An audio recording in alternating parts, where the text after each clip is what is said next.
Stranger in My Arms by Lisa Kleypas. Chapter 1.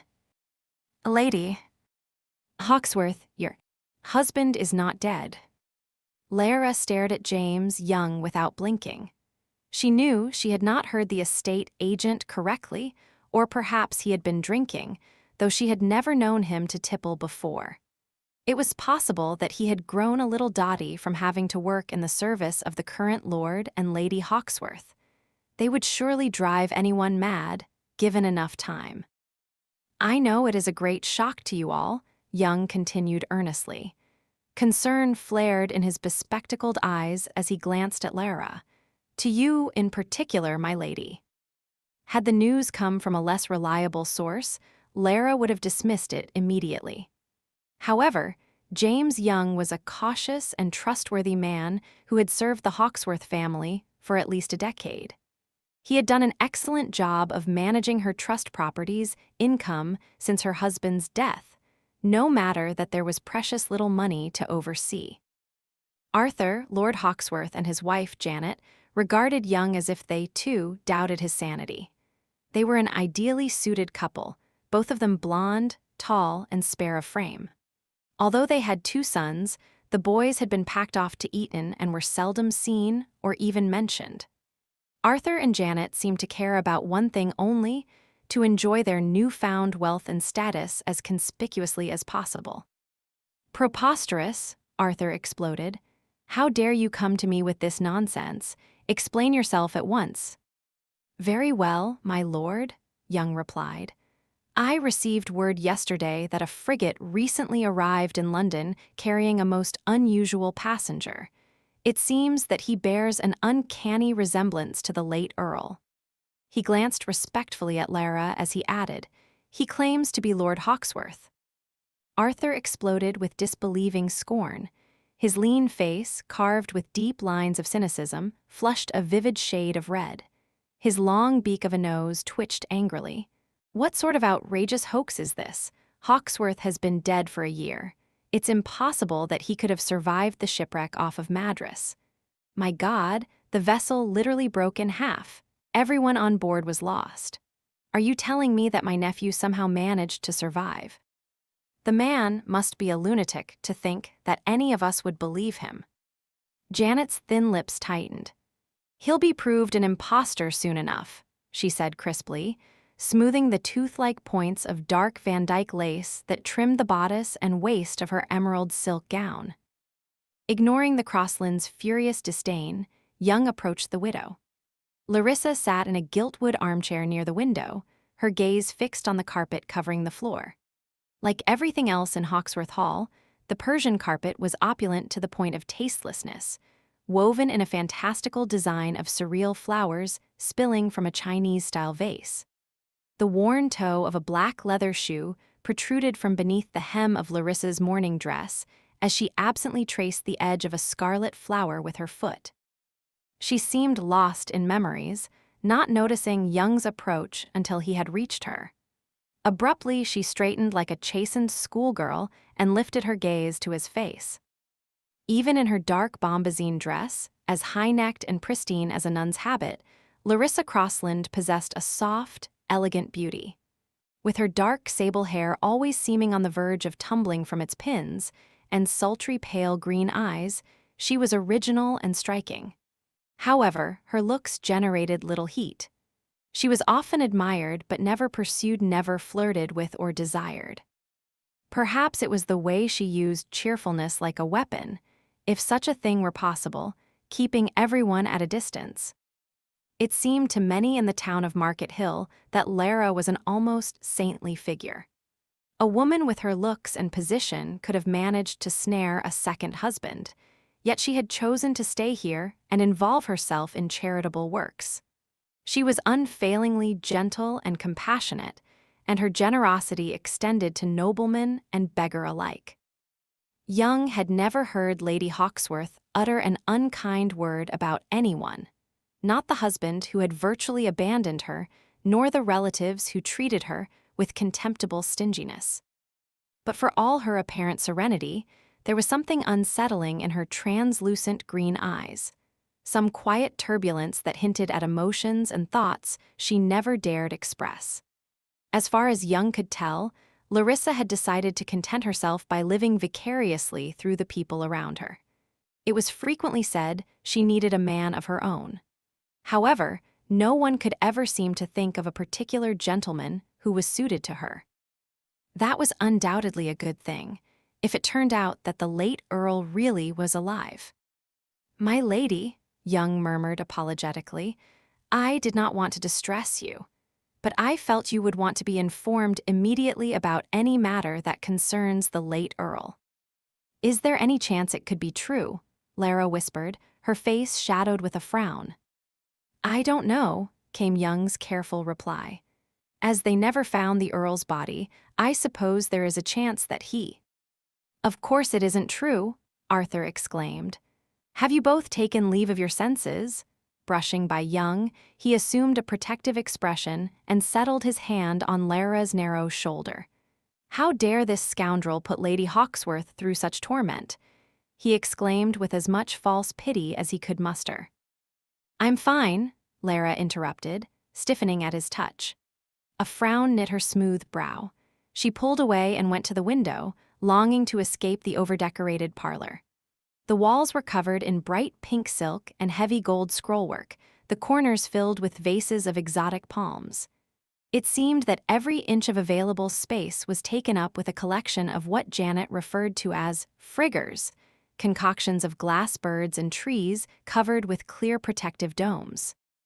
"Careful," Janet exclaimed sharply, as Lara's heavy skirts brushed the side of a glass bowl set in a tripod mahogany stand, causing it to wobble. Lara glanced down at the forlorn pair of goldfish swimming in the bowl, and then back at Janet's pinched, narrow face. "They shouldn't be placed in the window," Lara heard herself murmur. "They don't like too much light." Janet let out a contemptuous laugh. "You would know best, I'm sure," she said acidly, and Lara knew she would make a point of keeping the fish exactly where they were. Sighing, Lara turned her gaze to the fields surrounding Hawksworth Hall. The land extending from the former Norman stronghold was studded with groves of chestnut and oak, and cut by a wide and flowing river. The same river provided a mill stream and shipping channel for the nearby town of Market Hill, a bustling and prosperous port. A flock of mallards settled on the artificial lake in front of the hall, disrupting the regal progress of a pair of swans. Past the lake was a road leading to town, and an ancient stone bridge known to the locals as the Bridge of the Damned. Legend had it that the devil himself had placed the bridge there with the stated intention of collecting the soul of the first man who crossed it. As the story went, the only one who dared to set foot on the bridge was a Crossland ancestor, who had defied the devil and refused to hand over his soul. The devil had placed a curse on all his descendants that they would always have difficulty producing male issue to carry on the line. Lara could almost believe the tale. Each generation of Crossland men had produced very few children, and most of the males had died at a relatively young age, including Hunter. Smiling sadly, Lara forced her thoughts back to the present and turned toward Mr. Young. He was a small, slight man, his face nearly level with her own. "If this stranger is indeed my husband," she asked calmly, "why has he not returned before now?" "According to his story," Young replied, "he floated in the ocean for 2 days following the shipwreck and was picked up by a fishing vessel en route to Cape Town. He was wounded in the wreck and had no recollection of who he was. He didn't even know his own name. A few months afterward his memory returned and he set sail for England." Arthur snorted contemptuously. "Not remember his own identity? I've never heard of such a thing." "Apparently it is possible," the estate manager countered. "I've discussed the matter with Dr. Slade, the family physician, and he confirms that such cases, though rare, have been reported." "How interesting," Arthur said sarcastically. "Don't tell me you give any credence to this sham, Young." "None of us can determine the truth until the stranger is interviewed by those who knew Hawksworth well." "Mr. Young," Lara said, concealing her inner turmoil, "you were acquainted with my husband for many years. I would appreciate it if you would go to London and meet this man. Even if he is not the late Earl, it sounds as if he could be troubled and in need of help. Something must be done for him." "How very like you, Lady Hawksworth," Young remarked. "I dare say most people wouldn't conceive of helping a stranger who is attempting to deceive them. You are a kind woman indeed."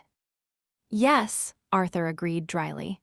"My nephew's widow is the patron saint of beggars, orphans, and stray dogs. She can't resist giving away whatever she has to others." "Which is why we haven't seen fit to supplement Lara's annuity," Janet added. "The extra money would only slip through her fingers, as even the smallest child seems able to take advantage of her. She's given everything she owns to that shabby orphanage." Lara's face burned at their snide remarks. "The orphans need money far more than I do," she said. "They need a great many things that others could provide quite easily." "I have been charged with preserving the family fortune for future generations," Arthur snapped, "not to squander it on parentless children." "Very well," Young interceded hastily, interrupting the brewing argument. "If it pleases all of you, I shall depart for London along with Dr. Slade, who knew the late Earl since birth. We will see if there is any truth to this man's claims." He gave Lara a reassuring smile. "Do not distress yourself, my lady. I'm sure all will turn out for the best." Relieved to escape the Hawksworth's presence, Lara went to the old gamekeeper's cottage, which was set at a distance from the castle along the willow-lined riverbank. The cottage was a far cry from the large timbered Elizabethan gatehouse that had once been used as separate quarters for guests or visiting relatives. Unfortunately, the interior of the gatehouse had been ruined by fire the previous year, when a careless visitor had overturned an oil lamp and set the place ablaze.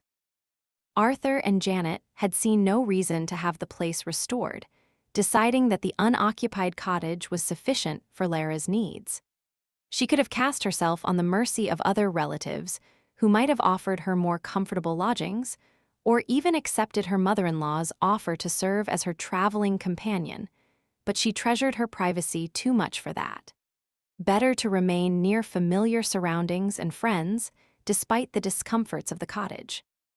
The stone dwelling was dark and damp, with a moldy smell that no amount of washing could banish. It was rare that a meager ray of sunlight entered the lone casement window. Lara had sought to make the place more habitable by covering one wall with a patchwork counterpane and filling it with a few simple pieces of cast-off furniture from Hawksworth Hall. The chair by the fireplace stove was draped with a blue and red lap blanket knitted by some of the older girls at the orphanage. A carved wooden salamander was placed near the hearth, a gift from an elderly man in town who had assured her that it would protect the cottage from harm.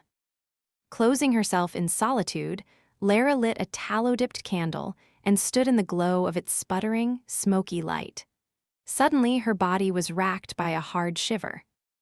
Hunter alive. It couldn't be true, of course, but the very idea filled her with unease. Going to her narrow bed, she knelt on the floor, reached underneath the creaking ropes that held the mattress. She tugged out a cloth-wrapped parcel and undid the coverings to reveal a framed portrait of her late husband. Arthur and Janet had offered her the painting with a show of generosity, but Lara knew that they were eager to be rid of the reminder of the man who had held the title before them. She hadn't wanted the portrait either, but she had taken it, acknowledging inwardly that Hunter was part of her past. He had changed the course of her life. Perhaps someday, when time had softened her memories, she would hang the portrait in full view. The painting depicted a large-boned, stocky man in the company of his dogs, one huge hand casually clasped around the butt of his favorite gun. Hunter had been handsome, with thick gold-brown hair, intense dark brown eyes, and a perpetually arrogant expression. It had been 3 years since Hunter had set sail for India on a semi-diplomatic mission. As a minor stockholder in the East India Company and a man of some political influence, He had been appointed to advise the company administrators in India. In reality, he had been one of many hangers-on eager to join the crowd of idle debauchees in Calcutta. They lived like kings there, indulging in endless parties and orgies. It was said that each household contained at least 100 servants who saw to every detail of their master's comfort. Moreover, India was a sportsman's paradise, abounding in exotic game, irresistible to a man like Hunter. Remembering her husband's enthusiasm upon his departure, Lara smiled sadly. Hunter had been more than eager to leave her. England had begun to pall for him, and so had their marriage. There was no doubt that he and Lara had been ill-matched. A wife, Hunter had once told her, was a necessary nuisance, useful only for the sake of bearing children. When Lara had failed to conceive, he had been deeply injured. For man who had prided himself on his strength and virility, the absence of children was hard to bear. Lara's gaze fell to the bed, and cold knots formed in her stomach as she remembered Hunter's nighttime visits, his heavy body crushing hers, the painful invasion that seemed never to end. It seemed like an act of mercy when he had begun to stray from her bed and visit other women to satisfy his needs. Lara had never known anyone so physically strong and vital. She could almost believe he had lived through a violent shipwreck that no one else had managed to survive. Hunter had so dominated everyone around him that Lara had felt her spirit withering in his shadow over the 2 years they had lived together. She had been grateful when he had departed for India. Left to her own devices, Lara had become involved in the local orphanage, giving her time and attention to improving the lives of the children there. The feeling of being needed was so gratifying that Lara had soon found other projects with which to occupy herself, visiting the sick and elderly, organizing charitable events, even trying her hand at a bit of matchmaking. Upon being informed of Hunter's death, she had been saddened, but she had not missed him. Nor, she thought guiltily, did she want him back. For the next 3 days, there was no word from Mr. Young or the Hawksworths. Lara did her best to go about her activities as usual, but the news had traveled all through Market Hill, spread by the excited gossip of the servants at Hawksworth Hall. Her sister, Rachel, Lady Lonsdale, was the first to visit. The black-lacquered barouche stopped midway up the drive to the hall, and Rachel's slight form emerged to walk unaccompanied along the cottage path. Rachel was Lara's younger sister, but gave the impression of being the elder, possessing greater height and a sweet solemnity that lent her an air of maturity. They had once been proclaimed as Lincolnshire's most attractive sisters, but Lara knew that Rachel's beauty eclipsed her own. Rachel possessed perfectly classical features: large eyes, a small rosebud mouth, and a narrow, slightly upturned nose. By contrast, Lara's face was round instead of oval, and her mouth was too wide, and her straight dark hair, fiercely resistant to the curling tongs, was always slipping from its pins. Meeting her sister at the door, Lara eagerly welcomed her inside. Rachel was expensively dressed, her brown hair pulled back to reveal the delicate point of a widow's peak. The sweet scent of violets clung to her hair and skin. "Dear Larissa," Rachel said, glancing about the cottage, "for the 1,000th time, why don't you come live with Terrell and me? There are a dozen rooms to spare, and you would be much more comfortable." "Thank you, Rachel," Lara hugged her sister. "But I couldn't stay under the same roof as your husband. I can't pretend to tolerate a man who doesn't treat you properly, and I'm certain that Lord Lonsdale holds me in equal disaffection." "He isn't that bad." "He's an abominable husband, much as you try to pretend otherwise. Lord Lonsdale doesn't give a fig about anyone but himself, and he never will." Rachel frowned and seated herself by the hearth. "Sometimes I think the only person, man or woman, that Terrell ever truly liked was Lord Hawksworth." "They were cut from the same cloth," Lara agreed, "except that at least Hunter never raised a hand to me." "It was only the once," Rachel protested. "I never should have told you of it." "You didn't need to tell me. The bruise on your face was evidence enough." They were both silent, remembering the episode 2 months before when Lord Lonsdale had struck Rachel during an argument.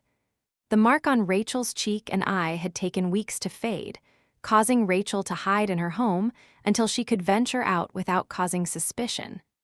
Now Rachel claimed that Lord Lonsdale deeply regretted his loss of self-control. She had forgiven him, she said, and she wished Lara would do the same. Lara couldn't forgive anyone who had hurt her sister, and she had the suspicion that it would happen again. It almost made her wish that Hunter really were alive. In spite of his faults, he would never have countenanced hitting a woman.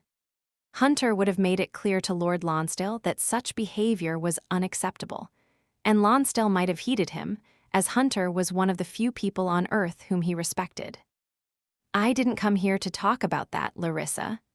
Rachel's gaze was loving and concerned as she watched her older sister seat herself on an upholstered footstool nearby. "One heard the news about Lord Hawksworth. Tell me, is he actually coming back to you?" Lara shook her head. "No, of course not. Some crackbrain in London is claiming to be my husband.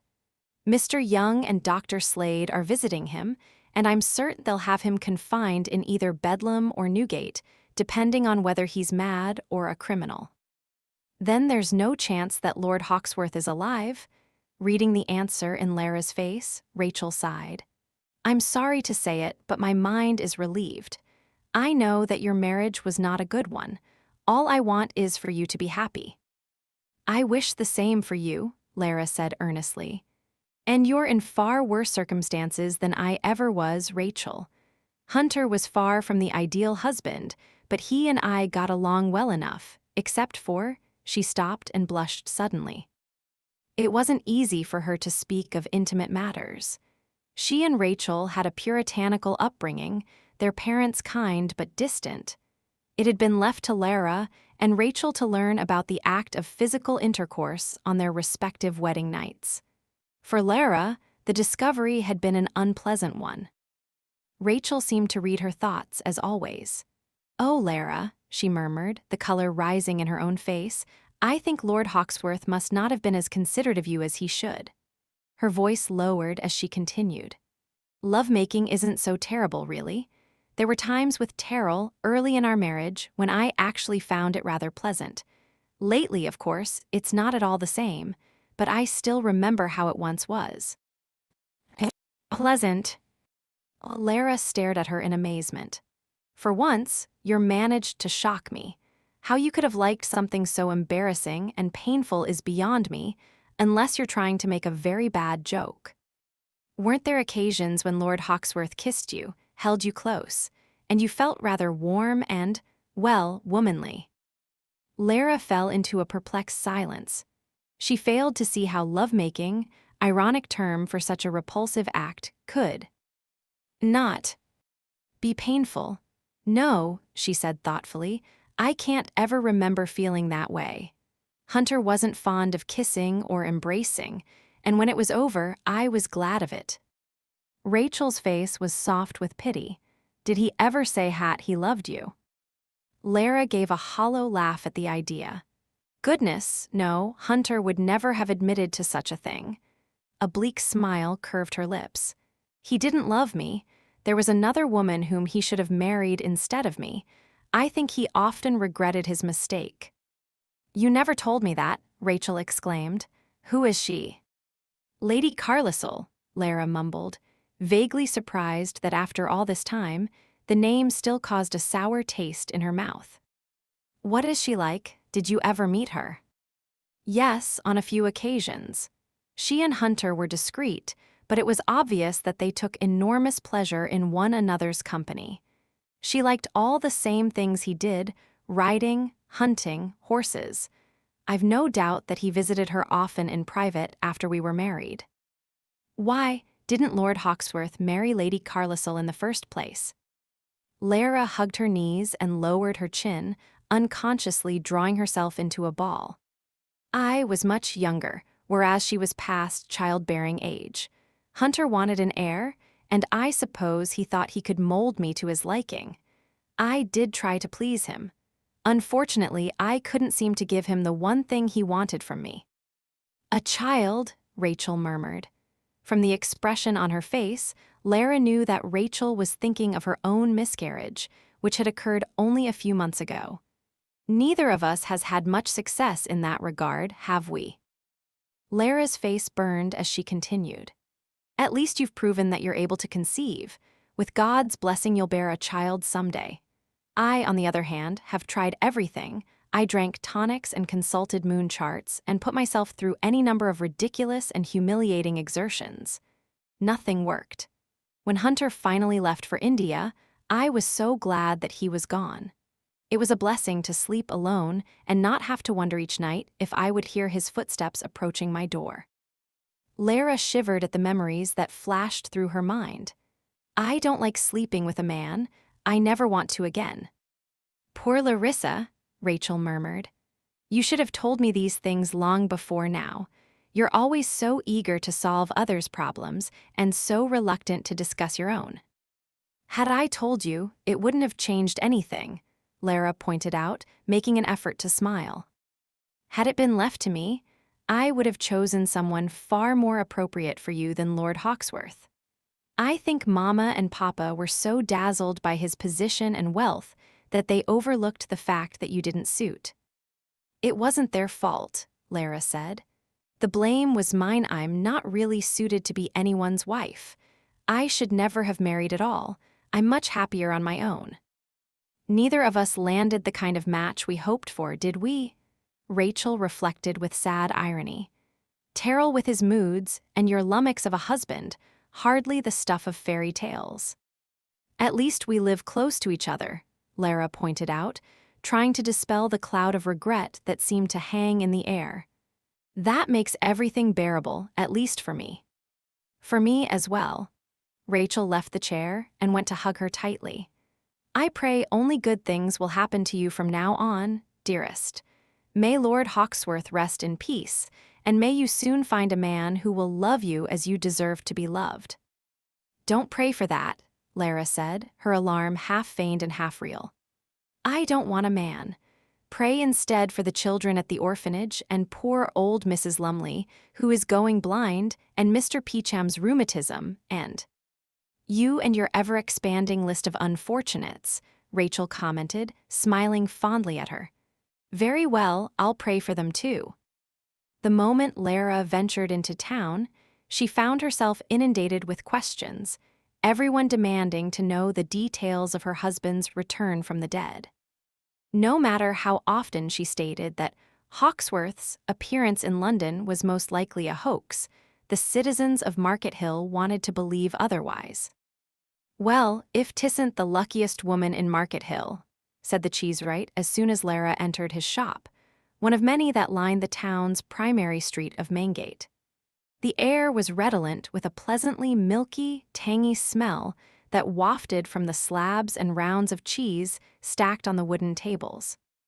Smiling half-heartedly, Lara set her willow basket on a long table and waited for him to produce the round of cheese she came to collect each week for the orphanage. I'm fortunate for many reasons, Mr. Wilkins, she replied, but if you're referring to the rumor about my late husband. A lovely sight you'll be, the cheesewright interrupted heartily, his jovial, big-nosed face glowing with good humor. The lady of the manor again. He hefted a cheese that measured nearly a foot across into her basket. The soft curds had been salted, pressed, wrapped in muslin, and dipped in wax to ensure a mild, fresh flavor.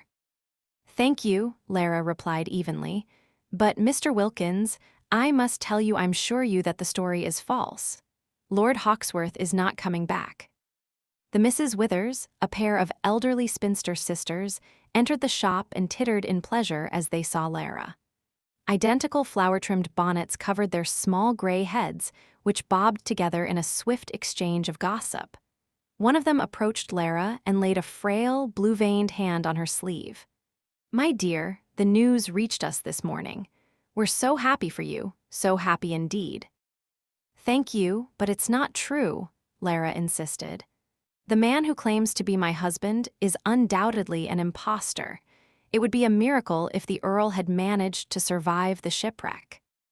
"I say hope for the best until you're told otherwise," Mr. Wilkins said, while his stout wife, Glenda, emerged from the back of the shop. Eagerly, she reached out and stuffed a bunch of daisies in the corner of Lara's basket. "If anyone deserves a miracle, m'lady," Glenda said merrily, "it's you." They all assumed that she was hopeful about the news, that she wanted Hunter to return. Flushed and uncomfortable, Lara guiltily accepted their good wishes and hurried out of the shop. She started on a brisk walk along the winding riverbank, passing a small, tidy churchyard and a succession of white-walled cottages. Her destination was the orphanage, a decaying manor situated on the east side of town. Set back among stockades of pine and oak, the orphanage was a distinctive place built of gritstone and blue brick, with a blue-glazed tile roof. The method used to make the special frost-resistant tiles was known only to the village potter, who had stumbled across the recipe by accident one day and swore he would someday take it to his grave. Puffing from the exertion of walking a long distance with a heavy basket on her arm, Lara entered the building. Once it had been a fine manor, but after the last occupant's death, the place had been abandoned and had fallen to ruin. Private donations from the townsfolk had restored the structure until it was suitable to house 24 children. Further gifts had provided annual salaries for a handful of teachers. Lara ached with regret when she thought of the fortune she'd once had at her disposal, what she couldn't have done with such money now. There were many improvements she longed to make to the orphanage. She had even swallowed her pride and gone to Arthur and Janet to ask if he would make a donation for the children's sake, but she had been coldly rebuffed. The new Earl and Countess of Hawksworth were firm in their belief that the orphans must learn that the world was a harsh place, and they must make their own way in it. Sighing, Lara entered the building and set the basket just inside the door. Her arm trembled from the strain of carrying its weight. She caught a glimpse of a curly brown head as someone ducked behind a corner. It had to be Charles, she thought, a rebellious 11-year-old boy who constantly searched for new ways to cause trouble. "I wish someone would help me carry this basket to the kitchen," she said aloud, and Charles promptly appeared.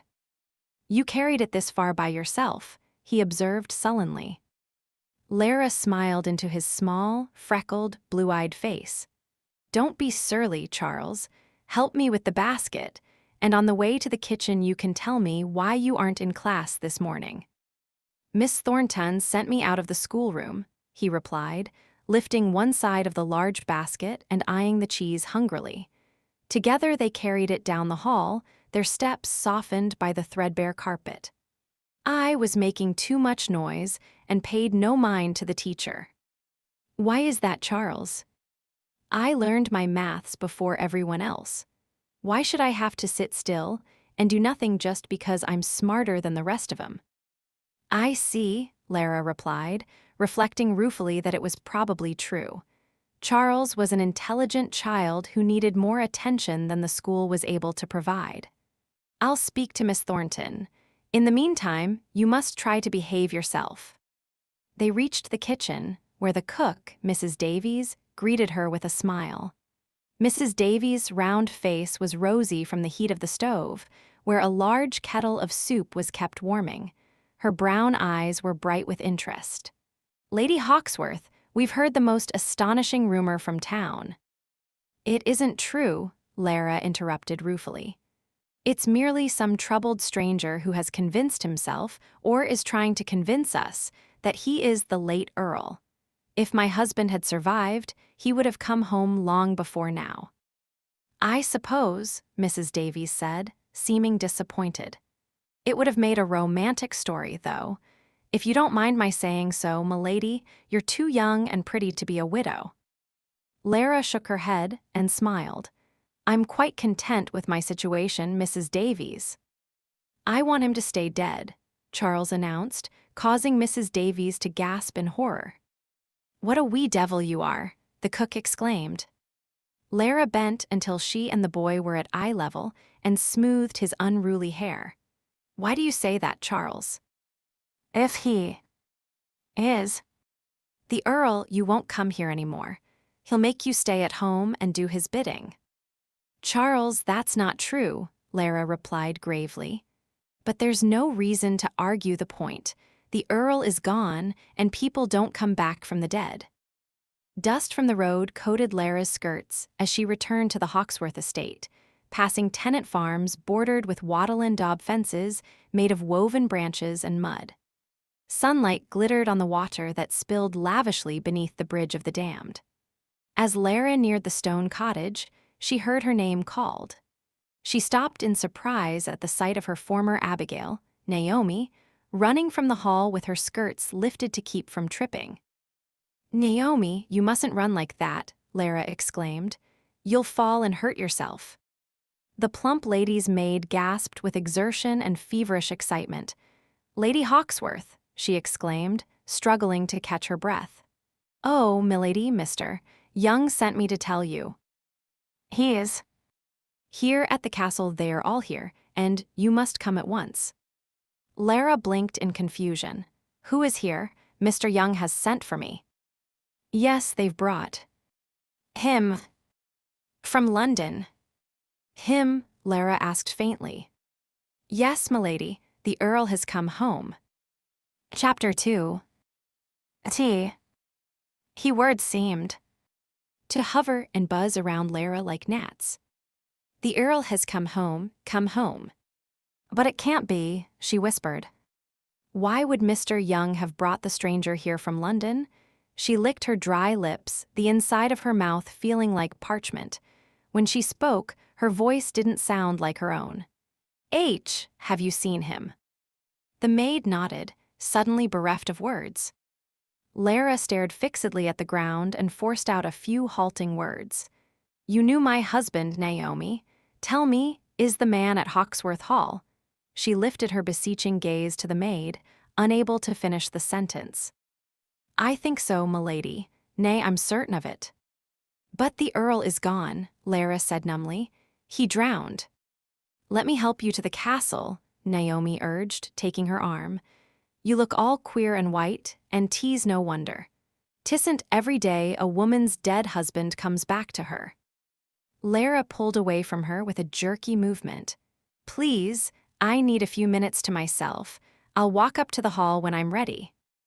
Yes, milady, I'll tell them to expect you. Throwing her a concerned, excited glance, Naomi retreated and hurried along the path leading back to the castle. Stumbling into the cottage, Lara went to the washstand and poured lukewarm water into the chipped earthenware basin. She splashed the dust and perspiration from her face, her movements methodical, her mind whirling with frantic thoughts. She had never found herself in such an impossible situation before. She had always been a practical woman. She didn't believe in miracles, had never asked for one. Especially not this one.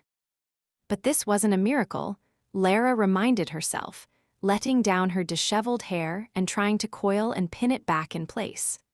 Her unsteady hands wouldn't obey, fumbling with pins and combs until they fell to the floor in a delicate clatter. The man who waited for her at Hawksworth Hall was not Hunter. He was a stranger, a cunning one if he had managed to convince Mr. Young and Dr. Slade that his claim was true. Lara would simply gather her composure, go to assess him for herself, and assure the others that he was certainly not her husband. Then the matter would be over. She took several breaths to restore herself and continued to stick pins haphazardly in her hair. As Lara stared in the square Queen Anne mirror poised on the chest of drawers in her room, it seemed that the atmosphere changed, the air suddenly heavy and pressing. It was so quiet in the cottage that she could hear her own mad heartbeat. She caught sight of something in the mirror, a deliberate movement that paralyzed her. Someone had entered the cottage. Skin prickling, Lara stood in frozen silence and stared into the mirror as another reflection joined her own. A man's bronzed face, short, sun-streaked brown hair, dark brown eyes, the hard, wide mouth she remembered so well. Tall, massive chest and shoulders, a physical power and assurance that made the room seem to shrink around him. Lara's breath stopped. She wanted to run, to cry out, faint, but it seemed that she had been turned to stone. He stood just behind her, his head and shoulders looming far above hers. His gaze held hers in the mirror. The eyes were the same color, yet he had never looked at her like this, with an intensity that made every inch of her skin burn. His was the hard gaze of a predator. She shook in fright as his hands moved gently to her hair. One by one, he slipped the confining pins from the shining sable mass and set them on the dresser before her. Lara watched him, quivering with each light tug on her hair. "It's not true," she whispered. He spoke in Hunter's voice, deep and slightly raspy. "I'm not a ghost, Lara." She tore her gaze from the mirror and stumbled around to face him. He was so much thinner, his body lean, almost raw-boned, his heavy muscles thrown into stark prominence. His skin was tanned to a copper blaze that was far too exotic for an Englishman, and his hair had lightened to the mixed gold and brown of a griffin's feathers. "I didn't believe," Lara heard her own voice as if from very far away.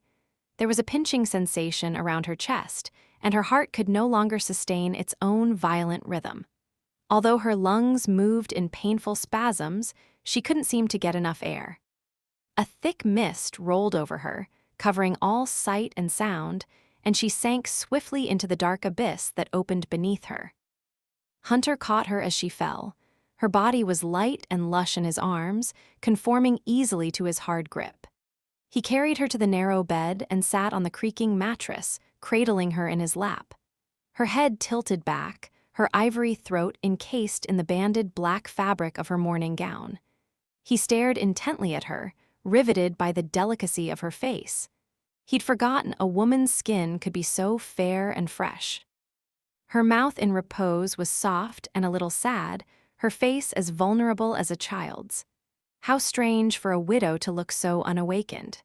She had a tidy bandbox prettiness that appealed to him tremendously. He wanted this small, neat creature with her dainty hands and forlorn mouth. With the cold calculation that had always been integral to him, he decided he would take her and all that came with her. Her eyes opened, and she stared at him gravely. He returned her wondering gaze with an opaque one, letting her see nothing of the man inside, and he curved his mouth in a reassuring smile. She didn't seem to notice the smile, however, only stared at him with those unblinking eyes. And then a strange softness entered the pools of translucent green, a curious, pitying tenderness, as if he were a lost soul in need of salvation. She reached up to his neck and touched the edge of a thick scar that disappeared into his hairline. Her fingertips sent fire racing through him. His breathing deepened, and he went very still. How the hell could she look this way? To her knowledge, he was either a stranger or a husband she hated. Bewildered and aroused by the compassion in her face, he fought the insane urge to bury his head against her breasts. Hastily, he dislodged her from his lap and put a few necessary yards of distance between them. For the first time in his life, he was afraid of his own emotions. He, who had always prided himself on iron self-control. "Who are you?" she asked softly. "You know who I am," he muttered. She shook her head, clearly dazed, and tore her gaze from his. She made her way to a set of shelves where she kept a few dishes and a small teapot. Taking refuge in a commonplace ritual, she fumbled for a parcel of tea leaves and pulled the little porcelain pot from its place on the shelf. "I'll make some tea," she said faintly. "We can talk. Perhaps I can help you." But her hands were shaking too badly, and the cups and saucers clattered as she reached for them. So she had decided he was some poor desperate fool or scavenger who was in need of her aid. A wry smile twisted his mouth, and he came to her, taking her cold hands in his warm ones. Again he experienced the sweet, unexpected shock of touching her. He was fiercely aware of the delicacy of her bones, the softness of her skin. He wanted to show her his gentleness. Something about her seemed to pull the last bitter dregs of his humanity up to the surface. She made him want to be the kind of man she needed. "I'm your husband," he said. "I've come home." She looked at him dumbly, her limbs stiff and her knees trembling. "I'm Hunter," his voice turned soft. "Don't be afraid." Lara heard her own gasping, incredulous laugh as she stared into his features, a devastating mixture of the familiar and the unknown. He looked too much like Hunter for her to dismiss him summarily, but there was a foreignness about him that she couldn't accept. "My husband is dead," she said tightly. A small muscle twitched high in his lean cheek. "I'll make you believe me." He reached for her swiftly, both hands wrapping around the back of her skull, gently gripping as he brought his mouth to hers. Ignoring her cry of alarm, he kissed her as she had never been kissed before. Her hands came up to his muscle-roped wrists, trying in vain to pry herself free. The sensation of his mouth, incendiary, delicious, stunned her. He used his teeth and lips and tongue, seducing her in a blaze of sensuality. She floundered for purchase until he let go of her head and gathered her against the hard surface of his body. She was held tight and secure in his embrace, thoroughly possessed, utterly desired. Her nostrils were filled with the scent of him, earth and air, and the mild, pleasant bite of sandalwood. His lips slid downward, finding the sensitive place on the side of her neck. He took a deep, luxurious breath and fanned it over her skin and pressed his face close until she felt the sweep of his lashes against her cheek. She had never been held like this, touched and tasted as if she were some exotic spice to be savored. "Oh, please," she gasped, arching as he touched his tongue to her frantic pulse. "Say my name," he whispered. "No." "Say it." His viand cupped her breast, long fingers shaping the sensitive mound. Her nipple hardened in the warm cove of his palm, searching for more stimulation. In one violent movement, Lara twisted out of his arms, tottering away a few steps to create a necessary space between them. Clasping a hand over her aching breast, Lara stared at him in astonishment. He was expressionless, but the jagged sound of his breathing revealed that he was struggling for composure just as she was. "How could you?" she gasped. "You're my wife." Hunter never liked to kiss. "I've changed," he said flatly. "You're not Hunter." The words were tossed over her shoulder as she fled to the door. "Lara," she heard him say, but she ignored him. "Lara. Look at me." Something in his voice made her pause. Reluctantly, she stopped at the threshold and glanced at him. He was holding something in his palm. "What is that?" she asked. "Come and see." Reluctantly, she crept forward, transfixed by the object in his hand. Using his thumb, he pressed the tiny catch on the side, and the flat enameled box snapped open to reveal a miniature portrait of her. "I've stared at this every day for months," he murmured. "Even when I didn't remember you in the days right after the shipwreck, I knew that you belonged to me." He closed the box in his hand and tucked it back into his coat pocket. Lara lifted her incredulous gaze to his. She felt as if she were in a dream. "How did you get that?" she whispered. "You gave it to me," he replied. "The day I left for India, remember?" Yes, she remembered. Hunter had been in such a hurry to leave the estate that he'd nearly been too impatient for goodbyes. But Lara had managed to draw him aside for a private moment and had given him the miniature case. It was common for a wife or sweetheart to bestow a memento on a man going abroad, especially to a dangerous place like India, where he had an excellent chance of being killed by wild game or bloodthirsty rebels, or dying of a fever. However, the risks had appealed to Hunter, who had believed himself to be invincible. Hunter had actually seemed touched by Lara's gift, enough to press a careless kiss on her forehead. "Lovely," he had muttered. "Thank you, Larissa." The atmosphere had been thick with the memories of their unhappy 2-year marriage, the mutual bitterness and disappointment of two people who had found no common ground to sustain even friendship. Yet Lara had still worried for him. "I will pray for your safety," she had told him, and he had laughed into her concerned face. "Don't waste your prayers on me," he had said. The man before her seemed to read her thoughts. "You must have spared me a prayer or two after all," he murmured. "It's the only thing that brought me back home."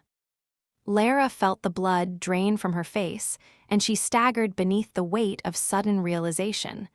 Only her husband would have known their parting words to each other. "Hunter," she whispered. He caught her elbows, steadying her, and ducked his head to stare at her with teasing dark eyes. "You're not going to faint again, are you?" She was too overcome to reply. She allowed him to guide her to a nearby chair and sat with an abrupt collapsing motion. Sinking to his haunches, the man brought their faces level. He brushed a lock of hair behind her ear, his roughened fingertips skimming the fragile curve. "Starting to believe me?" he asked. First tell me something else that only my husband would know." "Good God, I went through enough of this with Young and Slade." He paused and glanced at the widow's weeds that covered her body, and she flinched at the intimacy of his gaze. "There's a small brown mole on the inside of your left leg," he said softly, "and a dark freckle on your right breast, and a scar on your heel from when you cut your foot on a rock one summer when you were a girl." He smiled at her dumbfounded expression. "Would you like me to go on? I can describe the color of your—" "That's enough," Lara said swiftly, blushing hard. For the first time, she allowed herself to really look at him, at the dark grain of his shaven whiskers, the hard jut of his chin, the lean hollows where his cheeks had once been round and full. "The shape of your face has changed," she said, timidly touching the edge of his high cheekbone. "Perhaps I would have recognized you if you hadn't lost so much weight." He surprised her by turning his mouth into her palm. As Lara felt the heat of his lips against her tender skin, she snatched her hand back reflexively. "And your clothes are different," she continued, starting at the gray trousers stretched taut across his thighs, the worn white shirt, and the unfashionably narrow cravat around his neck. She had always seen Hunter dressed in the finest garments: broadcloth coats, embroidered brocade vests, breeches of leather or fine wool. His evening attire had been equally superb: crisp black coats, streamlined trousers or pantaloons, gleaming white linen shirts, stiffly starched collars and neckcloths, shoes polished with champagne. Hunter smiled wryly at her close scrutiny. "I wanted a change of my old clothes at the hall," he said, "but they seem to have been misplaced. Arthur and Janet disposed of everything. Including my wife, it seems." He glanced around the gamekeeper's cottage, his brown eyes turning cold. "My uncle will pay for putting you in such a place. I would have expected better of him than this, though God knows why. It's been comfortable enough. It's not fit for a washwoman, much less my wife." Hunter's voice was as stinging as a whip, making Lara jump. Seeing the involuntary movement, he softened his gaze. "Never mind that. You'll be taken care of from now on." "I don't want—" The words slipped out before Lara could stop them. Horrified, she clamped her lips together and stared at her lap in silent misery. It was incredible, something beyond a nightmare. Hunter was home, and he would take charge of her life as he had before, crushing her independence like a flower beneath his booted foot. "What is it, my love?" he asked quietly. Startled, Lara stared into his serious face. "You never called me that before." His hand slid around the slim curve of her throat, his thumb caressing the line of her jaw.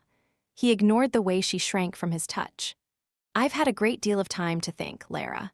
I spent months convalescing in Cape Town, and then I went through the damned long voyage here. The more I remembered about you and our marriage, the more I realized what a selfish bastard I'd been. I promised myself that as soon as I returned to you, we would begin again. I don't think that's possible." "Why not?" "Too much has happened, and Lara paused, swallowing hard, and tears sprang to her eyes. She struggled to keep them back, while guilt and unhappiness welled inside her. Why did Hunter have to come back? With one stroke of fate, she had been sentenced once again to a life she had hated. She felt like a prisoner who had been set free, only to be closed behind bars again. "I see." Hunter's hand fell away from her. Strangely, he was looking at her as if he did understand though he had never been remotely perceptive. "It won't be like before," Hunter said. "You can't help what you are," Lara replied, a tear spilling down her cheek. She heard Hunter's swift intake of breath and felt his fingers brush away the salty drop. Lara jerked away, but Hunter leaned forward to close the distance between them. She was imprisoned in the chair, her head and neck wedged hard against the back of it. "Lara," he whispered, "I would never hurt you." "I'm not afraid of you," she said, and added with a touch of defiance, "I just don't want to be your wife again." The old hunter would have been annoyed by the sign of rebellion, would have subdued her with a few cutting words. Instead, he looked at her with a calm calculation that made her unbearably nervous. "I'll see if I can change that. All I ask is that you give me a chance." Lara gripped the arms of the chair tightly. "I would prefer to lead separate lives, as we did before you went to India." "I can't oblige you, sweet." His reply was gentle, but she heard the finality in it. "You're my wife. I intend to resume my place in your life and in your bed." Lara blanched at that. "Why don't you go to Lady Carlisle?" she said desperately. "She'll be overjoyed at your return. She was the one you wanted, not me." Hunter's expression became guarded. "She means nothing to me now." "You loved each other," Lara said, wishing he would move away from her. "It wasn't love. It was quite a convincing imitation. Wanting to bed a woman isn't the same as loving her." "I know that," Lara replied, forcing herself to look straight into his eyes. "You made it clear to me on many occasions." Hunter absorbed her statement without comment. He rose to his feet in one smooth movement. As soon as she was freed, Lara sprang from the chair and went to the other side of the room, distancing herself from him as much as possible in the confines of the cottage. Grimly, Lara vowed to herself that she would never again welcome him into her bed. "I'll try to accommodate you in every way possible," she said, "except one. I can't see any reason for us to be intimate with each other. Not only did I fail to please you, but I'm barren. It would be better for us both if you found someone else to satisfy your needs." "I don't want anyone else." "Then you'll have to take me by force," she said, blanching as he approached her. It was impossible to read his expression. Was he angry? Was he contemptuous, or merely amused? His hands closed around her upper arms in a gentle but firm grip. Lara stared into his implacable face and felt all the old suffocating misery sweep over her. "No," he replied softly, "I won't come to your bed until you're ready." "That will be a long time, forever." "Perhaps." He paused and considered her thoughtfully. "Has there been another man in my absence?" "No," she said with a choked laugh, stunned he would think that was the reason she didn't want him. "My God, I wanted nothing to do with men after you left." He smiled ironically at the unflattering comment. "Good. I wouldn't have blamed you for turning to another man, but I can't stand the thought of anyone else touching you." He rubbed the back of his neck in a weary gesture, and Lara's attention was caught once more by the raised, discolored line that betrayed a recently healed wound. "Your head," she murmured. "The shipwreck," he said warily. "There was a powerful gale. We were tossed about until the ship was driven against a reef. My head hit something, but I'll be damned if I remember what it was. I couldn't recall my own bloody name for weeks afterward." He held still as she came closer. Against her will, Lara experienced a great wave of sympathy. She couldn't help it. She hated the thought of him in pain. "I'm sorry," she said. He grinned. "Sorry the wound wasn't mortal, I suspect." Ignoring his mockery, she couldn't resist touching the ridged scar. Her fingers slid into his thick hair, exploring his scalp. The scar was a long one. The blow that had caused it must have nearly split his skull open. As she touched his head, she heard his breath catch. "Does it hurt?" she asked, instantly removing her hand. He shook his head with a short laugh. "I'm afraid you're causing me another kind of pain." Perplexed, Lara stared into his eyes, and her gaze dropped to his lap. To her mortification, she saw that her innocent touch had aroused him, causing a heavy, unmistakable ridge to strain against his trousers. Lara flushed and jumped back from him. The remnants of his grin lingered. "Pardon, sweet. A year of celibacy has erased whatever self-control I may have once possessed." He gave her a look that made her insides knot with tension, and he extended a hand to her. "Now come with me, Lara. I want to go home." Chapter 3. Lara would have liked to change into a fresh gown, but she had no intention of disrobing with her husband, for she was nearly certain he told the truth, present. She pinned up her hair as neatly as possible, conscious all the while of his intent gaze on her. When she had finished, he crossed the room and proffered his arm. "Shall we?" he asked with a quirk of one thick brow. "They're all waiting with bated breath to see if you'll come with me." "Do I have a choice?" she asked. He gave her a sardonic glance. "I'm not going to drag you there kicking and screaming." Lara held back, sensing that if she took his arm and left with him, she would be committing herself to a course from which there was no retreat. Dropping his courtly pose, Hunter reached for her hand, his long fingers wrapping around hers. "Come," he said, and they began the walk to Hawksworth Hall. "It will take some time for the Earl and Countess to move their belongings," Lara said. "They're not the Earl and Countess," he said shortly. "You and I are, and I'll have them out of Hawksworth Hall by this evening." "Tonight," Lara was stunned, "but you can't possibly send them away so soon." "Can't I?" His face hardened, and he suddenly looked far more like the man she had married 5 years earlier. "I won't allow Arthur and Janet to disgrace my home another night. You and I will stay in the private family rooms. And Arthur and his wife will occupy the guest rooms." "No," he said inflexibly. "Let them stay here or find lodgings elsewhere." Lara gave a spurt of horrified laughter at the thought. "That's going too far. We must offer them the guest rooms at the hall. If this old gamekeeper's cottage was suitable for you, it's a damn sight too good for them." "You won't get them out in any event," Lara said. "They'll do everything in their power to paint you as an imposter." "I'll get them out," he said grimly, and turned her to face him. "Tell me something before we reach the hall," he said. "Do you still have doubts?" "A few," Lara forced herself to admit, trapped by his smoky dark gaze. "Do you intend to express them to the others?" There was no expression on his face. Lara hesitated. "No," she whispered. "Why not?" "Because she bit her lip and searched for a way to explain the inner sense that it was wrong somehow to deny him. The wisest course, it seemed, was to wait and see. If he wasn't the man he claimed to be, he would make a mistake sooner or later. "Because if you're not my husband," she said, "I will find out soon enough." He smiled, though it contained no warmth. "Indeed," he said tersely, and they walked the rest of the way in silence. "I'm impressed with what they've done with the place," Hunter said brusquely as they entered Hawksworth Hall. The antique Flemish tapestries and side tables bearing French porcelain vases had been replaced by nude marble statues and silk hangings in garish shades of peach and purple.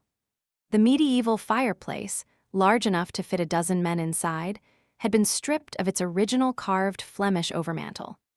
Now, a heavy mirror framed with golden trumpeting angels towered over the hearth. Hunter paused to survey the full effect with a scowl.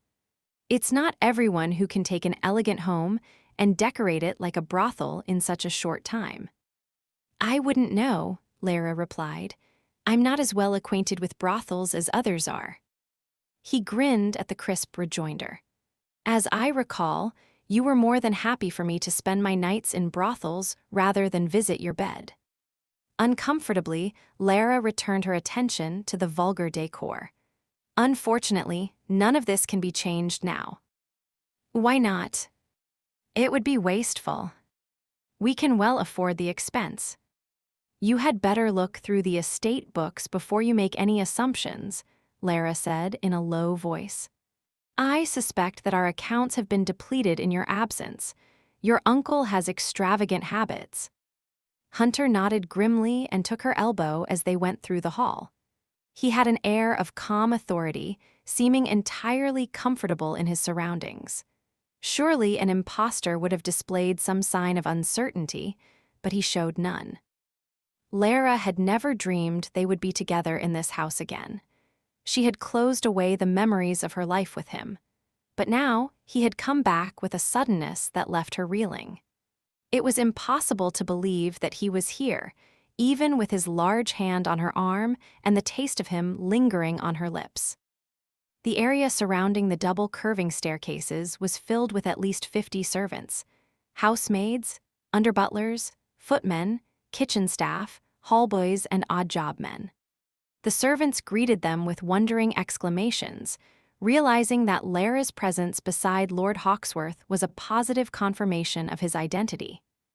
No doubt they were thrilled at the prospect of getting rid of Arthur and Janet, who were demanding and impossible to please. The housekeeper stepped forward with a smile. "Lord Hawksworth," she said, her round, middle-aged face glowing. "I suspect we'll all need second and third glances to assure ourselves that it's really you. I find it nearly impossible to believe my own eyes. Welcome home, sir." Her sentiments were echoed by the other servants, and Hunter smiled. "Thank you, Mrs. Gorst. After being away for so long, I doubt I'll ever want to leave England again." He glanced over the crowd inquiringly. "Where is Mr. Townley?" he asked, naming a butler who had been in the Hawksworth service for at least a dozen years. "I'm afraid he has engaged himself with another household, sir," came the housekeeper's cautious reply. "He didn't wish to remain in the employ of the current Earl." Hunter scowled and remained silent, while Mrs. Gorst continued hastily. "I hope you don't blame Townley overmuch, my lord.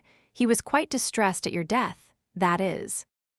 "I don't blame Townley," Hunter assured her, and guided Lara to the family receiving rooms. "Come, sweet, it's time I set my house in order."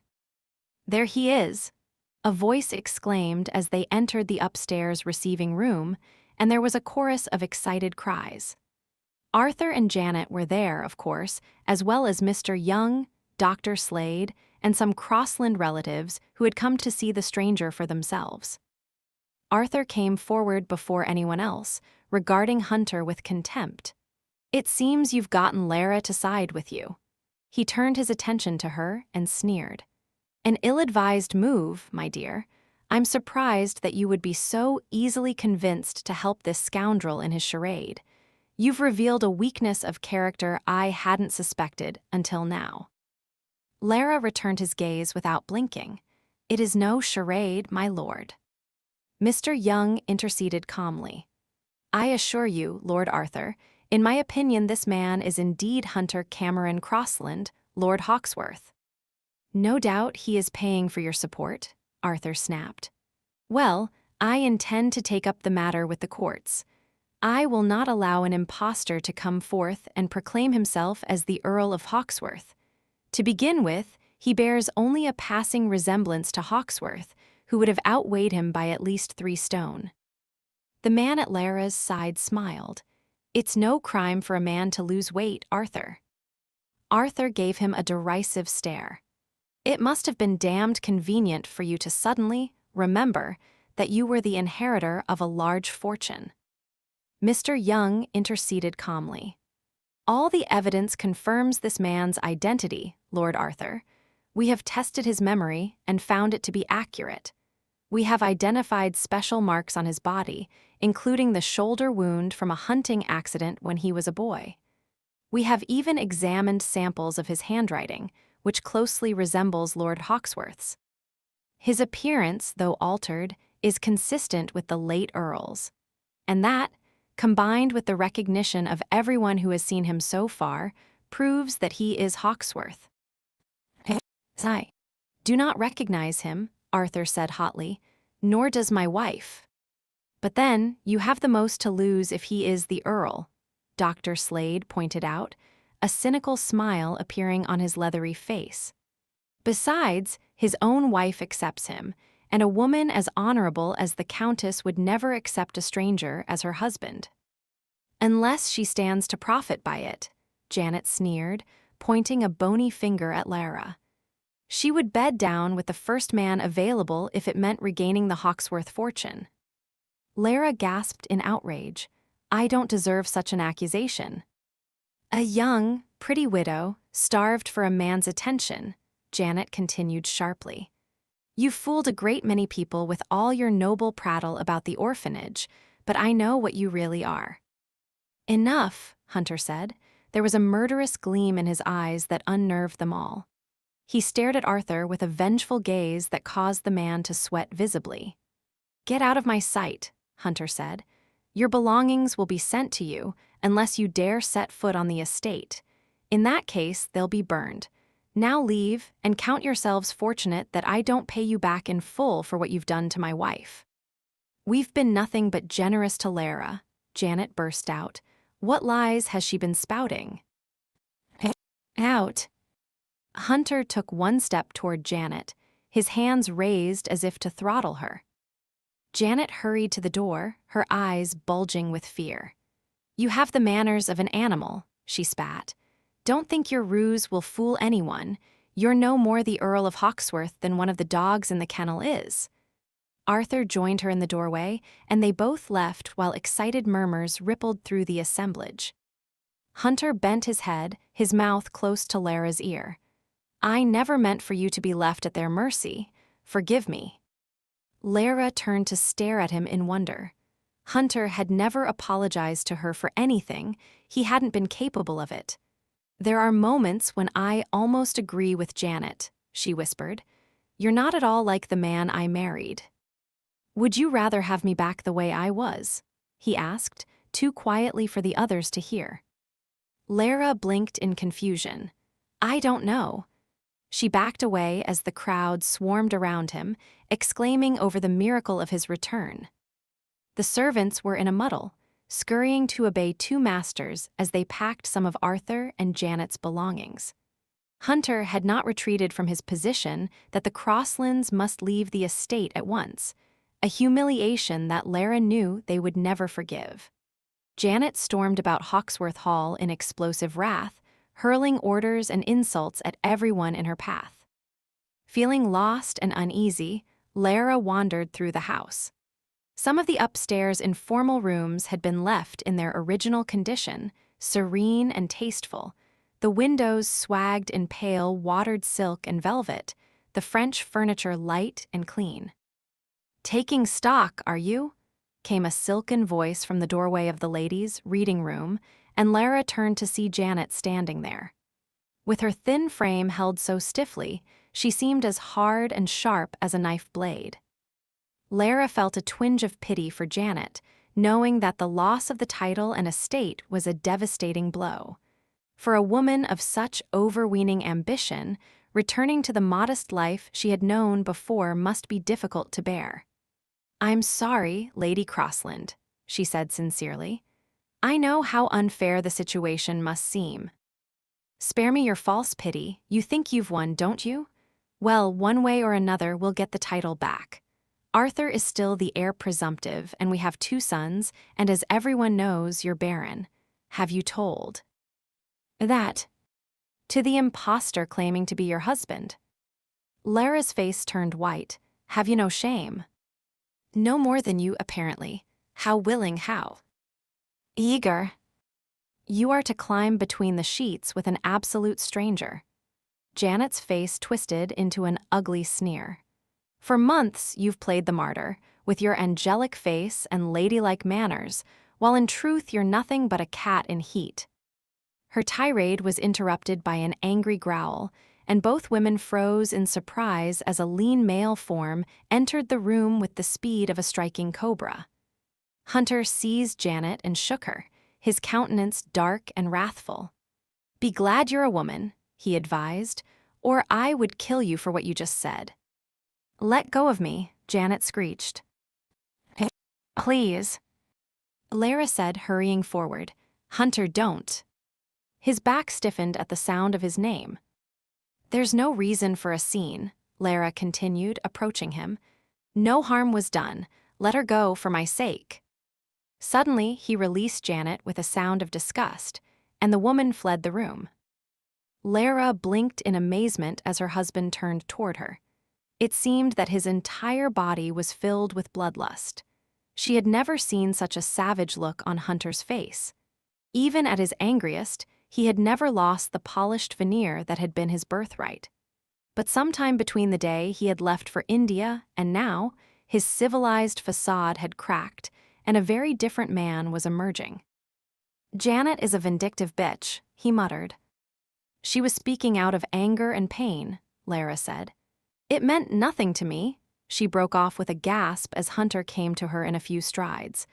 One huge hand settled at her waist, while the other grasped her chin and tilted her head back. His assessing gaze moved over her face. Lara moistened her dry lips with the tip of her tongue. She was aware of a disquieting pleasure that uncurled low in her stomach.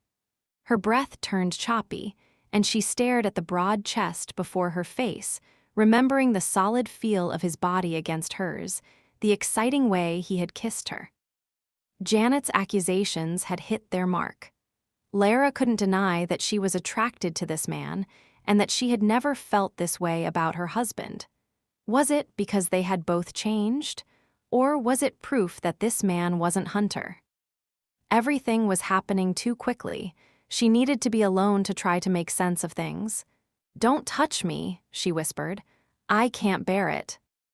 Hunter released her, and she fell back a step. His eyes were the most remarkable color, a glimmering shade of brown that appeared black in certain lights.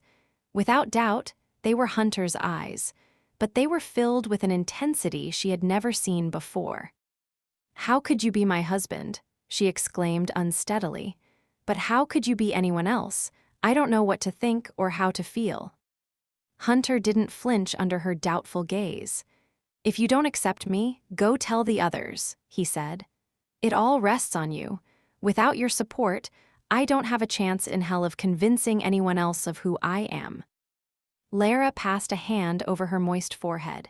She didn't want to make such a decision by herself or to bear the responsibility for the mistake if, indeed, it was a mistake.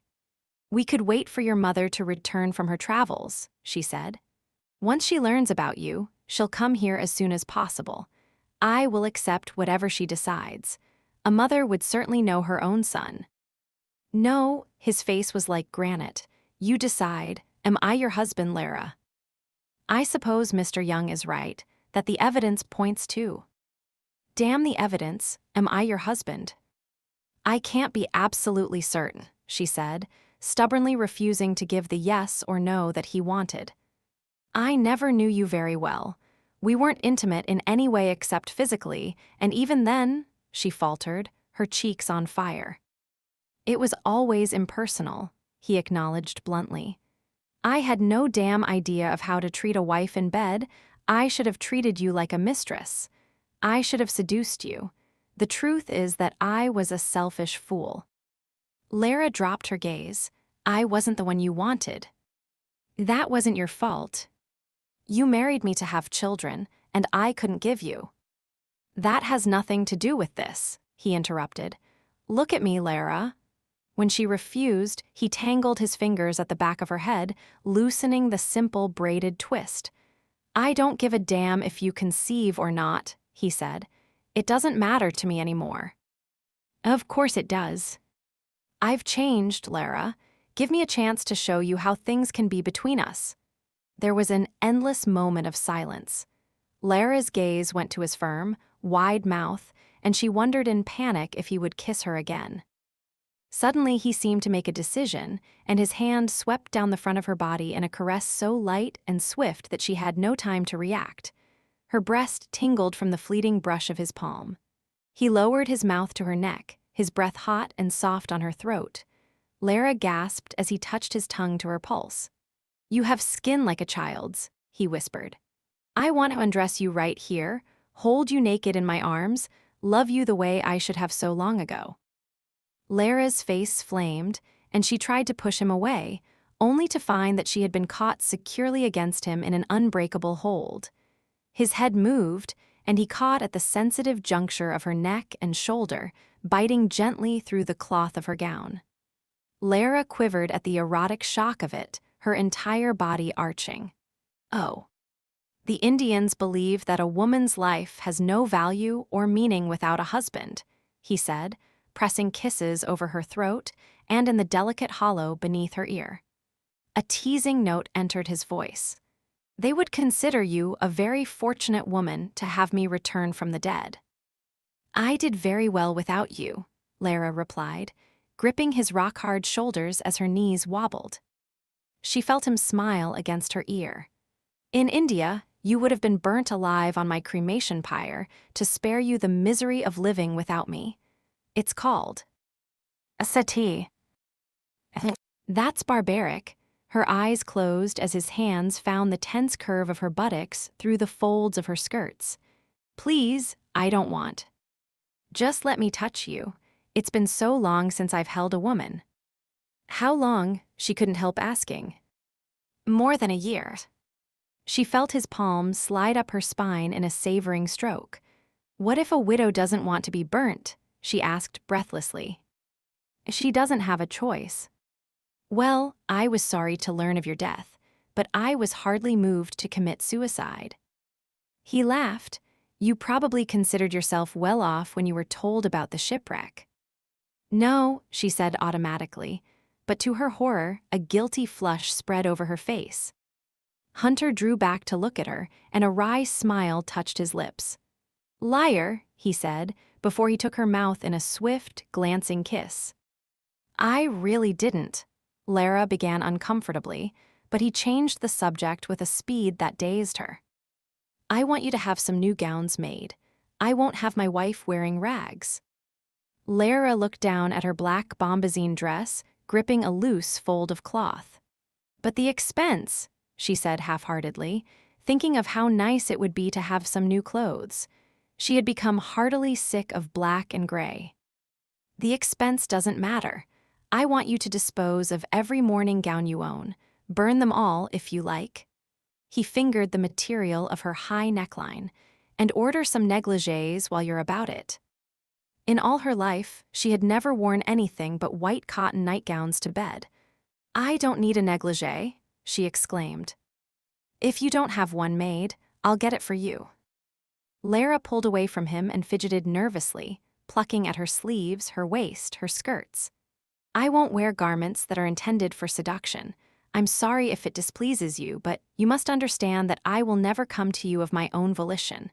I know it's difficult for a man to go without, and I know that you must have need of. Lara felt herself blush until even her ears glowed. I wish you would. That is, I hope. She gathered whatever modicum of dignity was left at her disposal. Please do not hesitate to go to another woman to satisfy your masculine urges. I relinquish all claim on you, just as I did before you left. Hunter wore a strange expression, as if he was insulted, amused, and annoyed all at once. You won't be that fortunate this time, sweet. My masculine urges are going to be satisfied by one woman, and until you yield to me, I'll go without relief.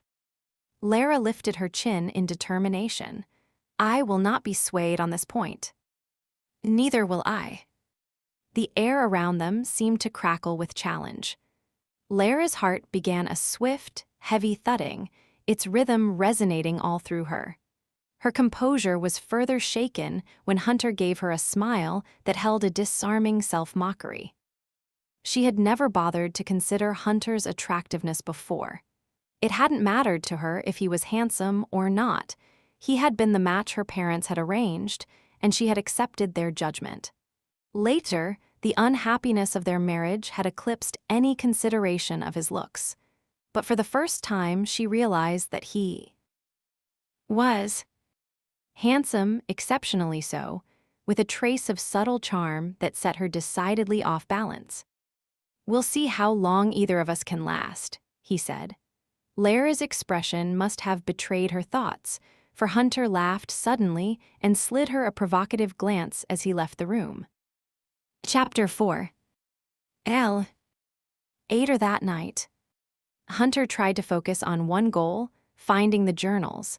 but his thoughts kept distracting him from the task at hand. Methodically, he searched through the trunks that had been brought out of storage and set in his room. So far, he had only discovered a few personal effects and some clothes that hung far too loosely on his lean frame. He sighed tersely, his gaze sweeping over the ornate red and gold brocade that covered the walls. After the simple, sometimes primitive quarters he had occupied over the past year, including the sparsely furnished cabin on the voyage home, the over-decorated suite was an assault on his senses. Stripping off his clothes, he donned a French brocaded silk robe he had discovered in one of the trunks. It had been tailored for a heavier man, but he folded back the wide front lapels and tied it snugly at his waist.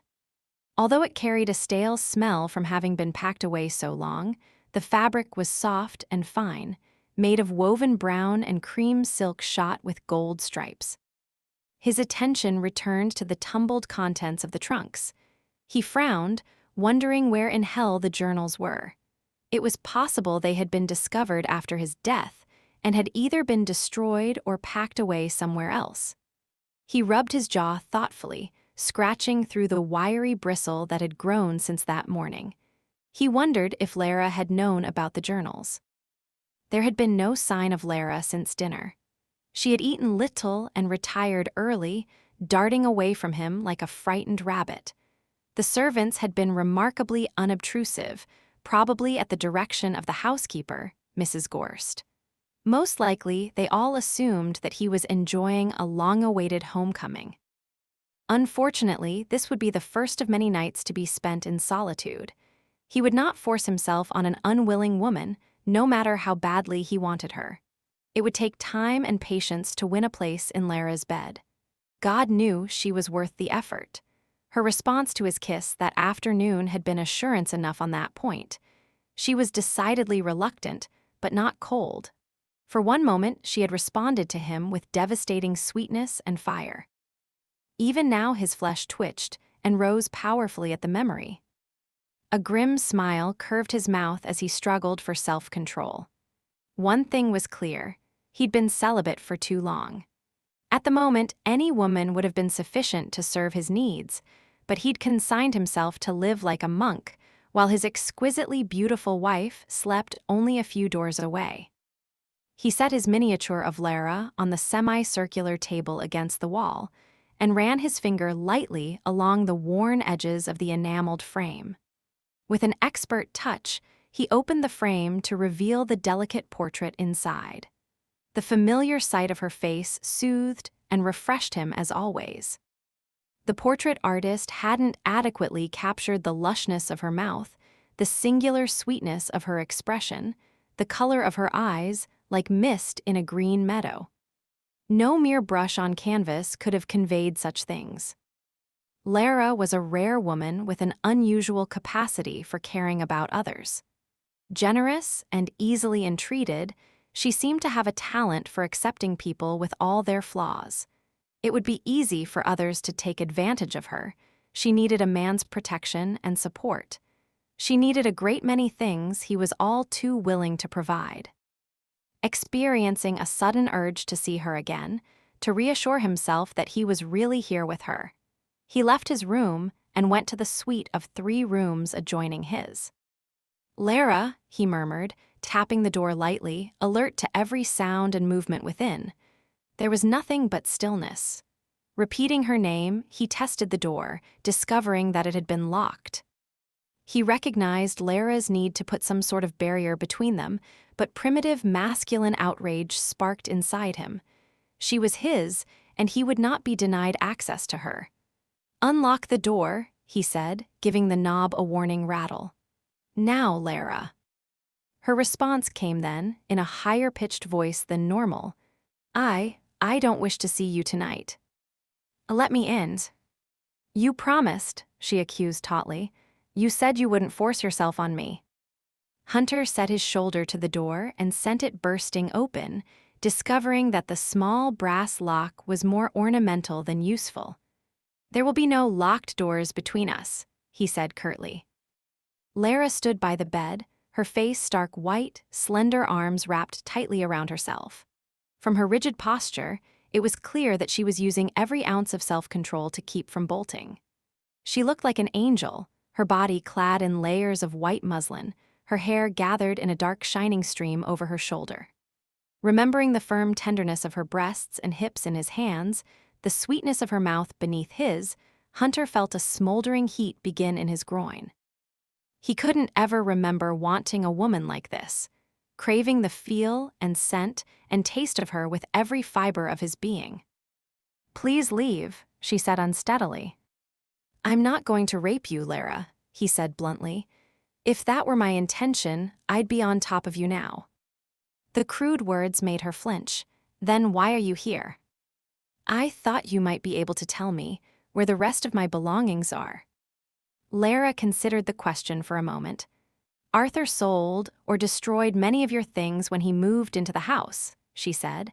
"I wasn't in a position to object." Hunter scowled, silently damning Arthur. He only hoped the bastard hadn't found the journals or discovered the secrets they might contain.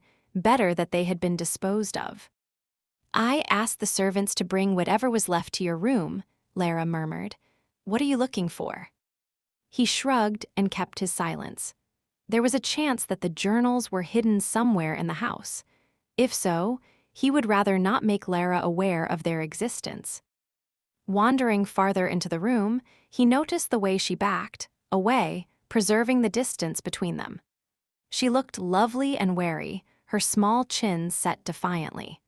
Her gaze darted over his robe, and she viewed the garment with such unease that he realized it had awakened some distasteful memory.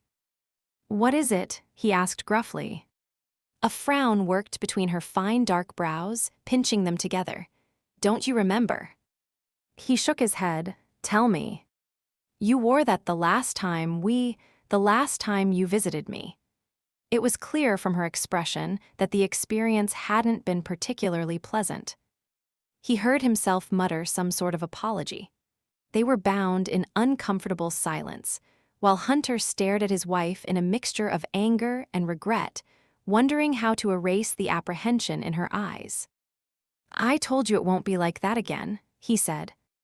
"Yes, my lord," she murmured, though it was clear she didn't believe him.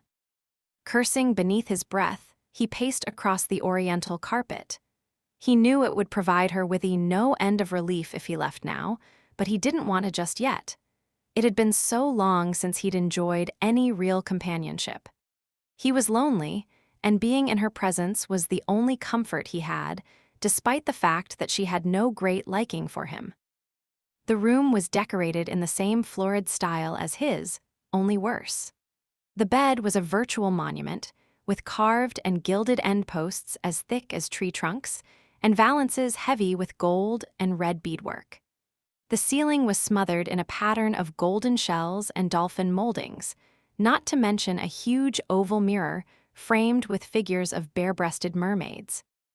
Seeing where his attention wandered, Lara sought to break the tension with small talk. Janet must have been very fond of her own reflection. Why would she want to watch herself going to sleep? Her innocence touched him. "I don't think sleeping was the activity the mirror was intended to reflect," he said dryly. "You mean she wanted to look at herself during?" Clearly the idea confounded Lara, and she turned scarlet. "But why?" "Some people take pleasure in watching themselves during the act. But Janet doesn't seem to be the kind of woman who would. Never be surprised by what people do in the privacy of their bedrooms," he advised, coming to stand beside her. He expected her to skitter away, but she held her ground and stared at him with those translucent green eyes. He sensed her curiosity and the unvoiced suspicions in her mind. "Have you ever?" she began, and broke off abruptly. "No, not beneath the mirror," he said matter-of-factly, though the notion stimulated him immensely. He imagined pushing Lara to the bed, lifting her nightgown, burying his head between her slim thighs while their entwined bodies were reflected overhead. "I think it's a very silly idea," Lara said. "My motto is, you shouldn't decide against something before you've even tried it." A quick, almost reluctant laugh escaped her. That motto could lead you into a great deal of trouble. So it has, he said ruefully. Something about his expression told Lara that he was remembering some of his experiences in India, some of them not particularly pleasant. Did you find what you were looking for in your travels? She asked hesitantly. The excitement and adventure you wanted so badly. I found that excitement and adventure are damned overrated, he replied. What I got from my travels was a new appreciation for home, for belonging somewhere. He paused, staring into her eyes. For you. But how long will that last? She asked quietly. You'll become bored with this place and the people in it and me, as you did before. I'll want you forever. Came a nagging, yearning voice from inside, startling Hunter with its insistence. He wanted this. He wanted her. He would take his place here and fight for it as long as he had breath left. Believe me, he said gruffly, I could spend 10,000 nights in your arms and never grow bored. She shot him a glance that was both uncomfortable and skeptical, and smiled. After a year of celibacy, my lord, I think any woman would seem alluring to you. She wandered to the dressing table and began to plait her hair, slender fingers combing through the smooth river of silk. It was a subtle signal for him to leave, but Hunter ignored it. Following her, he braced his shoulder against the wall and watched her. Celibacy is an admired virtue among the Hindus, he remarked. Is it? She responded with deliberate coolness. It demonstrates a man's mastery over himself and his environment and brings him closer to true spiritual awareness. The Hindus practice self-control by covering their temples with erotic art. Visiting the temples is a test of faith and discipline. Only the most devout can view them without becoming aroused. Lara concentrated on braiding her hair with scrupulous care. Did you visit one of those places? Naturally, I'm afraid I wasn't numbered among the devout. How surprising, Lara said in a gently acerbic tone that made him grin. I was informed by my companions that mine was the typical English response. The Hindus are far superior at mastering the limits of pleasure and pain until they attain supreme control over their minds and bodies. Heathens, Lara said, finishing the braid. Oh, indeed. They worship many gods, including Shiva, lord of beasts and god of fertility. I was informed that he has devised millions of sexual positions, although he's only told his followers of a few thousand. Millions of, Lara was sufficiently startled to turn toward him. But there's only the one, she stared at him, openly perplexed. Hunter's enjoyment at teasing her faded, and he was suddenly at a loss for words, regarding her with an expression that must have matched her own. So that was what it had been like for her, a joyless, perfunctory act. No wonder she had welcomed him back with such reluctance. Lara, he said gently, there were things I never showed you, things I should have done. It's all right, she said uncomfortably. Please, I don't wish to discuss our past, especially that part. I would like to go to sleep now. I'm very tired. She folded back the covers and linens, her small hands smoothing over the embroidered fabric. Hunter knew he ought to leave then, but something impelled him to move forward and catch one of those slender hands. He brought it to his mouth, pressing her fingers over the contours of his mouth and chin, forcing her to accept the ardent kiss he placed in her palm. She quivered. He felt the vibrations that extended along her arm, but she didn't try to pull away. Someday you'll make a place for me beside you, he muttered, looking from her wide green eyes to the empty side of the bed. He released her slowly, and she rubbed her hand as if it were sore. Did I hurt you? He asked, frowning in concern. No, it's just no. She held her hands to her sides, staring at him oddly. Awareness caused a sharp pang inside him, and he shook his head with a rueful smile. He left the room at once, knowing that if he stayed a moment longer, he wouldn't be able to keep himself from taking her. As he closed the door behind him, he glimpsed her briefly as she stood without moving, her face a lovely mask. Chapter 5. T. So. L. Ara's consternation. The crowd of visitors they had received the previous day was nothing compared to the deluge that now overwhelmed Hawksworth Hall. It seemed that every one of the mansion's 74 rooms was filled to overflowing. Local political figures, gentry, and townspeople came to call, driven by curiosity and excitement over Hawksworth's return. Equipages with teams of 4 and 6 lined the long drive, while the servants' hall was filled with footmen and postilions in various shades of livery. "Shall I turn them away?" Lara had asked Hunter in the morning, when the flood of guests was just beginning. "Mrs. Gorst can tell everyone that you are indisposed." "Send them in." He sat back in the library armchair with an air of anticipation. "I'd like to see some familiar faces from the past." But Dr. Slade prescribed rest and privacy for the next few days, until you adjust to being back home. "I've had months of rest and privacy." Lara stared at him in bewilderment. Hunter, always protective of the family dignity, must be aware that it was only decent to keep themselves in seclusion for a few days and organize his re-entry into society in a circumspect manner. "It will be a circus," she managed to say. "You can't let them all in at once." Hunter wore a pleasant smile, but his tone was inflexible. "I insist on it." He had proceeded to welcome any and all guests with a relaxed enjoyment that stunned Lara. Although Hunter had always been competent as a host, he had never seemed to take great pleasure in it, especially where the lesser gentry and plain townfolk were concerned. Dullards, he had referred to them contemptuously. Today, however, he had taken pains to welcome each of them with equal enthusiasm. With easy charm, he regaled them with stories of his travels in India, carrying on 2 or 3 conversations at the same time, strolling through the gardens or the art gallery with a favored friend or two. As midday approached, he opened bottles of fine brandy and boxes of pungent cigars, while gentlemen gathered around him. At the back of the house, the kitchen clattered with the efforts of the staff as they labored to prepare refreshments for the multitude. Trays of delicate sandwiches, platters of preserved limes and figs, and plates of cakes were brought out and devoured eagerly. Lara did her own share of entertaining, dispensing dozens of cups of tea and fielding questions from a gaggle of happily agitated women.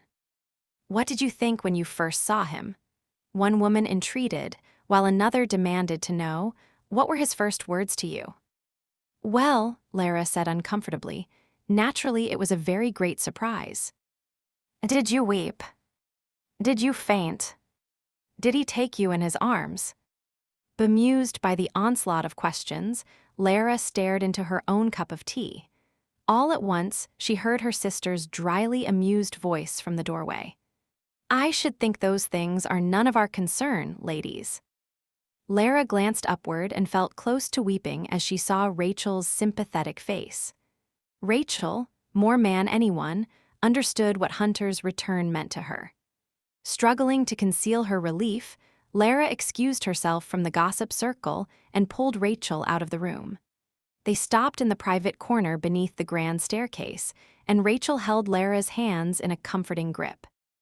"I knew you'd have a surfeit of visitors," Rachel said. "I was going to wait until later, but I couldn't stop myself from coming." "None of it seems real." Lara kept her voice low to avoid being overheard. "Things have changed so fast that I haven't had a moment to catch my breath. All of a sudden Arthur and Janet are gone, and I'm back here with Hunter and he's a stranger." "Do you mean stranger in a figurative or literal sense?" Rachel asked gravely. Lara gave her a startled glance. "You know that I wouldn't acknowledge him unless I believed him to be my husband." "Of course, dear, but he's not exactly the same, is he?" It was a statement, not a question. "You've met him then," Lara murmured. "I happened to cross his path as he was walking with Mr. Cobbett and Lord Grimston to the smoking room. He recognized me on sight, and stopped to greet me with every semblance of brotherly affection. We drew aside and talked briefly, and he expressed his concern for all you've suffered in his absence. He asked after my husband and seemed genuinely pleased when I told him that Terrell would come tomorrow. Rachel's face was wreathed in a perplexed pucker. He seems to behave and react in a manner befitting Lord Hawksworth, but— I know, Lara said stiffly. He is not the same. It is only to be expected that he has been altered by his experiences, but there are things about him that I can't understand or explain. How has he treated you so far? Lara shrugged. Very well, actually. He is trying to be agreeable, and there is a sort of charm and perceptiveness about him that I don't remember from before. Odd, isn't it? Rachel commented thoughtfully. I noticed the same thing. He's really rather dashing. The kind of gentleman that ladies swoon over, and he wasn't that way before. No, Lara agreed. He's not like the man I knew. I'm curious as to what Terrell will make of him, Rachel said. They were such close friends. If this man is a fraud— He couldn't be, Lara said instantly. Her mind refused to accept the frightening possibility that she was living intimately with a consummate liar, an actor the likes of which she had never encountered before. Larissa, if there is the slightest chance that he is an impostor, you could be in danger. You don't know what his past is, or what he might be capable of. He is my husband. Lara remained resolute, though she felt herself turn a shade paler. I'm sure of it. Last night, did he try to? No. I suppose that when he holds you in his arms, you'll know whether he's the man you married or not. As Lara tried to reply, she remembered the hot mist of his breath over her skin, the texture of his hair against her fingers, the spice of sandalwood in her nostrils. She had felt some strange, elemental connection between them. I don't know who he is, she said in an uneasy whisper. But I have to believe he's my husband, because that makes more sense than anything else. No stranger could know the things he does. Evening approached and the guests lingered, despite Dr. Slade's misgivings. He's had enough exertion for one day, the elderly doctor told Lara. Together they glanced at Hunter, who stood at a sideboard on a distant side of the drawing room. It is time for him to rest, Lady Hawksworth. Lara watched as her husband simultaneously poured a snifter of brandy and laughed at some quip one of his companions had made, and he seemed altogether comfortable. Until one noticed the faint strain around his eyes and the deepening brackets on either side of his mouth. It had been a performance, she realized. A skillfully executed performance designed to win the support of the township, and it had been successful. He had been every inch the lord of the manor today, confident, hospitable, and polished. If his visitors had initially harbored suspicions as to his identity, very few of them doubted him now. Lara felt a pull of compassion as she stared at him. In spite of the people surrounding him, he seemed very much alone. He does look a bit fashed, she said to Dr. Slade. Perhaps you could use your influence to coax him to retire. I've already made the attempt, the elderly man snorted, rubbing one of his long gray sideburns. He's as bull-headed as ever. I expect he'll play the part of host until he drops from exhaustion. Lara contemplated her husband. He never has listened to anyone else's opinion, she agreed, feeling reassured that this, at least, was one thing that hadn't changed about Hunter. However, I'll do what I can about the situation. Adopting a pleasant smile, she approached Hunter and the three men standing with him. She started with the closest one, Sir Ralph Woodfield, a prosperous gentleman with a passion for hunting. "Sir Ralph," she exclaimed in delight, "it is a great pleasure to find you here." "Why, thank you, Lady Hawksworth," he responded heartily. "May I offer my congratulations on your good fortune? We've all sorely missed this fine fellow. I've no doubt you more than anyone are rejoicing over his return." A sly wink punctuated this sentence. Lara colored at his effrontery.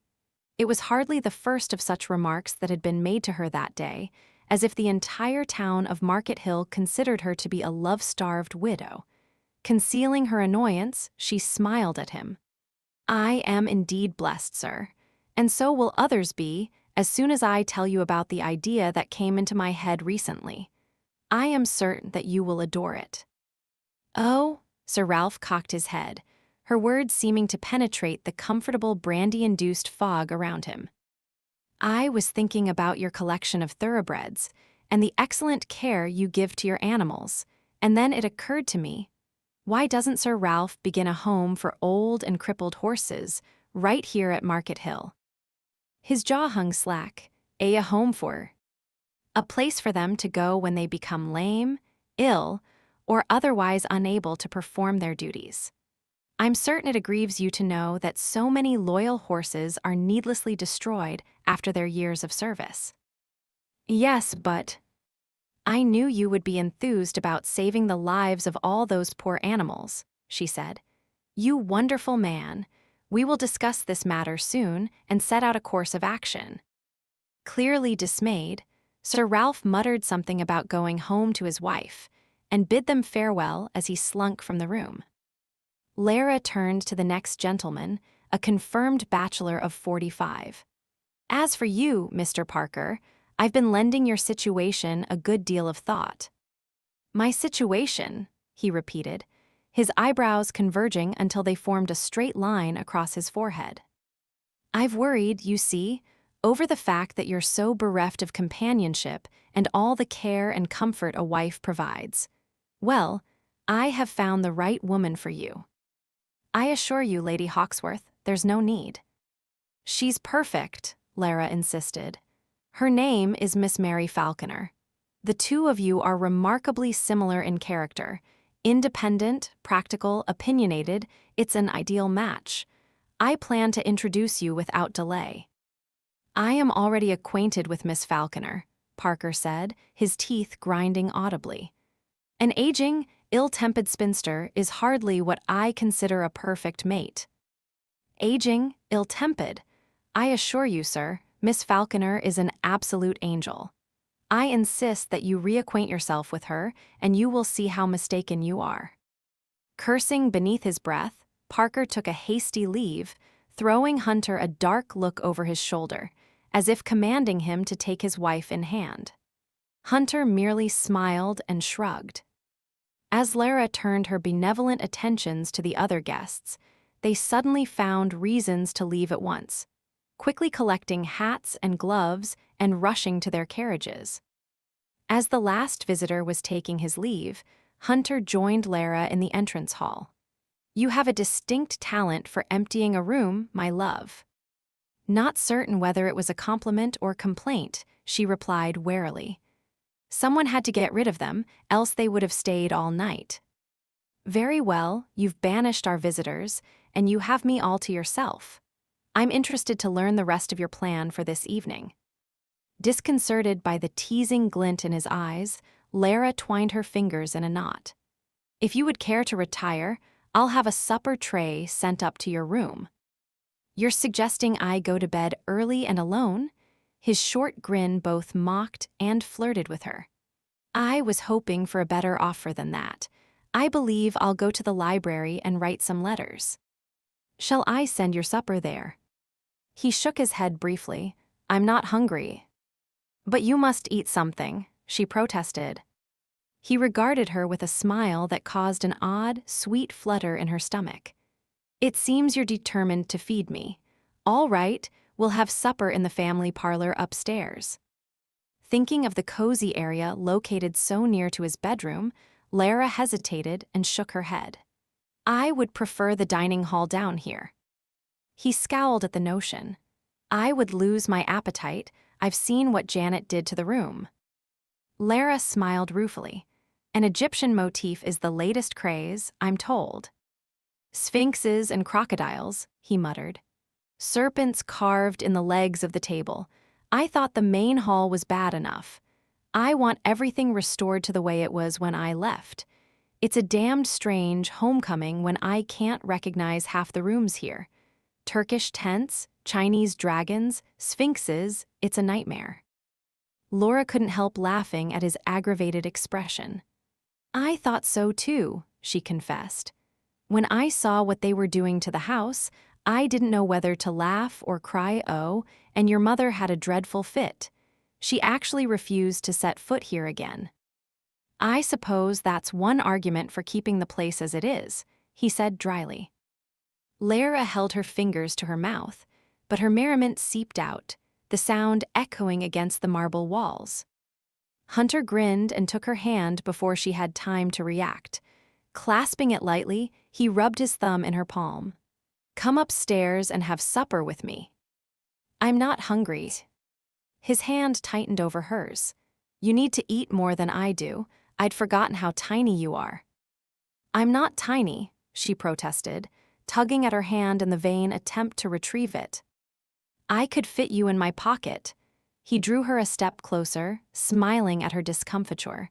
Come upstairs. You're not afraid to be alone with me, are you? Of course not. You think I'll try to kiss you again, is that it? Lara glanced around the entrance hall, afraid they would be overheard by a passing servant. I don't care to discuss. I won't kiss you, he said gravely. I won't touch you, now say yes.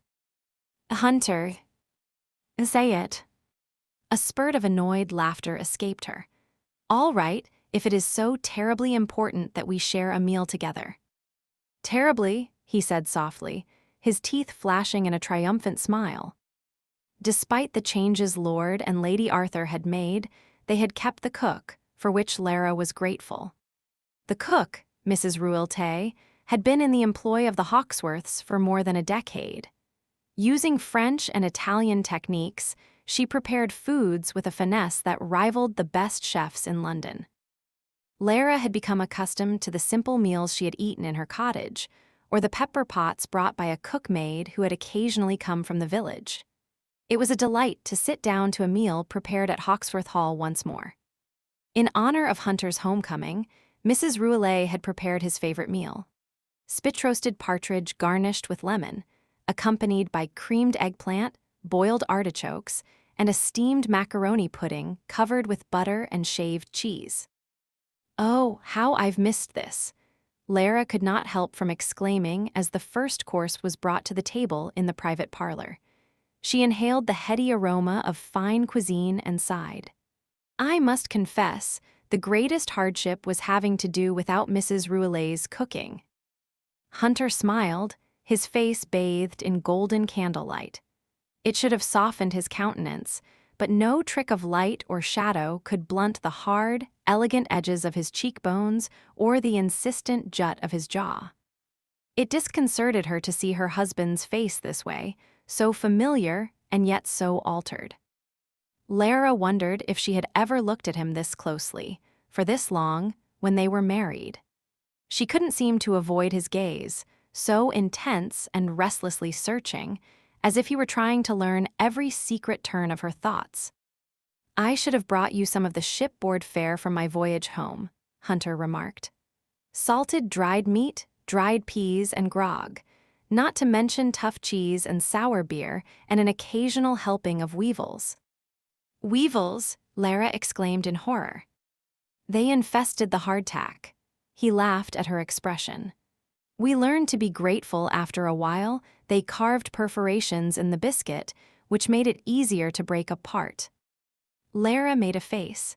I don't want to hear about the weevils. You're going to spoil my supper. I'm sorry.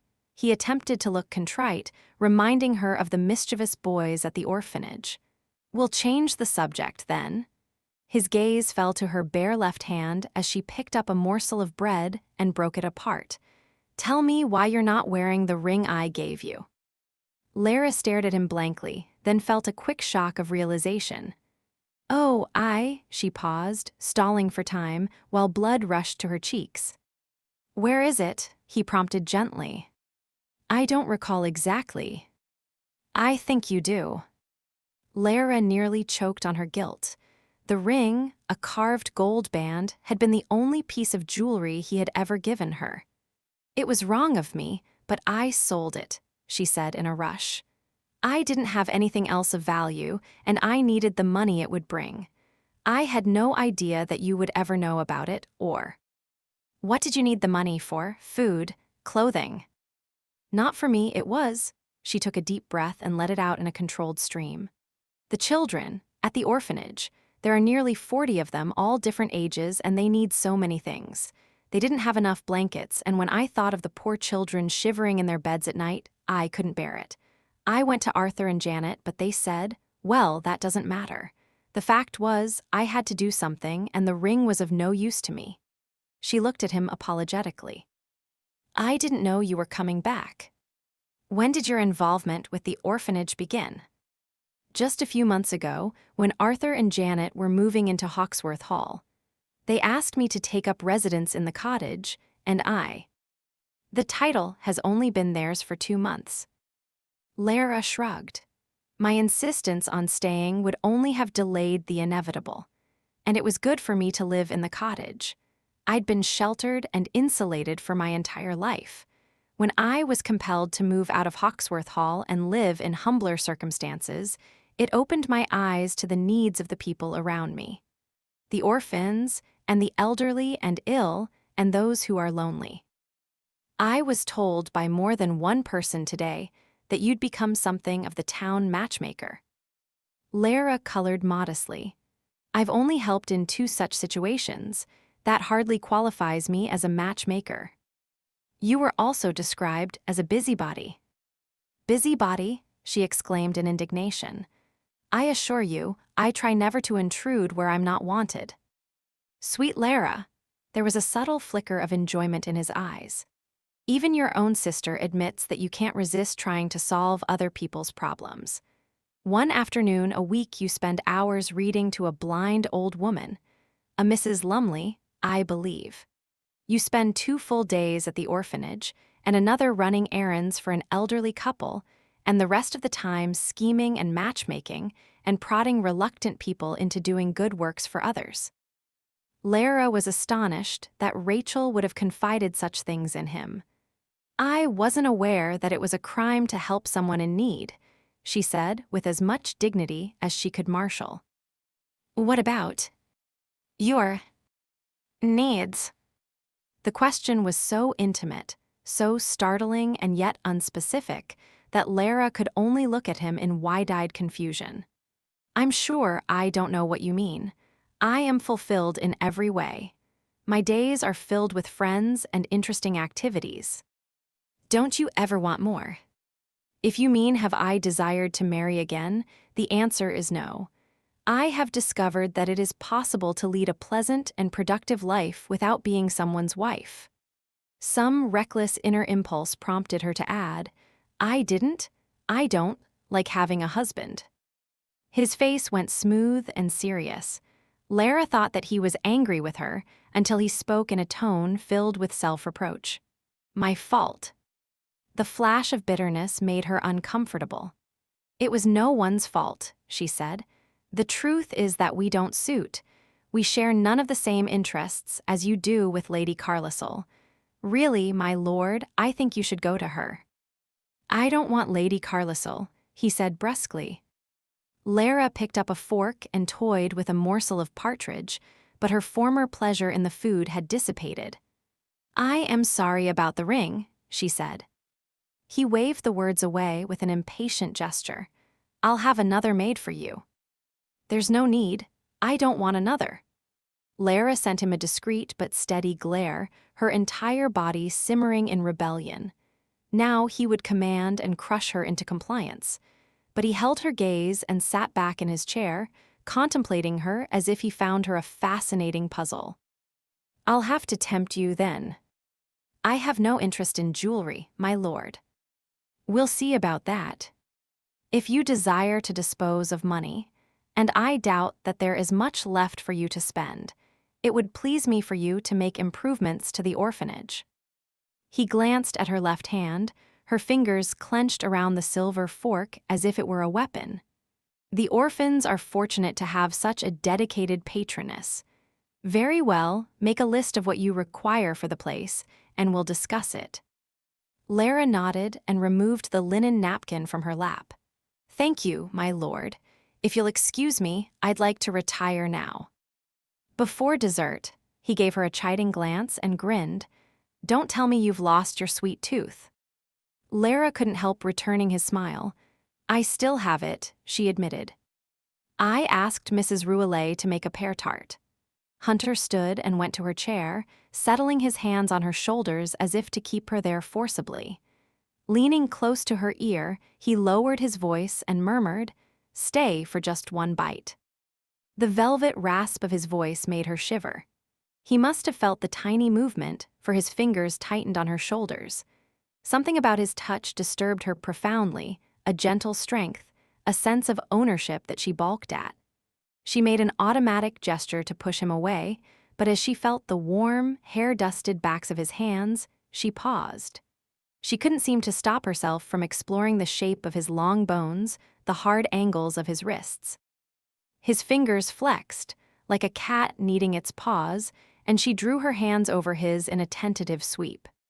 The moment spun out, the silence deepening until the only sound that broke it was the tiny sputter of the candle flames. From somewhere above her head, she heard Hunter's shaky laugh, and he pulled back as if she had burned him. "I'm sorry," Lara said softly, her face reddening with surprise at her own actions. "I don't know why I did that." "Don't apologize. In fact," he knelt by her chair, staring at her. His voice was low and a bit unsteady. "I wish you would again." She was mesmerized by the fire-swept darkness of his eyes. He held very still, as if encouraging her to touch him, and she clenched her fist in her lap to keep from reaching out. "Hunter?" she asked in a whisper. His face changed, the illusion of perfectly cast bronze dispelled by a crooked grin. "You always say my name as if you're wondering who I really am." "Perhaps I am." "Who could I be, then?" "I don't know," she replied soberly in the face of his teasing. "Long ago, I used to dream." Her voice died away as she realized what she had been about to reveal. He had such a terrible power over her, making her want to tell him her secrets, to be vulnerable to him. "What did you dream, Lara?" She had dreamed of a man like the one he seemed to be. She had dreamed of being wooed, charmed, caressed, things she had never dared to confess even to Rachel. But those fantasies had faded when she had met Hunter, and she had learned the reality of marriage. Duty, responsibility, disappointment, pain, loss. She didn't realize that her emotions showed on her face until Hunter spoke wryly. "No dreams left, I see." "I'm no longer a young bride," she replied. He gave a short laugh. "No, you're an ancient matron of 24 who knows how to manage everyone's life but her own." Pushing back from the table, Lara left her chair and faced him as he stood. "I've managed my affairs quite well, thank you." "So you have," Hunter said, all mockery gone. "And I intend to do better this time. I'm going to make a settlement on you so that if anything ever happens to me, again, you'll be provided for in a suitable manner. No more hovels and ill-fitting gowns and shoes with holes worn through them." So he had even noticed the soles of her shoes. Was there anything that escaped his notice? She strode to the door and opened it, pausing to look back at him. "I shan't stay for dessert. I couldn't eat another bite. Good night, my lord." To her relief, he didn't follow her. "Pleasant dreams," he murmured. Her mouth curved in a forced smile. "For you as well." She left quietly, closing the door behind her. Only then did Hunter move, wandering to the portal, his large hand clasping the oval brass knob that she had just touched, searching for any remaining warmth her skin might have imparted. He leaned his cheek against the cool, glossy panel and closed his eyes. He craved her body, her sweetness, her hands on his body, her legs open to him, her throat tightening with feminine cries as he pleasured her. He shoved the thoughts away, but it was too late. He was left with a painful erection that wouldn't subside. How long would it take for her to accept him? What the devil would she require? If only she would assign him some Herculean task for him to accomplish and prove himself.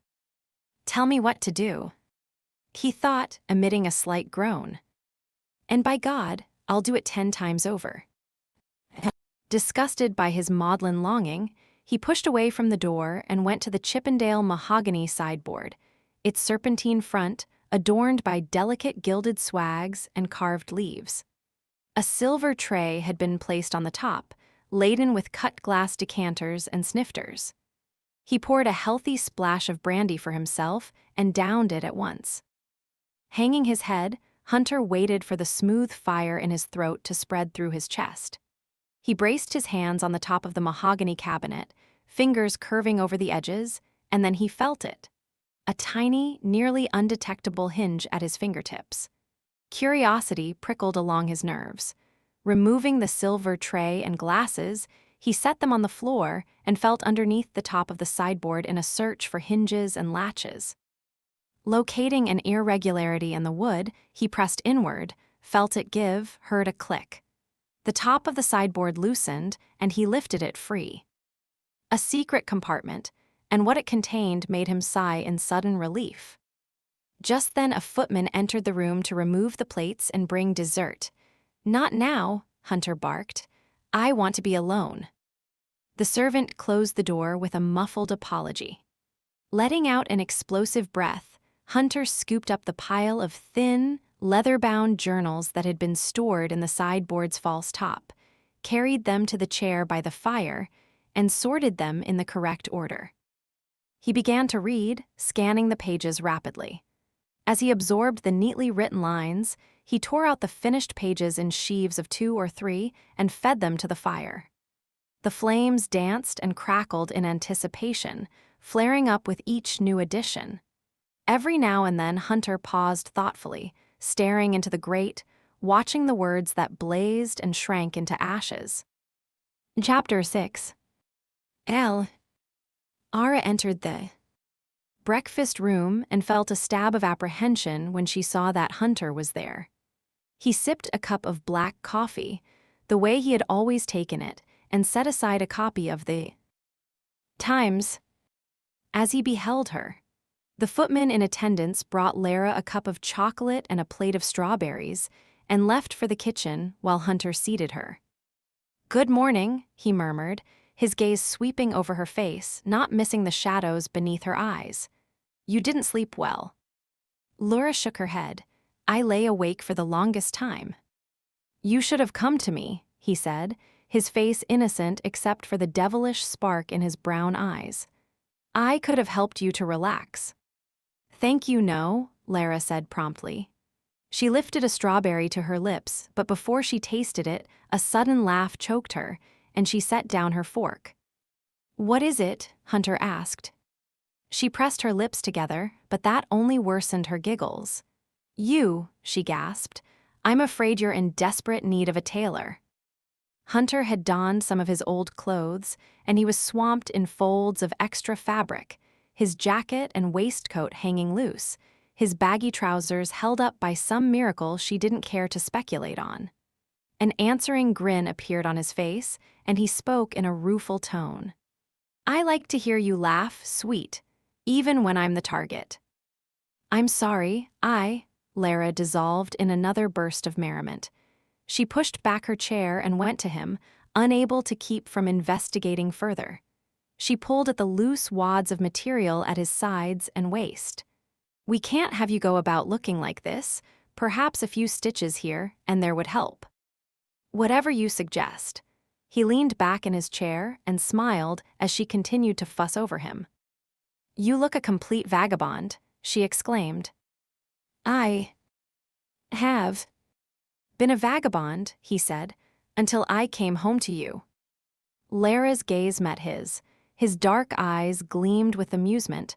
Her breath caught as she accidentally touched the hard surface of his midriff, his heat filtering through the thin linen shirt. She snatched her hand back at once. "Excuse me, No." He caught her wrist swiftly, enclosing it in a gentle grip. They stared at each other, frozen in a quiet tableau. Hunter exerted only a light tension on her wrist. It would be so easy for him to pull her forward, bring her tumbling into his lap, but he held still. It seemed as if he were waiting for something, his expression arrested. his chest rising and falling in a rhythm much faster than normal. Lara sensed that if she took one step toward him, he would pull her into his arms. Her nerves clamored with excited alarm at the prospect. She looked at his mouth, remembered the warmth and taste of him. Yes, she wanted him to kiss her. But before she could move her leaden feet, Hunter released her with a crooked smile. Lara expected to feel relief, but instead she was flooded with disappointment. Troubled by her inexplicable reactions to him, she went back to her chair and bent her head over the plate of strawberries. "I'll be leaving for London tomorrow morning," she heard Hunter say casually. Startled, she glanced at him. "So soon, but you've only just arrived." "I have business to take care of, including a meeting with Mr. Young and our bankers and solicitors." At her questioning expression, he added, "To arrange for some loans." "We're in debt then," Lara said gravely, not surprised by the news. Hunter nodded, his mouth twisting. "Thanks to Arthur's mismanagement." "But to arrange for more debt," she asked hesitantly, "won't that encumber the estate beyond all reason?" He gave her a brief, reassuring smile. "It's the only way to climb out. Don't worry, madam, I have no intention of failing you." The pucker on her forehead remained, but when she spoke again, it concerned a far different matter. "Is that the only reason you're going to London? I suppose you'll want to see some old friends as well." She paused and sipped at her chocolate in a show of unconcern.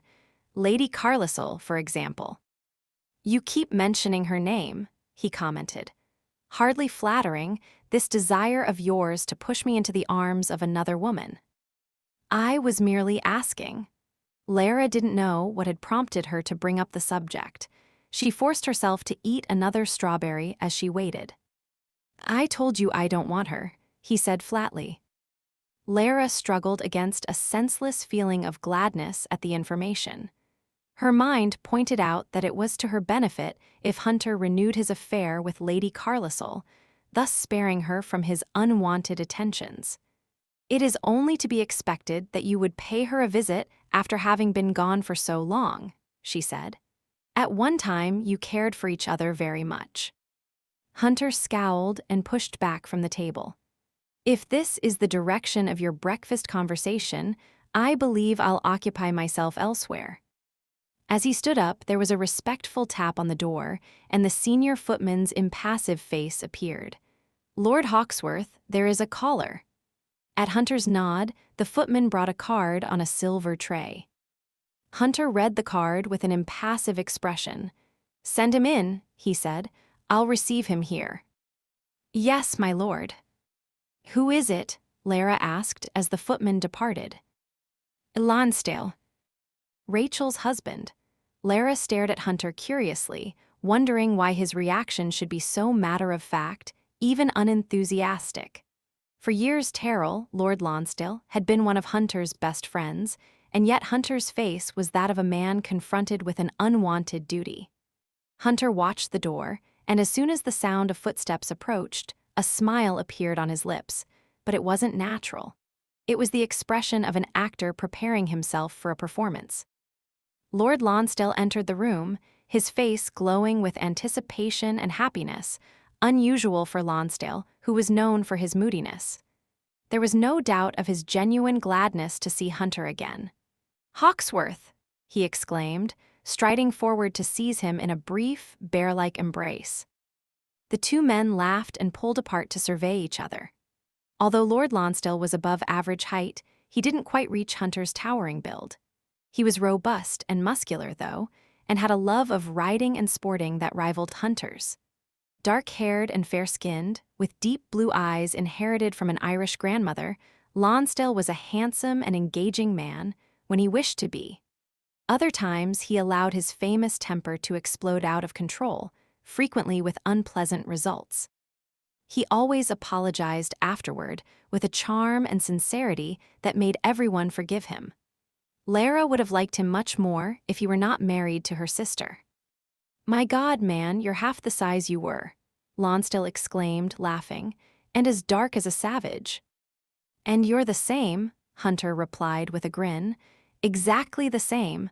I should have known you'd cheat the devil his due. Lonsdale stared at him with open fascination. You're so altered. I'm not certain I would have recognized you, except that Rachel told me what to expect. It's good to see you, old friend. Lonsdale responded with a smile, but his penetrating stare did not waver from Hunter's face. Lara could understand the reason Lonsdale's pleasure suddenly seemed to dim. Lonsdale was no fool, and he was confronted with the same dilemma that everyone else faced. If this man was indeed Hunter, he was greatly changed, and if he was a stranger, he was an astonishingly convincing replica. Old friend, Lonsdale repeated cautiously.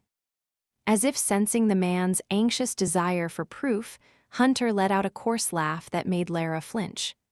Let's have a drink, he said to Lonsdale. I don't care what the hour is. I wonder if there's a bottle of Martell 97 left, or if my damned thieving uncle finished every drop. Lonsdale was instantly reassured. Yes, the Martell, he said with a bark of happy relief. You remembered my liking for the stuff. I remember a certain evening at the Running Footman when your liking for the stuff nearly got us beaten senseless. Lonsdale was nearly overcome with laughter. I was as drunk as a mop, with quite an itch for that whore in the red gown. Hunter interrupted with a warning cough. Let's save that reminiscence for a time when my wife isn't present. Just then noticing Lara's presence, Lonsdale sputtered an apology. Forgive me, Larissa, I was so shocked by the sight of Hawksworth, I'm afraid I took no notice of anything else around me. That is quite understandable, Lara said with a failed attempt at a smile. Witnessing the two men together recalled a host of unhappy memories. It seemed that they encouraged each other's worst traits, selfishness and a sense of masculine superiority that she found insufferable. She glanced uneasily at Hunter. If he wasn't her husband, he possessed a chameleon-like ability to become whatever others expected him to be. Lonsdale gave her a deceptively solicitous smile. My dear sister-in-law, tell me, how is it to have your dear departed come back home? There was a mocking gleam in his blue eyes. He had, of course, known about their loveless marriage, and he had encouraged Hunter's infidelities. Lara answered without looking at either of them. I'm very pleased, of course. Of course, Lonsdale jeered. Hunter laughed with him, and their hearty amusement made Lara tense with resentment. However, when she witnessed Hunter looking at Lonsdale in an unguarded moment, it seemed that he was none too fond of the man.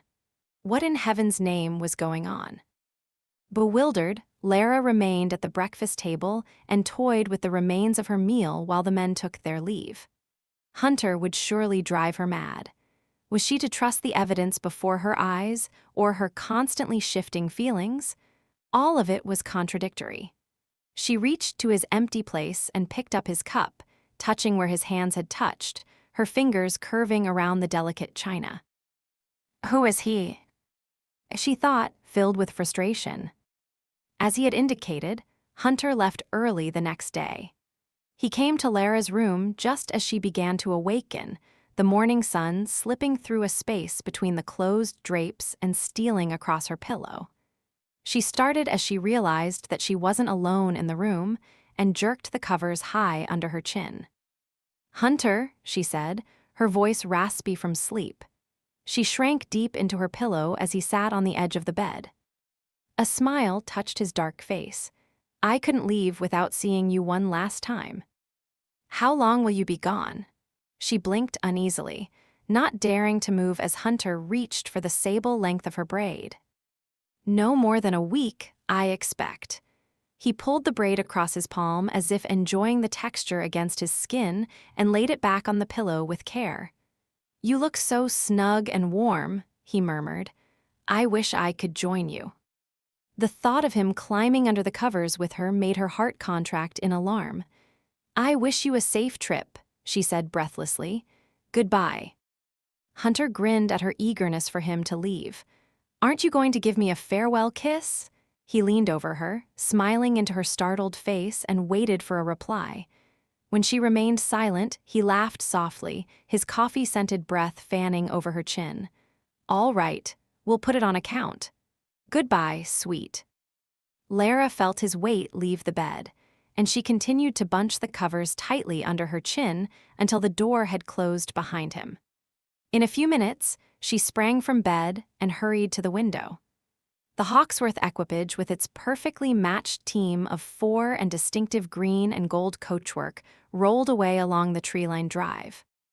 There was a strange mixture of feelings inside her, relief at his departure, but also a touch of sadness. The last time Hunter had left her, she had somehow known that she would never see him again. How was it that he could have made his way back home? Chapter 7. Stone's Throw. Away from the prosperous shopping area of the Strand, there was a series of alleys and courts that led to the slums of the London underworld. It was densely populated by a class of people with no homes, no regular means of supporting themselves, no recognition of marriage or family life or anything close to morality. The streets were sour with dung and littered with rats, their dark shapes slipping in and out of buildings with ease. Night was falling fast, the last feeble rays of the sun disappearing behind the ramshackle structures. Grimly, Hunter shouldered his way past prostitutes, thieves, and beggars until the winding street led him to the marketplace he sought. It was a bustling place, featuring stolen carcass meat and other purloined goods. Costermongers hawked shrunken fruits and vegetables from barrows or primitive stalls. A brief memory assailed him, wandering through an Indian market every bit as squalid, except the smells were different. The scents of peppery grain and spices, the fecund odor of rotting mangoes, the sweet whiff of poppy and opium, all underlaid with the peculiar pungency that belonged to the East. He didn't miss Calcutta, but he did miss the Indian countryside, the wide earth roads lined with swaths of elephant grass, the tangled forests and quiet temples, the sense of languid ease that permeated every aspect of life. The Indians thought that the English were an unclean race, beef eaters, ale drinkers, filled with lust and materialistic desires. Casting a sardonic glance at the scene around him, Hunter couldn't suppress a quick grin. The Indians were right. A drunken hag plucked at Hunter's sleeve, imploring him for a spare coin. He shrugged her away impatiently, knowing that if he showed any sign of mercy, all the beggars in the vicinity would throw themselves at him. Not to mention pickpockets, who were forming in groups and staring at him like jackals. By necessity, the market was opened under cover of night, though any police would have been insane to venture there. The area was lit with gas flares and smoking grease lamps, making the air thick and pungent. Hunter narrowed his eyes against the irritating haze and paused by an oddly dressed man seated on a rickety stool. The dark-skinned man, French-Polynesian in appearance, was dressed in a long blue velveteen coat with carved bone buttons. A strange design had been inked on his cheek, an exotic bird in flight. Their gazes met, and Hunter indicated the mark on the man's face. "Can you do that?" he asked, and the man nodded. "It is called Tatwa," he replied in a liquid French accent. Hunter reached in his coat pocket and pulled out a scrap of paper, the last remaining trace of the journals. "Are you able to copy this?" he asked brusquely. The Frenchman took the design and examined it closely. "Bien, sir. It is a simple design. It will not take long." Picking up his stool, he carried it with him as he walked away, gesturing for Hunter to follow. They walked from the market to a street-side cellar, lit by guttering candles that filled it with a lurid orange glow. Two copulating couples were busy on rickety wooden cots. A few whores of varying ages lingered outside the cellar, beckoning to potential customers.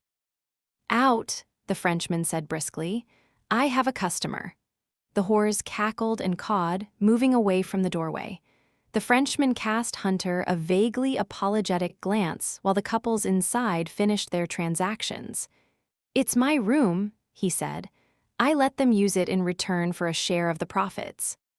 An artist and a pimp, Hunter commented. You're a man of many talents. The Frenchman paused, clearly deciding whether to be amused or offended, and finally laughed. He led Hunter down into the cellar and went to a table in the corner, setting out an assortment of tools, pouring dishes of ink. Where would you like the design? He asked. Here, Hunter pointed to the inside of his upper arm. The man raised his brows at the location, but nodded in a businesslike manner. Remove your shirt. S'il vous plaît. A group of 4 or 5 whores lingered in the cellar, ignoring the man's curt command for them to leave. And some devil, a girl with garish red hair remarked, flashing him a friendly smile loaded with decaying teeth. Care for a toss after Froggy's done? No, thanks, Hunter said easily, though he was inwardly repulsed. I'm a married man. That comment earned screams of delight and appreciation. Oh, he's a darling. I'll toss you for free. A large-breasted blonde offered, giggling. To Hunter's discomfort, the whores stayed to watch him remove his jacket, waistcoat, and shirt. As soon as the baggy linen shirt was stripped away, they erupted in peals of admiration. Airs a 'andsome bit o' beefsteak, dearies. One of them cried and ventured forward to touch his bare arm. Jesus, ave a look at those muscles, built like a bloody bull, he is. With a nice, tight breadbasket, another said, poking at his flat stomach. What's this? The redhead had found the scar on his shoulder, another on his side, and the star-shaped one on his lower back. She made a cooing sound and examined the marks curiously. Seen a bit o' action, ave ye? She asked, favoring him with an approving smile. Although Hunter kept his features emotionless, he felt a flush spreading over his face. Delighted by his obvious discomfort, the whores continued to giggle and tease, until at last the Tatwa artist was finished with his preparations and ordered them out. I can't work with this noise, the Frenchman complained. Out, girls, and don't come back until I'm finished. But where do I take the cock stands? One of them said plaintively. The alley wall, came the decisive reply, and the prostitutes filed out in a surly line. The Tatwa artist looked at Hunter assessingly. You might find it more comfortable to lie on the cot while I proceed, monsieur. Hunter glanced at the semen-stained ticking on the bed and shook his head in distaste. He sat on the stool and lifted his arm, bracing his shoulders back against the wall. Decord. The Frenchman conceded. But I warn you, if you move or flinch, the design will be flawed. I won't move.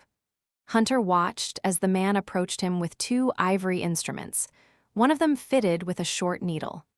After studying the drawing on the paper Hunter had given him, the Frenchman dipped the needle in a dish of black ink, placed it against Hunter's skin, and tapped it with the other instrument. Hunter stiffened at the fiery sting. Once again they Tatwa artist dipped the needle and tapped it into his skin, this time creating a long chain of pinpricks. It was the repetition that soon proved excruciating. Each sting in itself was nothing, but endless lines of them, accompanied by the maddening clicking of the bone instruments, made his nerves screech in protest. He felt sweat collecting on his forehead, stomach, even his ankles. Soon it felt as if his arm had been set on fire. He concentrated on breathing steadily, in and out, willing himself to accept the burn instead of fighting it. The Frenchman paused, allowing him a moment of respite. The pain makes most men weep, no matter how they fight it, he commented. I've never seen anyone bear it so well. Just get on with it, Hunter muttered. Shrugging, the Frenchman picked up the instruments. A scorpion is an unusual design to choose, he said, while the delicate click-click of the needle resumed. What meaning does it have for you? Everything, Hunter said, his teeth clenching until his jaw ached. The Frenchman paused as the needle hit a sensitive nerve that made Hunter twitch. Please hold still, monsieur. Hunter remained steady and dry-eyed. He thought of the future that beckoned before him, of Lara, and the work of the needle became welcome indeed. For what he wanted, this was a small price to pay. Chapter 8. See courting too. They. Unters. Instructions: Lara engaged the services of a designer, Mr. Smith, to change the interiors of Hawksworth Hall. Accompanied by the estate manager, Mr. Young, Lara showed Smith on a tour of the house. "As you can see, Mr. Smith," she said with laughing dismay, "my claim that this will be the greatest challenge of your career is not far off the mark." Smith, a heavy-set gentleman with a long mane of gleaming silver-white hair, grunted noncommittally and scribbled in a small notebook with gilt-edged pages. Although his real name was Mr. Hugh Smith, he was known as Possibility Smith, having earned the nickname from his famous habit of saying, "This place has distinct possibilities." So far Lara had waited in vain for the magic phrase to appear. She had taken him on a survey of the Egyptian dining room with its sarcophagus-shaped cabinets, the Baroque entrance hall, the Chinese parlors filled with faux carved bamboo, and the Moroccan ballroom lined with marble blackamoors dressed in pink togas. With each new room he beheld, Possibility Smith's countenance became darker, and his silence deepened. "Is it worth saving, do you think?" Lara asked in a lame attempt at humor, "or shall we just burn the place to the ground and start over?" The silver-maned head turned toward her. "For sheer bad taste, it is unrivaled by any residence I've ever had the misfortune of viewing." Mr. Young interceded tactfully. "Let me assure you, sir, that Lady Hawksworth possesses exquisite taste and had no hand in this decor." "Let us hope not," Smith muttered and sighed. "I must have another look at that ballroom, then we'll visit the next floor." He wandered away, shaking his head in regal disapproval. Lara put a hand over her mouth, stifling a laugh as she imagined his expression when he crossed the threshold of her multi-mirrored bedroom. Oh, she should have had the servants remove the one on the ceiling before he saw it. Regarding her pinkening face, Mr. Young gave her a sympathetic smile. "Lord and Lady Arthur certainly left their mark, didn't they?" Lara nodded, her eyes twinkling. "I'm afraid we can't afford the expense of changing everything, but how is anyone to live in such a horror?" "I shouldn't worry about the expense for long," Mr. Young said comfortingly. "The Earl discussed some of his plans with me, and I was quite impressed. With some reorganization of his properties, a much-needed loan, and a few sound investments, I believe the estate will be more prosperous than ever." Lara's amusement faded, and she stared at him curiously. "Do you find the Earl much as he was before then?" "Yes, and number, in my humble opinion, he's improved. It seems to me that Hawksworth has a greater sense of responsibility and financial acuity than he once did. He was never much interested in his business affairs, you know. At least, not as much as he was in fox hunting and grouse shooting." "I know," Lara said, rolling her eyes. "But what is to account for his altered character, and do you think the change is permanent?" "I believe it is only natural, after what he has been through," Mr. Young continued matter-of-factly. "To be reminded so forcibly of his mortality, to see what has become of his family and property in his absence, it is actually a great gift. Yes, I believe the change is permanent. The Earl now realizes how much he is needed by all of us." Rather than argue that she didn't need Hunter's presence in her life, Lara nodded shortly. "Mr. Young, are there any questions in your mind as to his identity?" "No, not in the least." He seemed startled by the idea. "Don't tell me that you doubt him." Before she could reply, Possibility Smith rejoined them in the large hall. "Well," he said with a huge sigh, "let's get on with the rest of it." "Mr. Smith," Lara commented wryly, "you seem rather aghast." "I was aghast at least an hour ago. Now I'm horrified." He crooked his arm for her to take. "Shall we proceed?" Mr. Smith and 2 assistants remained at the house for the rest of the week, sketching, conferring, littering the floors with books and fabric swatches. In the midst of the tumult, Lara found time to visit her friends at Market Hill, and more important, to go to the orphanage. Every problem and worry receded to the back of her mind as she saw a botany class of 6 children sketching plants in the garden under the supervision of a teacher, Miss Chapman. Lara felt a smile spread over her face as she walked toward them, heedless of the grass and mud that stained the hem of her gray skirt. The children came to her at once, abandoning pencils and sketchbooks and eagerly calling her name. Laughing, Lara sank to her haunches and embraced them. Tom, Maggie, Macy, Patty, Rob, she paused and ruffled the last one's hair. And you, Charlie, have you been behaving well? I done alright. He ducked his head with a sly grin. He's tried very hard, Lady Hawksworth, the teacher said. Not quite an angel, but close enough.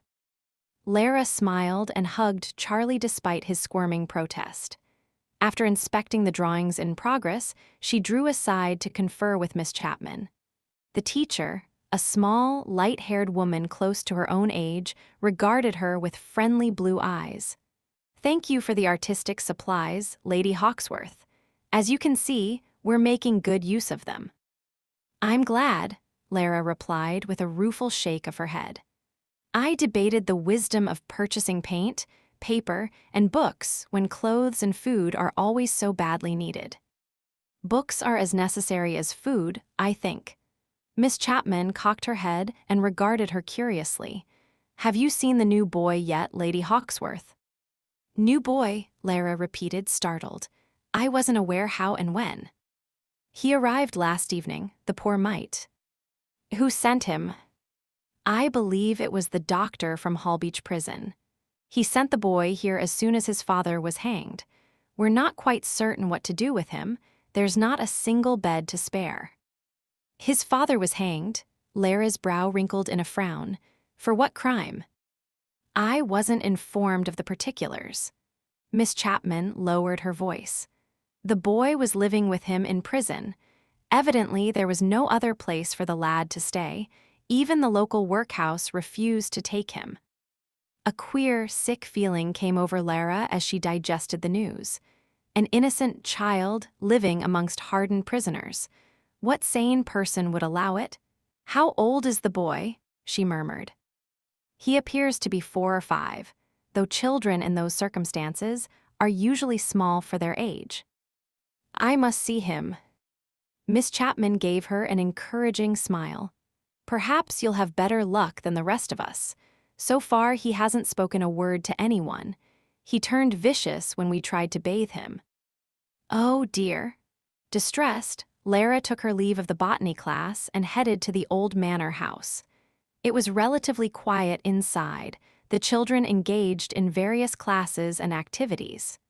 The cook, Mrs. Davies, was busy chopping root vegetables and dropping them into a large pot of mutton stew.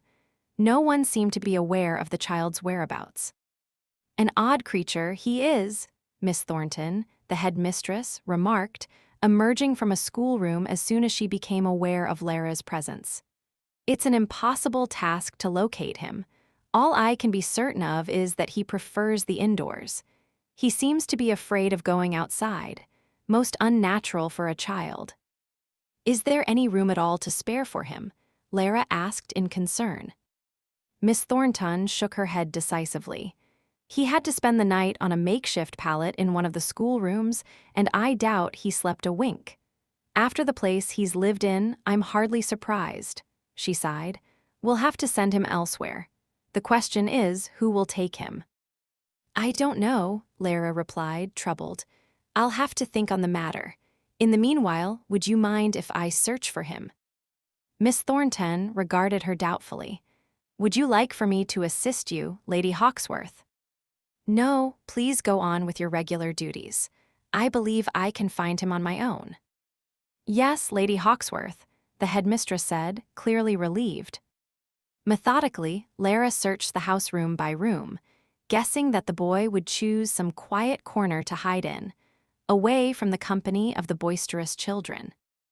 Finally, she located him in the corner of a converted parlor, curled beneath a writing desk, as if the cramped space offered some sort of security. Lara saw him gather into a ball as soon as she entered the room. Silently, he hugged his knobby knees and watched her. He was nothing but a small bundle of rags, topped with a thatch of long, dirty black hair. "There you are," Lara said softly, sinking her to her knees before him. "You seem a little lost, darling. Will you come sit with me?" He held back, staring at her, his intense blue eyes circled with dark smudges of weariness. "Will you tell me your name?" Lara sat and smiled at him, while he stayed frozen before her. She had never thought the eyes of a child could be so wounded and suspicious. Noticing that one of his hands was buried in a tattered pocket, holding something protectively, she gave him an inquiring smile. "What do you have in there?" she asked, guessing that he held a small toy, a ball of string, or some other object that little boys cherished. Slowly, he pulled out a tiny, furry gray body, a live mouse, which peered at her over the edge of the boy's fingers with bright, beady eyes. Lara held back a startled squeak at the sight. "Oh," she said weakly, "that's very interesting. Did you find him here?" The boy shook his head. "He came with me." Gently, he stroked the mouse between the ears with a grimy finger. "He likes it when I pet his head like this." Growing bolder at Lara's close attention, he continued more warmly. "We do a thing together, Mousie and me." "Mousie, is that his name?" So the boy considered the rodent as something of a pet friend. Lara's throat was tight with laughter and pity. "Do you want a pet I am?" the boy asked, extending the squirming creature to her. Lara couldn't bring herself to touch the thing. "Thank you, but no." "All right." He stuffed the mouse back in his pocket and patted it lightly. There was a strange, sweet constriction in Lara's chest as she watched him. The poor child had nothing, no family, no friends, no future to speak of, but in his own little way, he was taking care of someone, something, even if it was just a prison mouse. "You're pretty," the boy said generously, and surprised her by crawling into her lap. Startled, Lara hesitated before responding, her arms closing around him. He was bony and light, wiry like a cat. There was a sour smell wafting from his clothes and body, and the awful thought struck her that he was probably crawling with vermin above and beyond the little pet mouse. But he leaned back against her arm, tilting his head to look at her, and Lara found herself stroking his matted dark hair. She wondered how long it had been since he had known a maternal embrace. Such a small boy he was, and so utterly alone. "What is your name?" she asked. He didn't reply, only half closed his eyes, seeming to relax except for the grip of his grimy fingers on her sleeve. "My goodness, you need a bath," she said, continuing to stroke his hair back. "There must be a handsome boy underneath all this dirt." Lara continued to hold him and murmur softly until she felt his head nod against her shoulder. He was utterly exhausted. It wouldn't be long before he fell asleep. Easing him from her arms, she stood and gestured for him to come with her. "I'll take you to Miss Thornton," she said. "She's a very kind woman, and you must promise to mind her. We'll find a home for you, sweetheart. I promise." He went obediently to Miss Thornton's office, trotting beside Lara with his fist clutched in her skirt. They reached the small room and found Miss Thornton at her desk. The headmistress smiled as she saw them. "You have a way with children, Lady Hawksworth. I should have known that you would find him." She approached the small boy and grasped his wrist. "Come with me, young sir. You've troubled her ladyship quite enough." The boy huddled closer to Lara, snapping his teeth at Miss Thornton like a wild animal. "No," he said sharply. The headmistress regarded him with surprise. "Well, it appears he can speak after all." She renewed her efforts to pull him away. "There's no need to carry on, lad. No one is going to harm you." "No. No." He burst into tears and clutched at Lara's legs and hips. Distressed, Lara bent over to stroke his narrow back. "Sweet boy, I'll come back tomorrow, but you must stay here." While the boy continued to howl and clutch at her, Miss Thornton left the room and reappeared with another teacher. "You're remarkable, Lady Hawksworth," she said, laboring with the other woman to pry him away. "Only you could call a child like that sweet and sound as if you mean it." "He's not a bad boy," Lara said, trying in vain to hush the crying child. The teachers managed to jerk him away, and he screamed in rage and misery. Lara stared transfixed at the sobbing boy, who was snarling and squirming like a wild cub. "Don't mind him," Miss Thornton said. "I told you, he's odd and unnatural. Bless you, my lady, you've had enough to contend with of late without enduring a scene like this." "That's all right. Lara lost her voice, seized by anxiety as she saw them drag the little boy from the room. One of the teachers scolded him softly, gripping his arm to prevent him from escaping. "We'll take care of him," Miss Thornton told Lara. "He'll be perfectly all right." "Ew." He howled once more. In the midst of the struggle, there was a scuttling movement as the mouse crawled from the child's pocket and landed on the floor. Catching sight of the rodent scooting along the polished wood, the teachers shrieked in unison and released the boy. "Mousie," he cried, dropping to his knees and scrambling after the escaping rodent. "Mousie, come back." Somehow the mouse found a hole in the seam of the wall and wiggled through, disappearing. Stupefied, the boy stared at the tiny hole and began to cry in earnest. As Lara stared at the tearful child, the panicked teachers, and Miss Thornton's taut face, she heard herself speak. "Let me have the boy," she said impulsively. I want him." "Lady Hawksworth," Miss Thornton asked cautiously, as if she'd taken leave of her senses. Lara continued rapidly. "I'll take him with me for now. I'll find a place for him." "But surely you don't mean." "Yes, I do." The boy returned to the safety of Lara's skirts, his chest heaving with agitation. "I want Mousie," he sniffled. She rested her hand on his back. "Mousie has to stay here," she said quietly. "He'll be fine, I promise you. Will you stay here as well, or would you like to come with me?" He groped for her hand in answer, clinging tightly. Lara glanced at the headmistress with a wry smile. "I'll take good care of him, Miss Thornton." "Of that, I have no doubt," the headmistress responded. "I only hope he doesn't inconvenience you too greatly, m'lady." She bent down and stared sternly into the boy's reddened face. "I hope you realize what a stroke of luck you've had, young Master Canon.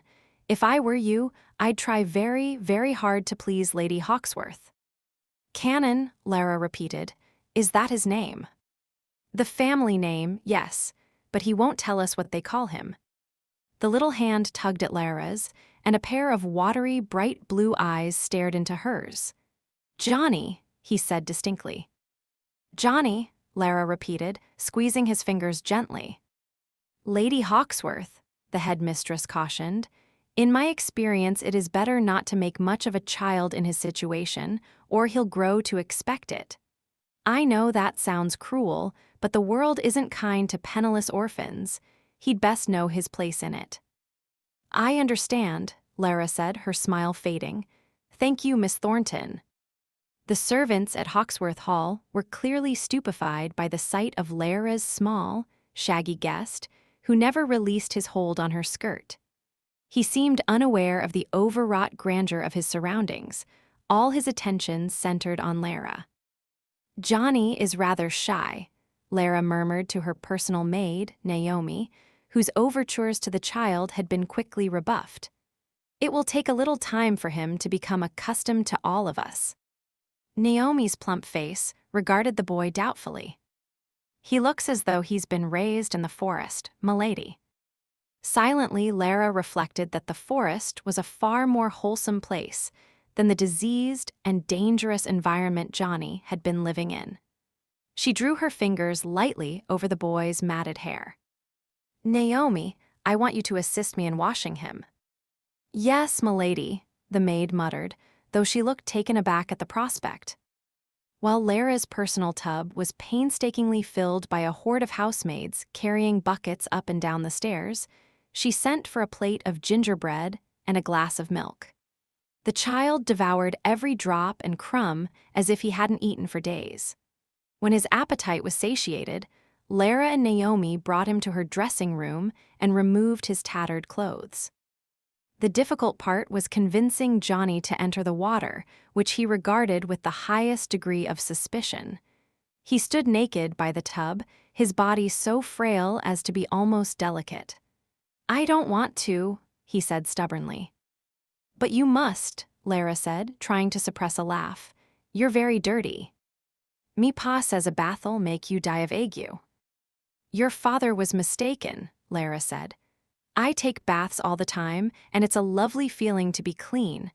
Get in while the water is still warm, Johnny." "No," he said stubbornly. "You must have a bath," Lara insisted. "Everyone who lives at Hawksworth Hall must bathe regularly. Isn't that right, Naomi?" The maid nodded emphatically. After a great deal of coaxing and persuading, they lifted him into the tub. The child sat rigidly, every knob on his spine prominent. Lara hummed a song to entertain him while they washed him from head to toe. The water turned gray as they rinsed him repeatedly. "Look at them rats," Naomi commented, touching one of the hopelessly thick tangles in his wet hair. "We'll have to cut him out." "How fair he is," Lara said, marveling at his complexion. "You're as white as a snowdrop, Johnny." He regarded his spindly arms and chest with interest. "A lot o' skin come off," he observed. "Not skin," Lara said, laughing, "just dirt." Obeying their instructions, he stood from the water and allowed Lara to lift him from the bath. She wrapped him in a thick towel, blotting the water that streamed from his limbs. As she dried him, Johnny leaned close and tried to rest his head on her shoulder, soaking the bodice of her gown. Lara hugged him tightly. "You did well, Johnny," she said. "You were very good in the bath." "What shall I do with these, m'lady?" Nahum inquired, poking experimentally at the little heap of filthy clothes on the floor. "I think they'll fall apart if I tried to wash 'em." "Burn them," Lara said, her gaze meeting the maid's as they both nodded in agreement. She reached for a clean shirt and a pair of drill trousers borrowed from the stable boy. Although the clothes were all that had been available on such short notice, they were far too large and baggy. "These will have to do for now," Lara commented, fastening a purloined dog collar at the boy's waist to keep the pants from slipping down. She reached down and wiggled one of the boy's bare toes, making him jerk back with a surprised laugh. "We'll have some shoes made for you, and some proper clothes. In fact," her brow wrinkled as she suddenly remembered that she had arranged for the dressmaker to visit this week. Good Lord, it wasn't today, was it? "Well, you always manage to surprise me," came her sister's voice from the doorway, interrupting her thoughts. Lara looked up with a smile as she beheld Rachel. "Oh, dear. I forgot I had invited you over to help me choose dress patterns. I haven't kept you waiting, have I?" Rachel shook her head. "Not in the least. Don't worry, I'm a trifle early. The dressmaker hasn't even arrived yet." "Thank God." Lara pushed a damp lock of hair off her forehead. "I'm not usually such a jingle-brains, but I've been busy." "So I see." Rachel ventured farther into the room, smiling at the little mop-headed boy. Johnny returned her inspection with silent awe. Lara doubted the child had ever seen a woman like Rachel, at least not at this close distance. Rachel was especially lovely today, her dark hair curled in shining ringlets, pinned up to reveal the swan-like length of her neck. She wore a gown of cream-colored muslin embroidered all over with tiny pink rosebuds and green leaves, and a straw bonnet trimmed in pink ribbons and roses. Smiling in pride, Lara wondered if there was another woman in England who could equal her sister's delicate beauty. "Larissa, you're a fright," Rachel exclaimed, laughing. "I can see you've been grubbing with those children at the orphanage. How can you be the same girl who used to take such pains with her appearance?" Ruefully, Lara glanced down at her own dark, damp dress and made a futile effort to pin up the trailing strands of her board-straight hair. "The children don't care how I look," she replied with a grin. "That's all that matters to me." She sat the boy on a footstool and draped a towel around his shoulders. "Sit still, Johnny, while I cut your hair." "No." "Yes," Lara said firmly. "And if you behave, then I'll have a forage cap made for you, with brass buttons on the front. Wouldn't that be nice?" "All right." Resignedly, the child sat before her. Lara began to cut his hair, snipping carefully through the unruly mass. Her progress was slow, as she stopped frequently to comfort Johnny, who was flinching with each snip of the scissors. "Oh, let me," Rachel said after a few minutes. "I was always better at this, Lara. Remember, Papa used to let me cut his hair before he lost it all." Lara laughed and relinquished the child to Rachel's expert hands. She stood back to watch as great clumps of snarled hair fell to the floor. "It's beautiful," Rachel murmured, carefully shaping the hair to the boy's head. "Black as ink, with just the hint of a curl. He's a handsome lad, isn't he? Hold still, my lad, I'll be finished in a flea's leap." Her sister was right, Lara realized in surprise. Johnny was handsome, with strong features, a bold nose, glossy black hair, and bright blue eyes. He tried to return Lara's smile as he sat up straight on the stool, but his mouth stretched in an irrepressible yawn, and he swayed slightly. "Imp," Rachel exclaimed. "You mustn't move. I nearly snipped the tip of your ear off." "He's tired," Lara said, coming forward to remove the towel and pull the boy off the stool. "That's enough for now, Rachel." She carried Johnny to a nearby mahogany sofa with flowing lines and soft velvet upholstery. "Naomi, thank you for helping us. You may go now." "Yes, m'lady," the maid said, dipping in a quick curtsy and leaving the room. The child cuddled against Lara's side. It felt strangely natural to have his slight weight resting on her, his head bobbing in the crook of her shoulder. "Go to sleep, Johnny." She stroked his head, the dark hair soft and silky beneath her fingertips. "I'll be here when you awaken." "D'you promise?" "Oh, yes." That reassurance seemed to be all he needed. He settled harder against her and went limp, his breathing deep and even. Rachel settled in a nearby chair, her wondering gaze fixed on Lara's face. "Who is he, Larissa? Why have you brought him here?" "He's an orphan," Lara replied, resting her hand on the child's back. "There's no room for him anywhere. He was sent over from Hallbeach Prison, where his father was hanged." "A convicted felon's son," Rachel exclaimed, causing the boy to twitch in his sleep. "Hush, Rachel," Lara said with a reproving frown. "It's not his fault." She bent over the child protectively, rubbing his back until he relaxed again. Rachel shook her head in bewilderment. "Even with the way you usually carry on over children, I wouldn't have expected this. Actually bringing him to your home, what will Lord Hunter say?" "I don't know. I'm sure Hunter won't approve, but there's something about this boy that makes me want to keep him safe." "Lara, you feel that way about every child you encounter." "Yes, but this one is special." Lara felt awkward and tongue-tied as she fumbled for a rational explanation. "When I first saw him, he had a mouse in his pocket. He had brought it from prison." "A mouse," Rachel repeated, shivering suddenly. "Dead or alive?" "Alive and kicking," Lara said ruefully. "Johnny was taking care of it. Isn't that remarkable? Locked away in that prison, facing horrors you and I could never imagine, and he found a little creature to love and care for." Rachel shook her head and smiled as she stared at Lara. "So that's the attraction. The two of you share a habit of collecting strays, you're kindred spirits." Overwhelmed by tenderness, Lara stared at the sleeping child. He had given her his trust, and she would die before failing him. "I know that I can't rescue every child in the world," she said, "but I can save a few of them. I can save this one." "What are you planning to do with him?" "I haven't thought of a plan yet." "Surely you're not considering keeping him." Lara's defensive silence was answer enough. Rachel sat beside her and spoke earnestly. "Dearest, I never knew Hunter very well, and even less now than before, but I know about the grief he caused you when you failed to conceive. He wants his own child, an heir, not some gutter-bred child who's come from a prison." Rachel. Lara murmured, astonished. Rachel looked ashamed but resolute.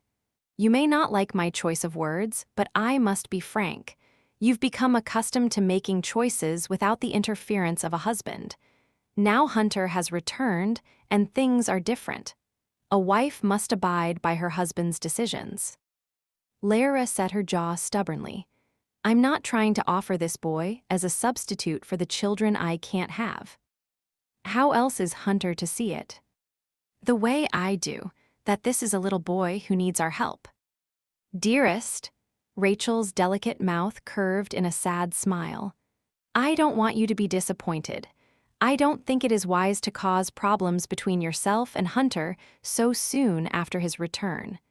A peaceful marriage is the greatest blessing imaginable." Lara's attention was caught by the bleakness in her sister's expression. She looked closely at Rachel, suddenly noticing the fines of strain around her eyes and on her forehead, and the tension in her posture. "Rachel, what is wrong? More problems between you and Lord Lonsdale?" Her sister shook her head uncomfortably. "Not really. It's just that Terrell is so quick to take offense of late. He is bored and unhappy, and when he indulges in strong drink he becomes so agitated." "Agitated?" Lara asked in a low voice, "or abusive?" Rachel was silent, her gaze downcast. It seemed that she was making some unpleasant decision. After a lengthy pause, she took hold of the white lace chemisette covering the décolletage of her gown and pulled it aside. Lara stared blankly at her sister's bared throat and upper chest, where 2 large bruises and a pattern of 4 shadowed finger marks showed prominently against the translucent skin. Lord Lonsdale had done this to her, but why? Rachel was the gentlest and mildest of creatures, always mindful of her duty, living for the comfort of her husband and all those around her. Lara felt herself quiver with fury, tears springing to her eyes. "He's a monster," she said sharply. Hurriedly, Rachel replaced the concealing lace. "Larissa, no, I didn't show you in order to make you hate him. I don't know why I showed you. It is my fault. I complained about his gambling and incensed him beyond his capacity to bear. I must try to be a better wife. He needs something I am not able to supply. If I could only understand him better. When Hunter returns, I will have him talk to Lord Lonsdale," Lara said, ignoring her sister's protests. "No, not unless you want this to happen again, or something even worse." Lara sat in miserable silence, fighting tears. She and Rachel had been brought up to believe that men were their protectors, that a husband was the superior, wiser half of a marriage. In her former sheltered innocence, she had not imagined that a man would be capable of striking his wife or hurting her in any way. Why, of all people, was this happening to Rachel, the sweetest and gentlest woman she had ever known? And how could Rachel claim that it was her fault? "Rachel," she managed to say unsteadily, "you have done nothing to deserve this, and Lord Lonsdale has proven that his word means nothing. He'll continue to inflict violence on you unless someone intervenes." "You must not tell Lord Hawksworth," Rachel begged. "I would be so humiliated. Besides, if your husband took up the matter with him, I believe Terrell would deny everything and find some way to punish me later. Please, you must keep this a secret." "Then I insist that you tell Papa and Mama." Rachel shook her head hopelessly. "What would you have them do? Mama would cry and beg me to try harder to please Terrell. Papa would only brood in his study. You know how they are." "Then I'm to do nothing?" Lara asked in anguished protest. Rachel laid a gentle hand over hers. "I love him," she said quietly. "I want to stay with him. Most of the time he is very kind to me. It's only now and then, when he can't seem to control his temper, that things become difficult. But those times always pass quickly. How could you want to stay with someone who hurts you? Lord Lonsdale is a selfish, evil man. No, Rachel withdrew her hand, her beautiful face turning frosty. Not another word against him, Larissa. I'm sorry. I shouldn't have burdened you with this. A housemaid came to announce the dressmaker's arrival, and the two women prepared to meet her in the downstairs parlor. Rachel left the room first, while Lara lingered behind with the sleeping child. She laid a large embroidered shawl over him, tucking it at his neck, smoothing his soft, newly shorn hair. "Rest here for now," she whispered, kneeling by the sofa, staring into Johnny's small, peaceful face.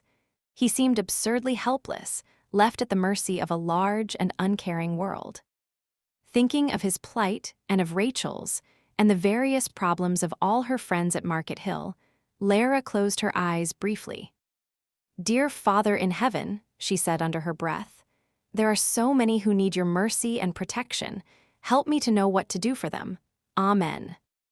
Chapter 9. Tea was laundry. Day, a massive undertaking that occurred once a week and absorbed fully half the household.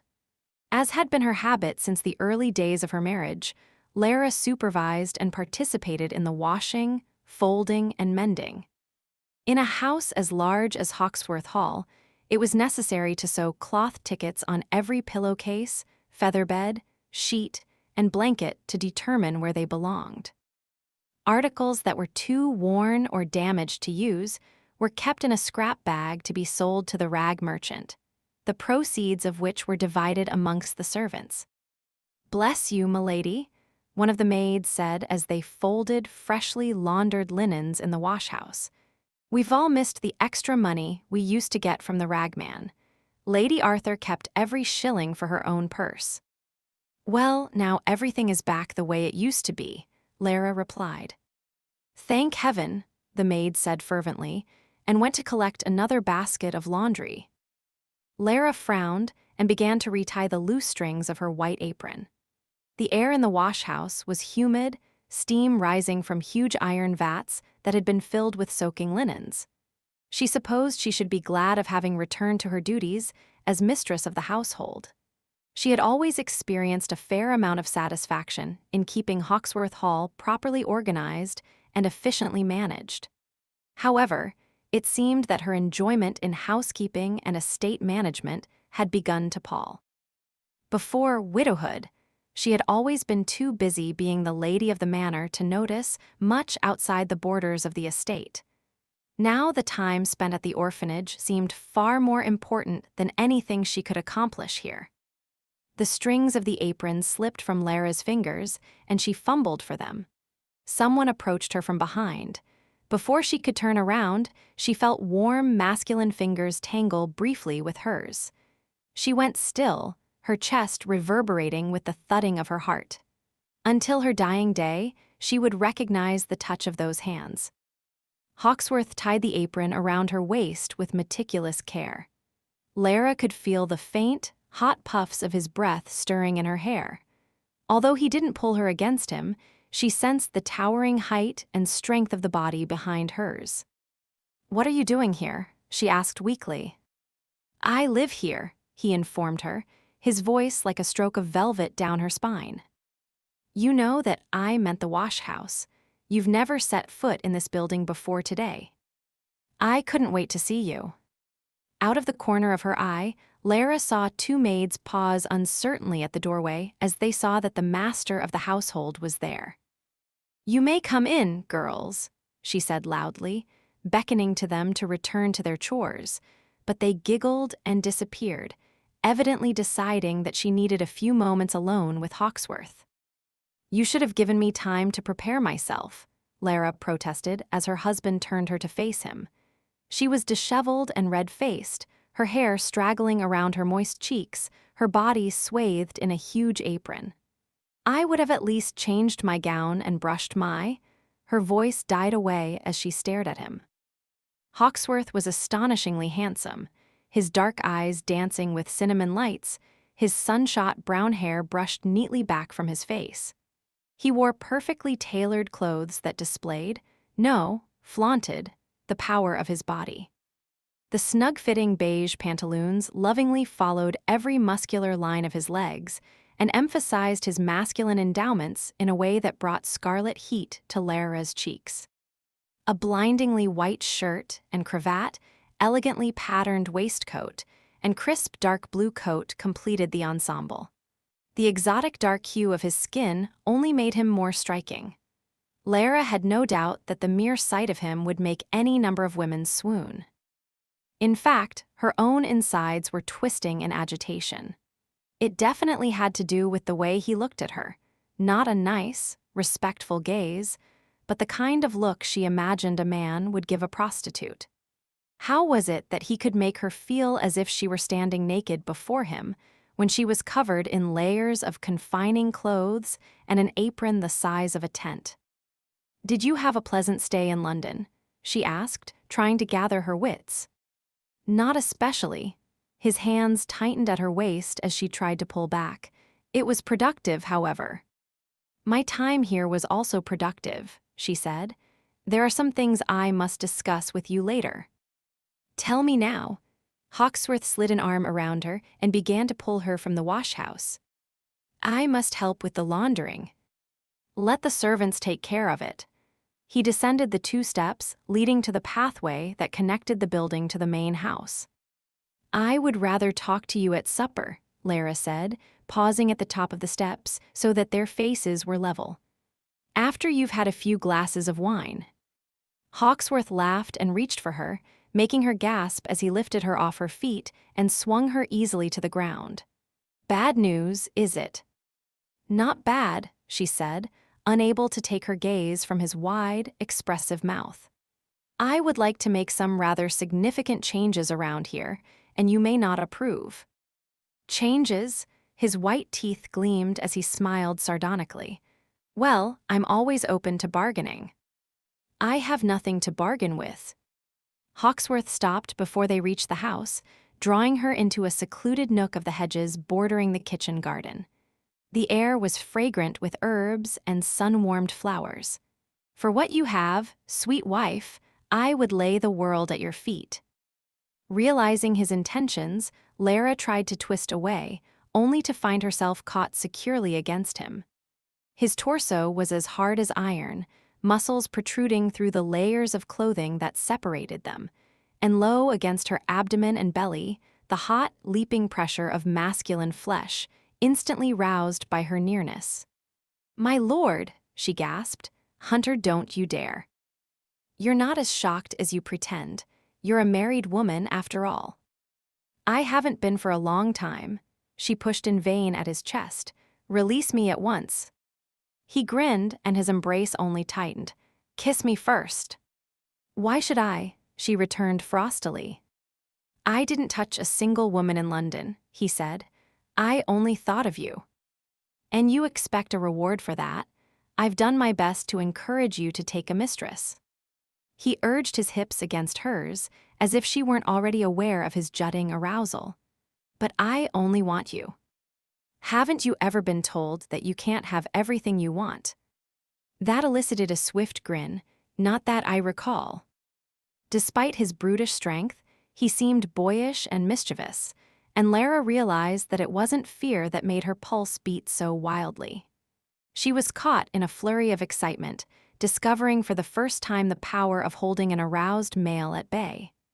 Deliberately, she withheld what he wanted, keeping her arms wedged between them, turning her face to the side. "What will I gain if I kiss you?" Lara heard herself ask. The low, provocative tone didn't sound like her at all. The question cracked his self-control enough to reveal that he wanted her badly, in spite of his teasing demeanor. His arms became as tight as barrel stays, his body hardening against hers. "Name your price," he muttered. "Within reason." "I'm almost positive that you won't consider what I want is reasonable," she said ruefully. Hawksworth sank his fingers into her disheveled hair and eased her head back. "Kiss me first. We'll talk about reasonable later." "One kiss," she asked warily. He nodded, his breath catching as Lara reached up to him. Her fingers slid around the back of his neck, and she pulled his head down, her own lips softening with anticipation. Lara, Lara! A small figure came hurrying toward them, and Lara wriggled free to face Johnny. Anxiously, he buried himself against her, small hands clutching at her skirts. "What is it?" she asked, kneeling beside him, rubbing his narrow back as he held her tightly. After a moment or two of consolation, Johnny lifted his dark head and stared at Hawksworth with a mixture of suspicion and dislike. He was hurting Yi. Lara pressed her lips together to keep them from quivering with sudden amusement. "No, darling, this is Lord Hawksworth. I was merely welcoming him home. Everything is all right." Clearly unconvinced, the child continued to glare at the interloper. Hawksworth didn't spare the boy a glance, but looked at Lara with all the annoyance of a hungry tiger just deprived of its prey. "I gather this is one of the changes you mentioned," he said. "Yes." Sensing that it would be a mistake to show any sign of doubt, Lara stood to face him and made her reply as firm as possible. "I wish I had been able to explain before you saw him, but I intend that Johnny shall live with us from now on." The passion and heat faded from Hawksworth's eyes, his expression suddenly impenetrable. "An orphanage brat." She felt Johnny's little hand slip into hers, and she squeezed it reassuringly. Her gaze didn't move from Hawksworth's. "I will explain everything later in private." "Yes, you will," Hawksworth agreed in a tone that chilled her. Lara left Johnny in the care of the elderly gardener, Mr. Moody, who was cutting hothouse flowers and arranging them in urns and vases for various rooms at Hawksworth Hall. Lara smiled as she saw the child arranging his own little bouquet, sticking flowers in a small chipped pitcher. "Very good, lad," the gardener praised him, carefully stripping the thorns from a miniature rose and handing it to him. "You have an eye for color. I'll show you how to make a pretty nosegay for Lady Hawksworth, and we'll fit it in a little glass tube to keep the flowers fresh." Johnny shook his head at the sight of the white rose. "Not that one," he said shyly. "She wants a pink flower." Lara paused at the doorway, surprised and pleased. So far, Mr. Moody was the only person besides herself to whom Johnny had spoken. "Does she now?" Mr. Moody's craggy face softened with a smile. He indicated the bowers of hothouse roses nearby. "Then find her the best bloom in the bunch, lad, and I'll cut it for you." Lara was amazed by the strength of her feelings toward the little boy, as if a strong current of emotions that had been dammed up for years was suddenly allowed to flow free. In her resentment and shame at not having been able to give Hawksworth an heir, she had never acknowledged her own hunger for a child. Someone who could accept and return her love without limits or conditions, someone who needed her. She hoped that Hawksworth would not forbid her to keep Johnny. She was willing to defy him and anyone else who tried to separate her from the boy. Sweating in her gray, high-necked muslin gown, Lara went upstairs to her suite and closed the door. What she needed was to change into a lighter, cooler gown and strip off her itchy worsted stockings. She untied her apron, dropped it on the floor, and sat in a chair to unlace her serviceable leather shoes. A relieved sigh escaped her as she worked her toes free of the heavy encumbrances. Next, she worked at the buttons of her wrists and the back of her neck. Unfortunately, the gown fastened in the back, and she couldn't remove it without assistance. Fanning her perspiring face, she went to the tasseled belpel near her bed, intending to ring for Naomi. "Don't," Hawksworth's quiet voice made her jerk in surprise. "I'll help you." Lara's heart thundered in her chest, and she whirled toward the corner. Hawksworth lounged in a Heppel-white chair with a shield-shaped back. "Good Lord," she gasped. "Why didn't you tell me you were here?" "I just did." He had shed his coat and waistcoat, the thin linen shirt clinging fluidly to his broad shoulders and lean torso. As he came nearer, she caught the smell of his skin, mingled with the salt of perspiration, the tang of bay rum, and the faint but pleasant scent of horses. Trying to ignore her own stirring attraction to him, Lara folded her arms around herself and regarded him with extreme dignity. "I would appreciate your leaving, as I am about to change my gown. I'm offering my services in lieu of your maids." She shook her head. "Thank you, but I would prefer Naomi." "Are you afraid I'll ravish you if I see you undressed?" he mocked. "I'll try to control myself. Turn around." Lara stiffened as he turned her away from him. He began on the back of her gown, unfastening the miniature hooks with maddening slowness. The air touched her overheated skin, making her shiver. The heavy gown fell away by degrees until she clutched at the bodice to keep it from slipping down her front. "Thank you," she said. "That was very helpful. I can do the rest now." Hawksworth ignored the stilted command and reached inside the back of her dress, unhooking her lightly boned stays. Lara swayed and closed her eyes. "That's enough," she said unsteadily, but he continued, pulling the gown from her grasp, pushing it down her hips until it dropped to the floor in a humid heap. The stays followed, and she was left only in her chemise and drawers and stockings.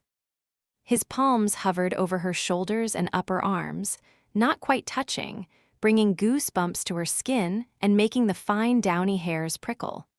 Her toes dug into the carpet.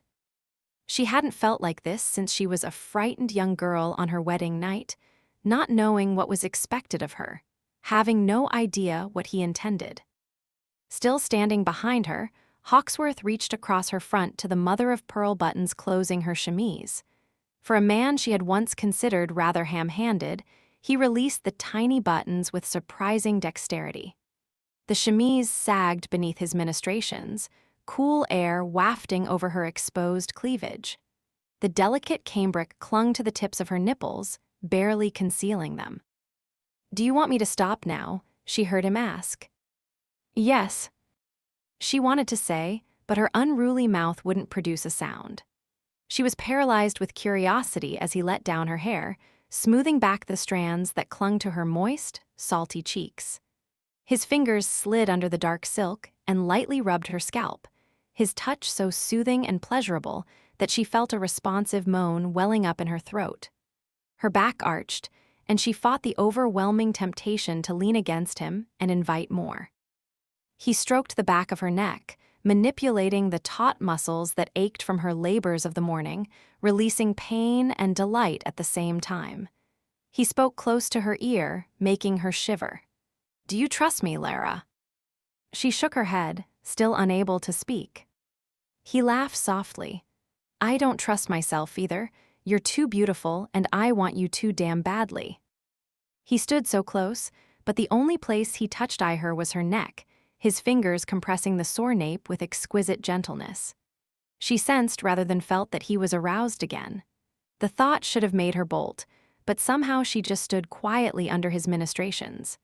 She felt tipsy, off balance, wild thoughts flitting through her mind. If only he would kiss her again the way he had before, his mouth so hard and delicious. A sweet ache spread through her breasts, collecting at the tips. Lara bit her lip as she tried to keep from snatching at his warm fingers and pulling them to her body. Shamed, she kept still and prayed that he couldn't guess what she was thinking. She didn't realize she was holding her breath until it rushed between her lips in a quick gasp. "Lara," she heard him murmur, and her heart stopped as he lifted the knee-length hem of her chemise, gathering it in handfuls until he reached the waist of her drawers. She began to tremble, her legs weakening until she was forced to lean against him for support. His chest was like a stone wall. His sex was huge and hard as it nestled against the pliant curve of her buttocks. He pulled at the tape of her drawers, and they slipped down to her ankles. She heard his breathing change, felt the tremor in his hand as he rested it for one dizzying moment on her bare hip. Then he dropped the hem of her chemise, letting it cover her once more. He picked her up with ridiculous ease, and she was swallowed in his strength. She kept her neck tense, refusing to lay her head on his shoulder, remaining stubbornly silent as he carried her across the room. The panicked question shot through her, was he going to make love to her? "Let him," She thought suddenly. Let him do exactly what he had done all those times before. Let him prove that it was as awful as she remembered, and then she would be free of him. She would regard him with her old steadfast indifference, and he would have no more power over her. To her surprise, he didn't carry her to the bed, but to the chair at her dressing table. He lowered her into the chair and knelt at her feet, his powerful thighs spread for balance. Light-headed, Lara stared into the handsome face so near hers. Sounds from outside the room penetrated the quietness, the muffled clang of a servant's bell, the low of animals grazing on the vast lawn, the bark of a dog, the rustling of servants going about their daily tasks. It seemed impossible that there was a busy world around them. All that existed was this room, and the two of them in it. Hawksworth's gaze remained on her face as he touched her, his finger sliding up her stockinged ankle in a luxuriously slow ascent. Lara began to quiver, her legs stiffening as her husband urged her chemise up to her thighs. He found her knitted garter and untied it, and she couldn't prevent a little sob of alarm. He peeled back the itchy stocking, his fingers brushing the inside of her thigh, knee, calf, giving her a small, sweet shock each time he touched the tender skin. He turned his attention to her other leg, stripping the stocking away and dropping it to the floor. Lara sat half-naked before him, her fingers curled around the edges of the chair seat. She thought of the way it used to be between them, the rank smell of his breath when he had come to her after a drinking spree, the way he had climbed on top of her with few preliminaries and shoved himself inside her. Painful, embarrassing, and worse, the feeling she'd always had afterward, as if she had been used and discarded. According to her mother's helpful advice, she had always remained on her back for several minutes after Hawksworth had left her, giving his seed every possible chance of taking root. Secretly, Lara had always been glad when it didn't. She hadn't liked the idea of his child growing in her belly, overtaking her body, affording Hawksworth the opportunity of pointing to her as an example of his all-important virility. Why had he never touched her then, as he was doing now? The tip of his forefinger brushed the top of one pale leg, where the garters had chafed her and made reddish marks. He reached past her for the blue Bristol glass jar on the dressing table, which contained a cream blended with extracts of cucumber and roses. "Is this what you use on your skin?" he asked in a low voice. "Yes," she said faintly. He opened the jar, releasing a fresh, flowery scent into the air. Scooping up a small amount of the cream, he spread it evenly between his palms and smoothed his hands over her legs. Oh, Lara's muscles twitched in reaction, her weight shifting in the chair. He concentrated on his task, soothing the chafed areas of her skin. Her gaze followed his long brown hands as they moved gently over her. The hem of her chemise rode up her legs, and she pushed it back down, trying to retain the last shreds of modesty. The attempt was futile. His hands glided rhythmically back and forth, higher and higher, making her breath stop each time he reached her inner thighs. She didn't understand the reactions of her own body, the urge to open and push herself against him, the sudden swelling warmth in her private place. His fingertips reached far up her legs, just brushing the edge of the nest of dark hair beneath her chemise. Lara gasped and caught at his wrists. There was a silken ache in her loins, a peculiar surge of moisture. "Stop," she whispered shakily. "Stop." He didn't seem to hear her at first, his gaze riveted on the shadow of curls beneath the thin cambric. His hands tightened on her flesh. "Stop." She asked the impossible, but somehow Hunter made himself do it.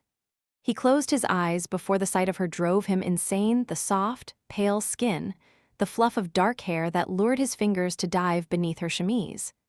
She couldn't possibly understand how desperately he wanted to touch her, taste her, bite, devour, suck, kiss every sweet inch of her body.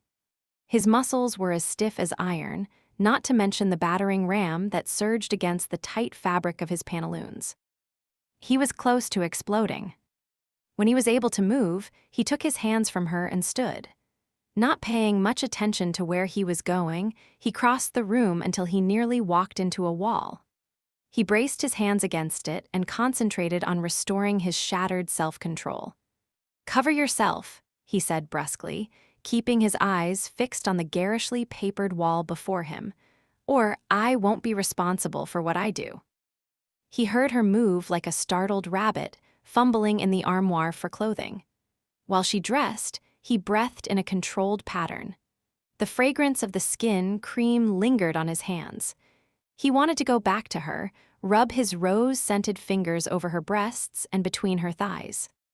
"Thank you," her voice traveled to his ears. "For what?" he asked, staring fixedly at the papered panel before him. "You could have asserted your rights without regard to my wishes." Hunter turned and braced his back on the wall, crossing his arms over his taut chest. Lara had donned a prudish white robe with rows of intricate tucks. The garment was shapeless and all-enveloping, but it did little to cool his desire. She was so lovely, her cheeks tinted with a delicate pink flush. He gave her a devil-may-care smile. "When I make love to you," he told her, "you'll be more than willing, you'll beg for it." She laughed unsteadily. "You're too arrogant for words." "You'll beg," he repeated, "and you'll love every moment of it." Alarm flitted across her features, and then she managed a look of cool disdain. "If it pleases you to think so." Hunter watched as Lara went to the dressing table and sat before the mirror, brushing her long sable hair. She braided the dark locks and pinned them into a coil near the top of her head, her composure seeming to return. However, there was still a trace of chagrin that pulled at her forehead, making her look troubled. Any man would have given his fortune to have the chance of comforting her. "Tell me about the boy," Hunter said. The nimble movements of her fingers faltered. "Johnny was sent to the orphanage from Hall Beach Prison. His father was a convicted felon. I brought Johnny here because there was no room for him, not even one spare bed." "And you intend for him to live with us, as what? A servant, an adopted child?" "There is no need for us to adopt him if you don't wish it," Lara responded, her tone carefully neutral. "But with all the means at our disposal, I thought it would be possible to raise him as part of the family." Perplexed, annoyed, Hunter stared hard at her reflection in the mirror. "We're not talking about taking a relative's child into our home, Lara. It's likely he comes from a long-established line of thieves and murderers." "Johnny's pedigree, or lack thereof, isn't his fault," she shot back, with a quickness that betrayed she had already considered this line of argument. "He's an innocent child. If he's brought up in a decent home, he won't be anything like his father." "That's one theory," Hunter replied, unimpressed. "Tell me, then, are we to open our doors to every homeless child you encounter? There are too damn many orphans in England. I've no desire to be a replacement father to all of them, or even to one at this point." "You don't have to act as his father." Lara's hands clenched in her lap. "I'll be enough for him. I'll take care of him and love him without letting it detract from my other responsibilities." "Such as your responsibility to me?" He indicated the bed with a jerk of his head. "Let me know when you're ready to assume your wifely duties, and then we'll take up the matter of your latest protégé." She gasped in outrage. "You can't possibly mean, are you saying that you won't allow me to keep Johnny unless I agree to sleep with you?" Hunter smiled mockingly, deciding that he would indulge her only up to a point. He would be damned if she would have everything her way and not have to pay some price. "As I said, I'm open to bargaining. But before we start setting terms, I want to point out something that you may not have considered. Raise the boy as one of the family, if you like. But he won't have the bloodlines to be accepted in good society, and he won't be a servant, and he'll be a damn sight too good for the lower classes he came from."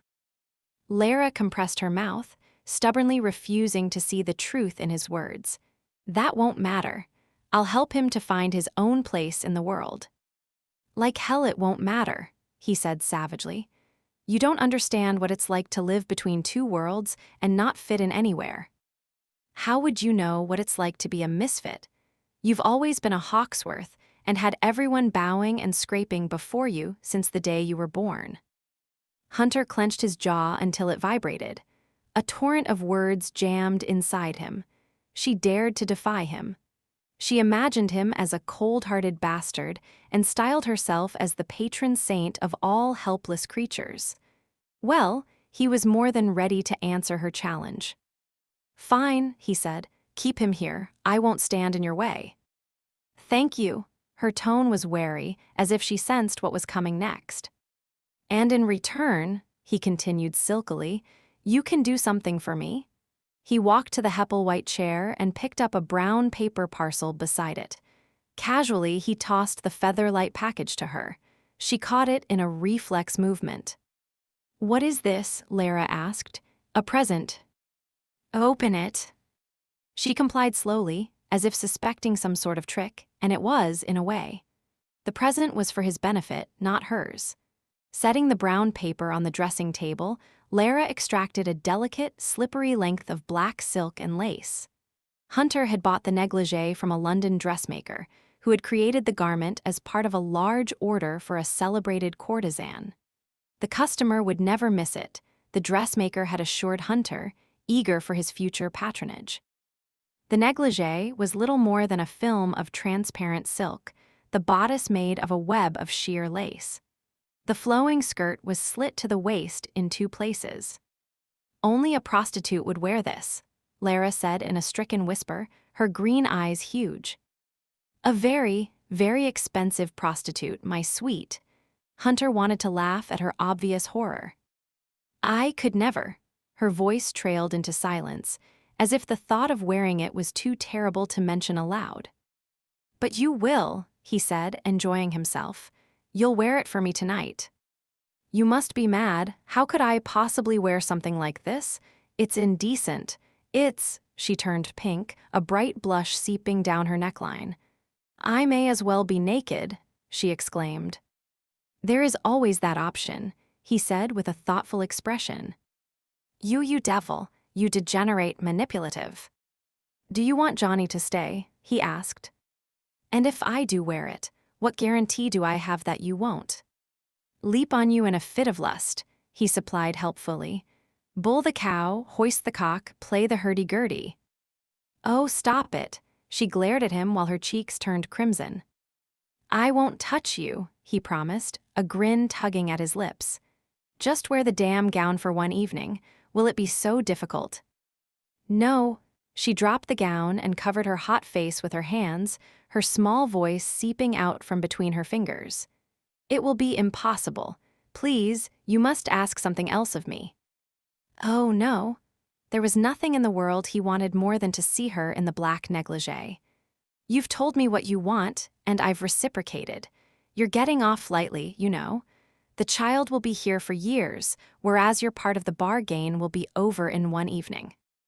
Lara lifted the frail wisp of a gown and regarded it with distaste. It was clear she would have preferred a hair shirt that would scrape off 2 or 3 layers of skin. Her snapping green eyes met his.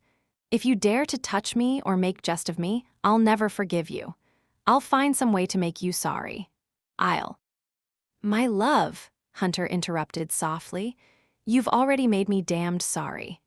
It's a constant source of regret to me, knowing that if I'd been kind to you all those years ago, I'd be in your arms right now. Instead, I'm reduced to bargaining for just one glimpse of you."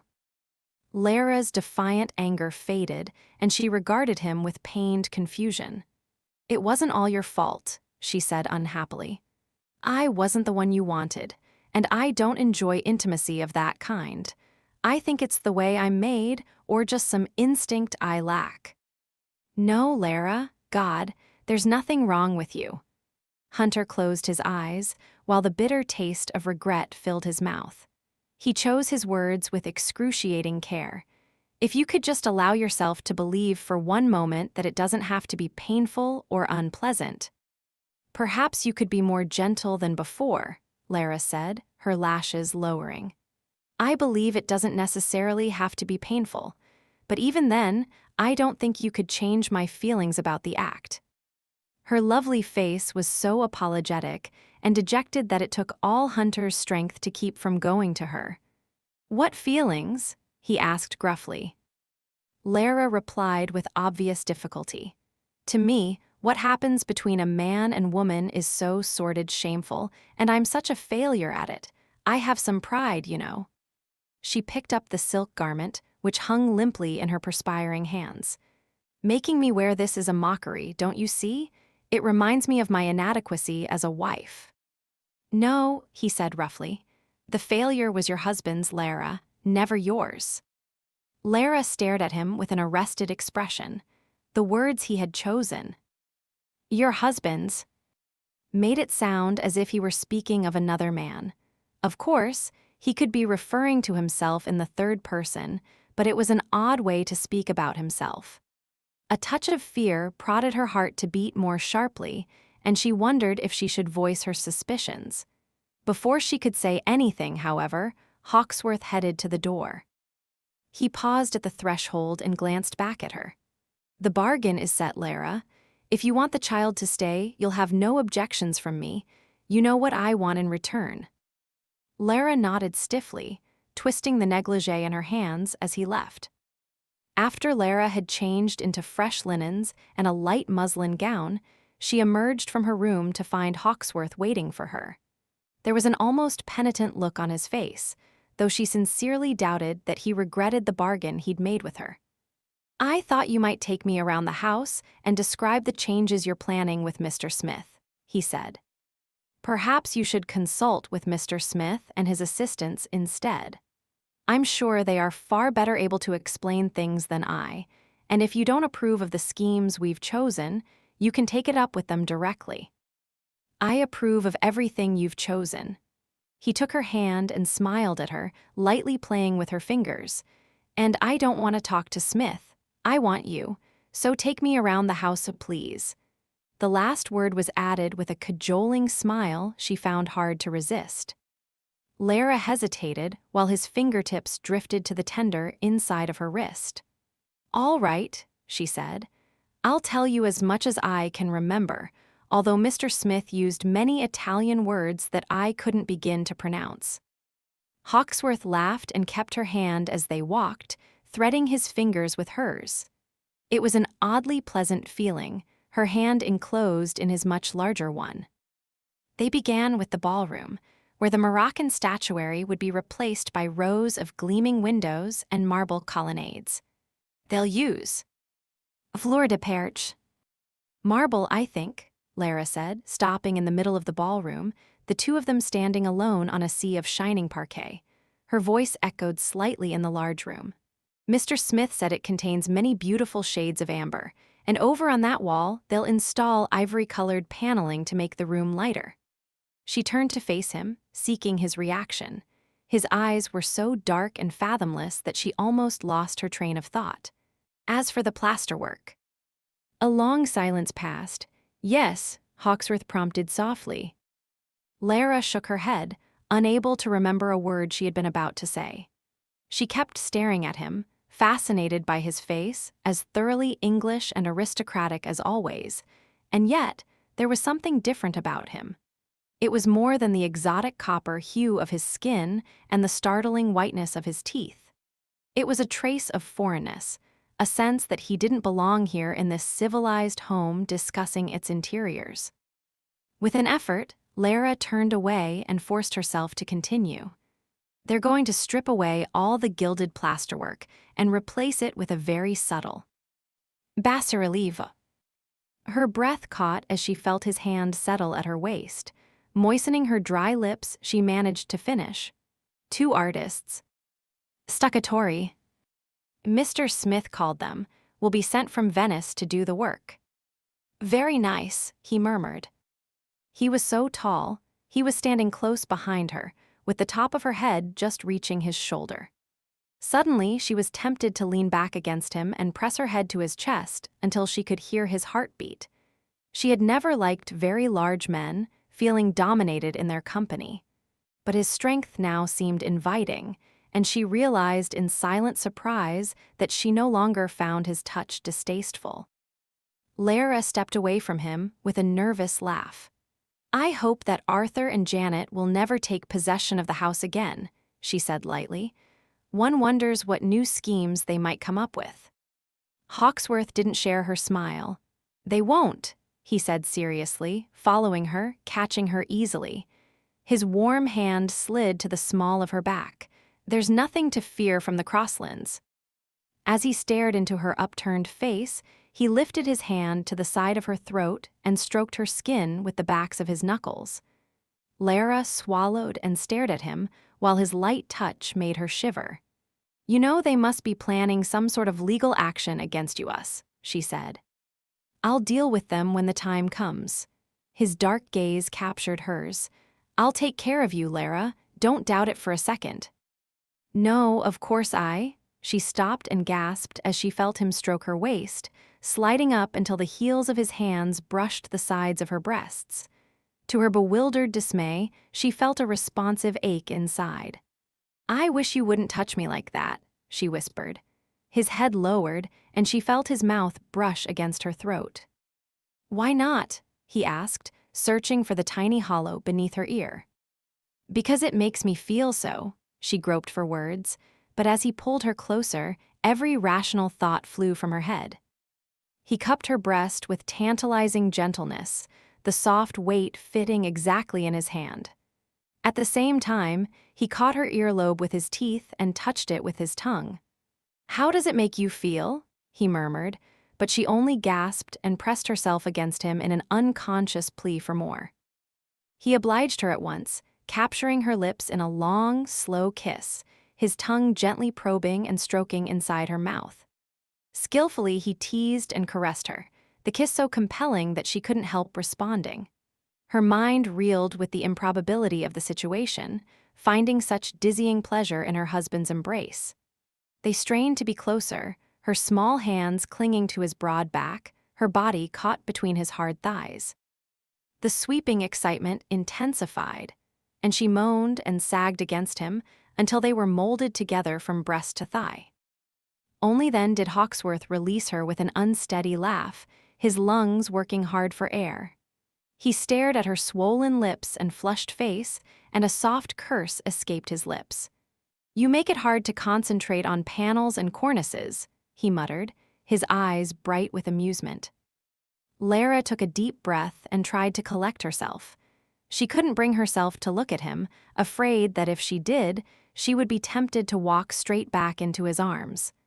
"Shall we continue with the tour?" she asked in a low voice. Hunter approached her and slid his fingers beneath her chin, tilting her face upward. "Yes," he said with a rueful smile. "Just don't show me any of the bedrooms, unless you're prepared to deal with the consequences." Chapter 10. Tea evening meal was a long, drawn-out affair, attended by 14 guests. Excited by the prospect of meeting the celebrated Possibility Smith, some gentry from Market Hill had angled for invitations, as well as the mayor, rector, Dr. Slade, and the Mrs. Withers, a pair of elderly sisters with a shared passion for gardening. As an afterthought, Lara had also invited Captain and Mrs. Tyler, a couple who had recently leased a manor house not far from town. The guests began to arrive at 7 o'clock and were shown into the drawing room, where Lara discreetly gathered them into appropriate pairs in preparation for the procession to dinner. The last to arrive were Captain and Mrs. Tyler. It appeared the Tylers were a well-matched couple, both of them small-framed and pleasant-faced. Having never met the Tylers before, Lara went to them immediately. "Captain and Mrs. Tyler," she exclaimed, greeting them warmly. "Welcome to Hawksworth Hall." Mrs. Tyler murmured shyly and curtsied, while Captain Tyler, a dark-haired gentleman with a neatly trimmed black mustache, made their replies. "How do you do, Lady Hawksworth?" He bent smartly over her gloved hand. "We were honored by your invitation. It was a very great kindness for you to include us." "Not at all. We are in dire need of new friends to enliven the neighborhood." She cocked her head and smiled at him inquiringly. "I had heard that you have recently returned from service in India." "That is true," he acknowledged. "It's good to be back on English soil again. You'll have a great deal in common with my husband, then, as he lived there for a time." "I'm afraid I never had the pleasure of making Lord Hawksworth's acquaintance, though I had heard of him. We moved in quite different circles." Although Captain Tyler was expressionless, Lara had the feeling that the last comment had been intended as a bit of censure. Being a military man, Tyler had probably disapproved of Hunter's lifestyle, living in a large household with at least 50 Indian servants, all of them devoted to one man's pleasure. No doubt Hunter had been a well-known roué, indulging himself freely in a land of beautiful women and sensual delights. The rumors of the endless parties and orgies held in Calcutta were rampant in London, and Lara was well aware that her husband had been no saint. The thought of Hunter's sexual indulgences gave her a sour, unpleasant feeling, and she sought to cover it with a bland social smile. "If you haven't met Lord Hawksworth," she said, "we must rectify the matter immediately." Glancing around the room, she saw Hunter talking to Lord Lonsdale. No doubt the two of them were involved in some conversation about hunting, drinking, or other masculine pursuits. She caught Hunter's eye, and he excused himself from the private conversation in order to welcome the newcomers. Dressed in a gleaming white waistcoat and cravat, cream breeches, and a chocolate-brown coat with gilt buttons, Hunter looked every inch the aristocrat with centuries of breeding behind him. Only the deep tan of his skin and the tigerish grace of his movements distinguished him from the man he had been before. He approached them with the congenial smile of a host performing his duty until he saw Captain Tyler's face. His step slowed, and Lara thought she saw a flash of recognition in his gaze before his features were schooled into an inscrutable mask. Captain Tyler wore the same impassive facade, but his face had turned pale, and his entire body was tense. They knew each other, Lara was certain of it. She would have staked her life on it. But they behaved as if they had never met. Stunned, Lara introduced them and witnessed their stiff attempts at conversation. Captain Tyler stared at her husband as if he were seeing a ghost. "Congratulations on your miraculous return to England, my lord. It is the stuff of legend." Hunter shook his head. "You're the legend, Captain, not I. Your accomplishments in India, particularly in suppressing the Thuggees, are to be lauded." The captain inclined his head. "Thank you." Lara glanced at Mrs. Tyler, who seemed as bewildered as she. Why were the two men pretending to be strangers, when it was obvious there was some shared knowledge between them? They must have met each other in India, or perhaps they had some mutual friend or event that connected them in some mysterious way. Although Lara looked at Hunter questioningly, he did not return her gaze. He disappeared behind a screen of impeccable politeness, betraying nothing of his true thoughts. The guests were led into the dining hall, all of them exclaiming with pleasure at the table laden with crystal, silver, candles, and flowers. Seated far away from her husband, Lara half-heartedly entertained the guests nearest her, enduring the Mrs. Withers's prattling about mignonette seeds and bedding plants, and Dr. Slade's accounts of his latest medical accomplishments. The first course was brought out, a delectable array of soups and fish. It was followed by a course of venison, puddings, and vegetables, followed by another course of partridge, duck, and quail, cheesecakes and tarts, and so forth, until sweets, fruit, and biscuits were finally brought out. Wine flowed throughout the meal, the butler expertly opening bottles of Sauterne, Bordeaux, and Champagne, while footmen hastened to keep the guests' glasses filled. Hunter was drinking a great deal, Lara saw with growing dismay. He had always been a heavy drinker, but this wasn't drinking for enjoyment's sake. This was deliberate, as if he were trying to assuage some inner pain that wouldn't abate. He raised his glass again and again, quiet except for an occasional biting comment that made the guests laugh. He spoke to Captain Tyler only once when the conversation had turned to India, and Tyler was expounding on the idea that Indians were not fit for self-rule. "History has shown that the natives are a corrupt lot and not to be trusted, Captain Tyler said earnestly. Only through British intervention will the Indians be brought fully into the 19th century, and even then, they will always require the guidance and supervision of British officers. Setting down his glass, Hunter sent a cool stare in Tyler's direction. I knew a number of Indians who had the audacity to believe they could actually govern themselves. Did you? There was a long pause, while Tyler's gaze suddenly acquired a malicious gleam. How interesting. According to your reputation, you've rejected the idea of provincial autonomy for the natives. I changed my mind, Hunter snapped. The Indians have proved that they are not ready for such responsibility, Tyler rejoined. A society which is rife with widow burning, infanticide, brigandage, idol worship. None of which have been helped by British intervention in matters that are none of our damned business, Hunter said, ignoring the gasps around the table at his profanity. What about Christianity? I suppose you're going to claim that the Indians haven't benefited from that either. Hunter shrugged. Let them have their gods. They've done well enough with them. I doubt the average Hindu or Muslim is worse than any so-called Christian of my acquaintance. The entire table was silent at the sacrilegious statement. Then Captain Tyler burst out laughing, providing relief from the tension, and smiles appeared as the group tacitly decided to treat the debate as a joke. The rest of the dinner passed without incident, although Lara found it hard to keep from staring at her husband. She had rarely discussed politics with Hunter, as he'd had no interest in a woman's opinion on such issues. However, there was no doubt that he had once wholeheartedly approved of the British interference in India. How was it that he now apparently held the opposite view?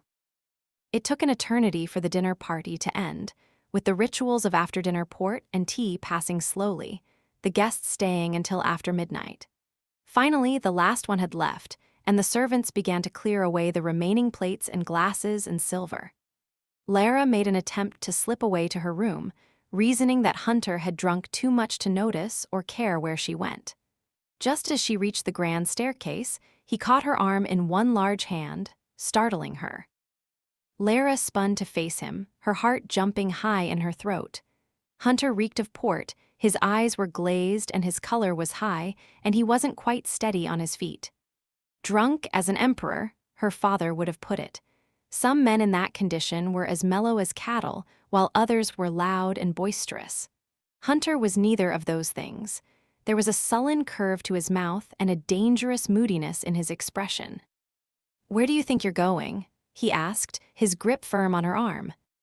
With a stab of alarm, Lara realized that he had every intention of seeing their bargain satisfied that night. She would have to find some way of putting him off. With him in this condition, she was not about to display herself in a provocative negligee. The worst nights of her life had begun like this, with Hunter drinking heavily and forcing himself on her. "I thought I would leave you to enjoy another glass or two of port," she said, forcing her trembling lips into the semblance of a smile. "And hope I would drink myself into a stupor," he finished for her, returning her faltering smile with a sardonic one of his own. "You won't be that lucky, sweet." He began to pull her upstairs, like a tiger dragging its prey to a convenient location for snacking. Miserably, Lara stumbled along beside him. "You haven't seemed yourself this evening," she ventured, then reflected inwardly that he never seemed himself. It was impossible to know what to expect from him. "Why did you take such an exception to Captain Tyler?" "Oh yes, the Tylers." His voice was smooth and controlled, but somehow it stung like a whip. "Tell me, my sweet, how did they come to be at my table this evening?" "They've leased Moreland Manor," she said uneasily. "I'd heard that Captain Tyler had served in India, and I thought you would enjoy meeting him." They reached the top of the stairs, and he jerked her to face him. Lara winced as his gaze raked over her face. He looked furious, accusatory, as if she had somehow betrayed him. "Hunter," she said softly, "what have I done wrong?" After a moment, some of the rage left him, though his eyes still contained a dangerous glitter, and he seemed to be battling ugly memories. "No more surprises," he muttered, giving her a little shake for emphasis. "I don't like them." "No more surprises," Lara repeated, hoping that the storm had passed. Hunter took a deep breath and let go of her. He scratched his head with both hands, dragging his fingers through his hair until the thick locks were a disheveled mass of sunshot gold and brown. He seemed weary, and Lara thought suddenly that he might go to his bed in search of sleep. Hunter punctured her budding hopes with one curt sentence: "Go and change into the negligee." She was left stuttering. But you couldn't possibly. I think another night would be." "Tonight," he smiled slightly, his face dark and satiric. "I've been waiting all day to have a look at you. A barrel of wine wouldn't be enough to stop me, much less a bottle or two." "I'd rather wait," Lara said with a pleading gaze. "Go now," he murmured, "or I'll assume that you want me to help you change." Quietly, Lara took measure of his drunken determination and squared her shoulders. She would do it, if only to prove that she wasn't afraid of anything he could do to her. "Very well," she said evenly. "Come to my room in 10 minutes." He grunted in response, watching as she walked away from him with her spine held stiff and straight. Lara struggled with a feeling of unreality as she entered her bedroom and closed the door. She wondered if she could really make herself stand before him in a gown that had been designed to flaunt a woman's body, a gown created to arouse a man. It was more provocative than nakedness. Hunter had never asked her to do something like this before.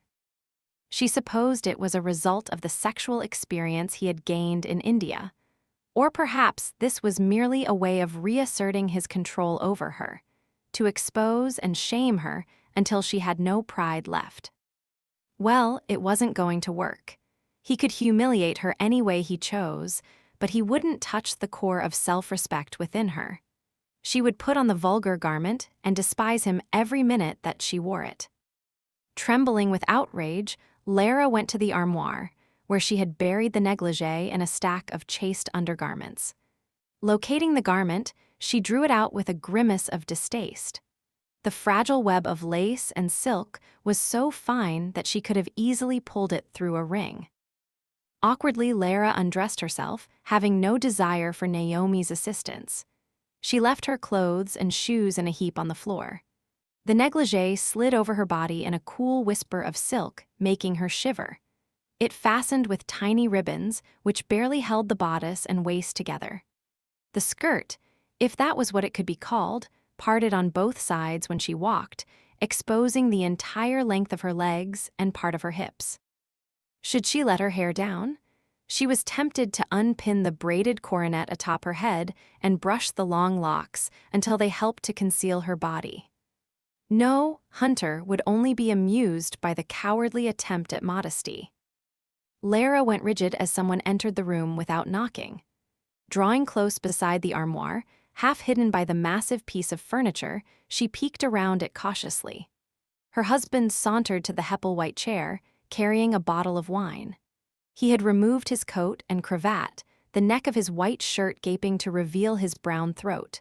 Seating himself in a casual sprawl on the chair, he smiled insolently as he saw her tight-lipped face.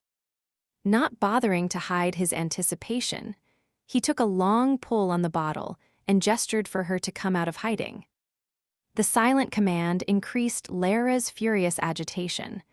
After all, she was his wife, not some prostitute paid to perform on cue.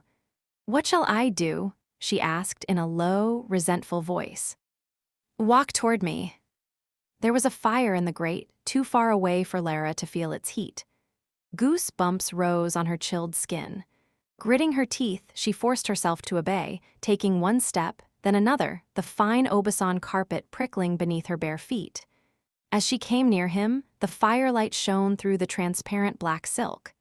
She knew he could see everything, the flashes of ivory skin, the shape of her body, the dark triangle between her legs. Her face burned as she stopped before him. Hunter sat like a statue, his face and hair dappled with light from the dancing flames. "Oh, Lara," he said softly. "You're so damned beautiful." He stopped and swallowed, as if it were difficult for him to speak. His faint smile had died away, and he set aside the wine bottle as if his fingers had become nerveless. He barely seemed to breathe as his gaze swept from her bare feet to her breasts, lingering at the pink tips that strained against the delicate lace. The room no longer seemed cold, but Lara continued to tremble. "I made a promise not to touch you," he said hoarsely, "but I'll be damned if I can keep it."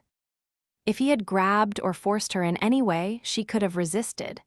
However, he reached for her so slowly, his fingers settling cautiously on her hips, as if he would frighten her with any sudden movement. His face was downturned, making his expression impossible to read. She heard his breathing, though, fast and scraping, in his throat. "I imagined this for so long," he said thickly. "Seeing you touching you." His large hands slid down to her buttocks, fingers shaping to the taut curves. Exerting the slightest of pressures, he brought her closer between his spread knees. Mesmerized, Lara felt his hands begin a slow, careful sojourn over her body, gliding over her back, the indentations of her waist, the fullness of hips and thighs, even the hollows behind her knees. The heat of his palms sank through the thin barrier of silk, as if it weren't even there. Her heart pounded and she thought of pulling away, but her traitorous body wouldn't seem to obey. Hunter looked at her, his eyes filled with clear, dark heat, even as his hands began a slow upward slide to her breasts. He cupped their softness, lifting the pale weights encased in black lace. She gasped, her knees quaking until it took all her strength to keep from sinking into his lap. His fingertips stroked and lightly pulled the hardening centers, making the nipples stand in rosy peaks. He leaned forward, his breath like steam as it wafted over her skin. His mouth covered the tip of her breast, surrounding her with heat and moisture that seeped through the screen of lace. She felt his tongue stroking, circling, sending ripples of pleasure through her aching flesh. "Lara," he said, his voice gravelly, "I want you so much. Let me kiss you, taste you." Haste made him clumsy, and he pulled at the bodice of her gown until her shoulder was bare and the lace was uncomfortably tight. Lara whimpered, torn between indecision and excitement. "That's enough," she said, her hands fluttering against his shoulders. "You shouldn't, this isn't something I." But Hunter had found one of the silk ribbons and tugged it loose, the black lace spilling open to display her breasts. Filling his hands with the opulent curves, he spread greedy kisses over her tender skin. He captured a rosy nipple in his mouth and sucked greedily, while she shuddered and tried to push him away. "Tell me you don't want this," he said fiercely. Lara couldn't answer, couldn't speak with his tongue sliding between her breasts, his hands roaming over her naked skin. He jerked the second ribbon free, and the gown sagged to her hips. Growling in pleasure, Hunter kissed her belly, his tongue flickering around the rim of her navel before dipping delicately inside. Lara moaned in astonishment, jerking at the hot, moist touch, her fingers clutching at the rough silk of his hair. Hunter pushed his head against her midriff with a tormented groan and slid his arm around her waist. "Don't stop me," he breathed. "Please." He picked her up as if she were a child, lurching toward the bed in a few drunken strides. Placing her on the mattress, he followed immediately, his large body levering over hers, his hands framing her face. He kissed her hungrily, his tongue plunging and exploring her mouth, while she moaned in fearful delight. Tentatively, she raised her arms around his neck, and his throat hummed with pleasure. His hand released its gentle clasp on her face and slid to the top of her thigh, where the thatch of dark curls was still veiled by the negligee. "No, wait," Lara said, clenching her legs together. To her surprise, he obeyed, resting his hand on the plane of her abdomen. He dropped his head beside hers, digging his forehead into the mattress. His lungs contracted with a great shuddering sigh. They were both silent then, the heat of their bodies mingling. Hunter was so heavy next to her, his limbs stretching out well beyond hers. Another time, long ago, he would have forced himself on her. Filled with wonder and gratitude, Lara rested her hand on the heavy arm that crossed over her waist. She moved her palm over the hard curve of muscle, up to his shoulder. A wicked thought flashed through her mind that she wished he had removed his shirt and exposed the tanned skin that intrigued her so. "Thank you," she said, her voice a mere wisp of sound. "Thank you for not forcing me." His silence emboldened her, and she stroked his shoulder in the first affectionate gesture she had ever dared to make toward him. "It's not that I find you unattractive," she murmured. A blush covered her face as she continued. "In fact, I think you're actually rather appealing." She turned until her mouth was pressed furtively against the hot skin of his throat. "I'm glad you came back. Truly." A soft snore rumbled near her ear. Startled, Lara drew back and looked at him. Her husband's eyes were shut and his lips were parted like a slumbering child's. "Hunter," she said cautiously. He made a contented sound and snuggled against the counterpane. A raspy sigh escaped his throat, and the snoring resumed. Lara bit her lip to hold back a sudden laugh. She disentangled herself from him and left the bed, kicking away the negligee as it tangled around her ankles. Hurrying to the armoire, she donned a fresh nightgown and robe. Hunter remained on the bed, a peaceful heap of long limbs and rattling snores. Safely attired once more, Lara approached her husband. A wry smile curved her lips and she reached for his feet, removing his shoes and stockings. She hesitated before unbuttoning his waistcoat, half expecting him to waken suddenly. He was lax and heavy, his muscles slack as she removed the well-fitted garment. Leaving him in his shirt and breeches, she pulled the side of the counterpane over him, protecting him from the chill of the night. Before turning down the lamp, Lara paused to take one last glance at her husband. He was like some magnificent slumbering beast, all his alertness and vitality temporarily banked, his claws sheathed. But on the morrow he would be back in his usual form, mocking, argumentative, charming, and he would resume his efforts to seduce her. What unnerved her was the realization that, in some small way, she was actually looking forward to it. Frowning, Lara went to his bedroom to spend the night alone. Chapter 11. Jay. Oni sat on a chair next to Lara's, his seat augmented with a pile of books that elevated him to table height. The white napkin tied around his neck was splashed with chocolate, a treat that Lara guessed he had never tasted before. After gulping down a cup of the brew so quickly that she was certain he had burned his tongue, he repeatedly demanded another. "First you must eat something," Lara said, nudging a little dish of eggs baked in cream toward him. "Try some of these, they're delicious." Johnny eyed the gold and white splendor of the shirred eggs with open suspicion. "I don't want those." "They'll help you to grow big and strong," Lara coaxed. "No." Lara winced inwardly as she saw the disapproving look that flitted across the footman's face. Eggs were considered a luxurious treat by the servants, never to be wasted. Although they were too well trained to show open disapproval, some of the servants did not want to wait on a boy of Johnny's unsavory background. However, the boy could help matters by behaving himself and showing due appreciation for his new circumstances. If he could manage to endear himself to the servants, indeed, to the master of the Hawksworth household, his position would be far more secure. "I'm sure you could manage just one little bite," Lara coaxed, scooping up a bit of egg in a silver spoon. Johnny shook his head violently.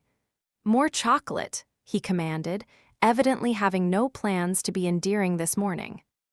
"Later," Lara said firmly. "Here, take some of this toast, and a bite of ham." His gaze met hers, assessing her determination, and he capitulated suddenly. "All right." He held a piece of toast in both hands and bit off a corner, chewing enthusiastically. Eschewing the fork near his plate, he tore a chunk of ham with his fingers and stuffed it in his mouth. Lara smiled, Resisting the urge to lean over and crush him with a hug, for now, she just wanted him to eat until his scrawny frame had filled out. The proper use of table utensils would be addressed later. Even with the time she had spent at the orphanage, she had never been able to oversee a particular child's daily routine and enjoy interactions such as these. She found it unexpectedly satisfying. For the first time in her life, the burden of barrenness didn't seem so crushing. Even if she couldn't have her own flesh and blood child, she could create a family. As Lara speculated silently on her husband's possible reactions to the idea of taking more children into their home, Hunter entered the breakfast room, looking uncharacteristically subdued. "Good morning," Lara said cautiously. Hunter made no reply, only cast a loathing glance at the sideboard laden with food. Looking pale beneath his tan, he turned to the waiting footman. "Tell Mrs. Gorst to make some of her witch's brew," he growled, "and bring a damned headache powder while you're at it." "Yes, m'lord," the footman said, complying hastily. The recipe for a special morning-after remedy had been in the family for years, but only Mrs. Gorst knew what was in it. Johnny watched with wide eyes as Hunter poured himself a glass of water. The child looked at Lara questioningly. "Is he a duke?" "No, darling," she replied, amused. "He's an earl." Clearly disappointed, Johnny continued to stare at Hunter's broad back and tugged at Lara's sleeve. "What is it?" she murmured. "Is he going to be my papa now?" Hunter choked on a mouthful of water. Lara's lips quivered before she managed to reply. She stroked his black hair soothingly. "No, Johnny." "Why doesn't he say nothing?" The boy piped in a voice that seemed to grate on Hunter's nerves. "Hush, darling," she whispered. "I think he has a headache." Oh, abandoning his interest in Hunter, Johnny looked down at the crumbs on his plate. He heaved a sigh. "I wonder how Mousy is." Lara smiled, considering how to distract him from thoughts of his lost pet. "Why don't you visit the stables today?" she suggested. "You can pet the horses and feed them a carrot or two." "Oh, yes." He brightened at the idea and wriggled eagerly atop the pile of books. "Wait," Lara cautioned, removing the napkin from around his neck. "First, I'll send for Naomi, and she'll help you to wash your hands and face." "But I washed yesterday," came the indignant reply. Lara laughed and dabbed at his sticky face with the napkin. "You must remove the chocolate stains before you visit the stables, or you'll attract every fly in Market Hill." After Johnny had been dispatched with Naomi, and the footman had brought a glass full of the mysterious remedy, Lara turned her attention to Hunter. "Do sit down," she invited. "Perhaps a slice of toast would help you." "God, no." The suggestion made Hunter wince. He sipped the remedy cautiously and set it aside after finishing half the glass. Standing by the window, he cast Lara a brooding glance. It seemed that he had difficulty meeting her eyes, almost as if. It couldn't be that he was embarrassed by his drinking spree of the previous night, could it? Lara rejected the idea immediately. There was no shame in a man drinking too much. In fact, Hunter and his peers considered it a masculine ritual to pour as much liquor down their throats as they could hold. Puzzled, Lara stared at his averted profile. At first, she had taken his mood for surliness, but on closer inspection, he wore the expression of a man with an unpleasant duty to perform. Her curiosity grew until she finally gestured to the footman to leave, and he slipped from the room to allow them privacy. Lara stood and wandered to the sideboard with an air of casual unconcern, while the silence thickened. It occurred to her that Hunter might be discomfited by the memory of intimacy between them, the things he had said, the way he had touched her. A bloom of heat spread over her face at the recollection. "My lord," she remarked, "you seem rather quiet this morning. I hope that you are not distressed by what happened last night." Her blush burned brighter as she waited for his reply. After a moment, Hunter joined her at the sideboard, both of them staring steadily at the array of breakfast dishes. He took a deep breath. Lara, regarding last night, I don't exactly remember what He gripped the edge of the sideboard until his fingertips were white. I hope I didn't hurt you, did I? Lara blinked in amazement. He thought he had forced himself on her. What else was he to assume, upon waking in her bed with his clothes unfastened? But why would it trouble him now, when he had done it so many times before? She risked a quick glance at him. He appeared to be overcome with remorse. How ironic that Hunter had never felt a drop of guilt for the times he had hurt her and then experienced such acute shame for something he hadn't done at all. Suddenly, the situation struck her as irresistibly funny, and she turned away to hide her face.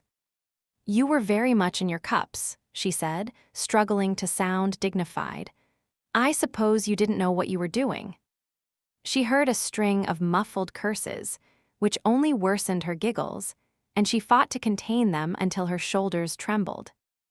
God, don't cry, Hunter said unsteadily. Lara, please, you have to believe that I didn't mean to.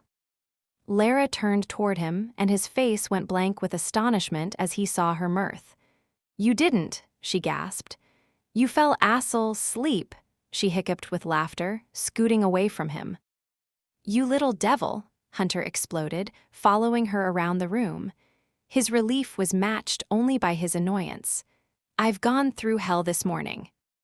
Good, she said in blatant satisfaction, positioning herself on the far side of the table. After making me wear that dreadful negligee, you deserved to feel a little discomfort.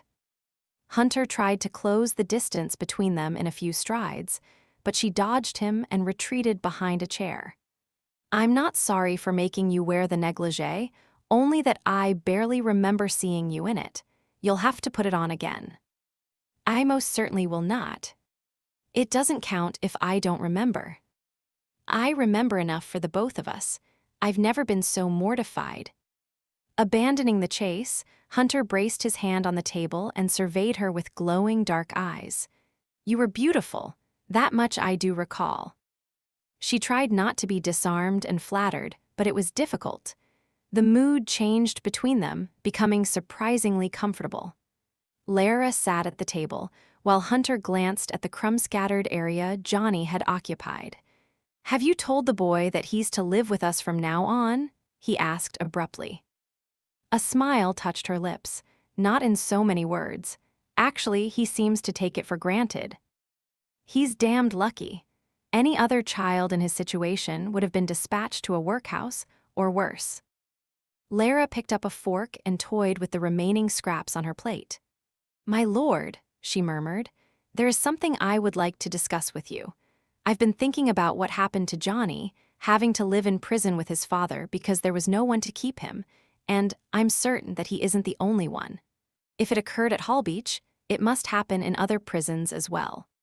Right now, there may be many children residing with their parents behind bars, and I can't imagine a more appalling atmosphere. Wait! Hunter pulled out a chair and sat facing her, reaching for her hands. He covered her fingers in a warm grip and stared directly into her eyes. You're a compassionate woman, Lara. God knows you won't rest until every orphan, every beggar, and every stray dog and cat in the world is taken care of. But don't start a crusade just now. Annoyed, Lara snatched her hands away. I haven't proposed doing anything, she said. Yet. For now, all I want is to find out if there are other children in Johnny's circumstances. I've considered writing to various prison administrators and inquiring if they lodge any children of prisoners there, but I'm afraid that even if they do, they won't admit to it, especially if the person asking happens to be a woman. She paused and stared at him expectantly. You want me to find out, Hunter said flatly, scowling. Damn it, Lara, I have enough to attend to as it is. You once had many important political connections, Lara persisted. If you asked some government officials or inspectors for whatever information they might have, or perhaps there is a reform society that might be able to supply. There are at least 300 prisons in England. Suppose we discover there are indeed children living with their convicted parents, 10, 20, perhaps 100. What the hell would you be able to do about it? Adopt them all? Hunter laughed without amusement and shook his head. Put it out of your mind, Lara. I can't, she said passionately. I can't be as hard-hearted as you. I won't rest until I find out what I want to know. If necessary, I'll personally tour every prison I can find. I'll be damned if you'll set foot in even one of them. You can't stop me.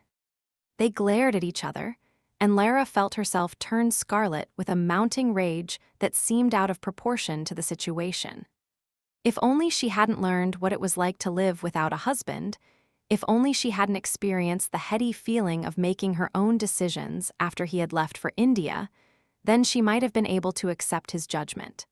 But now the idea of being controlled and curtailed and forbidden to do something made her livid.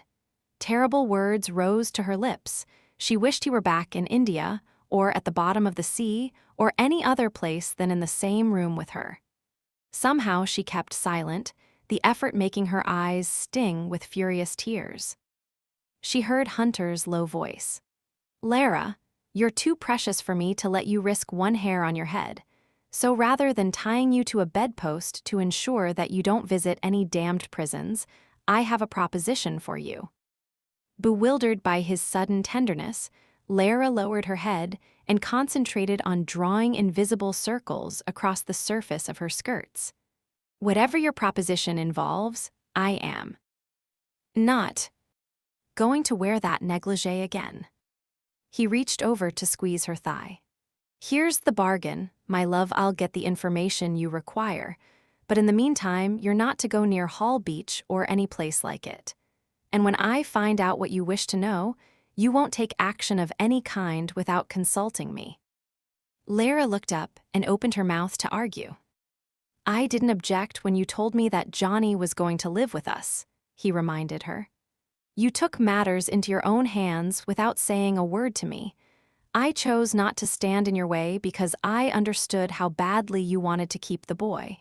In the future, however, we'll act as partners. Agreed. Lara was hardly able to believe that Hunter Cameron Crossland, the 6th Earl of Hawksworth, had proposed being partners with her. He had always made it clear that she was nothing more than an extension of him, an appendage, a possession. Agreed, she murmured and shot him a suspicious glance. What are you smiling at? You, he surveyed her with a look of masculine interest that was rapidly becoming familiar. The lazy smile remained on his lips. I'll wager that everyone who knows you considers you to be soft, sweet, and accommodating, but you're not. What am I, then? Hunter's hand slid behind her neck, and he urged her forward until their lips were almost touching. Lara felt the warm touch of his breath, and her stomach turned over in excitement. You're a lioness, he said, and released her without kissing, her leaving her to grapple with an absurd sense of disappointment. The hallway echoed with the sounds of a child whimpering in frustration. Hunter's steps slowed. He paused in the arched opening, staring around the columns set against the wall. The boy was there, huddling on the floor with his back wedged in the corner. He wasn't crying, but he sniffled as if tears were imminent, and his cheeks were red. He stared up at Hunter and tugged nervously at his shorn black hair. Why are you sitting there? Hunter asked in vague irritation, having no experience with children or any understanding of their needs and wants. I'm lost, the child said miserably. Why isn't someone with you? There should have been someone appointed to watch over the boy. God knew what sort of mischief he could get into. When that question elicited no response, Hunter tried another. Where do you want to go? The tiny points of his shoulders moved beneath his oversized shirt as he shrugged. I as to piss. Hunter's mouth twitched in reluctant sympathy. Can't find the privy? Well, I'll take you to one. Come with me. I can't walk. I'll carry you then, but you'd best hold your water, I'm warning you. Gingerly, Hunter picked up the mite and headed down the hallway. His load was surprisingly light. What strange eyes the boy had, a shade of blue so pure and dark it appeared to be violet. "Are you married to Milady?" Johnny asked, linking his arms around Hunter's neck. "Yes. When I get big, I'm going to marry her." "She can't be married to two men at the same time," Hunter replied, amused. "What will you do with me?" "You can stay heir," the boy offered generously, "if Milady wants it." Hunter grinned into the small, serious face that was so close to his. "Thank you." Johnny glanced downward as they walked. "You're tall," he said. "You and taller than my papa." The remark sparked Hunter's interest. "Tell me, Bratchett, why was your father hanged?" "He was a bug 'unter, Papa was. He killed someone, but 'twas an accident." Bug hunters, the men who robbed drunks who wandered the streets at night. Hardly a top-drawer criminal, just one of the various scum that populated the London underworld. Hunter concealed his distaste and shifted the boy in his arms. "Where is your mother?" he asked. "Mama's in Even." The boy had no one then. An innocent smile crossed the boy's face, as if he could somehow read Hunter's thoughts. Milady got me now, I. It was only now that Hunter began to understand Lara's attraction to the child. "Yes, I've got you," he found himself saying, without any trace of sarcasm. Well, the boy could do worse than have the knack of making people want to take care of him. They reached a small room fitted up with a water supply, privy pan, and waste pipe, and Hunter set down his charge with care. "Here you go." He paused and asked uncomfortably, "Do you need help with, this sort of thing?" "No, I can do it." The boy entered the little room and looked back anxiously. "You'll be there when I come out." "I'll be here," Hunter replied, and stood staring at the door when it closed. He was unwillingly touched by the child, the small, misplaced duckling brought to live among swans, except that Hunter himself was no swan. It wouldn't be comfortable to live with a child who unwittingly reminded him of his greatest weakness, day after day. A Hindu would shrug and say that it was the God's will. Each man is responsible for his own salvation. A holy man had once instructed him, blasphemy to a Christian, but it had made sense to Hunter. In some cases, salvation will happen only when one breaks with society. Johnny would come to the same understanding if he was to survive in this corner of the world called England. Captain Tyler sat heavily in a leather chair, the gentleman's room lit only by a small fire in the grate.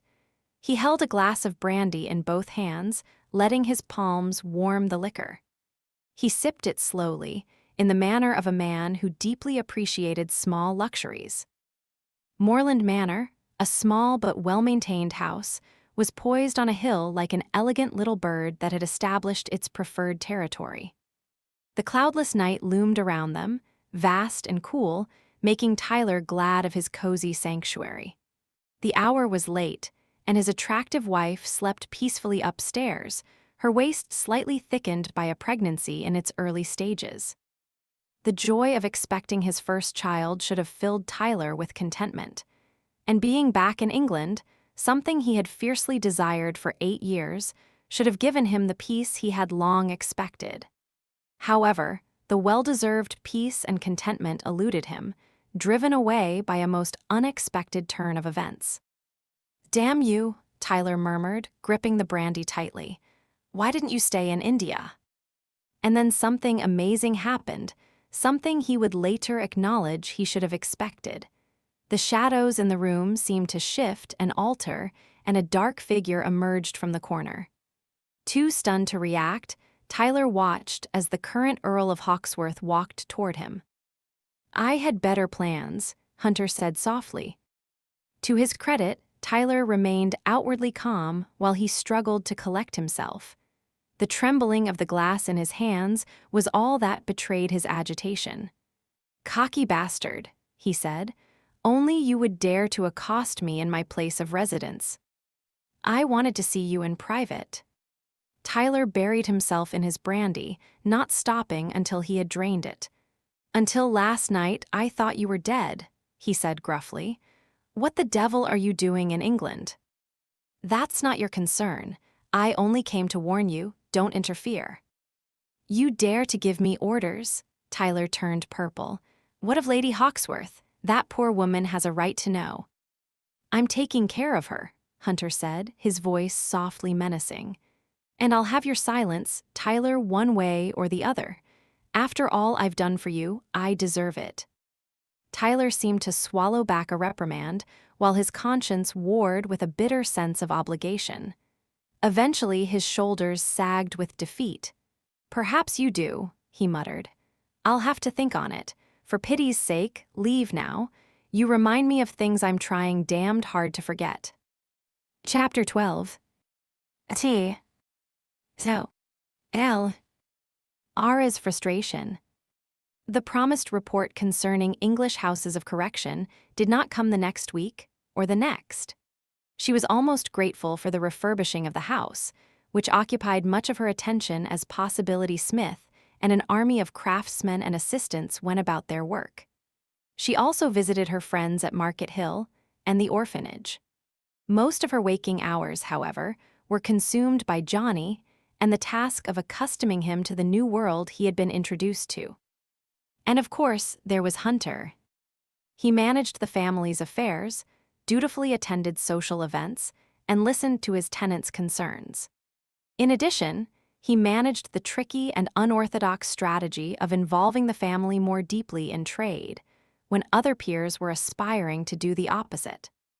A man had much higher social standing when he had completely withdrawn from mercantile concerns and concentrated solely on the aristocratic business of landowning. However, Hunter demonstrated a remarkable willingness to sacrifice pride in favor of practicality. He was the husband Lara had once wished him to be, responsible, courteous, kind and friendly. It was this last that caused her such unexpected annoyance. In a perplexing change of tactics, Hunter appeared to seek her friendship and little else. He barely seemed to notice her as a woman. There had been a time when Lara would have been thrilled by this situation. She had all the benefits of a husband: security, comfort, companionship, without the physical demands she had disliked so much. Why, then, was she constantly on edge? Why did she wake in the middle of the night, empty, agitated, burning for a nameless something she couldn't identify? She craved her husband's company until she began to invent excuses to see him. And each time they were together, Hunter showed her the same maddening friendliness that caused her teeth to grind. Lara didn't know what she wanted from him. She dreamed about his kisses, not the brotherly pecks he sometimes gave her, but the sweet, endless joinings of lips and tongues that set her world off balance. Yes, she wanted his kisses. More than that, she wasn't certain. If she allowed him to sleep with her, he would consider it his right to take her whenever he wanted. It was better to leave things the way they were. But why did Hunter have to treat her as if she were his younger sister? In an impulsive moment, Lara sent word to the dressmaker to alter the gowns that were being made for her and lower every neckline a full 2 inches. The collection finally arrived, a pastel rainbow of silk, muslin, and cambric, with matching bonnets trimmed in feathers or flowers, silk scarves and gloves, shoes and ornamented slippers, fans of ivory, paper, and lace. Filled with feminine pleasure in the new clothes, Lara dressed in a pale green gown that matched her eyes and made her skin seem to glow. Her breasts were pushed together by the plunging neckline, covered only by a translucent scarf. Knowing that Hunter was working alone in the library, she went to him straight away. It was only polite, really, to thank him for his generosity. Her husband sat at his desk, having removed his waistcoat and rolled up his shirt sleeves, the neck of his shirt open to catch any cooling breeze that might enter the room. He gave her a brief glance and a casual smile and returned his attention to his work. In less than a second, however, his gaze flew back to her and stayed. "Is that a new gown?" he asked mildly, although he knew perfectly well that it was. Lara ventured farther into the room. "Do you like it?" There was no change in his expression, but his fingers clamped tightly around the quill until it threatened to snap. His gaze swallowed her, taking in every detail, combing restlessly over her slender body. "The fabric is very attractive," he replied in a monotone, but a warm current ran beneath his words, and her nerves tingled responsively. He still wanted her. She didn't know why that pleased her, but it did. A teasing smile hovered on her lips. "The fabric is attractive, that's all you're going to say." A dangerous glint appeared in his eyes. "I would compliment the design, but a large part of the bodice seems to have been omitted." "A low-cut neckline is all the rage," she replied. Hunter made a dismissive sound and returned his attention to the open ledger on his desk. Deliberately, Lara approached his chair and feigned an interest in the book. She leaned closer, her breast brushing his upper arm. The touch was accidental, but a responsive thrill shot through her body, and she knew that Hunter felt it too. He inhaled sharply and dropped the quill, scattering drops of ink across the desk. "I'm trying to work," he growled. "I can't think with your breasts hanging in my face." Stung, Lara drew back. "You were the one who insisted that I have some gowns made.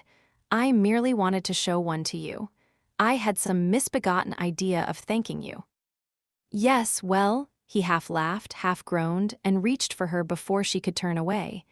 He caught her hips with one arm, clamping it hard around her buttocks. Pulling her between his thighs, he stared at her hungrily. "The gown is beautiful," he muttered. "And so are you. As a matter of fact, it hurts to look at you." "It hurts." "My entire body is one large ache." Bringing her one step closer, he pulled at the silk scarf and dropped it to the floor.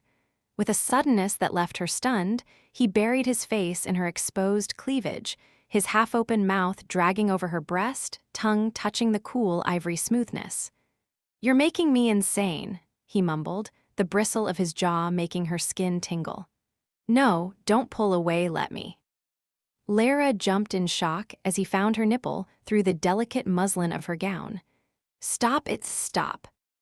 He released her with a frustrated snarl, standing to glare at her from his full height. "You knew full well what you were doing, coming in here dressed like that. Don't blame me for snapping at the bait." Lara bent and fumbled for the fallen scarf. I didn't ask to be mauled." "Do you know what they call a woman who deliberately arouses a man and then withholds herself?" "No," she said shortly. "A tease." "I wasn't trying to tease you. Perhaps I may have desired a kiss or a compliment, but I hardly think. My feelings for you don't stop at kisses. Damn it, do you think it's easy for me, living under the same roof, seeing you every day and never touching you?" Lara stared at him in growing bewilderment and a vague sense of shame. She had misread him.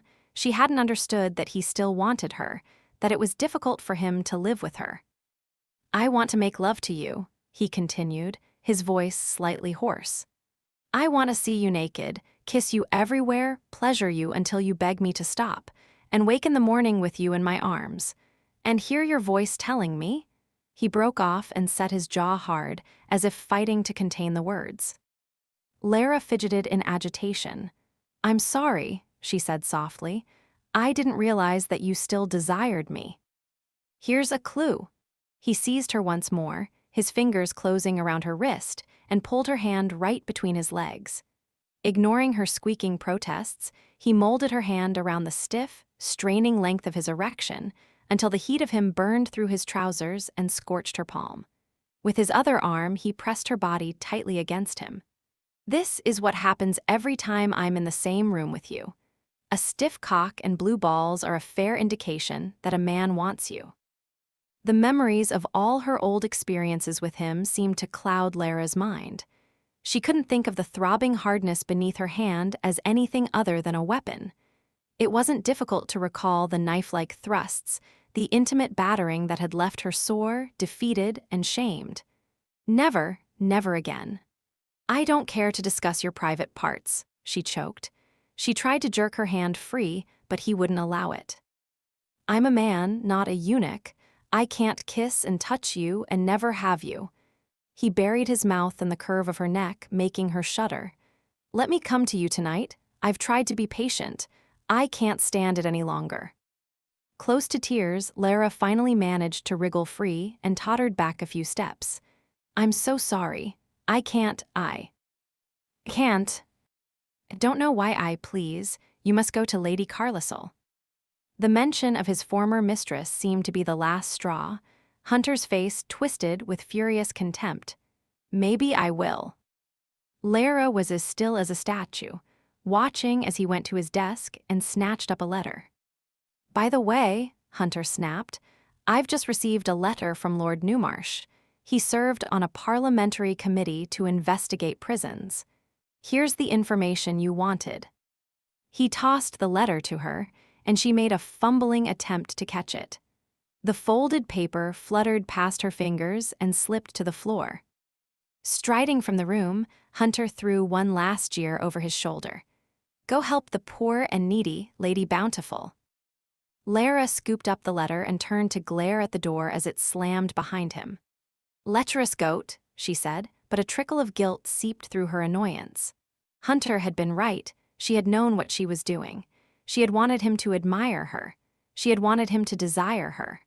What had possessed her to provoke him when she had no wish to sleep with him? Why hadn't she been able to leave well enough alone and enjoy the distant but pleasant relationship they had developed? She felt an overwhelming need to make peace with Hunter, but she suspected that, at this point, there was only one kind of apology he would accept, and that would involve crawling between the sheets with him.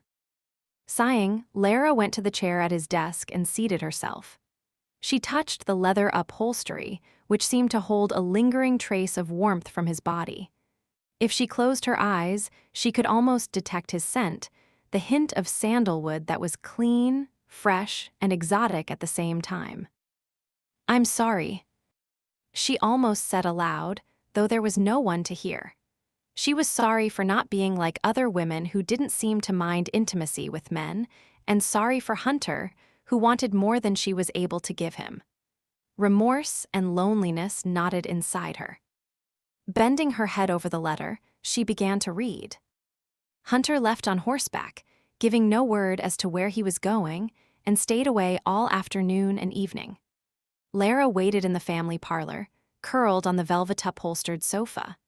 Her knees were covered with the red and blue lap blanket that had been knitted for her by some of the orphanage girls.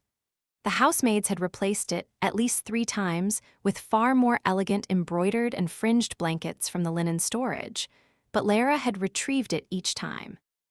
"I like this red and blue one," she had told Naomi, smiling into the maid's perplexed face.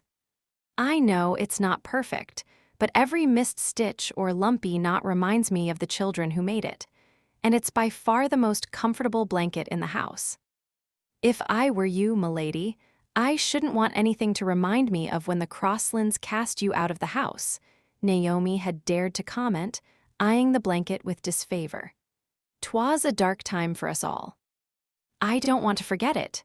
Lara had smoothed the blanket and folded it lovingly.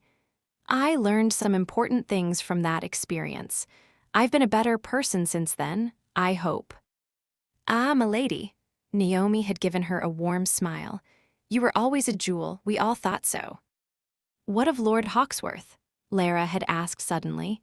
"Do the servants like him better or worse since his return?" Naomi had frowned thoughtfully as she replied. "He was always a good master. He was liked well enough. But now he takes more notice of the servants. Like the way he sent for the doctor when he saw that one of the housemaids had an abscess in her arm, or when he said that George the footman could have his fiancée to tea in the kitchen on his days off. He never did things like that before." Lara's thoughts were interrupted by the gentle peal of the long case clock in the hall. Deciding to retire, she stirred sleepily on the sofa and pushed the blanket aside. At that moment, a dark figure shuffled past the door and paused to investigate the source of lamplight. The intruder, of course, was Hunter, with his clothes disheveled and his gait a little too loose-limbed. He had been drinking, though he didn't seem to be precisely drunk. He walked into the room with an obnoxious smile on his face, the smile of a teenaged boy who had misbehaved and was proud of it. Lara drew her knees up and hugged them, her fingers lacing together tightly. "I hope you're feeling better," she said crisply. "From the smell of you, smoke and strong drink and heavy perfume, I gather you found some trollop to satisfy your needs." Hunter stopped before her, his smile turning quizzical. "For someone who wants nothing to do with my private parts, you take an unseemly interest in where they've been." "I'm only glad you heeded my advice and found a woman for yourself," she said. "I went drinking with Lonsdale and some friends, and there were women, but I didn't tumble any of them." "That's a pity," Lara said, though she couldn't help feeling a stab of relief at the information. "As before, I would be pleased if you took a mistress and spared me your attentions." "Would you?" he asked, his tone deceptively mild. "Then why did you wait for me to return?" "I wasn't waiting for you. I couldn't sleep. I can't stop thinking about the letter from Lord Newmarsh, and the children who are in the same terrible circumstances Johnny was in." 12, he interrupted. "There are 12 prison brats in all." One brow arched sardonically. "I suppose you want to do something about them now." "We can discuss it tomorrow, when your mood is more amiable." "A few hours of rest are not going to make me amiable." Hunter lowered himself to the opposite corner of the sofa, long legs arranged in a masculine sprawl. One large hand waved in an expansive gesture for her to proceed. Lara hesitated, trying to gauge his mood. There was something puzzling about his expression, patient, watchful, like an animal at its favorite hunting grounds. He was waiting for an opportunity, and when it came, he would pounce on it. She couldn't begin to guess what he had in mind, but she strongly suspected she wouldn't like it. "I am certain that the prisons would want these children removed from such terrible surroundings. If someone offered a suitable alternative," Lara began carefully. Hunter responded with an agreeable nod. "Obviously, they must be brought to the orphanage at Market Hill," she continued, "but it is too small. 12 children, well, we would need to enlarge the place and hire more staff and find a way to provide more food, clothes, and supplies, and that is quite an undertaking. I wish we had the means to accomplish all that." "We don't," he interrupted. "Not now, at any rate." "Yes, I'm aware of that." Lara cleared her throat and arranged her skirts with exacting care. "Therefore, we must solicit funds from other sources.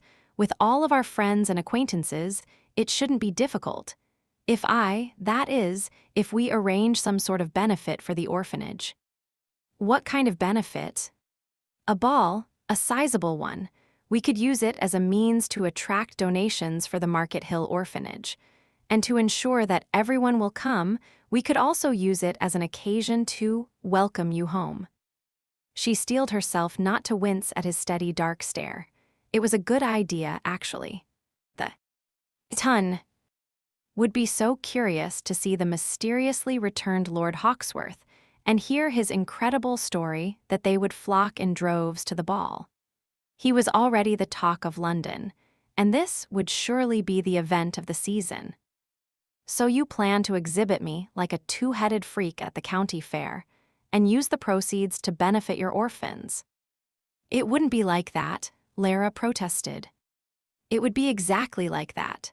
Slowly he sat up and leaned forward, all the while pinning her with that fathomless dark stare. "After what I've been through, now I'm expected to endure an evening of probing questions and scrutiny from a herd of shallow nitwits. And for what?" "For the children," Lara said earnestly. "You'll have to face the ton sooner or later. Why not do it now and arrange the time and place to your liking? Why not have the satisfaction of saving 12 children who deserve the chance to lead a decent life?" "You overestimate me, sweet. I don't have a charitable bone in my body. I don't lose sleep at night thinking about orphans and beggars. I've seen too many of them. They're a fact of life, they'll never disappear. Save 1,000 of them, 10,000, and there'll always be more." "I don't understand you," Lara said, shaking her head. How can you be so kind to your own servants and so heartless to outsiders? I can only afford to care for those who live under my roof. The rest of the world can go to hell. It appears you haven't changed after all. Sickening disappointment welled up inside her. You're as heartless as always. For some reason, I actually thought you would allow me to help those children. I haven't forbidden you to hold the ball. I'm only leading up to the conditions I'm going to impose. What conditions? She asked warily. Ask me why I didn't tumble any of the whores I was with tonight, Hunter said. I could have, easily. There was one with breasts the size of melons, and she kept sticking her tongue in my ear. I don't want to know about that. Lonsdale and the other fellows were grinding the wenches on the tables, the floors, against the wall. But I left when all of it started and came home to you. Do you know why? Hunter smiled bitterly, as if he were about to tell a dirty joke.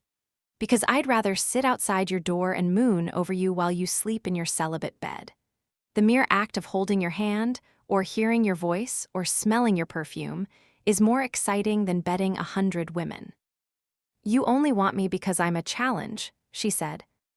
I want you because you're sweet and pure and innocent, he said huskily. In the past few years I've seen things more foul than you could imagine. I've done things you would never. He stopped and let out a harsh sigh. I want a few hours of peace, of pleasure. I've forgotten how to be happy, if I ever did know. I want to sleep in my own bed with my own wife, and I'll be damned if that's a crime. What are you talking about? Lara asked, bewildered. What happened to you in India? He shook his head, a mask dropping over his face. It doesn't matter. As things stand now, I've been reduced to bargaining for a night with you, and I'll be damned glad to get it. If you think that I'll sleep with you in exchange for, her eyes widened. You couldn't possibly mean that you won't let me hold the benefit if I don't. That's exactly what I mean. Make the arrangements and invite 1,000 guests. I'm sure your efforts will be much admired and the orphans will be grateful. Everyone will be pleased, including me, because at 1 o'clock on the night of the benefit, you're going to come upstairs with me and get into my bed and let me do as I wish with you. Can't you think of anyone or anything besides yourself? Lara turned crimson. How dare you use those poor children's misery in order to make me sleep with you? Because I'm desperate, he smiled mockingly. Do we have a bargain, my love? She didn't answer. It's not as if you haven't done this before, he reminded her. Her lower lip protruded mulishly. I hated it. You survived, he pointed out curtly. He sat there waiting, as stalwart and unbudging as a huge block of granite, impervious to her tiny barbs. There was nothing she could say, no counteroffer he would accept. Self-serving ass, how dare he turn a noble cause into a quest for his own sexual satisfaction? She longed to throw the bargain back in his face and assure him that nothing in the world would make her subject herself to that. Again, but the thought of 12 children like Johnny, suffering needlessly, and the thought of what she could do for them, it was more than she could bear. Would it be so terrible to spend a night in Hunter's bed? He was right, she had survived the other times. She had managed to extinguish every emotion and sensation and concentrate on other things and ignore what was happening to her. Lara's heart sank in her chest as she realized that she would have to do the thing she most disliked in order to get what she most wanted. All right, she said in a dull voice. The night of the benefit, one time, and then, she searched her mind for the appropriate epithet, then you can go to hell. He showed no sign of satisfaction, but she sensed the enormous pleasure he took in her surrender. I'm already in hell, he said. I just want one night of furlough. Hunter left his pale, tightly strung wife and somehow made his way to his own room. He fumbled with his boots and crawled onto the bed fully clothed. His brain was swimming with giddiness, partly because of the alcohol and partly because of the emotions that moved him. He had expected to feel triumph, but instead there was only relief. He imagined holding Lara, loving her, drinking in her sweetness like a soul in hell who had been granted a glass of cool water. Thank God, he mumbled into a downy pillow. Thank God. Oh my. Rachel's hazel eyes were round pools of amazement. I've never heard of a husband negotiating with his wife in such a way. Of course, I've heard of the arrangements men make with their mistresses, but you're not exactly. She floundered and ended by saying lamely, "This is all very odd." Extremely odd, Lara agreed grimly. After becoming a widow and allowing myself to believe I would never again be bothered with men and their distasteful urges, I find myself in the position of having to sleep with Hunter again. She curled herself into a tight ball on the chair and stared glumly at the fine, luxurious surroundings of Rachel's parlor. It's even more dreadful to know about it so far in advance. Rachel stared at her in a sort of fascinated sympathy. Do you intend to keep your promise? Of course not, Lara said promptly. I want you to help me think of a plan. That's why I came to visit.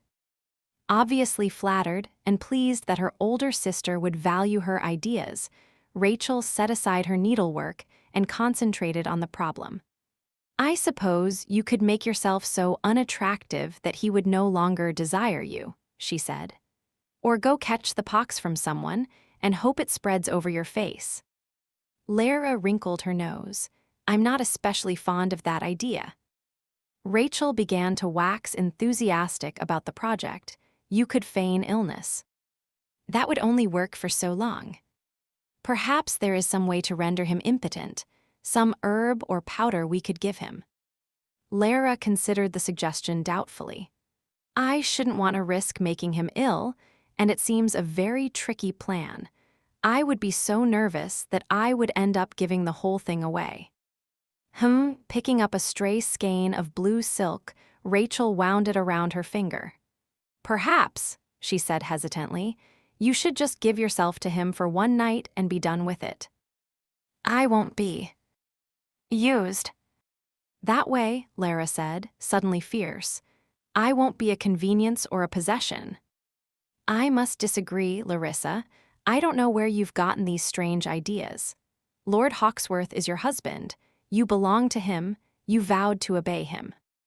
I did obey him. I followed his wishes concerning my behavior and the company I kept.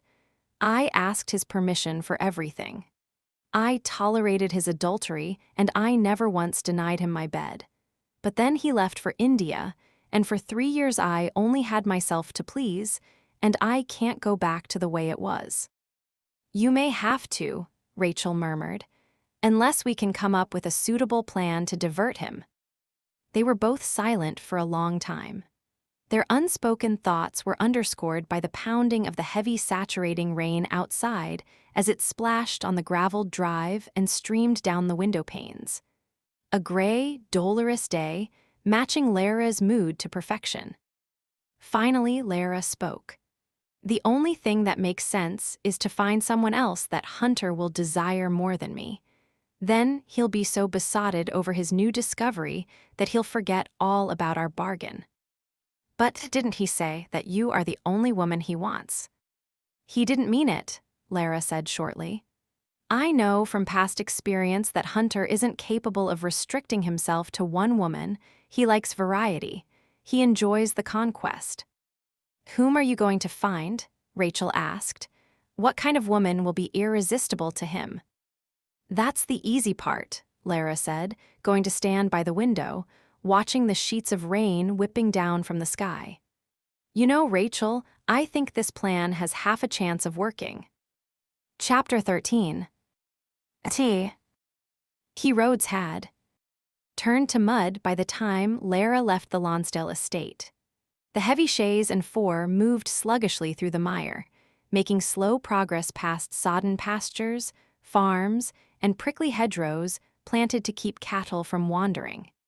It seemed impossible that the rain should keep falling so heavily, but it struck the roof of the carriage as if someone were dumping buckets of water on them. Concerned for the comfort of the horses, driver, and footman, Lara wished that she had waited to visit her sister until the weather was clear. It had been ill-advised to venture out during a spring rain, but who would have expected such a deluge? She leaned forward in her seat as if she could will the carriage to reach its destination without mishap. The wheels dragged over the road, sinking into soft, mud-filled ruts while the horses strained to pull the vehicle forward.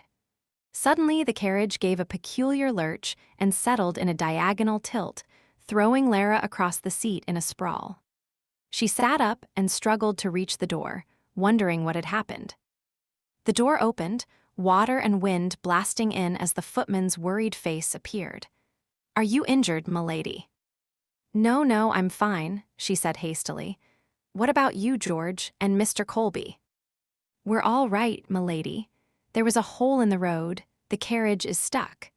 Mr. Colby says we're not far from Market Hill, though. If it pleases you, we'll unhitch the horses, and I'll go to Hawksworth Hall for a lighter vehicle. Mr. Colby will stay here until I return." "That sounds like a good plan. Thank you, George. Please tell Mr. Colby to wait inside the carriage with me, as he will be much more comfortable." "Yes, milady." The footman closed the door, conferred with the driver, and returned in a minute. "Lady Hawksworth, Mr. Colby says he would prefer to stand watch outside. He has an umbrella and a greatcoat to keep the rain off, he says, and one never knows about the riffraff that travels the roads." "Very well," Lara said ruefully, settling back against the seat. She suspected that it was her reputation and not her safety that the driver was concerned about. "You may tell Mr. Colby that I said he is a gentleman." "Yes, milady."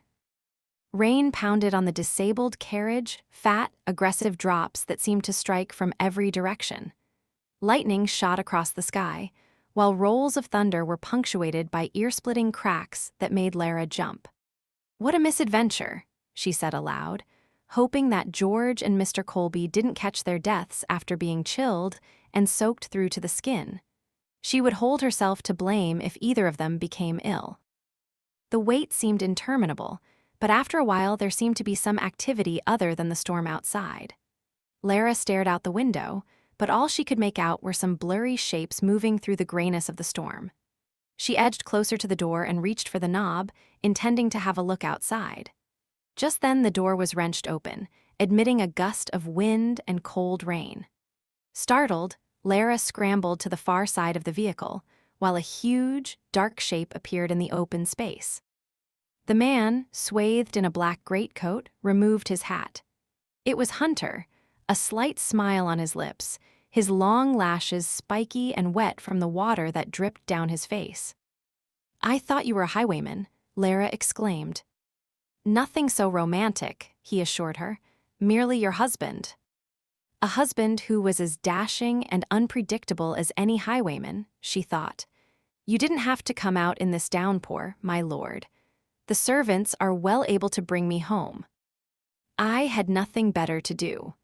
Although Hunter's tone was offhand, he swept an assessing glance over her, and Lara realized that he had been concerned for her safety. The thought caused a little glow in her heart. Busily, she reached for a mahogany compartment underneath the seat and pulled out a set of patens. It was the only way to keep the hems of her skirts from being ruined. Hunter eyed the metal rings fitted on tiny stilts with frank skepticism.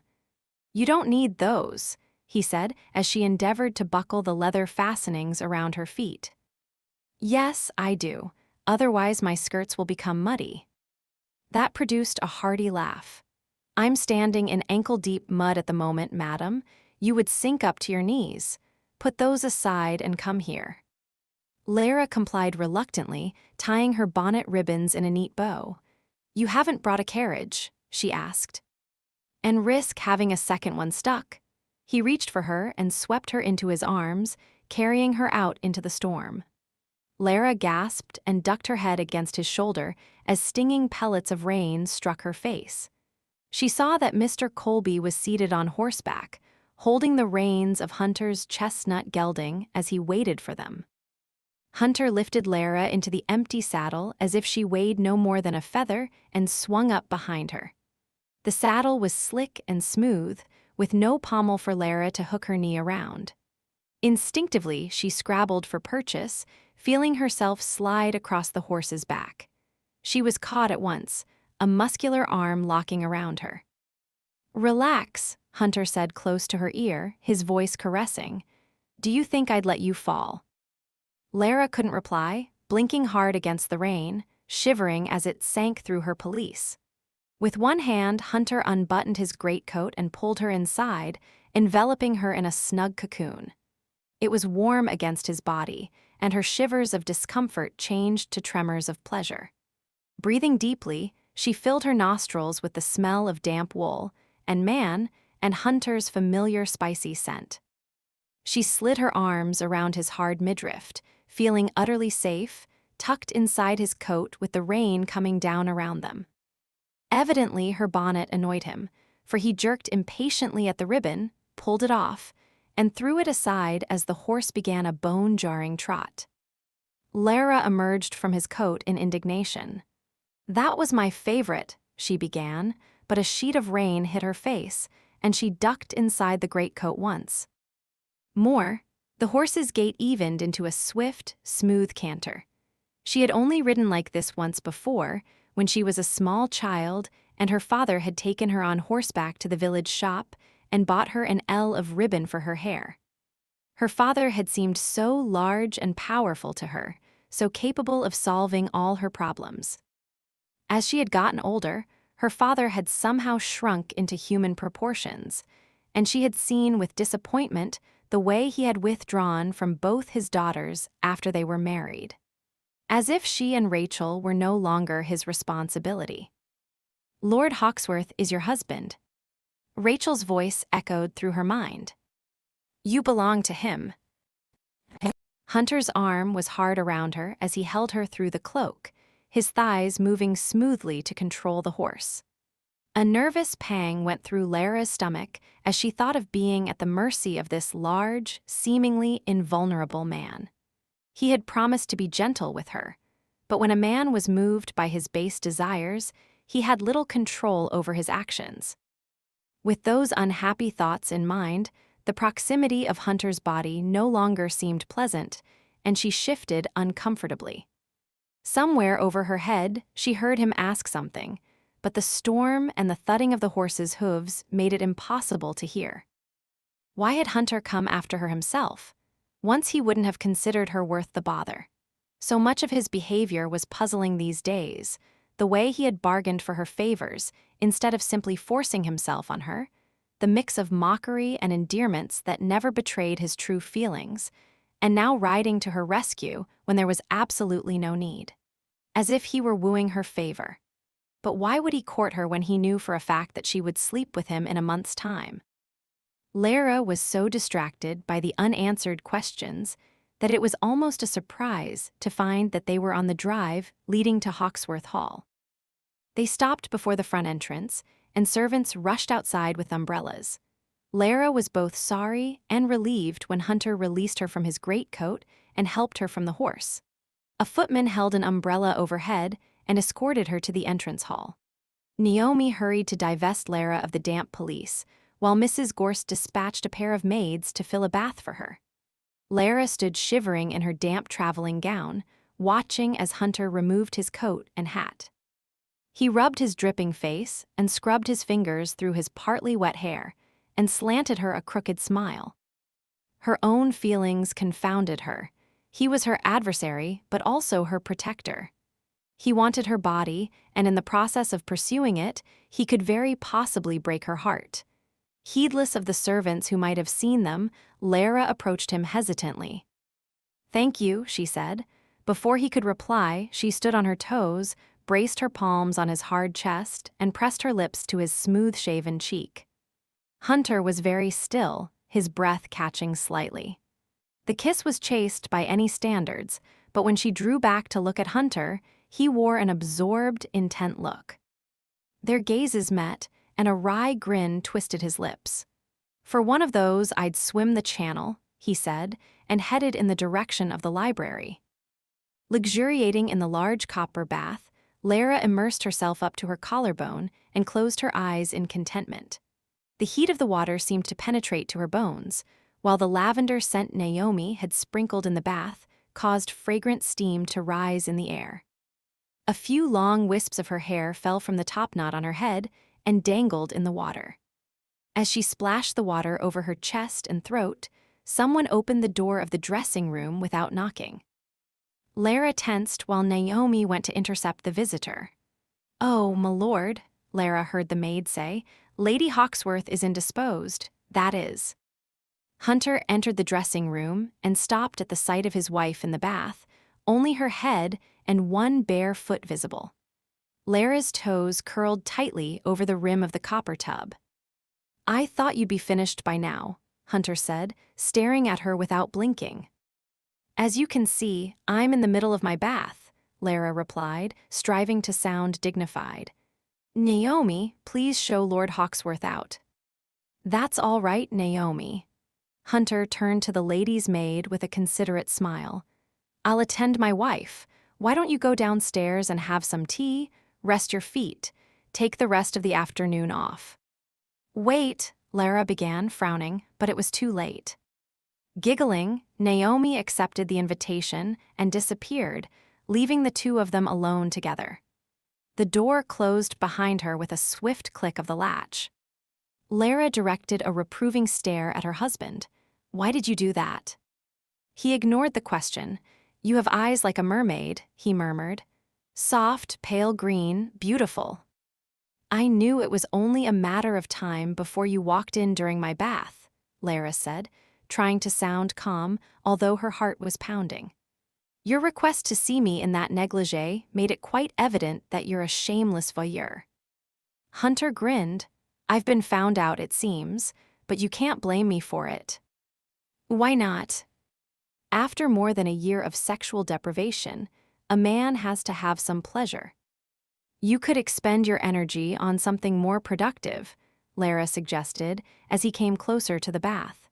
"Develop a hobby, collect something, take up chess or pugilism." His eyes twinkled at her prim tone. "I do have a hobby, madam." "Which is what?" "Admiring you." She shook her head with a reluctant smile. "If you weren't so annoying, my lord, you would almost be charming." "If you weren't so beautiful, I wouldn't be annoying." He gave her an easy, masculine grin. "But I plan to annoy you often, madam, and someday you'll like it." He took another step toward the tub. "Brace yourself, I'm coming closer." Lara went rigid, thinking of covering herself, screaming, splashing him, but she did none of those things. She remained in the tub, stretched before him like a pagan sacrifice. Hunter made no obvious show of staring at her, but she knew that he took in every detail of her body as it shimmered beneath the scented water. "What do you want?" she asked. Her face felt hot, warmed no longer by the steam, but by her own inner agitation. If Hunter reached into the water right now and pulled her out into his arms and took her to bed, she wasn't certain she would fight him. Part of her wanted him. Part of her wanted to be lost in him, and that thought didn't frighten her nearly as much as it should have. Hunter seemed to have difficulty breathing. He reached out and fumbled for her hand, prying her fingers loose from their grip on the tub's edge. "Here, this is for you." She felt him press a small object into her palm. Her fingers curled around it. "You could have waited until after my bath." "And risk not seeing you like this." He laughed unsteadily and backed away from the tub as if he no longer trusted himself. Lara's wet fingers unfurled, and she looked down at the gold circlet in her hand, a heavy gold shank that supported a huge rose-cut diamond. The simple setting enhanced the fiery beauty of the water-white diamond.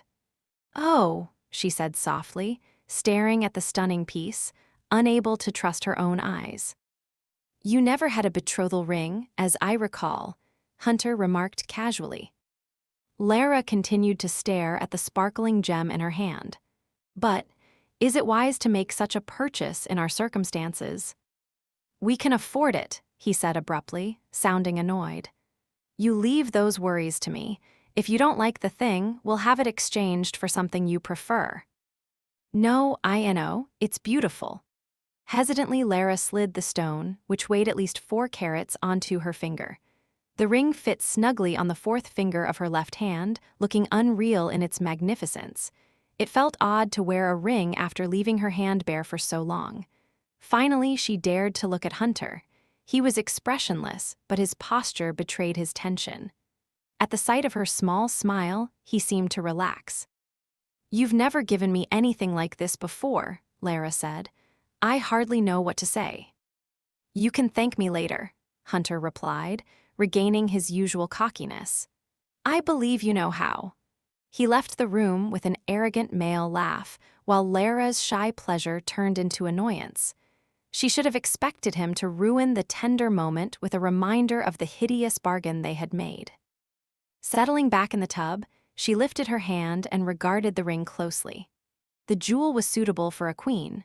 Why had he given her such a priceless gift? She suspected that the ring had been intended as a declaration of ownership, or perhaps he wanted to convince their peers that they were by no means financially destitute. Or was it possible he had merely wanted to soften her heart toward him? Shaking her head in wonder, Lara regarded the closed door and spoke her thoughts aloud. "I don't understand you, my lord. I never have, and apparently never will."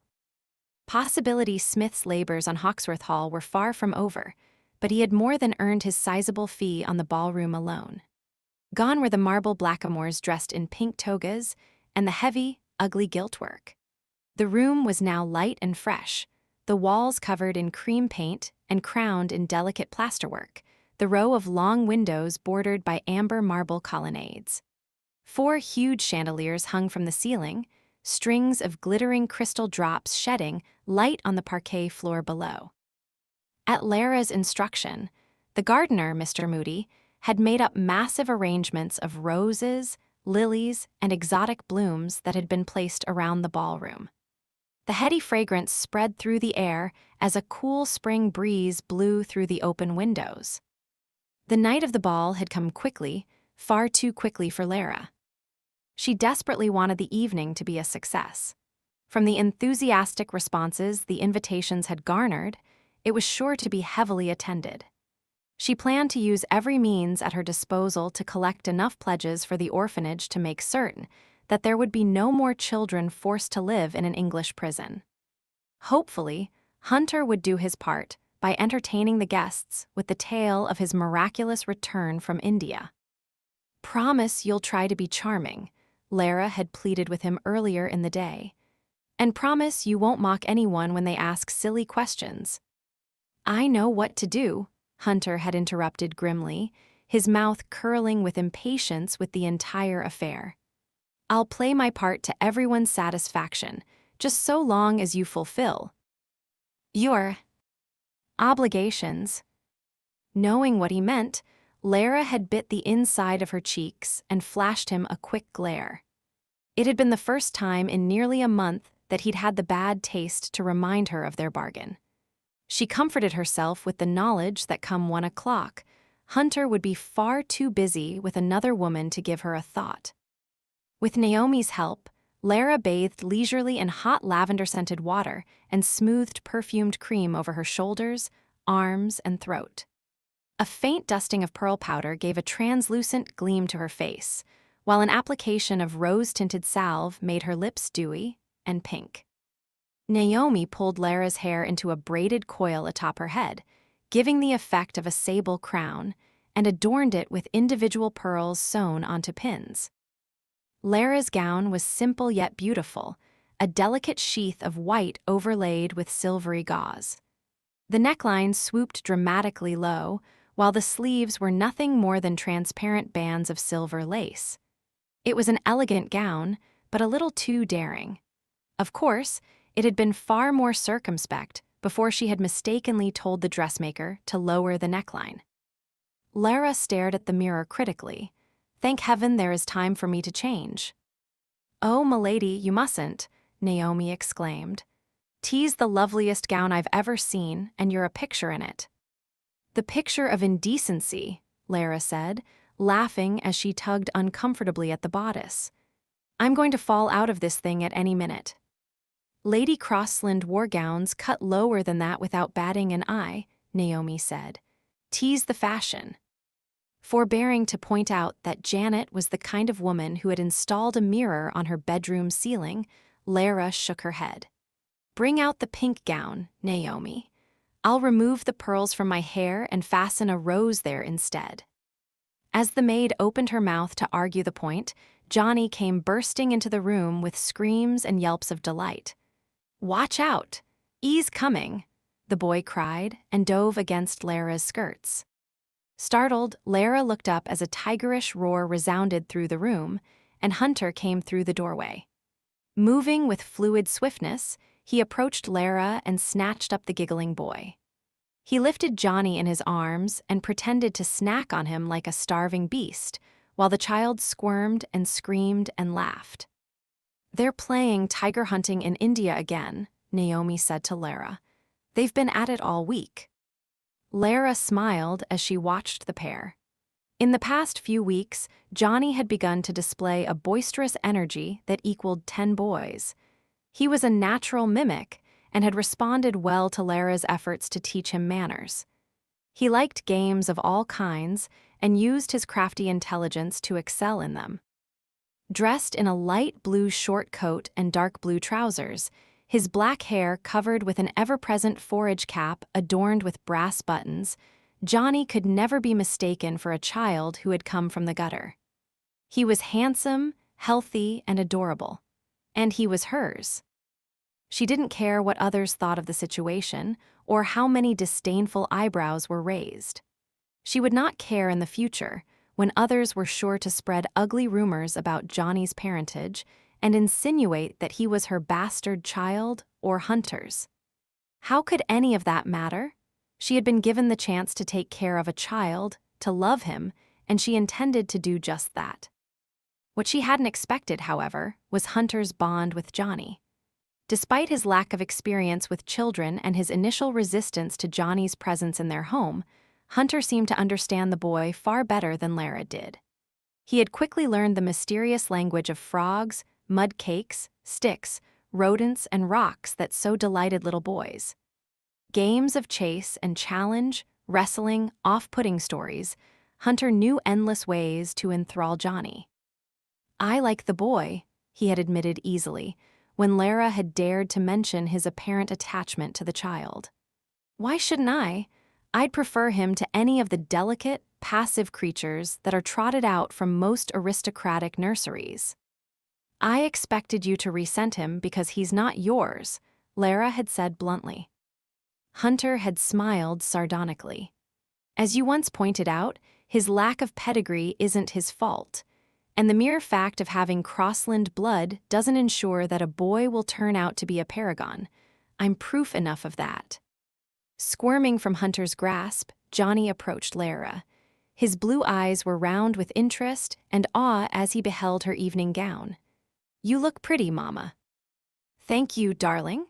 Lara bent down and hugged him, careful not to look at Hunter or Naomi. As Johnny had no memories of his own mother, he had tentatively begun to call her Mama, and Lara did nothing to dissuade him. She knew it startled the servants, but none of them would dare mention it. As for Hunter's reaction, he kept his opinion to himself. Johnny touched a fold of the silver fabric, rubbing it between his thumb and forefinger. "It looks like metal, but it's soft," he exclaimed. Lara laughed and straightened his cap. "It's almost bedtime. Naomi will help you wash and change into your nightshirt, and I'll come in a few minutes to say prayers with you." The small black brows drew together in a frown. "I want to see the ball."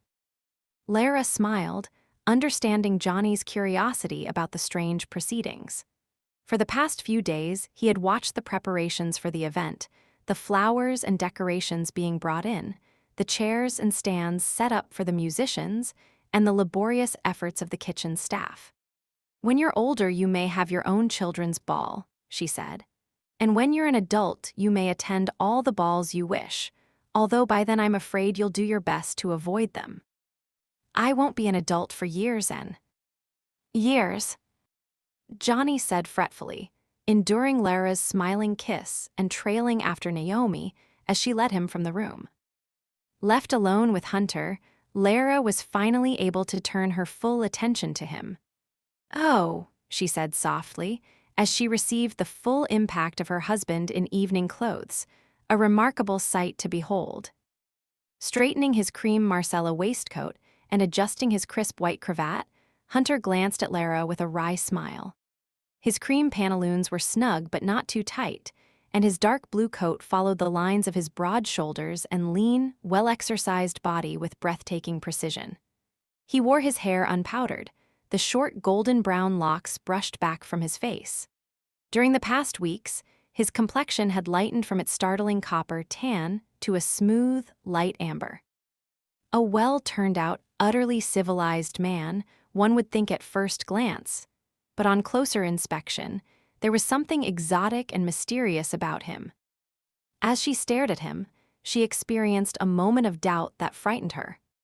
He must be her husband, she told herself. He had the unmistakable look of the Crosslands. Besides, no stranger could have come this far, fooling Hunter's friends and family and his own wife, and daring to present himself to the ton. Tonight it went beyond audacity, it bordered on insanity. He must be Hunter. Floundering in sudden anxiety, Lara could not look at him. Very presentable, she said, her voice brittle and light. He came to her, touched her, his fingers sweeping over her bare upper arm, tracing the edge of her neckline, stopping at the high curve of her left breast. Lara couldn't stop the wild ascent of her heartbeat, the uncontrollable response that made her want to press her entire body against his. She held still, quivering slightly with the effort, baffled and yearning and alarmed. "You're the most beautiful woman I've ever seen," she heard him say. "More beautiful than anyone or anything on earth." He leaned closer, and she felt his mouth at her temple. "You need more pearls with this gown, at your neck, waist, wrists. Someday I'll cover you with them." Lara's hands fluttered at her sides. She wanted to rest them on him, touch him, but she clenched her fists to keep them still. The diamond ring had turned around on her finger, the rose-cut stone nestling tightly in her palm. "You don't have to give me jewelry," she said. "I'll give you half of England before I'm through. I'll build back our fortune 10 times over. You'll have everything you've ever wanted. Jewels, land, a dozen houses filled with orphans." Lara looked up into his teasing dark eyes, and to her relief, the shadow of doubt faded. She was still nervous, of course, hoping that her plan to divert him tonight would work, but the other matter, the suspicion over his identity, suddenly seemed ridiculous. 12 orphans is all I'm asking for," she said, "although I want the orphanage enlarged sufficiently to accommodate twice that number. I have no doubt we'll easily find children to fill the extra places." Hunter smiled and shook his head. "God help anyone who stands in your way, including me." He fingered one of the pearls in her hair and smoothed his fingertips over the shining braid. "Why have you become so passionate about children?" he murmured. "Is it because you're barren?" Strange that the word that had once wounded so deeply had now lost its power to hurt. In a way, Hunter's matter-of-factness seemed to absolve her of the guilt and unhappiness she had once felt. The barrenness was not her fault, and yet she had always felt responsible. "I don't know," she replied. "It's just that there are so many children who need someone to help them, and if I can't be a mother, I can at least be a sort of benefactress." Hunter stood back and stared at her, his eyes so clear and deep that cinnamon light seemed to flicker in the coffee-colored irises. "You remember what happens at 1 o'clock, he said quietly, with no taunting or mockery. Lara's stomach seemed to flip, her nerves thrilling unpleasantly. She managed a slight nod, her chin dipping a half-inch. It seemed that he wanted to say something else, but the instinct to let well enough alone kept him silent. He returned her nod with a wary one of his own, and Lara realized that he expected her to welsh on the bargain. The thought interested her. What would he do if she simply refused to sleep with him?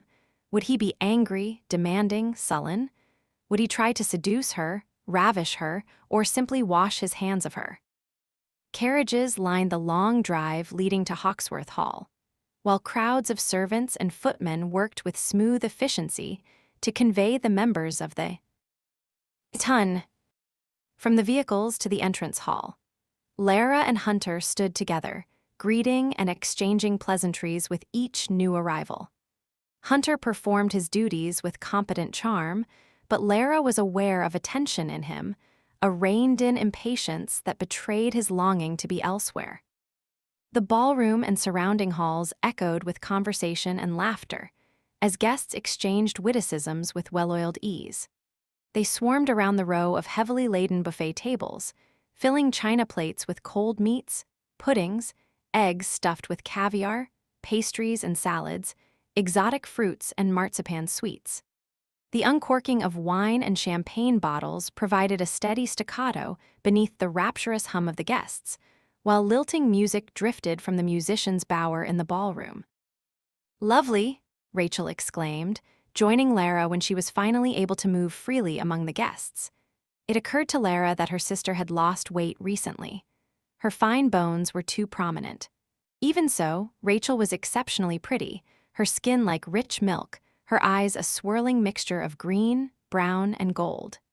The dark amber silk of her gown draped softly over her slender figure, its scalloped folds barely covering the little gold sandals on her feet. Lara was amused to note that more than a few men were staring openly at her sister, despite the fact that she was a married woman. Of course, the so-called gentlemen of the ton were rarely fazed by such insignificant matters as marriage vows. She herself was receiving a few admiring glances, though she ignored them coolly. The men who cast flirtatious comments and glances at her now were the same ones who had avoided her like the plague when she had been a poverty-stricken widow. "I believe it's the grandest affair I've ever seen in Lincolnshire," Rachel said enthusiastically. "You've planned it brilliantly, Larissa. It seems you're as marvelous a hostess as ever." "I've been out of practice for a while," Lara said with a self-deprecating shrug. One could never tell. Casting a surreptitious glance around them, Rachel lowered her voice before asking, "Has she arrived yet?" There was certainly no need to ask whom she was referring to. Lara had been watching the door like a hawk for the past 2 hours. She shook her head with a frown. "No, not yet." "Perhaps she won't come," Rachel suggested hesitantly. "She must," Lara replied grimly. She would out of curiosity, if nothing else. "I hope so." Their conversation was interrupted by the approach of Lord Tufton, a shy young viscount who had once offered for Rachel's hand, but had been eclipsed by Lonsdale's greater fortune and position. Lonsdale had resembled a prince, with his athletic build and dark handsomeness and his aura of virility. Tufton, by contrast, was a small, bookish sort of man, far more comfortable in intimate gatherings than large ones. He was gentle and intelligent, and his near worship of Rachel seemed not to have dimmed in the years since her marriage to Lonsdale. Back then, Lara had believed, along with everyone else, that Lonsdale was the better match for her sister. Now she reflected sadly that Rachel would have been much happier with this shy, sweet man than with a brute like Lonsdale. After greeting them both, Tufton turned a hopeful smile toward Rachel.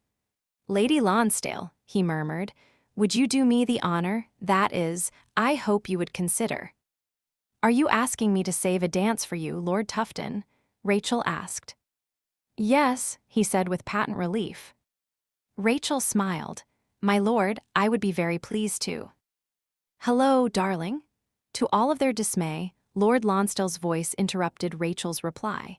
He slid his arm around her waist, his grip tightening until Lara saw her sister wince.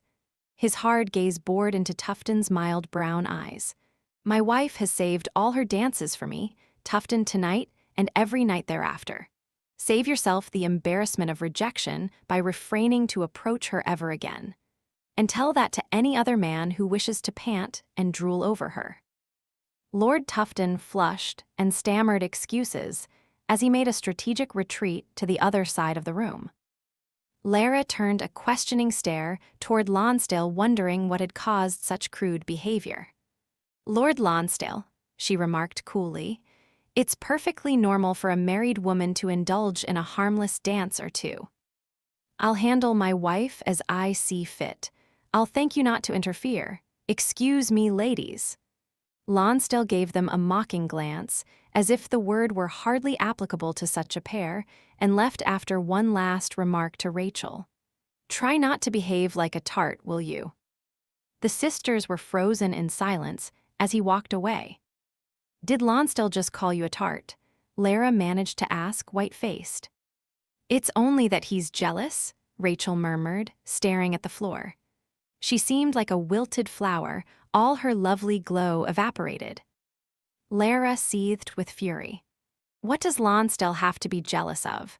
Surely he would never dare to accuse you of infidelity, when you are the sweetest, most honorable woman who ever lived, while he's a great rutting hypocrite. Larissa, please. Lower your voice, unless you wish to cause a scene at your own ball. I can't help it, Lara replied. I hate the way he treats you. If I were a man, I'd beat him to a pulp or call him out or... I don't want to discuss it. Not here. Wreathed in artificial calmness, Rachel walked away as if she were unable to tolerate another word. Boiling in frustration, Lara retreated to the corner of the room where she could simmer in private. She accepted a glass of champagne from a passing footman and downed it too quickly, causing a fit of hiccups. Champagne was not a beverage easily guzzled. As she twirled the empty glass in her fingers, she saw her husband coming toward her. Hunter wore the same bland smile he'd had 2 hours ago. As he had predicted, he was prominently on display. Old and new acquaintances alike were clearly fascinated by him, and they didn't hesitate to fawn and question and annoy him like so many gnats. Are you enjoying yourself? Lara asked, though she already knew the answer. His thin social smile didn't falter. Immensely, there are packs of idiots everywhere I turn. Have some champagne, Lara advised, disliking the feeling that had suddenly come over her, a sort of camaraderie, as if the two of them shared an understanding that excluded the rest of the world. It makes everything a little easier. She gestured with her glass. At least, that's what I'm hoping. I don't like champagne. Have some punch then. I'd rather have you. Their gazes met, locked, and Lara found that the teasing comment affected her far more strongly than the champagne. She felt unsteady, giddy, endangered.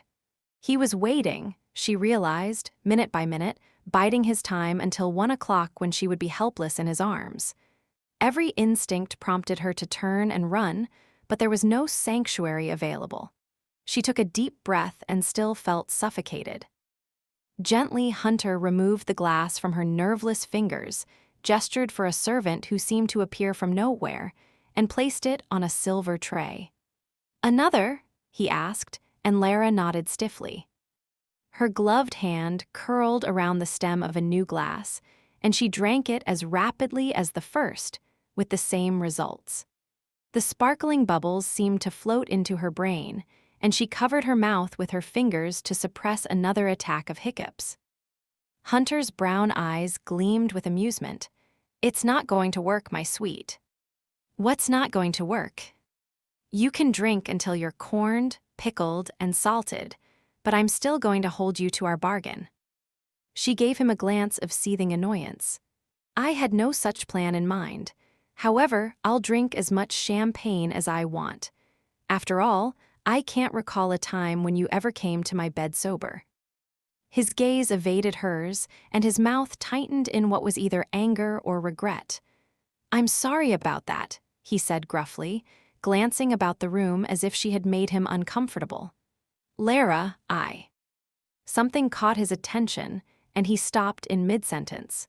He didn't seem startled so much as intent, as if he were suddenly occupied with solving an important riddle. Lara followed his steady gaze, and her entire body twitched in reaction as she realized whom he was looking at. A tall woman stood near the doorway. Her attractiveness was the kind people usually called handsome rather than beautiful. She was lean and large-boned, her arms lightly muscled from a devotion to outdoor activities such as hawking, hunting, and archery. A man's woman. Her strong, almost stern features were balanced by rich chestnut hair, sherry-colored eyes, and a pleasantly curved mouth. A cream-colored gown draped over one shoulder and left the other bare, falling over her statuesque body in the style a Greek goddess would favor. Lara was puzzled by the lack of obvious recognition on Hunter's face. He glanced around the room and took note of the slew of curious gazes fastened on him, the way everyone watched for his reaction. Then he looked back at the woman, who gave him a faintly tremulous smile.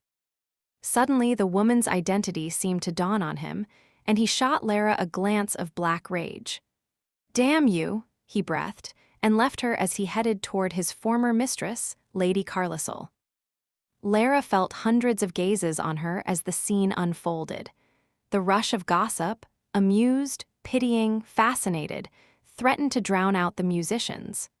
Shaken, she was barely aware of her sister coming to her side. "All going according to plan," Rachel remarked, trying to look as though nothing unusual were happening. "Try to smile, Larissa, everyone is watching." Lara obediently curved her lips in an imitation of a smile, but her mouth felt stiff and numb. "Why do you look so strange, dearest?" Rachel asked softly. "He's gone to her just as you planned. It's what you wanted, isn't it?" Yes, it was what she had wanted, but how could she explain that everything seemed horribly wrong? How could she explain the awful moment in which Hunter hadn't seemed to recognize his former mistress? It must be that he had been shocked by the unexpected sight. That, and the fact that he hadn't seen Lady Carlisle for more than 3 years. It had taken him several seconds to recover. Lara took a deep breath, trying to calm herself, but the ache in her chest remained. She had accomplished her goal, bringing Hunter and Lady Carlisle together. Now their old passion would reignite and Lara would be left alone once more. Exactly what she wanted. Why, then, did she feel so betrayed? Why did she feel as if she had made a terrible mistake? "Here, give me that." Rachel took the empty champagne glass from her. "You're about to snap the stem in two." She stared closely into Lara's face. "Dearest, what is wrong? How can I help you?" "It's too hot in here," Lara said thickly. "I don't feel well. Act as hostess for me, Rachel, just for a few minutes. Make certain everything goes smoothly until I return." "Yes, of course." Rachel squeezed her gloved hand. "Everything will be all right, dear." "Thank you," Lara whispered, not believing her for a moment. Chapter 14. They. Hunter had seen the unmistakable guilt on Lara's face and realized in an instant what she had done. He was filled with outrage at having been manipulated by his own wife. More than that, he was aware of a wry realization that he should have expected such a maneuver. Lara was an intelligent and stubborn woman who would do anything rather than surrender to him.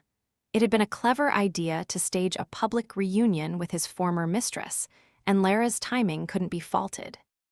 No doubt she expected him to be occupied with Lady Carlisle, in one way or another, for the rest of the evening. He couldn't wait to enlighten his wife on a few important points. In the meantime, however, he would have to deal with Lady Carlisle, something he had tried to avoid ever since coming to England. A grim smile touched his lips. "You'll pay for this, sweetheart," he said under his breath and squared his shoulders as he reached Lady Carlisle. "Esther," he said, bending over her hand, holding it a second longer than was strictly proper. Lady Carlisle's gloved fingers were long and strong, her grip uncommonly firm. He could easily see the appeal of this straightforward woman who would never require a man to be a hero, only a companion. Except, every man had the urge to be a hero once in a while, to offer a woman his strength and protection, and thousands of years of civilization would never breed that out.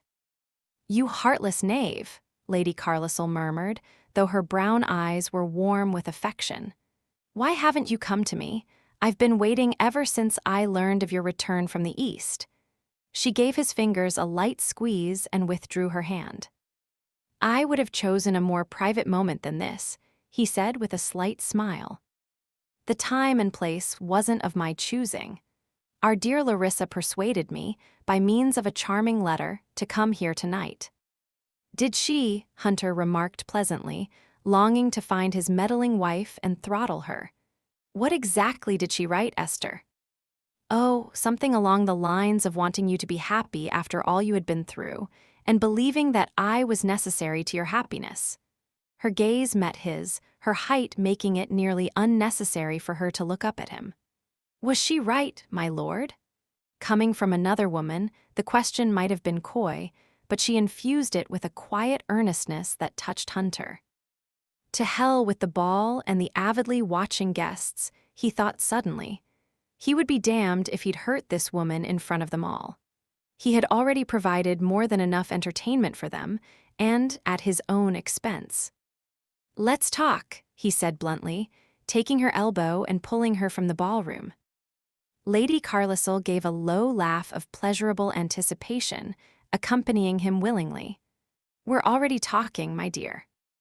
Hunter took her to the library and closed the doors, surrounding them both in the comforting ambience of oiled wood, the smell of books, leather, and liquor.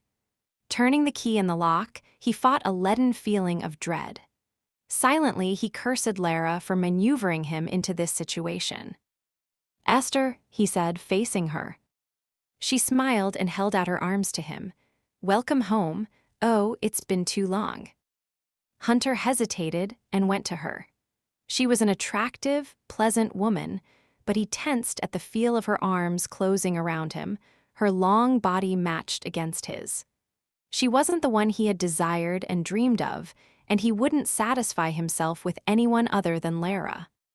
Thankfully, Lady Carlisle didn't attempt to kiss him. She tilted her head back and smiled at him. "You're too lean," she accused. "I miss the way your arms used to feel. It was like being held by a great brawny bear. Promise me you'll eat beefsteak every night until you've filled out again." Hunter didn't return the smile, only stared at her seriously as he sought the words to tell her he had no more interest in her.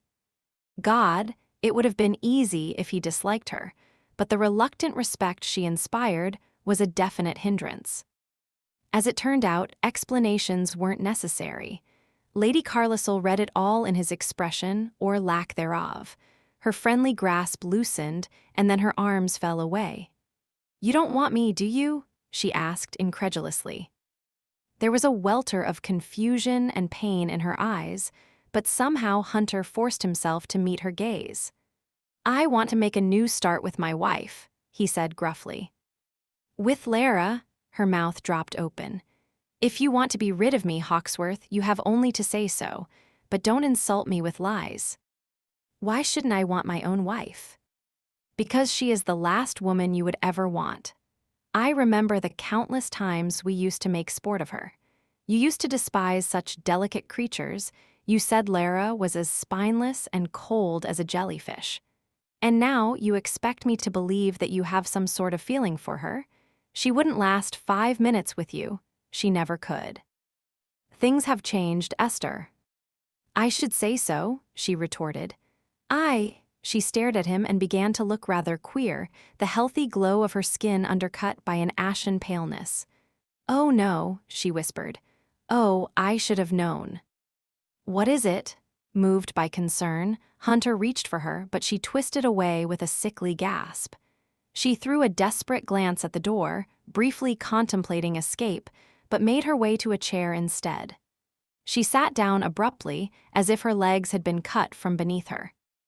"A drink," she said, staring at him in open horror. "Please." Hunter knew he should have felt remorse for her obvious distress, but instead he was aware of a biting impatience. "Damn you," he thought savagely. "How much trouble are you going to make for me?" Snatching up a glass from the sideboard, he poured a large brandy and brought it to her, not bothering with the courtesy of warming the snifter between his palms. Receiving the drink, Lady Carlisle sipped it until the color had returned to her face.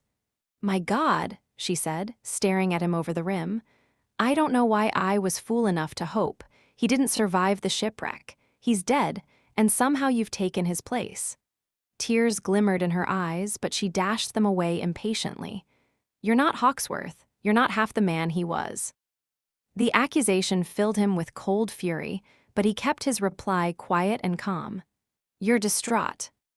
"And you're damned convincing," she shot back. "But Hawksworth would never have chosen Lara over me. He loved me. And not her." "Sometimes love doesn't last," Hunter said, his initial liking for her fading rapidly. It was hard to understand why she was so certain of her superiority over Lara. Lady Carlisol's grief was suppressed in another deep pull on the liquor, and she leveled a cold stare at him, the kind that men exchanged over pistols at dawn. "Who the hell are you?" "I'm Lord Hawksworth," he said, as if he were speaking to the village simpleton. She laughed bitterly. "Does Lara believe you? I'll wager she does, the featherbrain. She never understood Hawksworth or gave a fig for him. It would be easy enough to convince her, especially given such a remarkable similarity of appearance. But I knew Hawksworth better than anyone on Earth, and I could prove in less than a minute that you're a fraud." "Try," he invited. Suddenly, she looked almost admiring. "What nerve you have. I would, had I anything to gain from it. But the only thing in the world I want is Hawksworth, and you can't give him back to me. I suppose there would be some satisfaction in hearing you admit that you're an imposter." "You'll never hear that," he assured her, "because it isn't the truth." "I suspect, my lord, that you wouldn't know the truth if it bit you in the ballocks." She stood and set the empty glass aside, her balance uncertain. "Good luck," she advised, though it was clear that she wished him anything but. "You're a talented charlatan, and anyone who believes you deserves whatever he or she gets. Fool them all if you can, but you haven't deceived me, and it will be a cold day in hell when you manage to convince the Dowager Countess that you're her son. She'll put an end to this charade when she returns from her travels." "You don't know what you're talking about." "Oh, but I do, and here's something else for you to ponder. Larissa is nothing but a pretty wax doll. You won't get any more satisfaction from her than Hawksworth did. There's nothing beneath the surface, do you understand? No warmth and precious little intelligence. Betting her isn't worth the bother." "Esther," he said softly, "I think it's time for you to go home." "Yes," she nodded, looking furious, disappointed, and weary. "I think so too." Filled with agitation, Lara sat alone in the guest parlor off the entrance hall. She relived the scene in the ballroom a dozen times and wondered what Hunter and his former mistress were doing right now. The pair hadn't been seen for some time. Surely they wouldn't have the bad taste to arrange a tryst on the spot.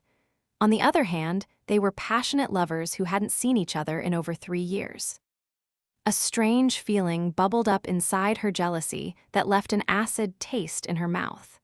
The image of Hunter with Lady Carlisle, his hands roaming her body, his dark head bent over hers, it was unbearable. Why couldn't she feel the relief she had so eagerly expected? Groaning, Lara stood and left the parlor. She would have one more drink, and then she would return to the ballroom and act as if she were delighted by the situation. She would toss her head and laugh, and dance until her slippers were worn through. No one, not even her husband, would be able to guess at her turmoil. Wandering into the great hall, she paused to exchange pleasantries with a pair of women who were strolling toward the downstairs gallery. It was a frequently trafficked area, filled with paintings, sculptures, and long marble benches. The women wandered away arm in arm, chatting animatedly, while Lara decided to head to the library. She knew that Hunter kept the sideboard well stocked with a variety of wines and spirits. One small glass of something bracing, and she would rejoin her guests in the ballroom. To her dismay, she saw Hunter enter the hall at the same time she began to cross it. They both stopped and stared at each other, separated by perhaps 10 or 15 yards. Hunter's face was as smooth and hard as granite, but the black glitter of his eyes revealed the barely contained violence inside him. Driven by a strong instinct for self-preservation, Lara turned to flee. Hunter closed the distance between them in rapid strides and caught her easily. His fingers closed over her gloved arm, and he hauled her away unceremoniously. His pace obliged her to run beside him, while she sputtered protests with every step. "My lord, what are you? Stop, I can't." Hunter dragged her into the dark corner beneath one side of the double staircase, the convenient place where the maids sometimes consorted with their followers, or the footmen stole kisses from their sweethearts. Lara had never imagined herself being accosted in the same corner.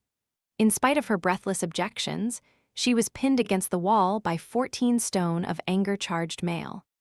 One of his hands sank into her sleek coiffure, while the other gripped her hip through the soft fabric of her gown.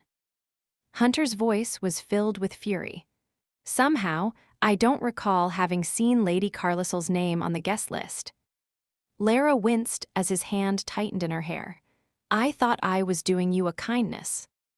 "Like hell, you thought you were getting rid of me and my unwanted attentions." "Where is Lady Carlysol?"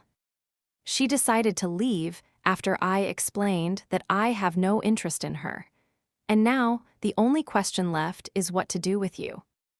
"We should return to the ball," Lara managed to say. "People will wonder where we are." "You weren't so concerned about appearances when you arranged for my reunion with Lady Carlysol in front of everyone." "Perhaps I could have been more discreet." "Perhaps you could have minded your own bloody business. Perhaps you could have believed me when I told you I didn't want her." "I'm sorry," she said in an effort to placate him. "I apologize. It was very wrong of me. Now if we could return to the—" "I don't want an apology." He forced her head back and glared at her, his eyes glowing like hot coals in the shadows. "By God, I could wring your neck," he muttered. "But I have another way to punish you, something I'll enjoy a hell of a lot more." More than a little alarmed, Lara gasped as he gathered her closer. The hard, swollen ridge of his erection pressed against her, while the solid wall of his chest nearly flattened her breasts. "Not here," she said urgently, panicked by the thought that a servant or guest would pass by. "Please, someone will see."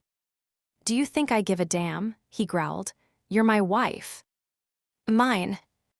And I'll do as I want with you." He bent his head and sealed his mouth over hers, kissing her hard, sending his tongue deep. Lara struggled only for a moment, until the fear of being caught under the stairs disappeared in a sudden shock of pleasure.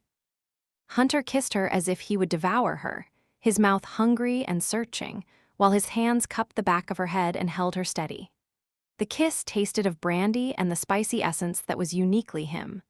Lara's gloved hands knotted into fists as she struggled to keep from responding, but her defenses crumbled as he possessed her mouth with deep, delicious kisses. Moaning, she clung to his broad shoulders and arched her body against his. Just one more minute, and then she would push him away. One more kiss, one more touch. Tearing his mouth from hers, Hunter tugged off his right glove with his teeth and dropped it to the floor. He spread his fingers over her throat, savoring the delicate skin, and dipped inside the edge of her neckline. He pulled at the fabric of her bodice so roughly that she feared it would tear, until her breast slid free of the shallow covering, her nipple hardening in the open air. He cupped her breast and captured the sensitive peak between his fingertips, pulling and stroking until she smothered a cry against his coat. "Not here, not now," she gasped. He didn't listen to her, only bent and took her nipple into his mouth, while his hand lifted her gossamer skirts and delved beneath them. A grunt of satisfaction escaped him as he discovered that she wasn't wearing drawers, and his large hand clasped the curve of her bare bottom. Lara jumped in shock. The music and voices from the ball were audible, reminding her of the imminent danger of being discovered. She began to struggle in earnest, succeeding only in disarranging her clothes further. He crushed her mouth in another ravenous kiss and slid his hand between her thighs, his fingers combing through the triangle of protective curls. She choked and writhed and moaned in protest, until he parted the soft thatch and stroked the delicate line of closed lips. Lara shuddered and went still, her nerves shattering at the intimate touch. She couldn't breathe, couldn't speak as he stroked deeper, finding a humiliating trace of moisture. Hunter lifted his mouth from hers and whispered thickly near her ear. "I'm going to kiss you there tonight." The image shocked her, made her flush all over, and she leaned hard against him as her legs threatened to collapse. He opened the feminine folds and explored her with just one fingertip, sliding through the moisture, circling the entrance to her body, then caressing a tiny place of intense, burning sensation. Her arms wrapped around his neck, one hand gripping the opposite wrist until her nails bit into her own skin. She had never imagined he would touch her this way, the movement of his fingertip delicate and sure, using the moisture of her own body as lubrication. He stroked and teased until she began to move against his hand with small, urgent nudges of her hips. Hunter kissed her throat, working his way to the fragile hollow at the base.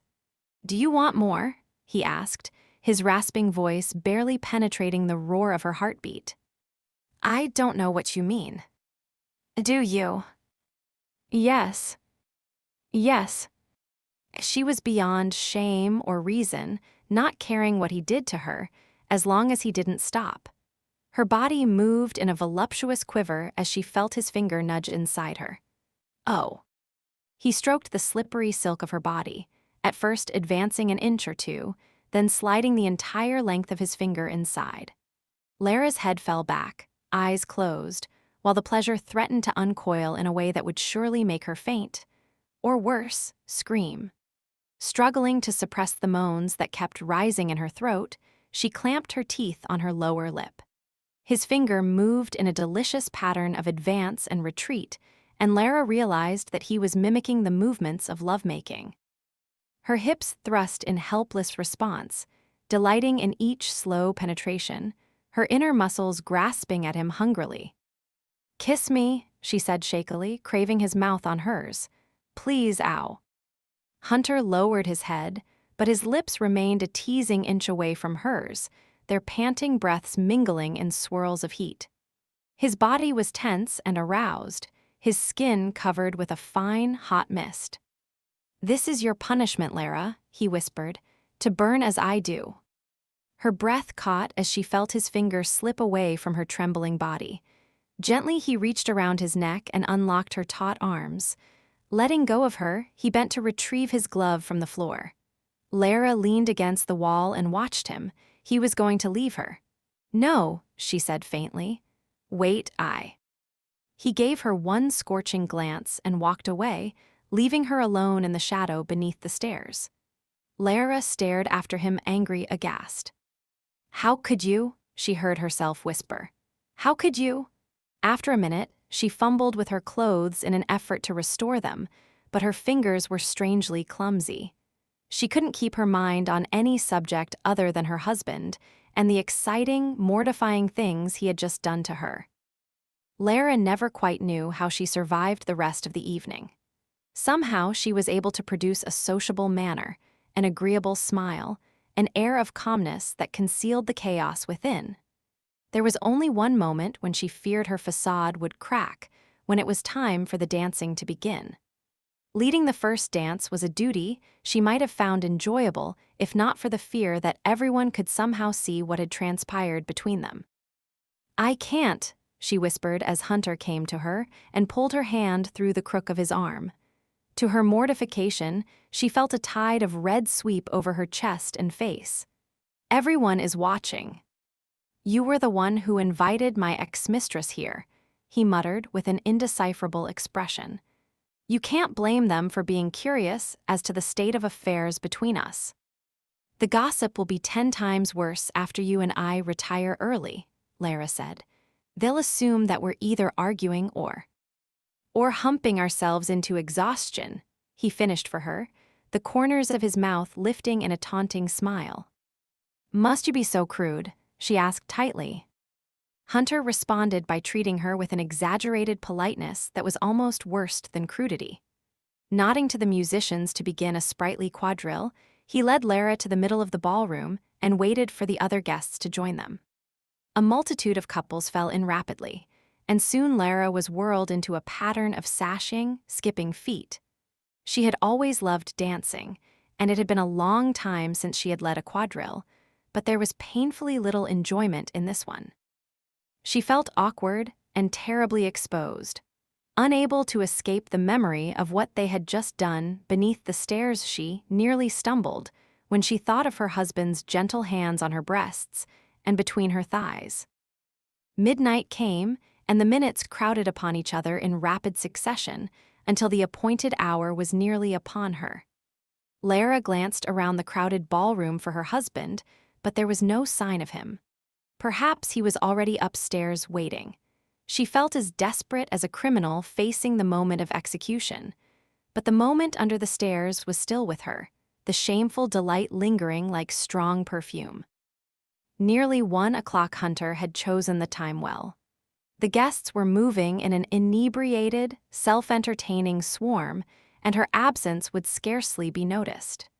Discreetly, she extricated herself from a conversation and slipped from the ballroom. By the time the long case clock in the upstairs hall resonated with a single chime, Lara had reached her room. She managed to undress herself, twisting and tugging at the back of her gown, letting it fall to the floor. After adding underclothes and stockings to the heap, Lara opened the armoire and found the black negligee. It settled over her body in a shimmering rustle, light as mist. Her fingers were unsteady as she removed the pearls from her hair and unpinned the long braid from its neat coil. She ran a brush through the rippling tresses until they were smooth and glanced at herself in the dressing table mirror. Her eyes were huge and her skin was bloodless. She pinched her cheeks to give them color and took a breath so deep that her lungs ached from the pressure. It wouldn't be as terrible as before, she thought.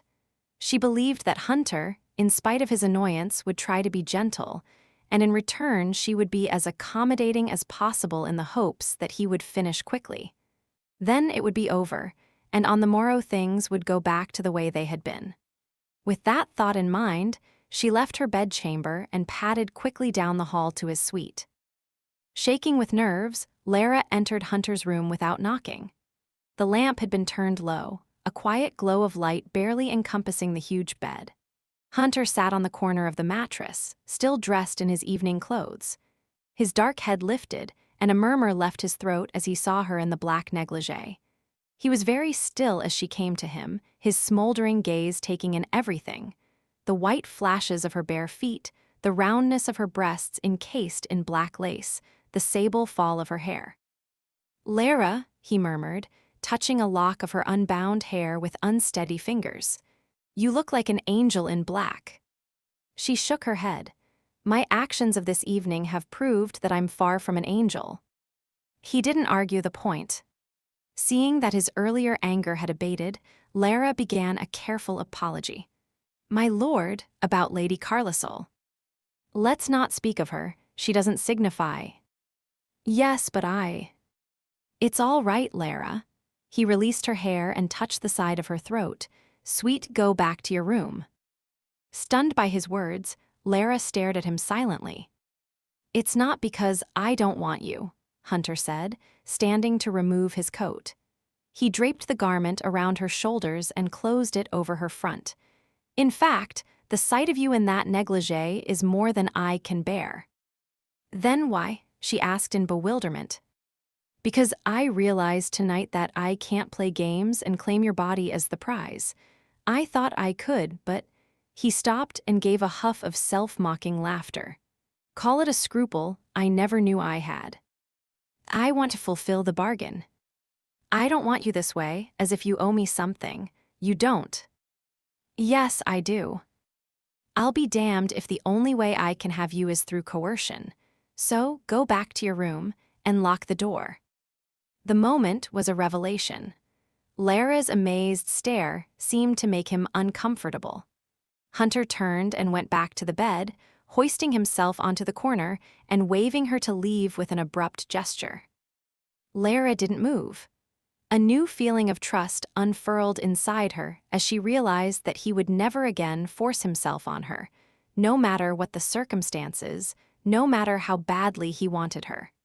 She had always been a little afraid of Hunter, his dominating and callous nature, but he had somehow changed the rules between them, and now. She felt as if she were on the edge of a chasm, suspended in the breathless instant before she threw herself over. It would be easy to take the escape he offered. Lara stared into her husband's expressionless face. As he had once pointed out, she had survived other nights with him. This could certainly be no worse. Perhaps it would even be a great deal better. Hesitantly, she pulled the coat from her shoulders and went to her husband. "I want to stay with you," she said. When he made no move to touch her, she crawled onto the bed beside him. Hunter's dark, questioning gaze locked on her face. "You don't have to." "I want to." Nervous but determined, she touched his face, his shoulder, encouraging him to take her in his arms. Hunter remained motionless, perplexed, staring as if she were an apparition from a dream. She slid her fingers into the space where heat collected between his shirt and cream silk waistcoat. Her hands flattened over the broad cage of ribs and muscle. His stillness encouraged her, and she moved to the carved mother-of-pearl buttons, freeing them one by one until the waistcoat gaped open. She tugged at the knot of his cravat then, finding the starched linen difficult to loosen. Although she sensed him staring at her face, she concentrated on the task before her, finally managing to unwind the length of white cloth. The points of his collar sagged open, revealing skin that was humid and chafed from the confining cravat. Lara tossed the starched linen aside and slid her hand to the nape of his neck, rubbing it softly. "Why do men wear their cravats so high and stiff?" she asked. His eyes half-closed at her touch. "Brummel started them," he muttered, to hide his swollen neck glands. "You have a very fine neck," Lara said, drawing a fingertip down the length of his brown throat. "It's a shame to hide it." The stroke of her finger made Hunter inhale sharply, and he caught her wrists with startling swiftness. "Lara," he warned unsteadily, "don't start something you can't finish." With her wrists still imprisoned, Lara leaned forward. She drew her lips over his in light, repeated brushes, tempting, offering, until he caught her with a lush, open-mouthed kiss. She answered the pressure and welcomed the touch of his tongue, exploring his mouth with growing curiosity. Hunter released her arms and lowered her to the bed, kissing her mouth and cheeks and throat. Lara reached around his neck, staring at the silhouette of his head and shoulders above her. "Don't stop kissing me," she said, craving the taste of him. Hunter cradled the back of her head in his hands. His mouth covered hers in a deep, compelling kiss that made her heart race and her knees draw upward, as if she could curl herself around him. She couldn't precisely remember the last time he had made love to her, only that it had been perfunctory, accomplished without a single word or caress. How differently he touched her now, his fingertips moving over her like butterfly wings. He drew the hem of her negligee up to her knees, then bent to her legs and kissed them, the arches of her feet, the tender inside of one ankle. Lara let him pull her leg higher, wider, and her body jerked as she felt the nip of his teeth in the sensitive hollow behind her knee. "Do you like that?" he asked. I don't know." He pressed his face against the inside of her thigh until she felt the prickle of his beard through the thin silk of her gown. "Tell me what you like," he said, his voice muffled, "or what you don't like. Tell me anything you want."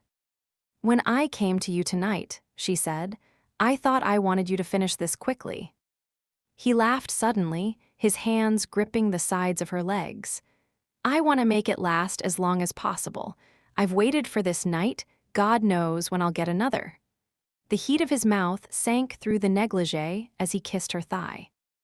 Lara tensed and strained her legs against him, her knees bumping into the wall of his chest as he moved higher. Her gown was a slippery midnight veil between them. He strung kisses higher on her leg, while his hands kneaded her hips and slid beneath her bottom. His mouth moved to the verge of a private, forbidden place, and Lara reacted without thinking, trying to push his head away. Undeterred, he caught one of her hands and kissed her taut fingers and bent his head once more to her shrinking body. She felt his tongue through the silk, a wet, voluptuous stroke right between her thighs, where the sensitive flesh wasn't protected by curls. She whimpered at the intimate sensation, and her husband settled more heavily over her, pushing her legs wider. He licked again, wetting the thin fabric, his tongue sinuous and teasing, sending paralyzing pleasure all through her. She gasped out something, not knowing if it was protest or encouragement, and Hunter lifted his head. "Shall we try it without the gown?" he asked huskily. "No." He laughed at her quick response and levered himself upward until they were face to face. "Take the gown off," he coaxed, pulling the negligee from her white shoulder. "First turn down the lamp." "I want to see you," he said, kissing the delicate skin he had revealed, nudging at the soft crease of her underarm. "I want you to see me." Lara looked at him warily. It would be easier in the dark. Easier to separate her ordinary self from the one who participated in events that were too intimate to dwell on in the daytime. She didn't want to see what was happening between them. "No," she said plaintively, but he heard the indecision in her voice.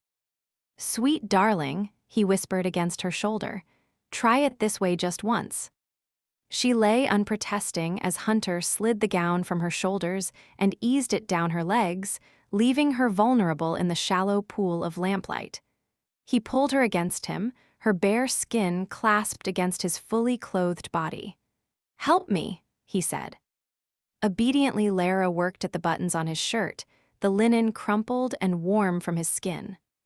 Although he waited patiently, his muscles were taut and trembling from eagerness, and his lungs worked hard to draw in badly needed oxygen. As Lara fumbled to unfasten his French cuffs, his hand clenched into a fist. "I want you," he said hoarsely, "more than anything in my life." Before she could finish the cuff, he pushed her down and crouched over her, his open shirt falling on either side of her naked body. His gaze slid over her, greedily absorbing every detail. He kissed her, his weight supported on his elbows and thighs, his muscle-banded chest right above her. There were so many things about him she could not remember, had never dared to investigate. Hesitantly, she touched his bare chest, so hard and smooth beneath her palms, the brown points of his nipples, the long stretch of his waist. His body had once been so sturdy and well padded, so different from this springy, lean animality. He slid lower on her body and played with her breasts, cupping them high in his hands, circling the peaks with his fingers.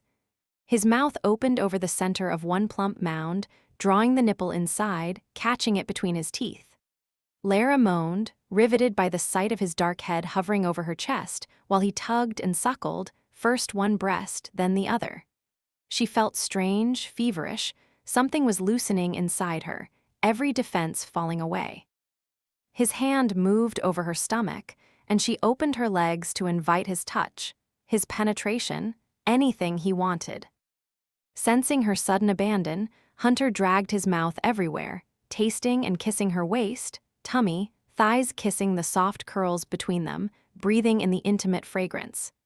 He used his fingers to separate the curls, gently parted her flesh to find the spot he wanted, and pressed his tongue against it. She arched against a blaze of pleasure, sharp and terrifying, while her eyes burned with salt tears. He licked in small circles of fire that made her gasp and quiver, and then she felt his tongue slide lower, deeper, invading her with exquisite softness.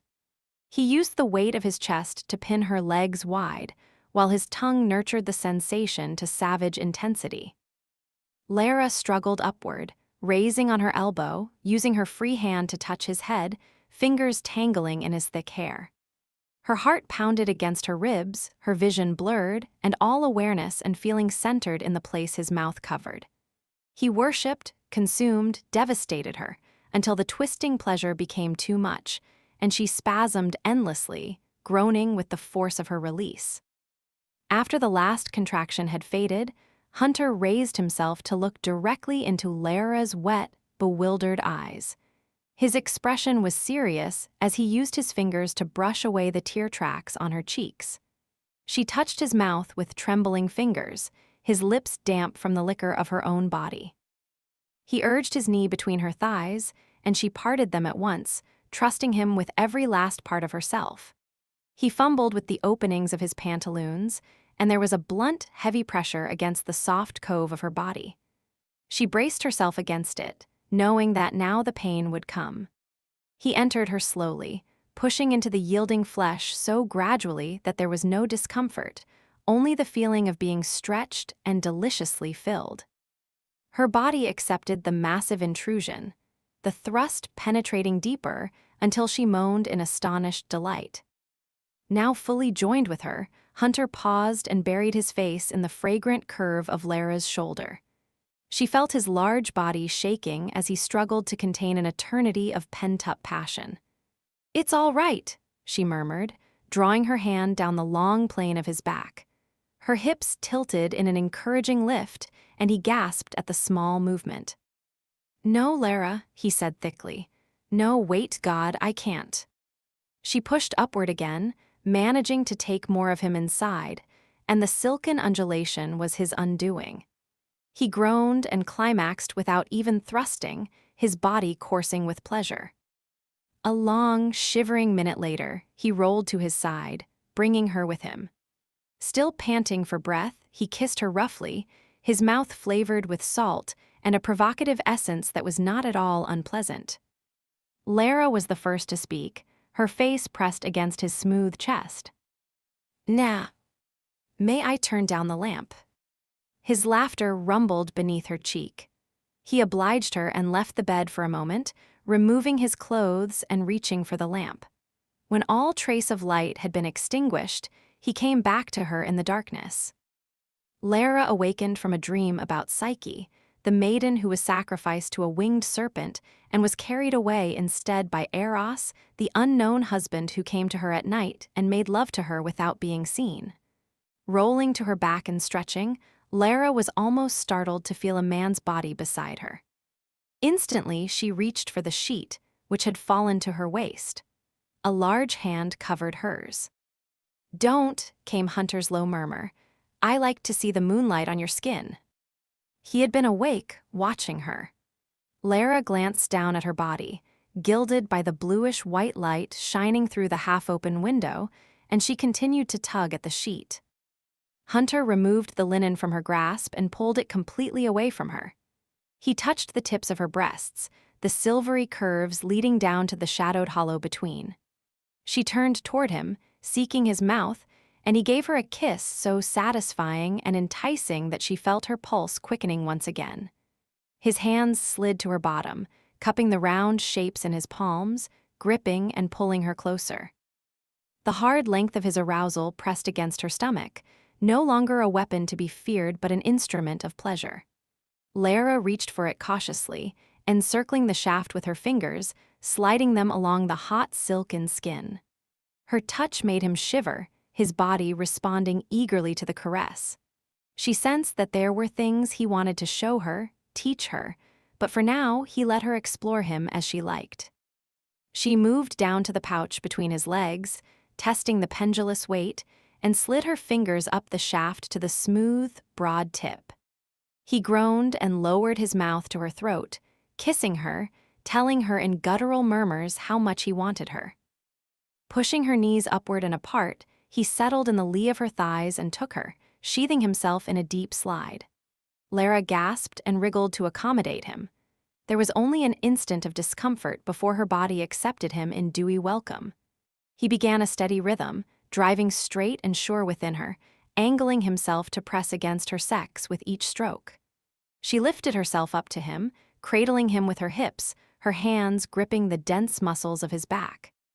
He was hard, delicious, riding her just as she wanted, covering her with his masculine weight, plunging deeper, deeper. The pleasure of it was overwhelming. She cried out at the height of it, her body filled with a liquid rush of delight, a shudder of satisfaction. It was equally pleasurable to share Hunter's fulfillment, to hold him in her arms and feel him shake with sensations he could no longer control. He remained inside her for a long time while his mouth covered hers, caressing and tasting. Dreamily, Lara stroked his thick hair and found the place behind his ear where the skin was soft and downy like a child's. She felt his weight shift as he prepared to move off her, and she moaned in protest. "Oh, don't. I'll crush you," he whispered, rolling to his side. His thigh intruded between hers, and he played idly with the moist patch of hair, his fingers soothing and arousing at the same time. "Is this what you had with Lady Carlisle?" she asked, staring into his shadowed face. "I've never had this with anyone." Pleased by his answer, Lara snuggled closer and rested her cheek on his chest. "Hunter, what did Lady Carlisle say to you earlier tonight?" The movements of his fingers stopped. She felt a new tension enter his body, and his voice was laced with exasperation as he replied. "Esther was disappointed when I made it clear that I had no interest in resuming our affair. So disappointed, in fact, that she claimed I couldn't be the real Hawksworth." "Oh," Lara kept her face pressed to his chest. "Do you think she intends to make any sort of public accusation?" she asked carefully. His shoulders moved in a slight shrug. "I doubt it. The ton will assume any such claim would arise from wounded vanity, and Esther has no desire to make herself appear foolish." "Of course," Lara blinked, her lashes tickling his chest. "I'm sorry." "For what?" "For making the evening such a trying one." "Well," his fingers entered the cleft between her thighs with a gentle twist that made her quiver. He reached far inside the depths of her, exploring with subtle, diabolical knowledge. "You'll make it up to me," he murmured. "Won't you?" "Yes, yes," and her lips parted against his chest in a sigh of pleasure. Mama. Lara yawned and opened her eyes, squinting as the early morning sunlight assaulted her. To her dismay, she saw Johnny standing beside the bed, his small face level with her own. He stood in his nightshirt and dirty bare feet, while shocks of black hair stuck out at the top of his head. Realizing the child had found her in Hunter's bed, Lara glanced behind her and saw her husband beginning to awaken. She kept the covers pulled high and turned back to Johnny. "Why are you up so early?" she asked. "The chickens are hatching." Groggily, she remembered the nest of hen's eggs they had been watching for the last several days. "How do you know that, darling?" "I just went out to look at 'em." His innocent gaze passed from her to Hunter, who sat up and rubbed his own disheveled hair, the sheet falling to his waist. "Good morning," Hunter said calmly, as if the situation were an everyday occurrence. "Good morning," Johnny replied cheerfully and returned his attention to Lara. "Mama, why aren't you in your own bed?" Wincing at the question, Lara decided that the simplest explanation was best. "Because Lord Hawksworth invited me to sleep here last night." "Where is your nightgown?" Her cheeks pinkened, and she steadfastly avoided looking at Hunter as she replied. "I was so sleepy last night, I must have forgotten to put it on." "Silly old mama," he said, giggling at her oversight. Lara smiled back at him. "Go find your robe and slippers." As the child disappeared from sight, Hunter reached for Lara, but she rolled away and slipped from the bed. Finding his discarded shirt on the floor, she snatched up the garment and used it as a temporary cover for her nakedness. She held the front closed and looked at the long sprawl of her husband's body as he stretched on the bed. Their gazes met, and they exchanged a tentative smile. "How are you?" Hunter asked softly. Lara didn't answer for a moment, struggling to name the feeling that seemed to saturate her from head to toe.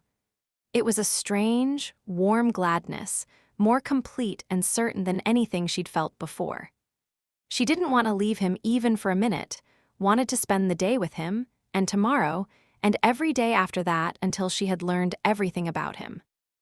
"I'm happy," she said, "so happy that I'm afraid." His eyes were as dark and soft as molasses. "Why afraid, my love?"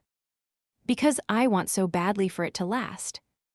Hunter gestured for her to come to him, but she ventured close enough only for a quick, glancing kiss, and then danced out of his reach. "Where are you going?" he asked. Lara paused at the doorway and smiled back at him. "To get dressed and see the chickens, of course." Chapter 15. S.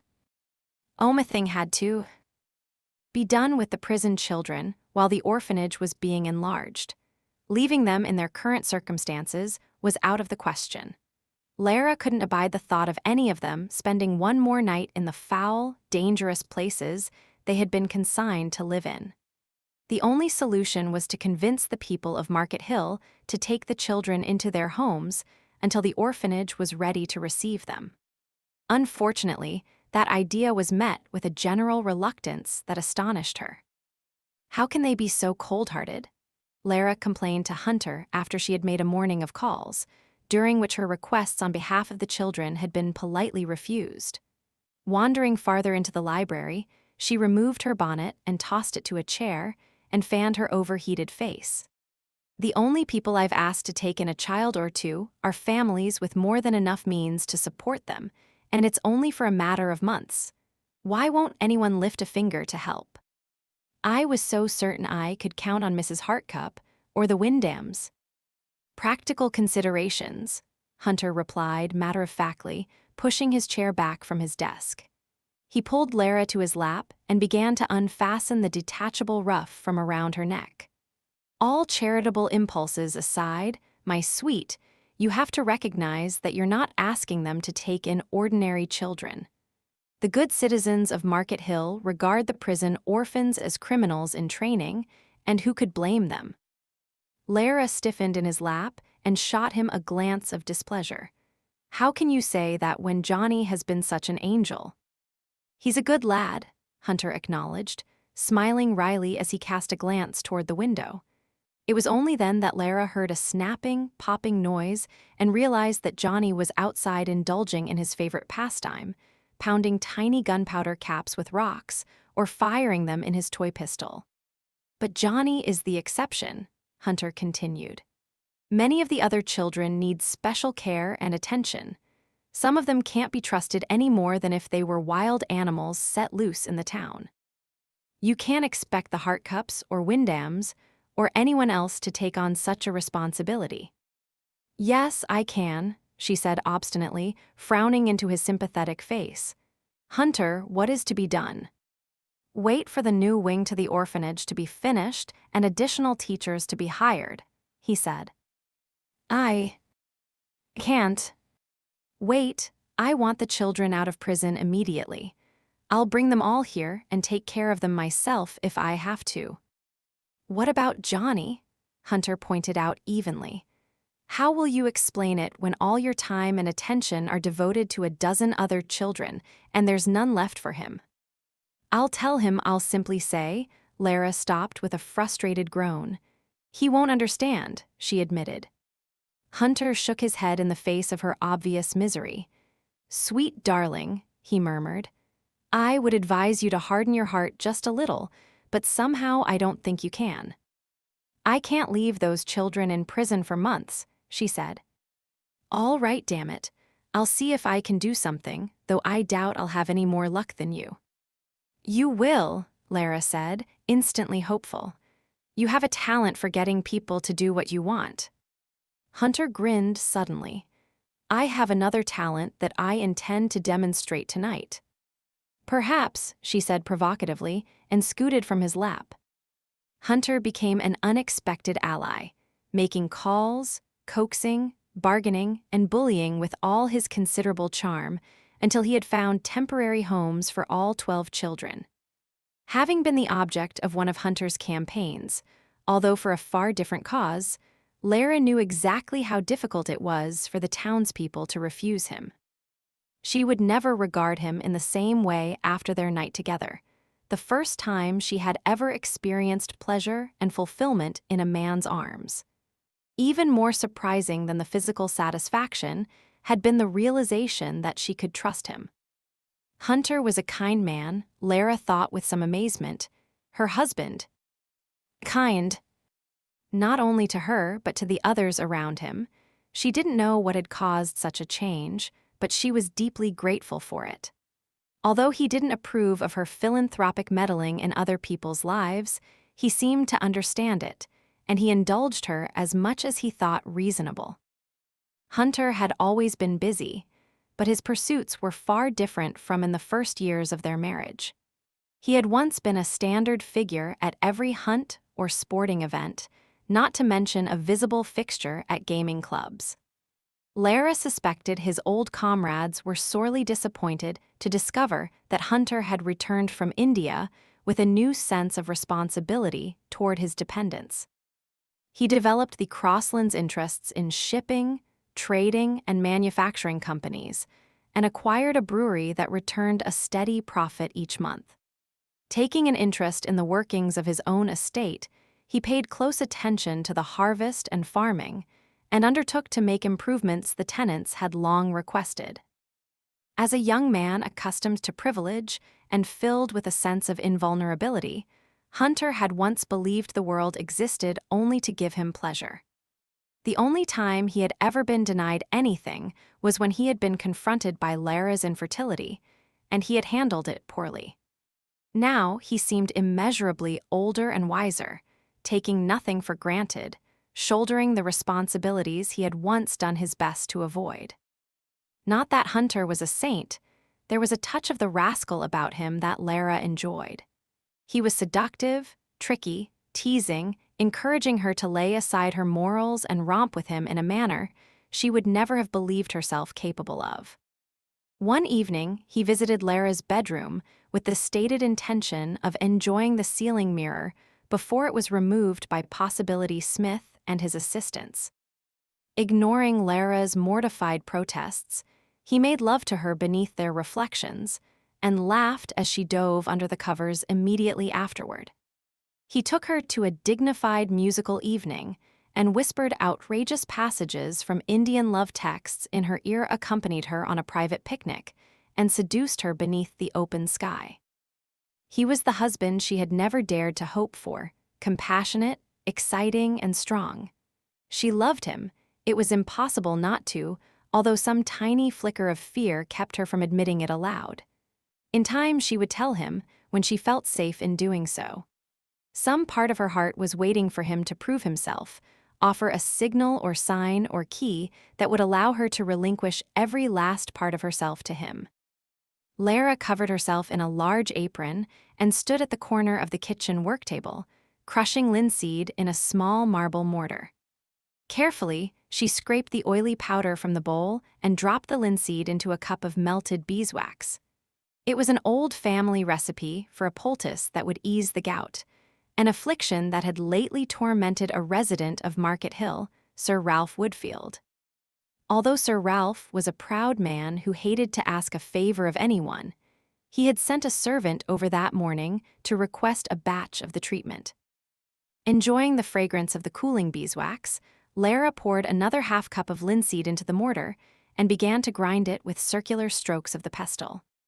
The cook and 2 kitchen maids stood at the other end of the work table, kneading great piles of bread dough and shaping it into perfect oblong loaves.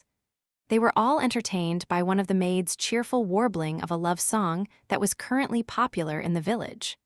Her fingers plowed deftly into the dough, keeping time with the melody. "Oh, the lad who has me must have pockets of gold. A horse and carriage, and a silver watch too. And well for him if he's handsome and bold, with curly brown hair and eyes so blue." The song went on extravagantly extolling the virtues of the imaginary lad, until every woman in the kitchen was chuckling. As if a man like that could be found in Market Hill, the cook exclaimed. Amid the general amusement, Naomi slipped into the room, the skirt of her walking dress dusty from the walk to the village. She came to Lara at once, removing a straw bonnet to reveal a troubled frown. "Naomi," Lara said, pausing in her work, "it's your day off. I thought you were going to spend the day in the village with friends." "I had to come back at once, milady," Naomi murmured, while the others continued to sing and chatter. I don't know what to believe, or if there's a bit of truth in it, but I heard something in the village. Lara set aside the pestle and stared questioningly at the maid. Tease about Lady Lonsdale, Naomi continued. I'm friends with her lady's maid, Betty, you see, and we fell to talking. Clearly uncomfortable, Naomi took a deep breath and finished quickly. And Betty said 'twas a secret, but Lady Lonsdale is ill.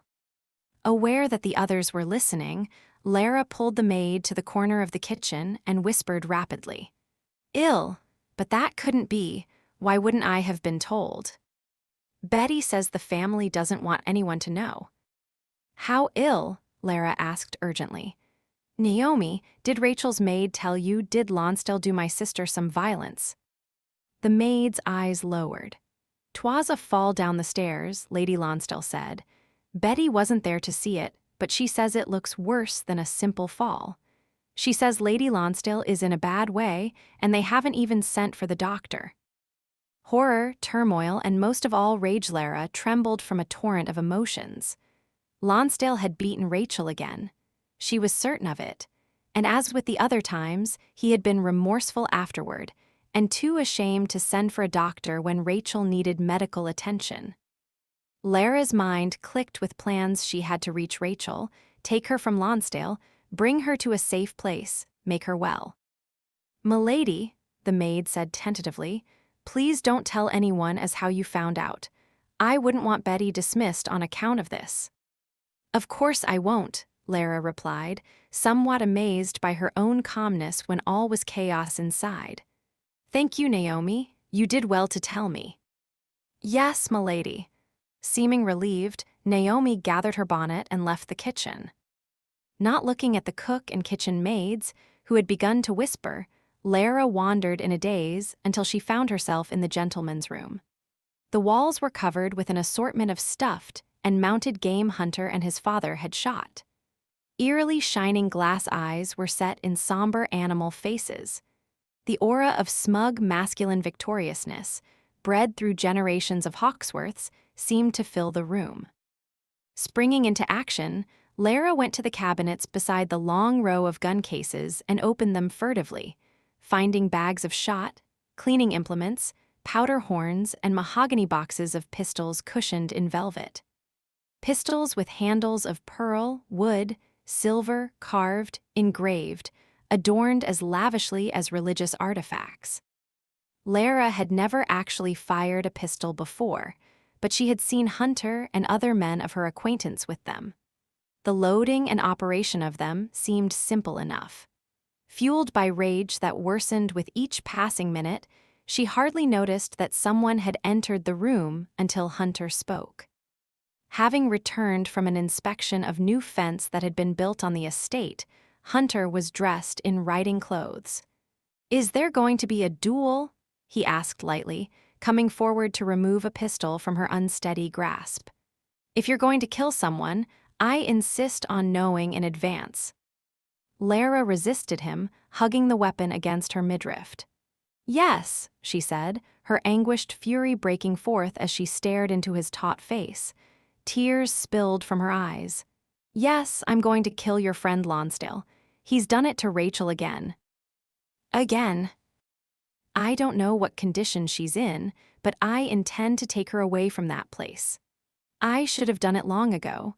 I only hope Lonsdale is there when I arrive, so I can put a bullet in his heart. Hush! Hunter's large hand closed around the pistol and he took it from her, setting it on a side table with care. He turned back to Lara, his alert gaze raking over her tearful face. Somehow the solid reality of his presence eased her panic. He folded her in his arms, anchoring her against his chest, murmuring quietly into her hair. Sniffling, Lara reached inside his waistcoat until her palm rested over the steady beat of his heart. The sensation of his warm breath sinking down to her scalp made her quiver. It was so terribly intimate, crying in his arms even more personal than making love. She hated feeling so helpless, but he had never felt so much like a husband to her as he did in this moment. Quieting, she inhaled his familiar scent and let out a shaking sigh. Hunter located a handkerchief and wiped her sodden face. "All right," he said gently, blotting her nose. "Tell me what happened." Lara shook her head, knowing he would not be of any help, not where Lonsdale was concerned. They had been friends for too long. To men like Hunter and Lonsdale, friendship was more sacred than marriage. A wife, as Hunter had said long ago, was an inevitable necessity. All other women were for recreation. A man's friends, however, were carefully chosen and cultivated for life. "You mentioned Lonsdale," Hunter prodded as Lara remained silent. "What happened?" Lara struggled out of his arms. "I don't want to discuss it," she said. "You'll only defend Lonsdale, as you have in the past. Men always side with each other in matters like this." "Tell me, Lara." "Naomi heard a rumor in the village today that Rachel is ill. Something about Rachel being injured after a fall down the stairs. Knowing what I do about my sister and her husband, I am convinced that something much more despicable has happened." "It's only gossip then, until it's confirmed by evidence." "Can you doubt it?" Lara cried. "Lonsdale uses any excuse to vent his temper on my sister. Everyone knows it, but no one dares to interfere. And Rachel will go to the grave before admitting it. She'll never leave him or say one word against him." "She's a grown woman, Lara. Leave her to make her own judgments on the matter." Lara glared at him. "Rachel is not fit to make decisions about Lonsdale. She believes along with everyone else that a wife is a husband's property. A man can kick his dog, whip his horse, or beat his wife. It all falls within his rights." Lara's eyes welled with fresh, raw tears. "I don't know how badly he's hurt Rachel this time, but I think something is terribly wrong. I'm not asking you to do anything, as I'm well aware of your friendship with Lonsdale. All I require is that you stand aside while I do what I must. Not when you start pawing through my pistol cabinet." He caught her as she reached for another mahogany box. "Lara, look at me. I'll ride to the Lonsdale estate and find out if there's cause for concern. Will that satisfy you?" "No," she said stubbornly. "I want to go too, and no matter what the state of Rachel's health, I want her brought here." "You're not making sense," he said in a hard voice. "You can't interfere in a man's marriage and forcibly remove his wife from her own house." "I don't care about the law. I only care about my sister's safety." "And what do you suggest we do to keep her here when she wants to go home?" he jeered. "Lock her in a room, chain her to the furniture." "Yes," Lara burst out, though she knew it was illogical. "Yes, anything to keep her away from that monster." "You're not going," Hunter said grimly. "If Rachel is ill, you'll only make it worse by distressing her." Lara wrenched free of him and went to a gun case, pressing her hands on a cool glass panel and smudging the pristine surface. "You have no brothers or sisters," she said, swallowing the tears that kept pooling in her throat. "If you did, you would understand how I feel about Rachel. Ever since she was born, I've wanted to take care of her." She scrubbed at her stinging eyes. "I remember one time when we were little, and Rachel wanted to climb a large tree in our yard. Even though Papa had forbidden it, I helped Rachel to climb up with me. We were sitting on one of the limbs, swinging our legs, when suddenly she lost her balance and fell.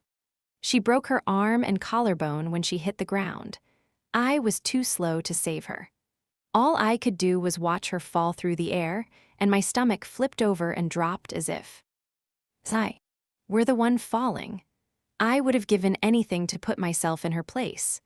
That's how I feel now, knowing that something terrible is happening to her while all I can do is watch." Lara's chin quivered violently, and she clenched her jaw to keep from crying again.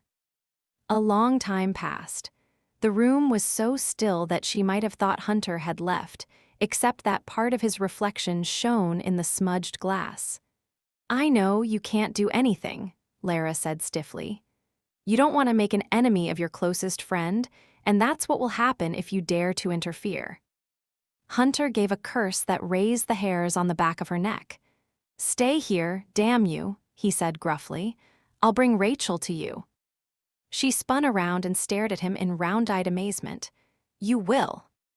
I swear it, he said curtly. Relief swamped her. Oh, Hunter. He shook his head, scowling. Don't thank me for doing something I have no damned desire to do. Then why? Because it's bloody obvious you won't give me a moment's rest otherwise. He looked as though he wanted to throttle her. Unlike you, I have no overwhelming need to save the world. I'd just like to find a bit of peace for myself. After this little episode, I'd appreciate a few days of not worrying about orphans or old people or otherwise unfortunate creatures. I want an evening or two of privacy, if that's not too much to ask. Lara's searching gaze meshed with his furious one. He didn't want to appear the chivalrous knight, she realized, and he was trying to make it clear that his motives were more selfish than benevolent. But it wasn't working. Nothing could disguise the fact that once again Hunter was doing the right thing. Silently, Lara marveled at how he had changed. I must confess something, she said. What? He asked icily. Once, years ago, I actually envied Rachel because her gaze dropped from his wrathful face and fixed on the carpet. When Rachel married Lonsdale, she thought herself to be in love with him. Lonsdale seemed so dashing and romantic, and when I compared the two of you in my mind, you came off rather worse. You were so infinitely serious and self-absorbed, and you had little of Lonsdale's charm. Certainly, it's no surprise that I didn't love you. My parents arranged our marriage, and I accepted it as a sensible choice. But I couldn't help thinking, when I saw the affection between Rachel and Lonsdale, that she had made the better match. I never intended to admit such a thing to you. It's only that now. Lara twisted her hands into a tight white knot. Now I see how wrong I was. You've become so. She stopped and flushed before gratitude and some deeper, more dynamic emotion forced her to finish. You're more than I hoped you could be. Somehow you've changed into a man I can trust and rely on. A man I could love. She didn't dare look at him, having no idea whether her admission was something he wanted or not. Hunter walked past her, his boots moving across the edge of her field of vision, and he went through the half-open doorway, leaving her alone with the echo of her own impetuous confession. Chapter 16. It seemed that the servants of the Lonsdale estate had chosen sides by gender, the males supporting the master, while the females were in sympathy with the lady of the manor. A pair of footmen and a stoic butler did their best to prevent Hunter from entering the Lonsdale mansion, while the housekeeper and lady's maid hovered nearby, watching anxiously. Hunter sensed that the women were more than willing to show him to his sister-in-law's room. Hunter made his face expressionless as he locked stairs with the butler, an elderly man who had given decades of loyalty to the Lonsdales. No doubt he had seen or helped to conceal many a misdeed committed by the family. The man was polite and dignified as he greeted Hunter, but a flicker of uneasiness in his eyes revealed that something was not as it should be. He was flanked by a pair of towering footmen who seemed prepared to carry Hunter bodily from the mansion. "Where is Lonsdale?" Hunter asked tersely. "The master is away, my lord." "I've been told that Lady Lonsdale is ill. I came to ascertain her condition for myself."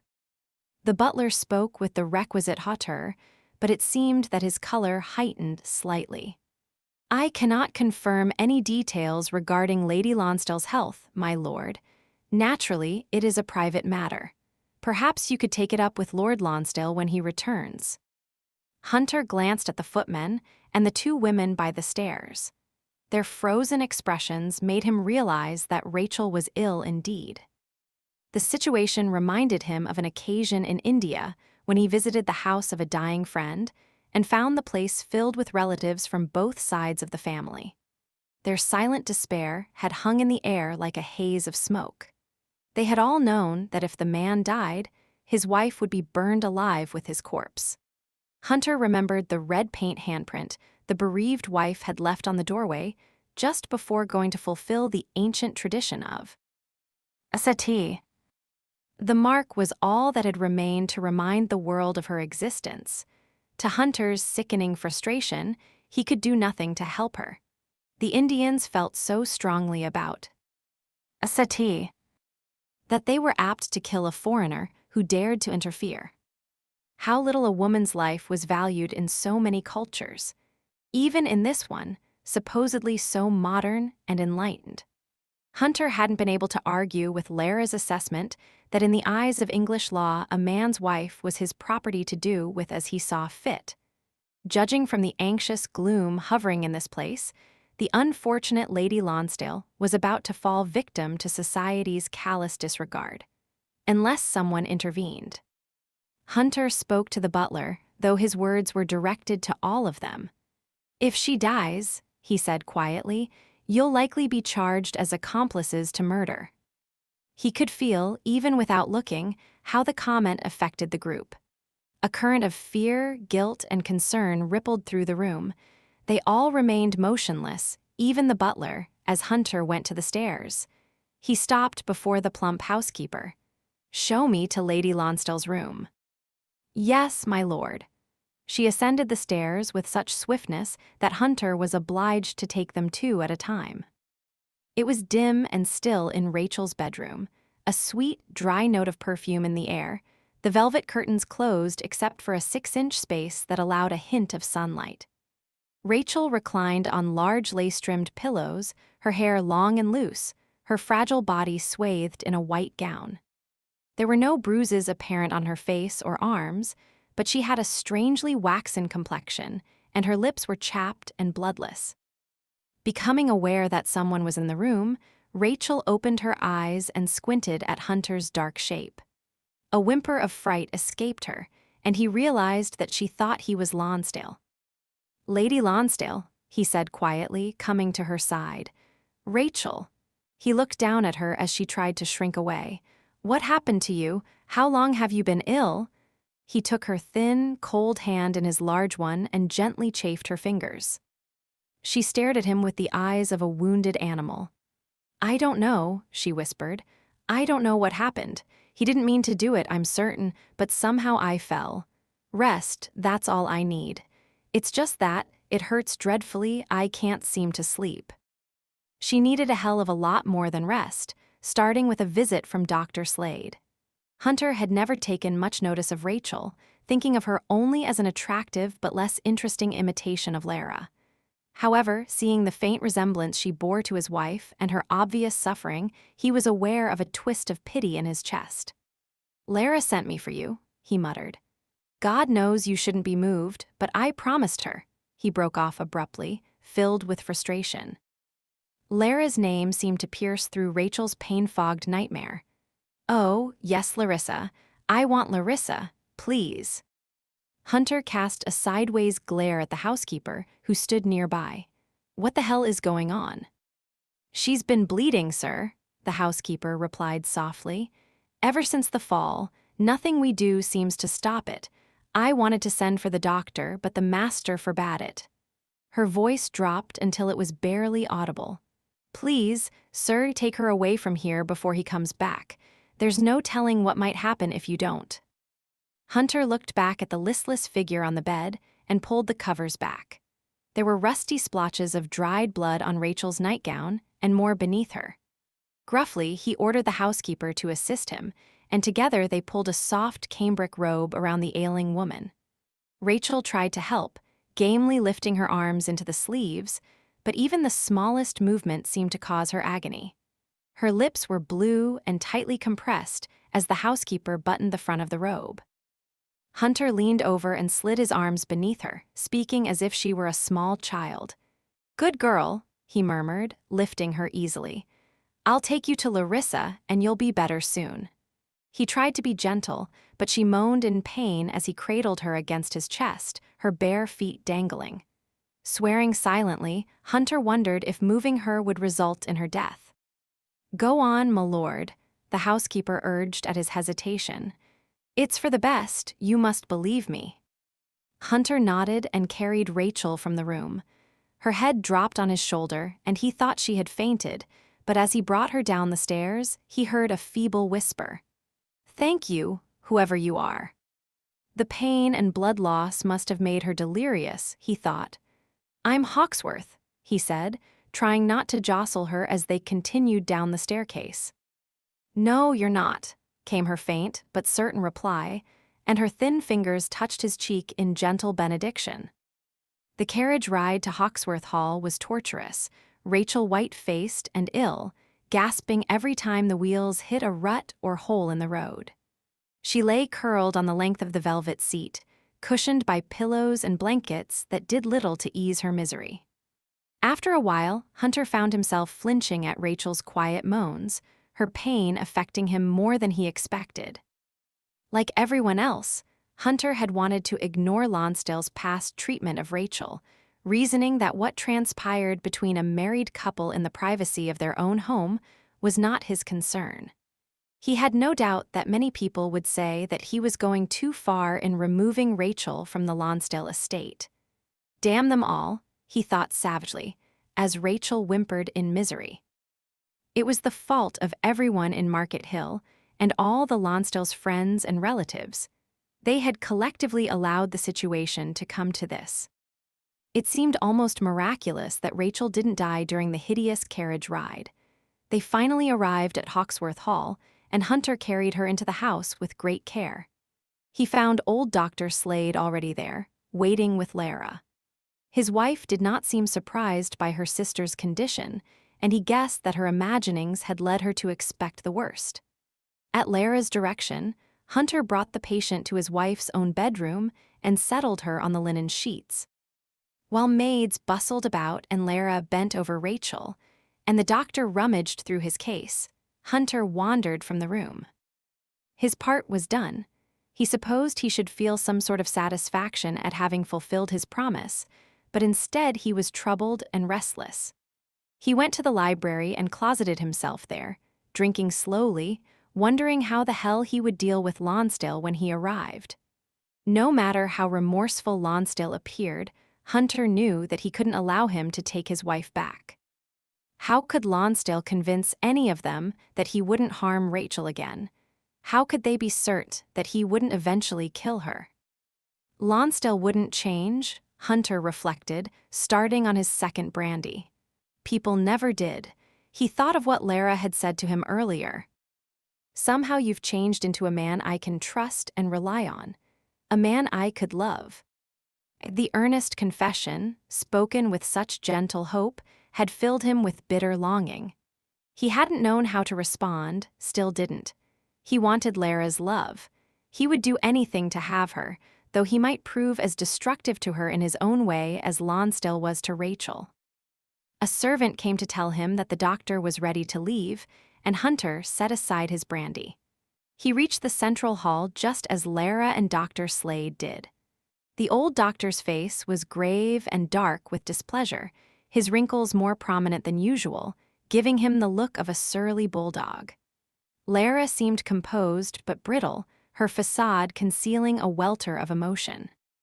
Hunter looked from one of them to the other, waiting for the news. "Well?" he asked impatiently. "Lady Lonsdale had a miscarriage," Dr. Slade replied. "It seems she wasn't aware of her condition until the bleeding began." "How did it happen?" "Lonsdale pushed her down the stairs," Lara said quietly, her eyes filled with fire. "He'd been drinking again, and he was in a temper. Rachel claims he didn't know what he was doing." Dr. Slade frowned heavily. "A nasty business, this," he commented. "I never thought I would say this, but it's a blessing old Lord Lonsdale isn't alive to see what's become of his son. I remember the pride he used to take in that boy." "Will she be all right?" Hunter interrupted, sensing that a long reminiscence was about to begin. "I believe Lady Lonsdale will recover fully," the doctor replied, "provided she receives adequate rest and care. I would suggest that no one disturb her, as she is in a fragile state. As for her husband," he hesitated and shook his head, silently acknowledging the matter was beyond him. "One hopes he can be persuaded that this sort of behavior is not acceptable." "He will be," Lara said steadily, before Hunter could reply. She turned without looking at either of them and went back up the stairs to her sister's sick room. Something about the rigidity of her spine and the regal tilt of her head made Hunter feel vaguely guilty, as if he and the doctor had been tarnished by Lonsdale's actions, as if they both had been judged and convicted of participating in some great male conspiracy against women. "Damn Lonsdale," he muttered, scowling. The doctor reached up and patted the side of his shoulder gently. "I understand, my lad. I'm well aware of the affection you bear for your friend, but if an old man's opinion means anything to you, I am pleased that you took Lady Lonsdale under your protection. It shows a compassion that has sometimes been in short supply in the Crossland family. No offense intended." Hunter's mouth twisted ironically. "I can't take offense at the truth," he said, and sent for a carriage to take the old man home. Lara held vigil at Rachel's bedside through the night until she began to doze in the chair while still sitting upright. She jerked awake as she sensed a large shape moving through the room. "What?" "It's me," Hunter murmured, finding her in the darkness, his hands settling on her shoulders. "Come to bed, Lara. Your sister is sleeping. You can attend to her in the morning." Lara yawned and shook her head, wincing at the knife-like pain of her strained neck muscles. "No, if she awakens, if she needs something, I want to be here." She couldn't explain the irrational feeling that she must not leave her sister alone, that Rachel needed constant protection from monsters both real and invisible. His fingertips swept along her throat in a tender stroke. "You won't do her any good by exhausting yourself," he said. Lara turned the side of her face into his hand and sighed. "I want to do something, even if it's only watching her sleep." His thumb caressed her temple, and he leaned over to press his mouth on her head. "Go to bed, sweetheart," he said, his voice muffled in her hair. "I'll watch over her now." Despite her reluctance, he pulled her from the chair and urged her from the room, and Lara made her way to her own bed like a sleepwalker. Lonsdale came to Hawksworth Hall the next afternoon. At first, Lara was unaware of his arrival, having secluded herself in Rachel's room for most of the day. She had managed to coax Rachel into taking some soup and a spoonful of blancmange, and administered a dose of the medicine Dr. Slade had left. Silent and exhausted, Rachel seemed to welcome the oblivion the medicine offered. She fell asleep quickly, holding Lara's hand with a childish trust that broke her heart. Carefully, Lara disengaged her hand and smoothed her sister's long brown hair. "Sleep well, dear," she whispered. "Everything will be fine." She left the room, silently debating how and when to tell her parents about what had happened to Rachel. It would be unpleasant, to say the least. She expected them to deny everything. Lonsdale was a fine man, they would say, and perhaps he had made a mistake that required everyone's understanding and forgiveness. Lara knew that Hunter's support was essential if she was to keep Lonsdale away from Rachel. She would have no recourse if Hunter changed his mind. He was all that prevented Lonsdale from taking his wife back and doing exactly as he wished with her. Lara was grateful for what Hunter had done so far, but she couldn't help fearing that his long friendship with Lonsdale would ultimately prevail. She couldn't quite imagine her husband denying Lonsdale access to his own wife. And if Hunter gave in to his friends' demands, Lara wasn't certain what she would do. As increasingly despondent thoughts ran through her mind, she neared the top of the stairs leading down to the great hall. The sound of masculine voices drifted to her, laced with alarming intensity. She scooped up a handful of her skirts, lifting the hem away from her feet, and descended the stairs quickly. As she reached the last step, she had a clear view of Hunter talking to Lonsdale. The sight of her brother-in-law, well-dressed and boyishly handsome, filled Lara with rage. Lonsdale appeared relaxed and charming, as if nothing were wrong. She would be damned if he would ever put his hands on Rachel again. She would shoot him herself, if it came to that. Although Lara made no sound, Hunter sensed her presence. He turned and skewered her with a glare. "Stay there," he said roughly. She obeyed, her heart hammering violently, while Hunter returned his attention to Lonsdale. "Hawksworth," Lonsdale murmured, seeming bewildered by his cold reception. Good God, man, how long are you going to keep me standing here? Invite me in, and we'll talk over a friendly drink. This isn't the occasion for a friendly drink, Hunter said curtly. Yes, well, the reason I'm here is obvious. Lonsdale paused and asked in patent concern, "How is my wife?" Not well. I don't pretend to understand what's going on. Rachel had an accident, and instead of allowing her to recover at her own home, you drag her across the countryside, all to satisfy some whim of Lara's, no doubt. I understand Lara's reaction. She's like all women, with the sense of a peahen. But you... Lonsdale shook his head in amazement. What possessed you to do it, Hawksworth? It's not like you to bother about another man's business, especially when that man is the best damned friend you've ever had. No longer, Hunter said softly. Lonsdale's blue eyes crinkled in bewilderment. What are you saying? You're like a brother to me. No dispute over a mere woman can come between us. Just let me have Rachel, and we'll be on the upsides again.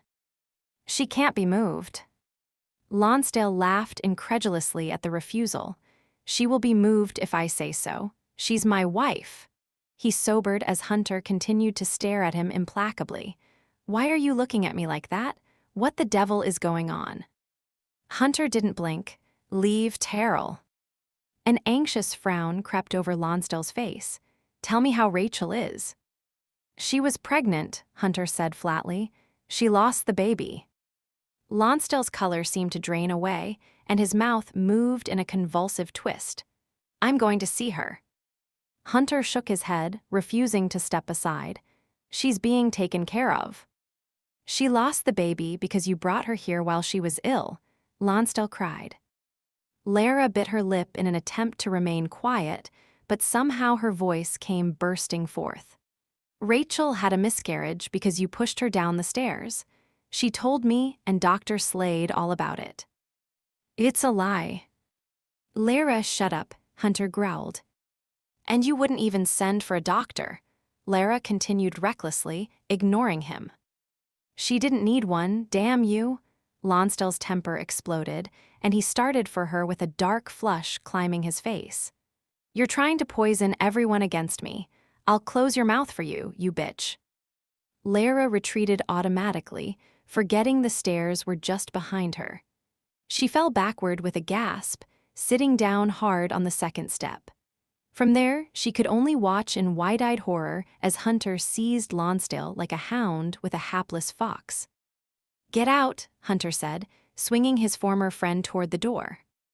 Lonsdale wrenched free and came toward him with both fists flying. Lara expected Hunter to react in a similar manner, adopting the traditional pugilist's stance. Both men shared a keen interest in the sport, having attended countless prize fights together in the past and practiced at fisticuffs with their aristocratic friends. But what happened before Lara's bewildered gaze was not what she or anyone else could have expected. Hunter moved in a strange, fluid blur, using his knee and the heel of his hand in a way that somehow sent Lonsdale to the floor in a groaning heap. It seemed to be accomplished without thought.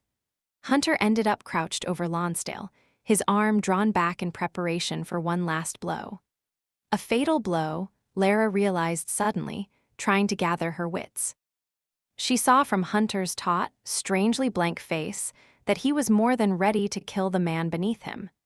His reason was gone, replaced by pure lethal instinct. Hunter, she said desperately. Hunter, wait. The use of his name seemed to break through the fog that surrounded him. He glanced at her alertly, his arm lowering an inch or two. Lara nearly recoiled from what she saw in his eyes, a bloodthirst that went far beyond the situation. He was fighting to keep from sliding into some dark abyss that he had no wish to return to. There were many things she didn't understand, but she knew without doubt that she must help him by restoring normalcy as quickly as possible. That's enough, Lara said, while servants seemed to come from all directions, their bewildered gazes pinned on the two men in the center of the hall. I believe Lord Lonsdale wishes to leave now.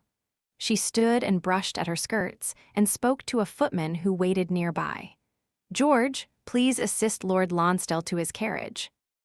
The footman separated himself from a gaggle of staring servants, all of them clearly wondering what had occurred. Seeming to understand Lara's unspoken wishes, Mrs. Gorst dispersed the small audience. "On your way now," the housekeeper said briskly. "There's work aplenty to be done, and little time for gawking and gaping." Hunter didn't move as the stupefied Lonsdale was removed from the hall. Two footmen half dragged and half carried him to the waiting vehicle. Coming to stand by her husband's side, Lara touched his arm tentatively. "My lord," she said gratefully, "thank you for protecting my sister. Thank you." He shot her a gaze of hot black intensity. "Thank me in bed," he said, barely audible. Lara stared at him, startled. "Now," she whispered, feeling her cheeks prickle with heat. Hunter didn't reply, only continued to stare at her in that alarming way. She didn't dare look around them, suspecting that anyone present could discern what her husband wanted from the way he gazed at her. The thought of refusing him went through her mind. After all, she was perfectly justified in claiming that her worry over Rachel had fatigued her.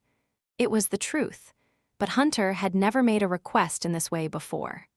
The other times they had made love, he had been seductive, teasing, encouraging, but never desperate, as if he needed her to save his soul.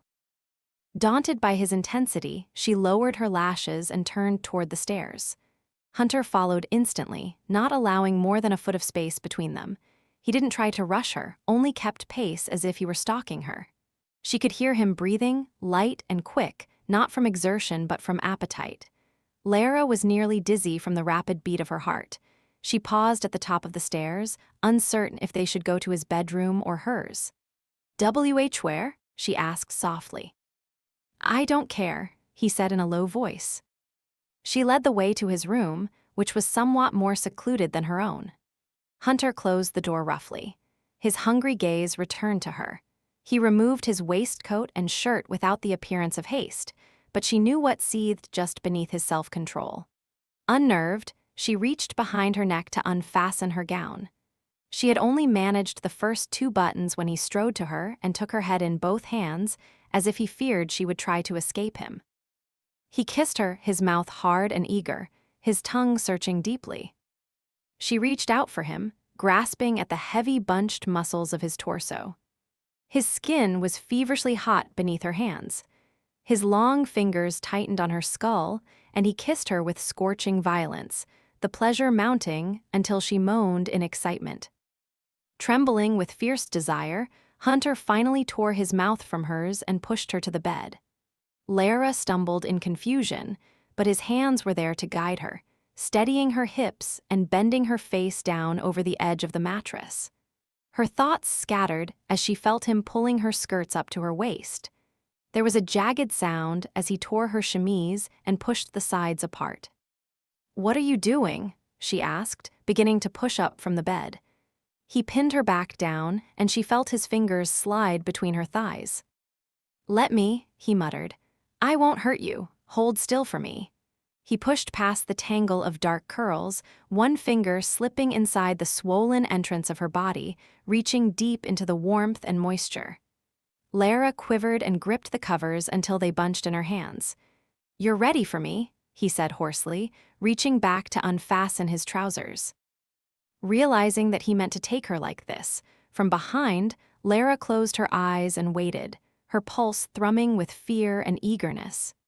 She felt his heavy shaft against her, searching, pressing, and he entered her with a long thrust that made her cry out. Her flesh closed tightly around the invading hardness, gripping firmly as he slid even deeper. Holding himself inside her, he grasped the back of her gown, ripping it apart, sending delicate buttons flying across the bed and floor. Her chemise received the same treatment, the fragile muslin giving way to his aggressive hands and falling away from her body. She felt his warm mouth on her back, kissing the tender skin of her nape, sliding along her spine, and she writhed at the exquisite sensation. "Now," she begged, wanting more, and her buttocks pushed against him. He answered the movement, grinding his hips in small circles, until she moaned and clutched even larger handfuls of the counterpane. "I want to touch you," she gasped. "Please let me." "No."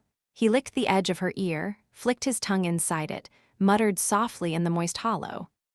Lara trembled at the maddening pleasure, feeling him inside her, all around her, but not being able to touch or see him.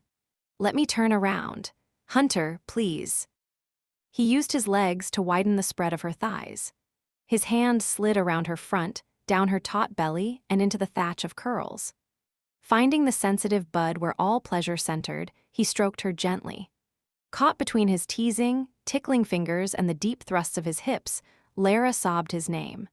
Her body was helplessly stretched and pinned beneath him, his rhythm increasing in pace, driving the pleasure higher and higher until all her senses opened and the rush of release began.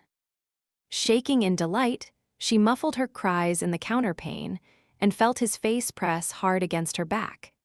He was lost in his own climax now, clenching her hips hard in his palms, pouring himself into her with a groan of satisfaction. In the glow of aftermath, Lara was nearly too weak to move. She stirred drowsily as she felt Hunter strip away the remains of her clothes. He removed his trousers and climbed onto the bed naked, holding her against his long body. She relaxed and slept for a time, though it was impossible to tell whether minutes or hours had passed. When she awakened, Hunter was watching her with eyes like dark velvet. "You're the last woman I'll ever make love to," he said, stroking her breast, toying with the rosy peak. She stroked his sun-streaked hair and the hard nape of his neck, loving the feel of him against her. "Good," she whispered. "Keep me with you, Lara. I don't want to leave you." Bewildered, she slid her arms across his broad back, her fingertips not quite reaching the center. Why would Hunter worry about leaving her? Was it possible he feared some accident, some unforeseen catastrophe that would part them once again? The thought was truly awful. It hadn't been so long ago that she'd been told that he was dead, and to her shame, she hadn't really mourned him. But if something happened again, if they were somehow separated, dear Lord, she couldn't bear it now. She didn't want to live without him. She stared at him with glistening eyes, and her thighs opened willingly as he pushed his knee between them. "Then stay with me," she said simply. "We won't think about the past anymore." "Yes, God, yes." He sheathed himself inside her and groaned. Lara stared into his face, the lean features gleaming with sweat, his jaw clenching. He made love to her slowly, making it last an eternity, until pleasure rippled through her in endless waves, and she felt somehow as if he were staring into her soul and showing her a glimpse of his own, all secrets burned to ashes. "Do you love me?" "Yes, yes." She didn't know who asked, or who replied, only that the answer was true for each of them. Chapter 17. F. Or the next. Few days there was an ominous silence from Lord Lonsdale, who made no further attempt to visit Hawksworth Hall. Finally, a short, stilted note arrived from Lonsdale, asking to be informed of his wife's condition. Lara hesitated to reply, feeling that Lonsdale had no right to know anything about Rachel after he'd caused her such harm. However, the decision was not hers to make. Reluctantly, she approached her sister with the letter, as Rachel relaxed on a sofa in the family parlor. Dressed in a white nightgown with a lace-trimmed blanket covering her lap, Rachel looked as fragile as a porcelain figurine. A novel lay open in her lap while she stared out the window with a blank gaze. "Is that not to your liking, dearest?" Lara asked, nodding to the book. "I can bring up something else from the library." "No, thank you." Rachel gave her a tired, fond smile. "I can't seem to keep my attention on anything. After a minute of reading, the words stop making sense." "Are you hungry?" Rachel shook her head. "Johnny brought a peach from the garden not long ago.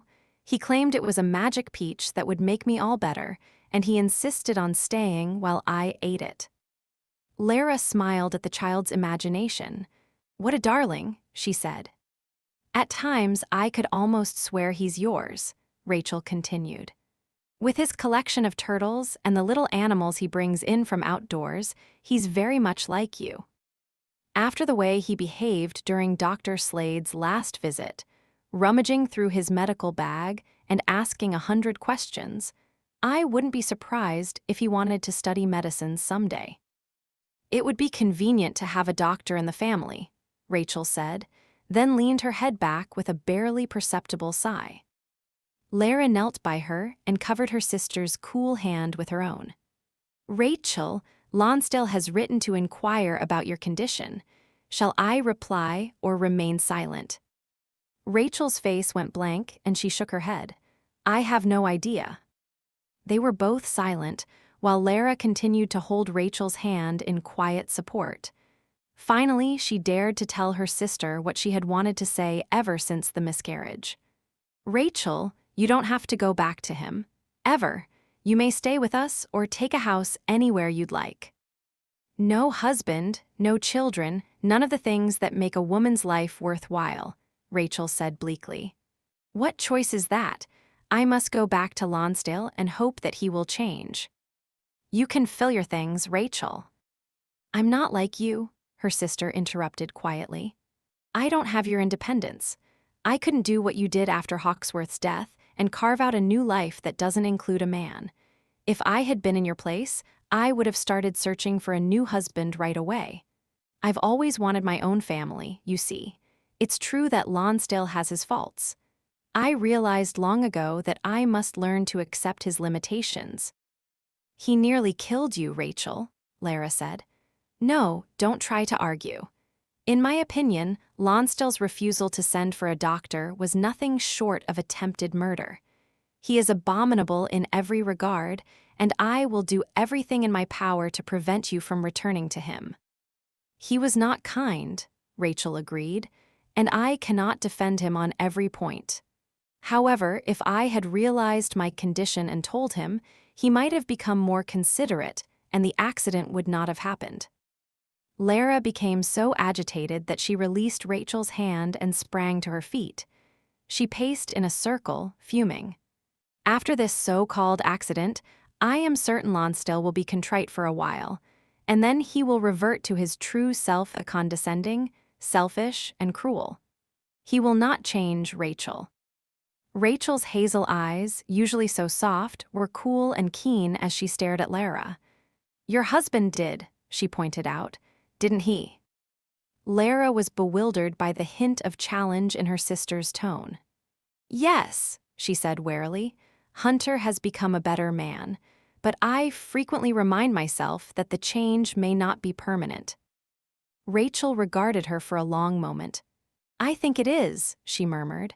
I think Hawksworth has become a different man altogether. The day he came to fetch me from Lonsdale House, I hardly recognized him. The pain had become quite severe, and I wasn't thinking clearly, and then he appeared. I thought he was some kind, dear stranger. I could not fathom that he was actually Hawksworth.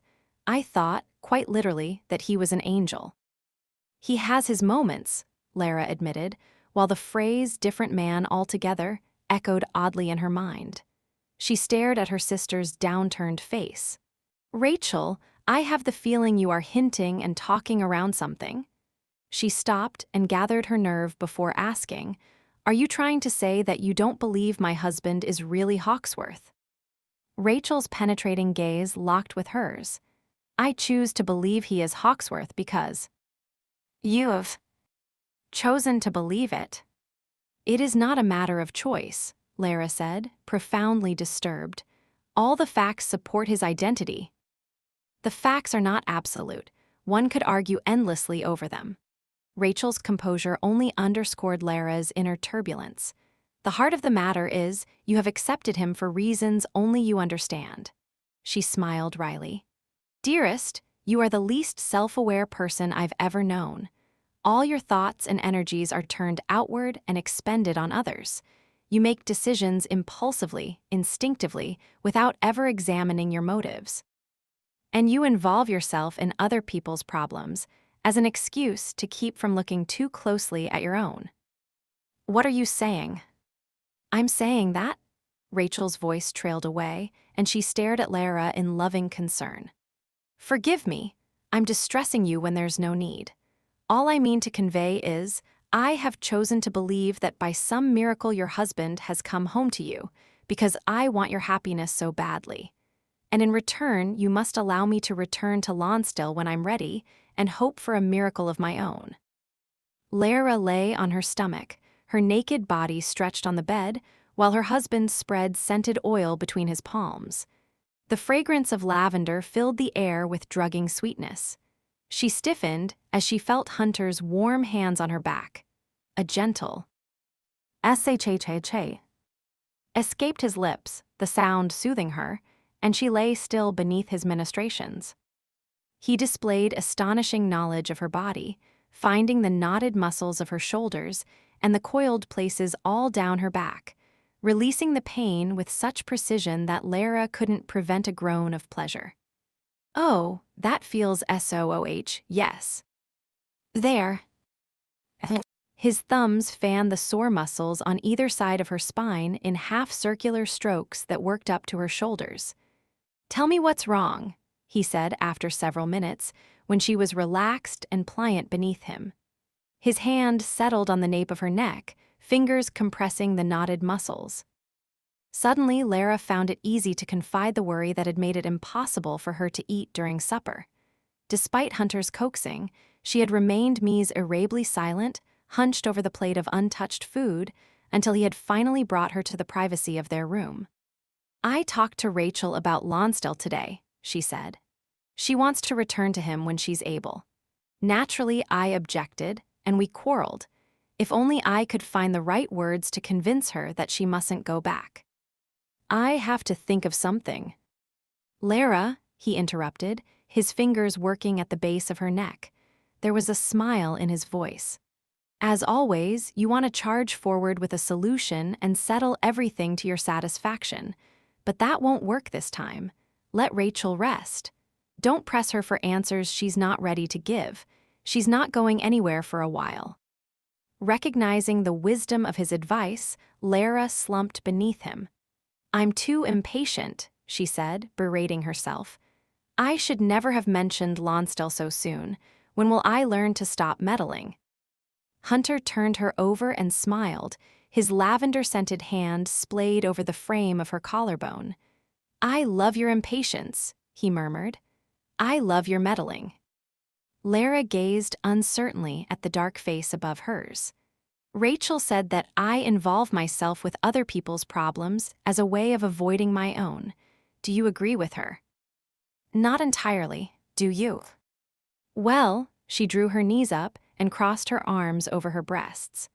I suppose it's easier to see what needs to be fixed in someone else's life than to take a hard look at my own. His head lowered and he kissed her cheek. I think you thrive on the satisfaction of helping someone else, he whispered, and there's nothing wrong with that. Gently, he pulled her arms away from her body.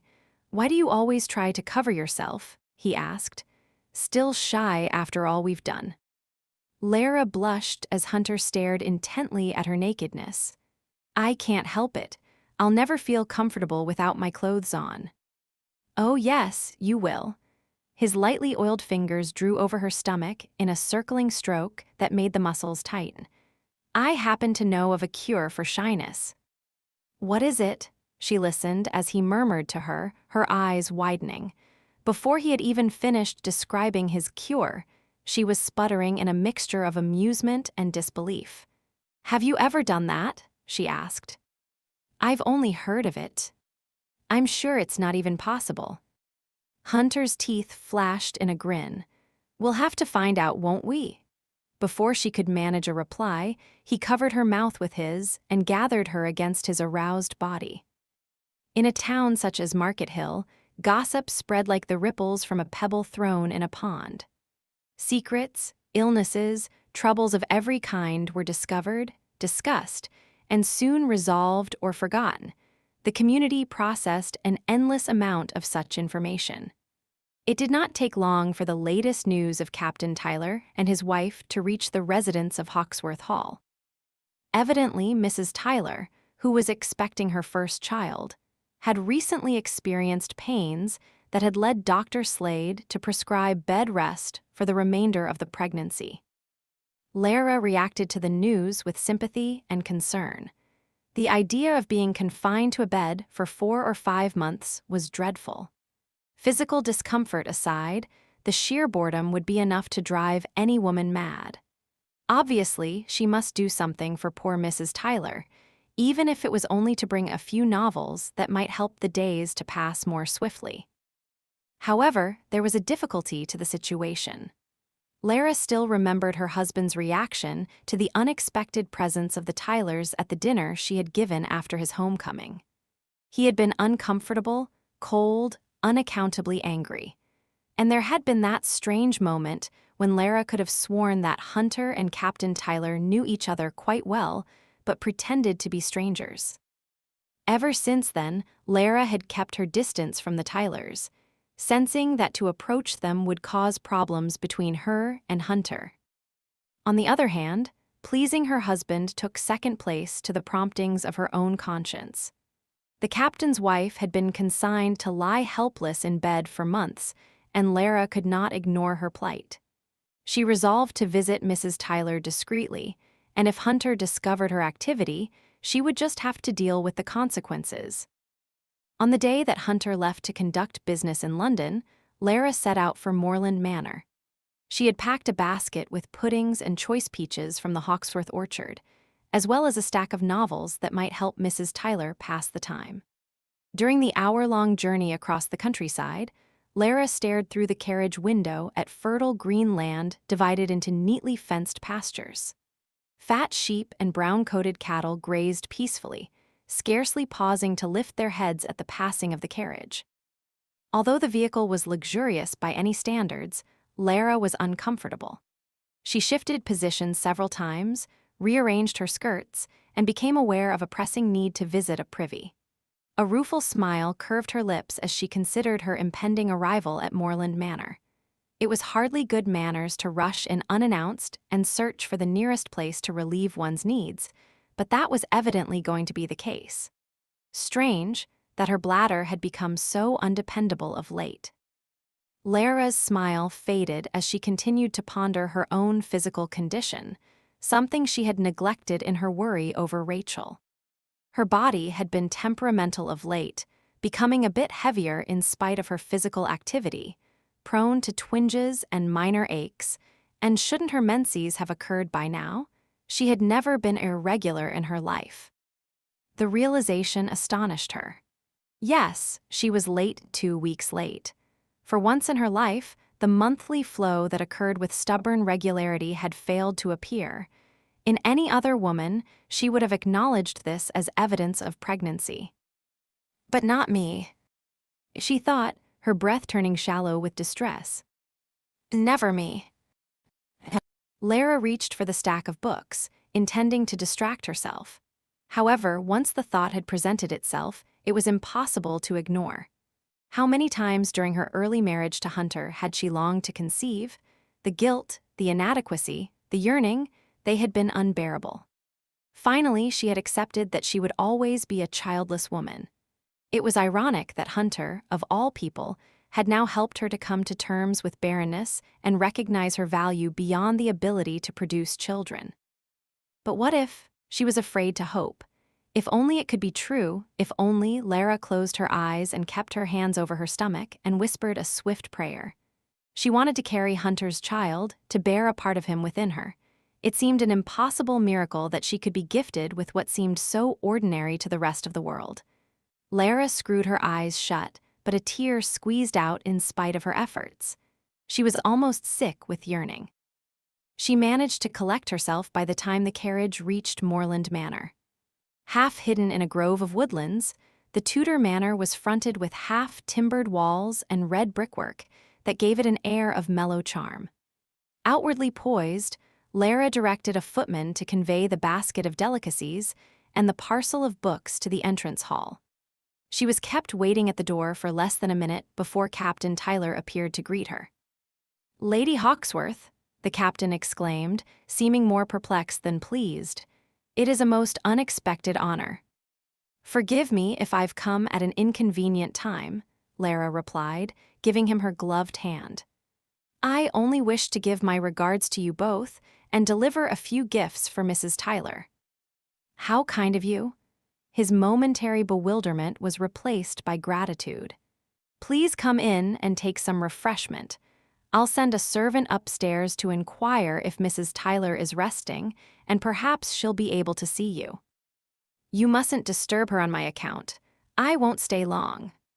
Lara accompanied him inside and removed her gloves and traveling bonnet. It was a warm day, and she pulled a lace-trimmed handkerchief from her sleeve to blot her moist forehead and cheeks. Welcoming Lara into a small visitor's parlor, the captain showed her to a scroll-backed sofa covered in flowered chintz. Lara arranged her skirts and regarded him with a smile as he occupied a mahogany chair. Her initial impression of him was unchanged. He seemed a pleasant, if serious man. But something about his intent gaze disturbed her, as if he were keeping an uneasy silence on a matter that concerned her. "Lady Hawksworth," he said carefully, "I hope it will not offend you if I ask after your sister's health." "She is very well, thank you, and of course I would not be offended by your kind concern. Why should I?" Tyler's gaze lowered. "The circumstances of your sister's illness make it rather awkward." "Yes, it is a scandal," Lara said softly. "No doubt everyone in Market Hill has some opinion about it, but the shame of the situation belongs entirely to Lord Lonsdale." Tyler folded his hands together, his fingers forming a temple. "Unfortunately, this is not the first time I have learned of such dastardly behavior on the part of a husband toward his wife, nor, I fear, will it be the last." He hesitated before adding tactfully, "I only hope that Lady Lonsdale will enjoy happier circumstances from now on." "So do I," Lara replied. They continued the conversation for a few minutes, touching on neutral subjects before reaching the more personal one of Mrs. Tyler's well-being. "Dr. Slade assures us that if we follow his instructions, my wife and the babe will both have an excellent chance," Captain Tyler remarked. "And one can hardly disbelieve a man of his experience and wisdom. Nevertheless, I do worry. I am excessively fond of Mrs. Tyler. She has been a faithful companion through all the trials I have brought on her, most especially the years in India." Touched by his devotion to his wife, Lara dared to mention the question that had bothered her for some time. "Captain Tyler," she said cautiously, "your mention of India reminds me of something I have wondered about." "Yes," he was immediately wary, his black mustache twitching like the whiskers of a nervous cat. Lara proceeded with care. "When you attended the dinner at Hawksworth Hall some months past, and you and Lord Hawksworth met, I somehow had the idea that you were already acquainted with each other." "No, my lady." "Oh," she made no attempt to hide her disappointment. "There are so many events connected with India that my husband refuses to discuss. For some reason, I hoped you could shed some light on his experiences there." "I never met Hawksworth in India." Tyler looked directly at her. An endless pause followed, and Lara sensed that a carefully maintained pretense was suddenly falling away. "However," he said slowly, "your husband reminds me in some ways of a man I knew there." The statement seemed innocuous, but something warned her that it was an invitation to discovery. The hairs on the back of Lara's neck prickled. The subject must be dropped at once, came the urgent thought. "Indeed," she murmured softly. Captain Tyler regarded the woman before him speculatively. Such a gentle, unguarded face she had, with a luminous prettiness he had seen only in Rembrandt paintings. From all accounts, she was a kind, well-liked woman, passionate in her concern for those who were less fortunate than she. Of all people, she did not deserve to be used and betrayed, but that was the way of the world. Predators always sought out the weak and the vulnerable. Tyler had known about the deception being practiced on Lady Hawksworth, but there hadn't seemed a clear choice to make. For a man in his position, there were often no right choices, merely ones between lesser and greater evils. and he had found that his greatest mistakes had always resulted from decisions made in haste. In this particular matter of the Hawksworths, Tyler had sensed that his duty would present itself gradually as things unraveled, and he'd known without a doubt that the situation would unravel. Without doubt, he owed his loyalty to the man known as Hunter, Lord Hawksworth. The man had once saved his life, and Tyler hated to repay him with betrayal.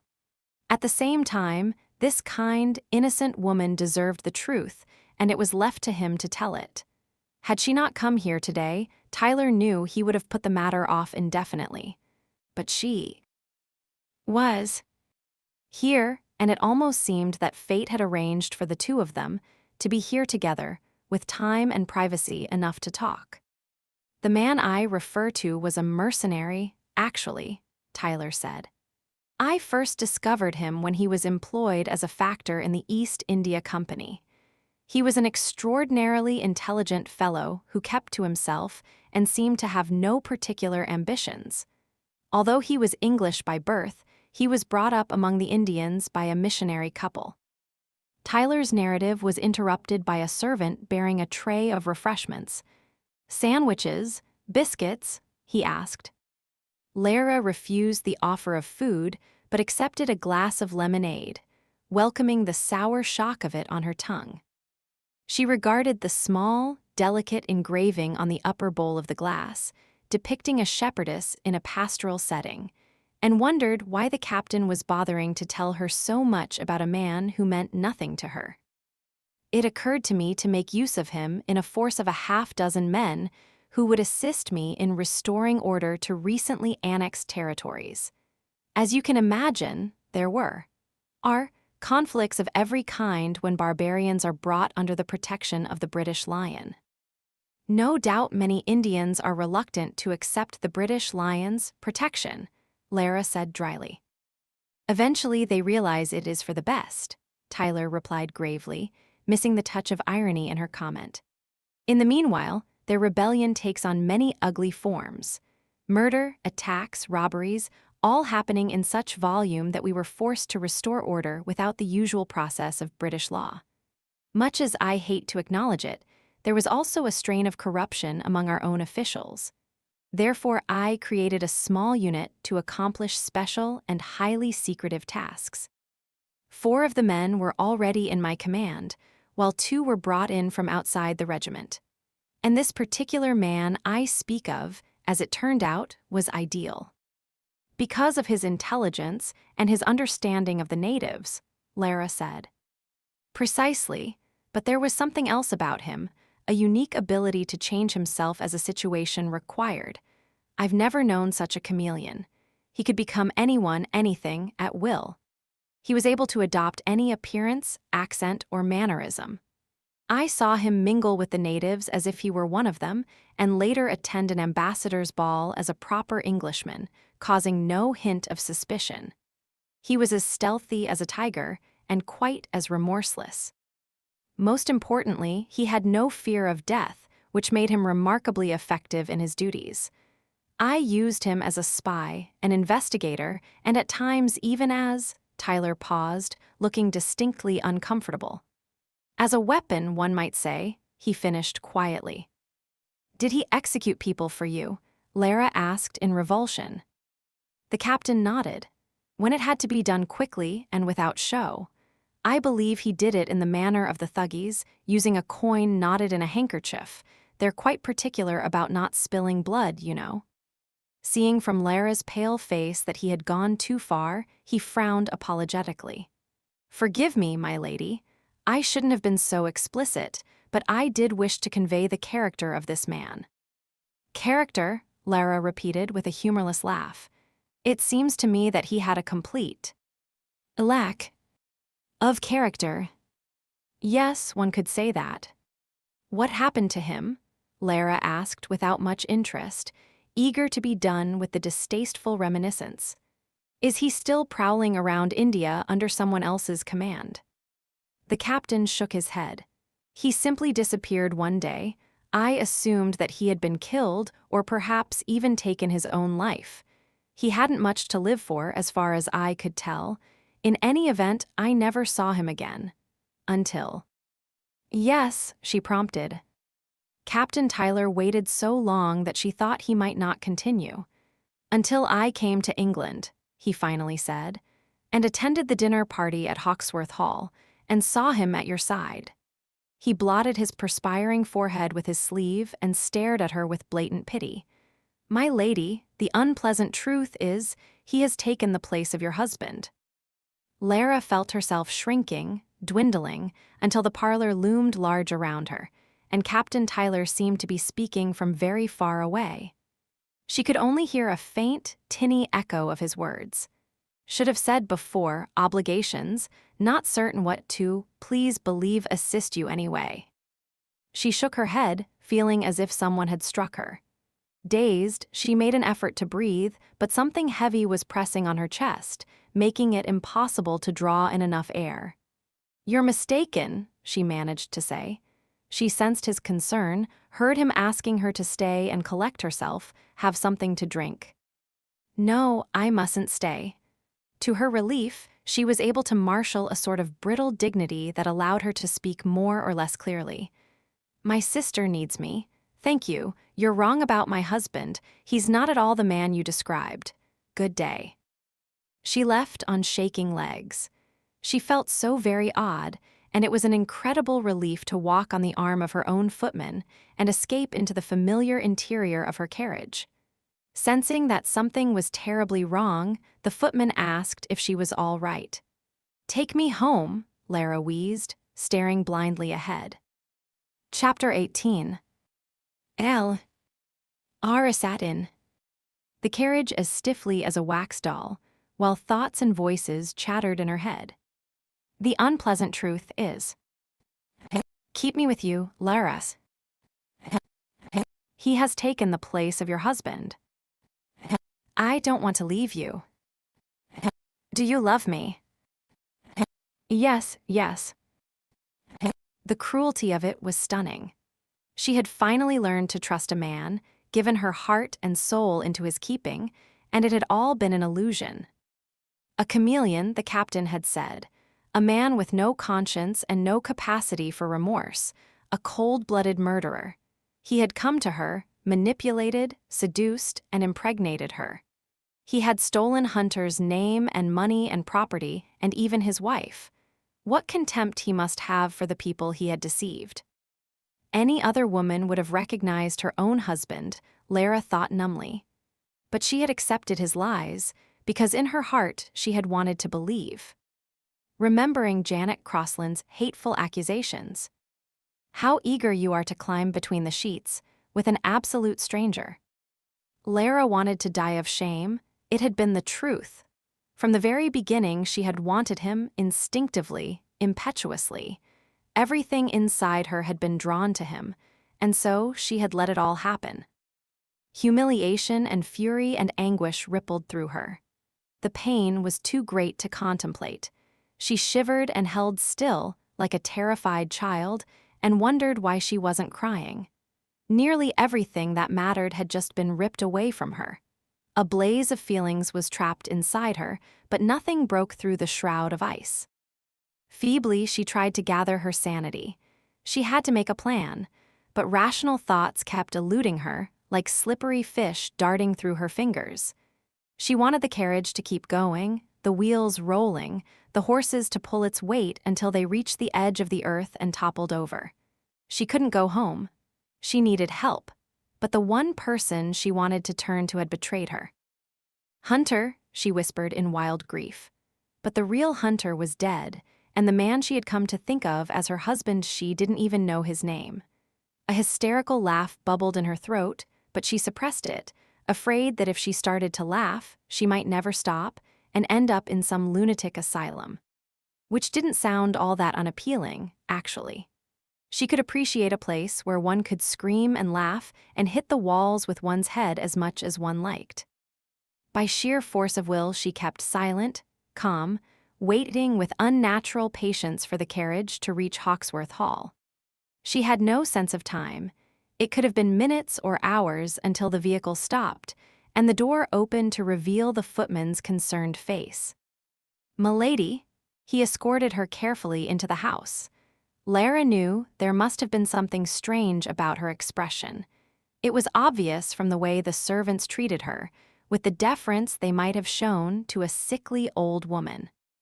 "Milady," Mrs. Gorst asked carefully, "is there aught I can do? You seem rather—" "I'm only a little tired," Lara said. "I want to rest in my room. Please see that I'm not disturbed." She made her way up the stairs, gripping the balustrade to pull herself along. Catching a glimpse of herself in the upstairs hall mirror, Lara realized the source of the servant's concern. She looked feverish, her eyes bright and stricken. Her face gleamed with the burnished color she might have gotten from a sunburn. But the hot red blush was caused by the shame and fury inside, not from any external source. Slightly short of breath, Lara headed toward her room but found herself at Rachel's door instead. She tapped gently and looked inside, and saw that her sister was seated by the window. "Larissa," Rachel said, a smile crossing her face, "do come in and tell me about your visit with the Tylers." As she stared at Lara, her forehead creased with lines of perplexity. "What is it? What is wrong?" Lara shook her head, unable to express the enormity of what she had discovered. Her throat seemed to be filled with sand. She swallowed several times, struggling to speak. "Rachel," she managed sheepishly, "I wanted to bring you here so I could take care of you, but I'm very much afraid you'll have to take care of me instead." Rachel's gentle hands lifted in entreaty. It was a reversal of their usual roles, with the younger sister offering comfort to the elder, but Lara went to her without hesitation. She sank to the floor and laid her head in Rachel's lap. "I'm such a fool," she gasped. The story began to spill out in broken phrases, many of them incomprehensible, but somehow Rachel seemed to understand. Lara confessed everything, every humiliating, soul-wrenching detail, while Rachel's slim fingers smoothed over her hair repeatedly. Finally, she was able to cry, with sobs so ugly and rending that she shook from the force of them, but her sister was steady amidst the storm. "It's all right," Rachel murmured over and over. "It's all right." "No," Lara choked, drowning in despair. "Nothing will ever be all right again. I think I'm going to have his baby. His baby, do you understand?" Rachel's fingers trembled in Lara's hair. "Oh, my darling," she whispered, and fell silent while Lara continued her wretched confession. "Captain Tyler may be mistaken," Rachel said at one point. "How can anyone know for certain who Lord Hawksworth is?" Lara let out a shuddering sigh and shook her head. "The real hunter is dead," she said dully. "It's no good to pretend otherwise. This man is not my husband. I think I've known it all along, but I didn't want to face the truth. I let it happen because I wanted him. What does that make me, Rachel?" "You are not to blame," her sister said resolutely. "You were lonely. You had never been in love before. There is no excuse for what I've done. Oh God, I'm so ashamed, because the truth is that I still love him. I still don't want to let him go." "Then why must you?" The sheer audacity of the question, coming from a principled soul like Rachel, took Lara's breath away. She stared at her sister in wonder before replying shakily. "1,000 reasons, but none of them matter as much as the fact that everything he has said and done has been a lie. I'm nothing to him except as a means to an end. He has behaved as though he truly cares for you, only because it's been convenient for him to do so." Suddenly, Lara's entire body was immersed in a scarlet glow. "Oh, when I think of what an easy conquest I was, the poor, love-starved widow," she buried her face against Rachel's knees and began to sob again. "I never understood until now how sheltered I've been. Even Hunter's death didn't affect me as it should have. He was as much a stranger to me 2 years after we married as he had been before.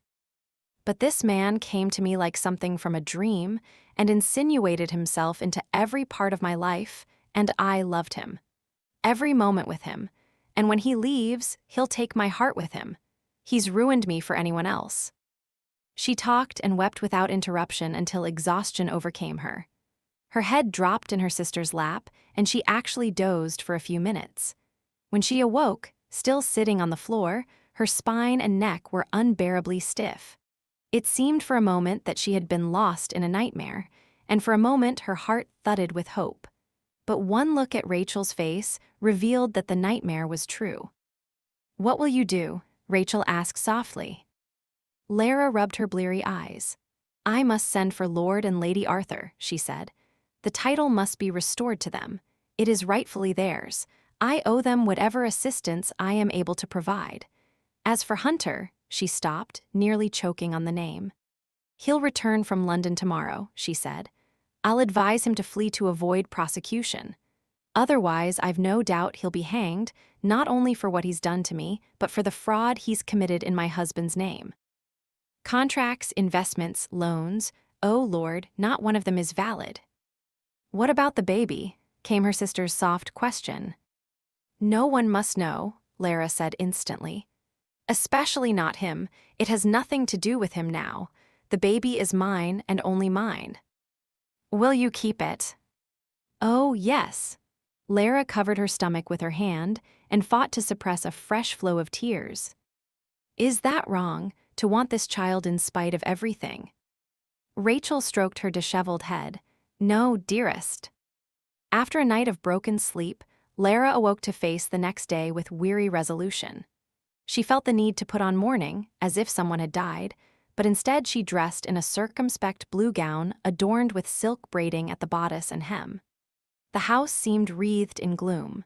She knew she would have to explain something to the servants, to friends and acquaintances in Market Hill, and to Johnny. How could she make a child understand what had happened when she didn't understand it herself? The thought of all that lay ahead filled her with indescribable weariness. When all of this was over, she promised herself, when Hunter was banished from her life and the Hawksworth title was restored to Arthur and Janet, she would leave this place for good. Perhaps she would make a new life in Italy or France. Somehow she might even convince Rachel to go with her. But the notion of starting anew only made her want to cry again.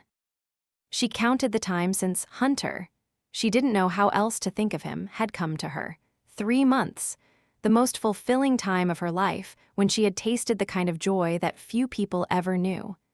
She had blossomed under the spell of his gentle, passionate, loving presence. Were the pain not so great, she might have considered it worth the price. Groping for words, Lara tried to prepare some sort of speech for when Hunter returned from London. Something dignified, calm, circumventing distasteful arguments and accusations. But all she could come up with were questions.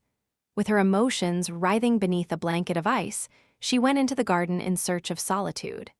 She sat on a bench and hugged her knees and stared at a small, splashing cherub fountain. A mild breeze rustled through the neatly trimmed yews and stirred flowers potted in great stone urns. She breathed in the hot, sweet smell of the grass and rubbed her temples in an effort to ease the throbbing ache in her head. Like a nightmare descending, she became aware of 2 figures approaching. Arthur and Janet cross land. So soon, she thought gloomily. But of course they would jump on the chance to regain the title, like scavengers hovering over a freshly scrapped kill. They were as tall and blonde and smug as ever, wearing identical smiles as they reached her. Janet spoke before Arthur had the chance. "It took you long enough to come to your senses," she said acidly. "I gather your little escapade is now concluded, and we may have back what is rightfully ours." "Yes," Lara said tonelessly, "the escapade is over." Arthur bent to take her lifeless hand and pressed it in a show of concern. "My dear niece, I sympathize with what you've suffered. You've been deceived, betrayed, humiliated." "I'm perfectly aware of what I've been through," Lara interrupted. "There's no need to recount it all." Seeming surprised by her quiet rebuke, Arthur cleared his throat. "You're not yourself, Larissa. I'll overlook any rudeness on your part, as I know you're distraught and confused." Janet folded her bony arms over her chest and regarded Lara with a cold smile. "She doesn't look confused to me," she remarked. more like a sullen child who's been deprived of her candy. Arthur turned toward his wife and muttered something under his breath. Although the words weren't clear, it served to silence her temporarily. He looked back at Lara with a reptilian smile. Your sense of timing can't be faulted, dear Larissa. It was just the thing to wait until he was off the estate and then send for me. I made certain that he was arrested in London. Although I would have preferred him to be imprisoned, I had to settle for placing him under guard in the Hawksworth townhouse until he's brought to trial. The thing will eventually have to be settled in the House of Lords, of course, as he must be tried by his peers, though they'll quickly discover that he is not one of them. Lara tried and failed to imagine the man she had come to think of as her husband placed under guard. Surely any restraints on his freedom would drive him mad. And worse, the idea of him being tried before every influential lord in London. She stifled a small cry of anguish. He had so much pride. She didn't want to see him torn to pieces that way. Must he be tried in the Lords? She asked dully.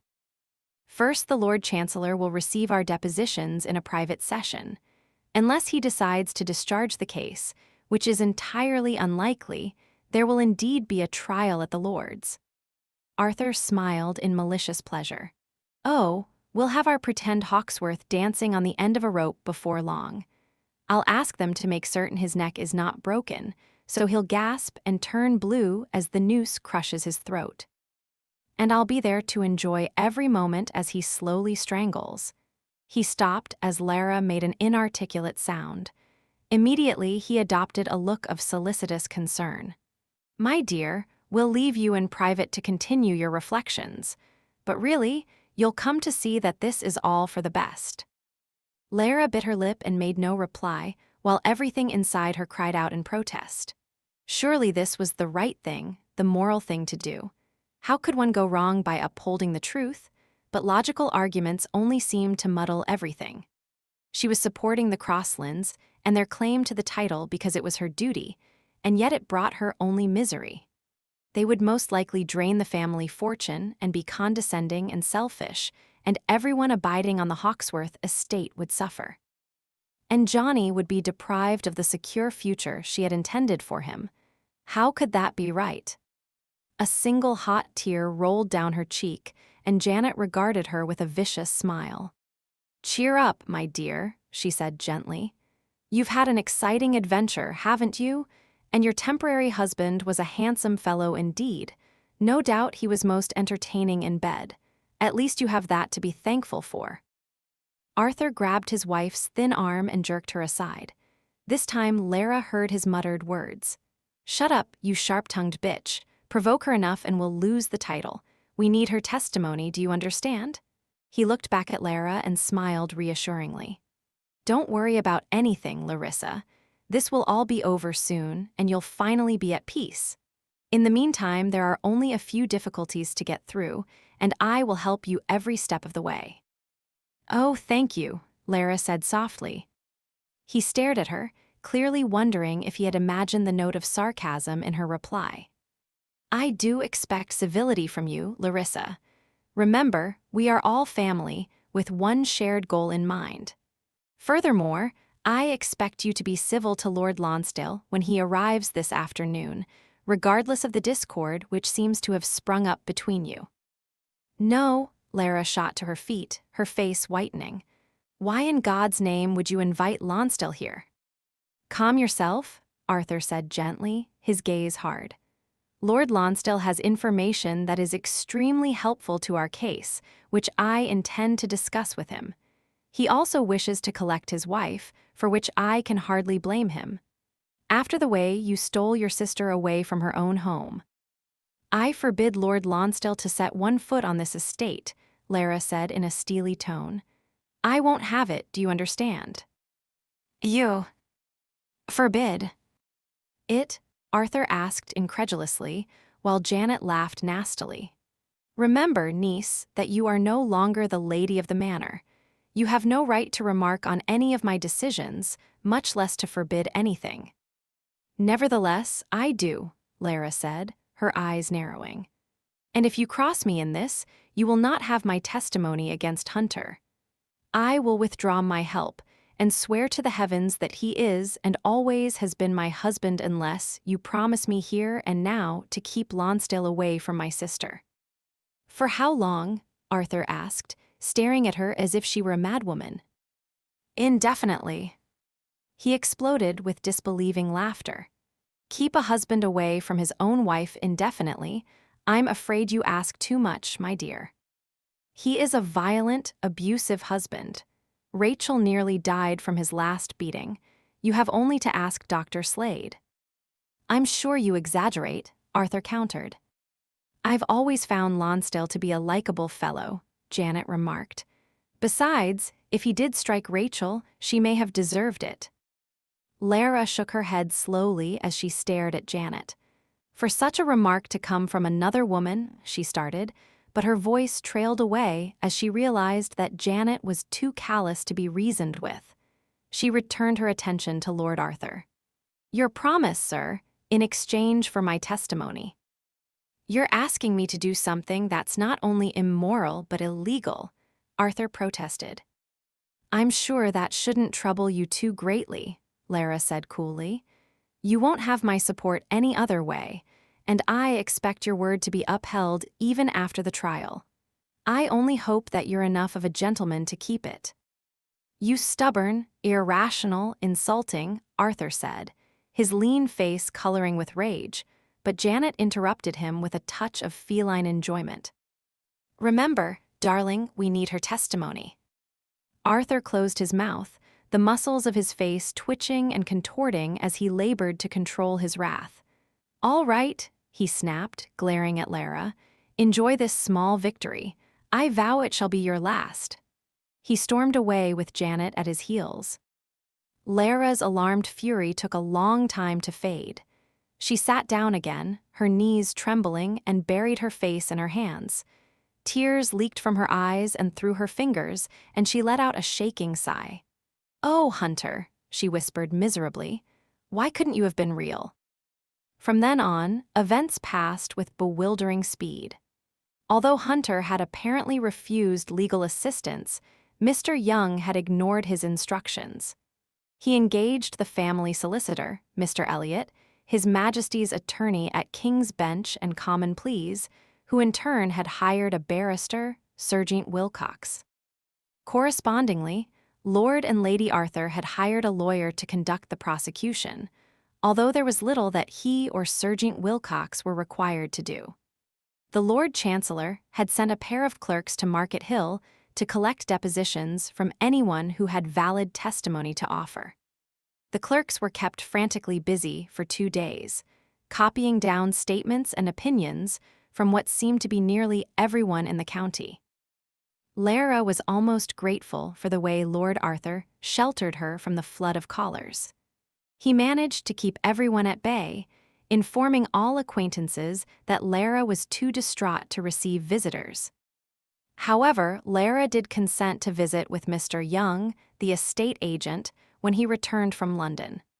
She knew he had seen Hunter, and in spite of her efforts to be indifferent, she longed for some news of him. Young appeared to be haggard from a lack of sleep. His gentle brown eyes were bloodshot and troubled.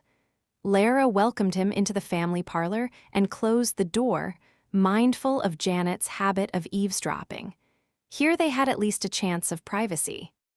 "How is he?" Lara asked without preamble, seating herself and gesturing for him to join her. Young perched on the edge of the sofa beside her, his bony knees and elbows making sharp points against his rumpled clothes. "His health is good," he replied somberly, "but as to his emotional condition, I couldn't say. He speaks very little, and he shows neither anger nor fear. He seems peculiarly indifferent to the entire process, actually."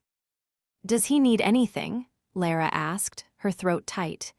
She had the terrible urge to go to Hunter to offer him her comfort and support. "If you do not mind, my lady, I should like to bring him some fresh clothes and a few personal items when I return to London tomorrow." Lara nodded. "Please see that he has whatever he wants." "Lady Hawksworth," the estate agent said tentatively. "I assure you, Dr. Slade and I would never have brought Lord Hawksworth to you in the first place were we not absolutely convinced of his identity." "We all wanted to believe in him," Lara murmured. "He knew that, and he made use of it." "My lady, you know that I have the deepest respect for your judgment, but I can't help believing that you're acting under the influence of your uncle. It is not too late to change your mind."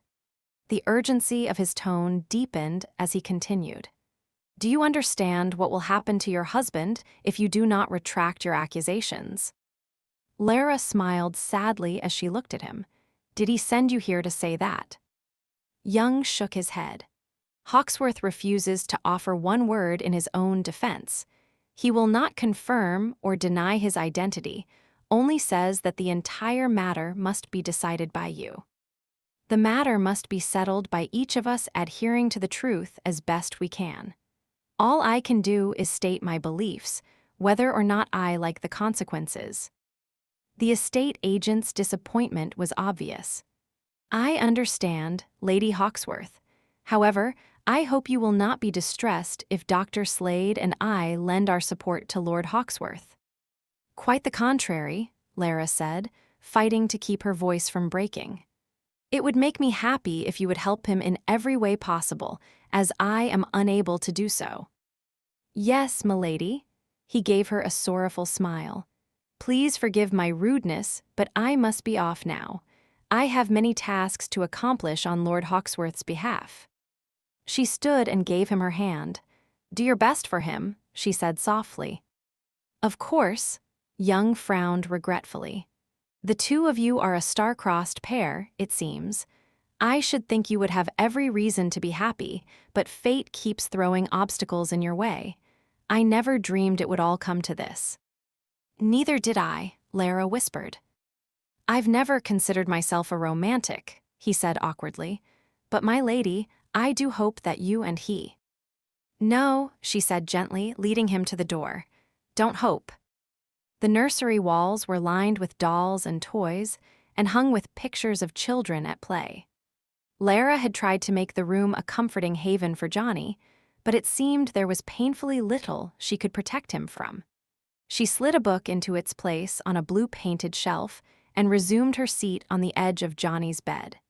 He seemed absurdly small as he lay back on the pillows, his black hair still damp from his bath. The boy's reaction to the events of the past few days was almost worse than the tears Lara had expected. He had responded to Hunter's absence with unshakable solemnity, all of his smiles and boyish energy extinguished. Lara hadn't explained the specifics of the situation to him, knowing it would overwhelm a child of his tender years. Instead, she had told him simply that Hawksworth had behaved wrongly and had been arrested until a judge could sort out everything. "Mama," Johnny asked, staring at her with huge blue eyes, "is Lord Hawksworth a bad man?" Lara smoothed his hair. "No, darling," she murmured. "I don't think he's really bad, but he may have to be punished for some things he's done in the past. Lord Arthur says they'll hang him like they did my papa." "Did he?" Lara asked gently, concealing a flash of anger toward Arthur. "Well, no one knows for certain what will happen until after we've met with the Lord Chancellor." Johnny turned on his side, propping his head up on one small hand. "Mama, will I go to prison someday?"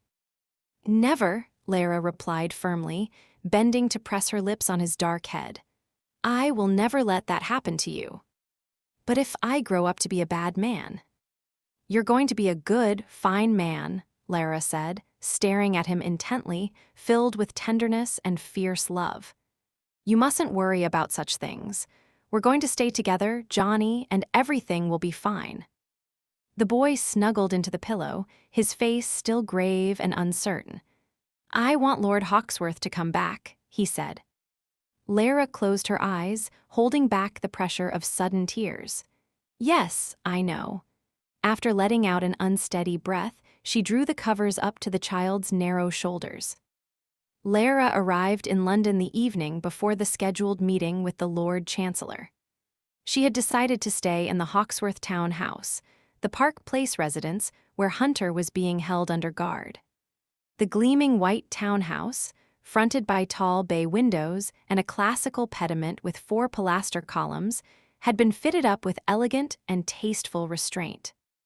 The interiors were all wainscoted with gleaming dark oak and painted in soothing colors of stone, beige, and a rich olive that had been invented exclusively for the Hawksworths 50 years earlier.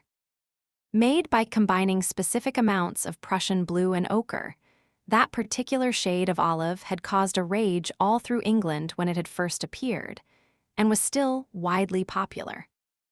Lara was swamped in trepidation as she approached the town house.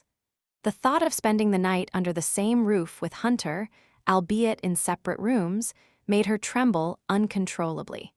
She wanted to ask him the questions that had been tormenting her night and day. She wasn't certain she could bring herself to face him, however. Not without breaking down before him, and the humiliation of that was something she couldn't live through. To Lara's relief, Lord and Lady Arthur had elected to stay in their own London house, preferring its garish familiarity to the Hawksworth address. Quietly, she bade the servants to unpack her trunks in her customary bedroom, only to be informed by the butler that the room was already occupied. By whom? Lara asked warily. By the Dowager Countess, milady. Hunter's mother was here. Lara's lips parted in amazement, and she stared at the butler blankly. When? How? I arrived only this afternoon, came the Dowager's voice from the top of the stairs. After one of the letters you had sent all over Europe finally reached me, I came to London straight away. My plan was to travel to the estate tomorrow and sort through this strange muddle myself. Instead, I discovered my purported son under guard here. Obviously, I came not a moment too soon. Lara had started up the stairs before her mother-in-law had finished speaking. As always, Sophie, the Dowager Countess of Hawksworth, was slim and attractive, with a regal pile of silver curls atop her head and her signature ropes of pearls cascading down her front. An intelligent, practical woman who refrained from showing emotion in even the direst circumstances, Sophie was difficult to love, but very easy to like. "Mother," Lara exclaimed, embracing her at once. Sophie tolerated rather than returned the affectionate gesture and gave Lara a fond smile. "Well, Larissa, it seems you would have been better off accepting my invitation to share my travels. You've had a difficult time of it, haven't you?" "Yes," Lara said, returning the smile with a wobbly one of her own, and her eyes stung. There, Sophie said, her face softening. "We'll sort through this, you and I, and make some sense of it. A bottle of wine and a good long talk, that's what the situation needs." After giving a few crisp instructions to the servants, Sophie took Lara's arm, and they went to the lavender room, a parlor Sophie had decorated herself. The sole exception in an otherwise masculine home, the room was exclusively frilly and feminine. It was filled with shades of mauve and lavender, with plum-colored accents and small gold-finished tables, and painted glass windows featuring violets. The scent of violets clung to Sophie's hair and wrists, having been her preferred fragrance for decades. Lara wondered which room Hunter was imprisoned in, and what he might be thinking, and if he knew she was there. "Have you seen him?" she asked Sophie nervously. The Dowager took her time about replying, seating herself with care in a plush velvet wing chair. "Yes, I've seen him.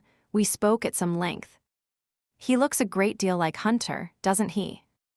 "Naturally, I would be surprised if he didn't." Startled, Lara sat in her own chair and stared at her mother-in-law. "I'm sure I don't know what you mean." Their gazes locked for a frozen moment. Lara had never seen Sophie look quite so perturbed. "I see," the Dowager finally murmured. "You haven't been told, then." "Told what?" Frustration bubbled up inside Lara. "Good Lord, I'm weary of being surrounded with secrets," she exclaimed. "Please." "What?" "Can you reveal about the man who is under guard downstairs?" "To begin with," the Dowager replied acerbically, "he and my son Hunter were half-brothers." Chapter 19. You. N phased by. L. Aras. Stricken stare, Sophie waited patiently as a footman arrived with a bottle of red wine and a pair of glasses with diamond-shaped cuts incised in the stems. Another servant attended to the ceremony of opening the bottle. Lara bit her lip to keep silent, watching the servants proceed with maddening slowness. Lara gripped the stem of her wineglass until the diamond pattern made red marks on her fingers. She waited until the servants had left before speaking. "Please tell me," she said softly. "My husband, Harry, had a weakness for attractive women," Sophie said. "I tolerated it because he was discreet and because he always came back to me. No man is perfect, Larissa. They each have some unpleasant feature or habit that must be tolerated. I loved Harry in spite of his infidelities, and they never posed a great problem for me, until one of his relationships resulted in his paramour's unwanted pregnancy." "Who was she?" Lara asked. She took a sip of wine, the acrid flavor filling her mouth. "An ambassador's wife. She had been pursued by nearly every man in London. Harry thought her quite a prize, I'm certain. Their affair lasted for nearly a year. When she conceived, she informed Harry that she would not keep the child. It would be his to do with as he wished. But he didn't want it. Oh, Harry wanted the babe very much. He intended for it to abide with us, or at least to be raised in a place where he could visit it from time to time. However, I wouldn't hear of it. As you know, we hadn't much luck in bearing healthy children.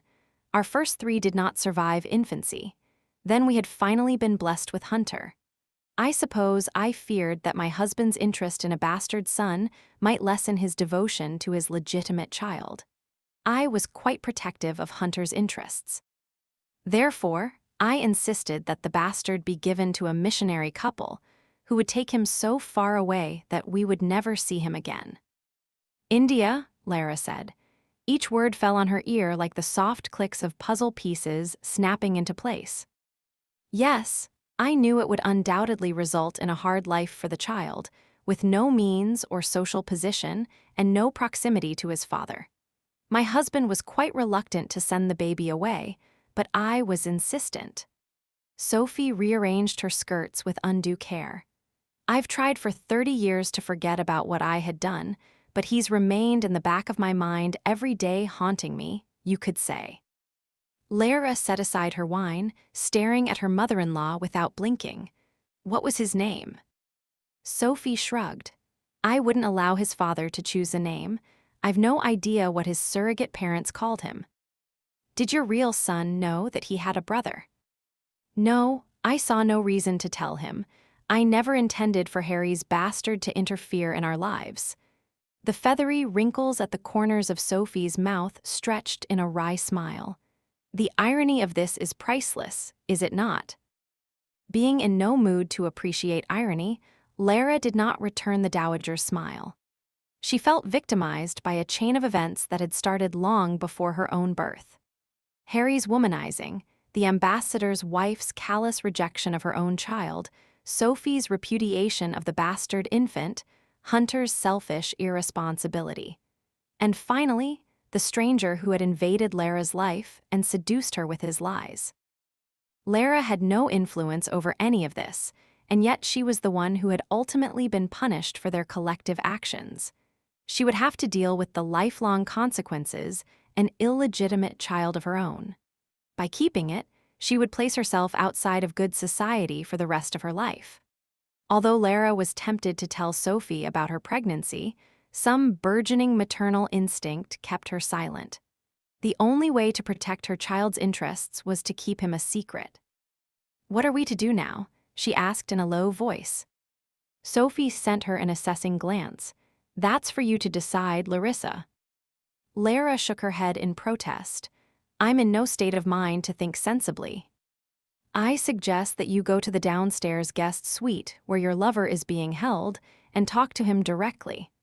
After that, I suspect you'll know how you wish to proceed." "Your lover." It seemed inappropriate to call him that.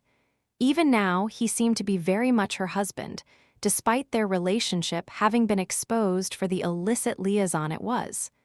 "I don't know if I can face him," Lara murmured. "Oh, come now," Sophie chided gently. "If I could summon the nerve to face him after 30 years, surely you can." Lara changed from her traveling clothes, donning a simple muslin gown printed with tiny pink flowers and pale green leaves. She brushed her hair and pinned it in a tight coil atop her head and checked her appearance in a mirror. She looked pale and frightened, but it wasn't Hunter she was afraid of, it was herself. Squaring her shoulders, she vowed silently that no matter what transpired between them, she would not give in to tears or anger. She would preserve her dignity at all cost. She went to a door that was flanked by 2 guards and quietly asked permission to visit the prisoner. To her relief, they were respectful and courteous, one of them bidding her to call out if she wanted assistance. Her blood raced with alarm and excitement as she walked through the door, and she knew her cheeks were stippled with bright color. And there he was. He stood in the center of the windowless room, his hair the same antiqued gold and brown as the heavy gilded picture frames that covered the walls. The guest suite was small but luxurious, the walls covered with rich olive and gold damask, the plaster painted soft gray. A pair of folding glass sash doors separated the receiving room from the bedchamber. He seemed perfectly at home in his elegant surroundings, an English gentleman in every regard. One would never guess who he was or where he had come from. A chameleon indeed. "How are you?" he asked, his gaze arrowing to her face. The question sparked a flare of anger. How dare he affect concern for her after what he had done? But part of Lara couldn't help responding. She wanted to go to him and feel his arms close around her and lay her head on his hard shoulder. Not well, she admitted. The ease and intimacy that had existed between them was still there.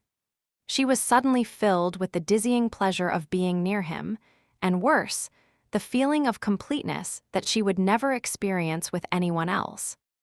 "How did you find out?" he asked gruffly. "I spoke with Captain Tyler." He nodded slightly, showing no trace of surprise or anger. He had never expected it to last, Lara realized. He had always known that the charade as Lord Hawksworth was temporary at best. Why do it then? Why risk throwing his life away for a few months of pretending to be Hawksworth? "Please," she said, hearing her own voice as if she were speaking from a dream, "help me to understand why you've done this to me." He didn't reply for a moment, watching her with the concentration of man solving a mathematical problem. Then he turned partially away from her, his profile hard, his thick lashes lowering. "The people who raised me," he wouldn't call them parents. They had been caretakers at best, and damned negligent ones at that. "They never made a secret of who I really was. I grew up wondering about the father that didn't want me, and the half-brother who most likely didn't know I existed. When I realized that Hawksworth had come to India and taken house in Calcutta, I wanted to find out more about him. For a while, I watched him from a distance. Then one evening I slipped into his house while he was away." "You looked through his belongings," Lara said rather than asked, moving to sit on a small couch with scrolled ends. Her legs were suddenly unable to render any meaningful support.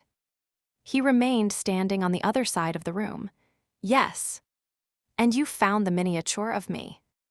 "Yes, and the letters you'd sent to him." "My letters?"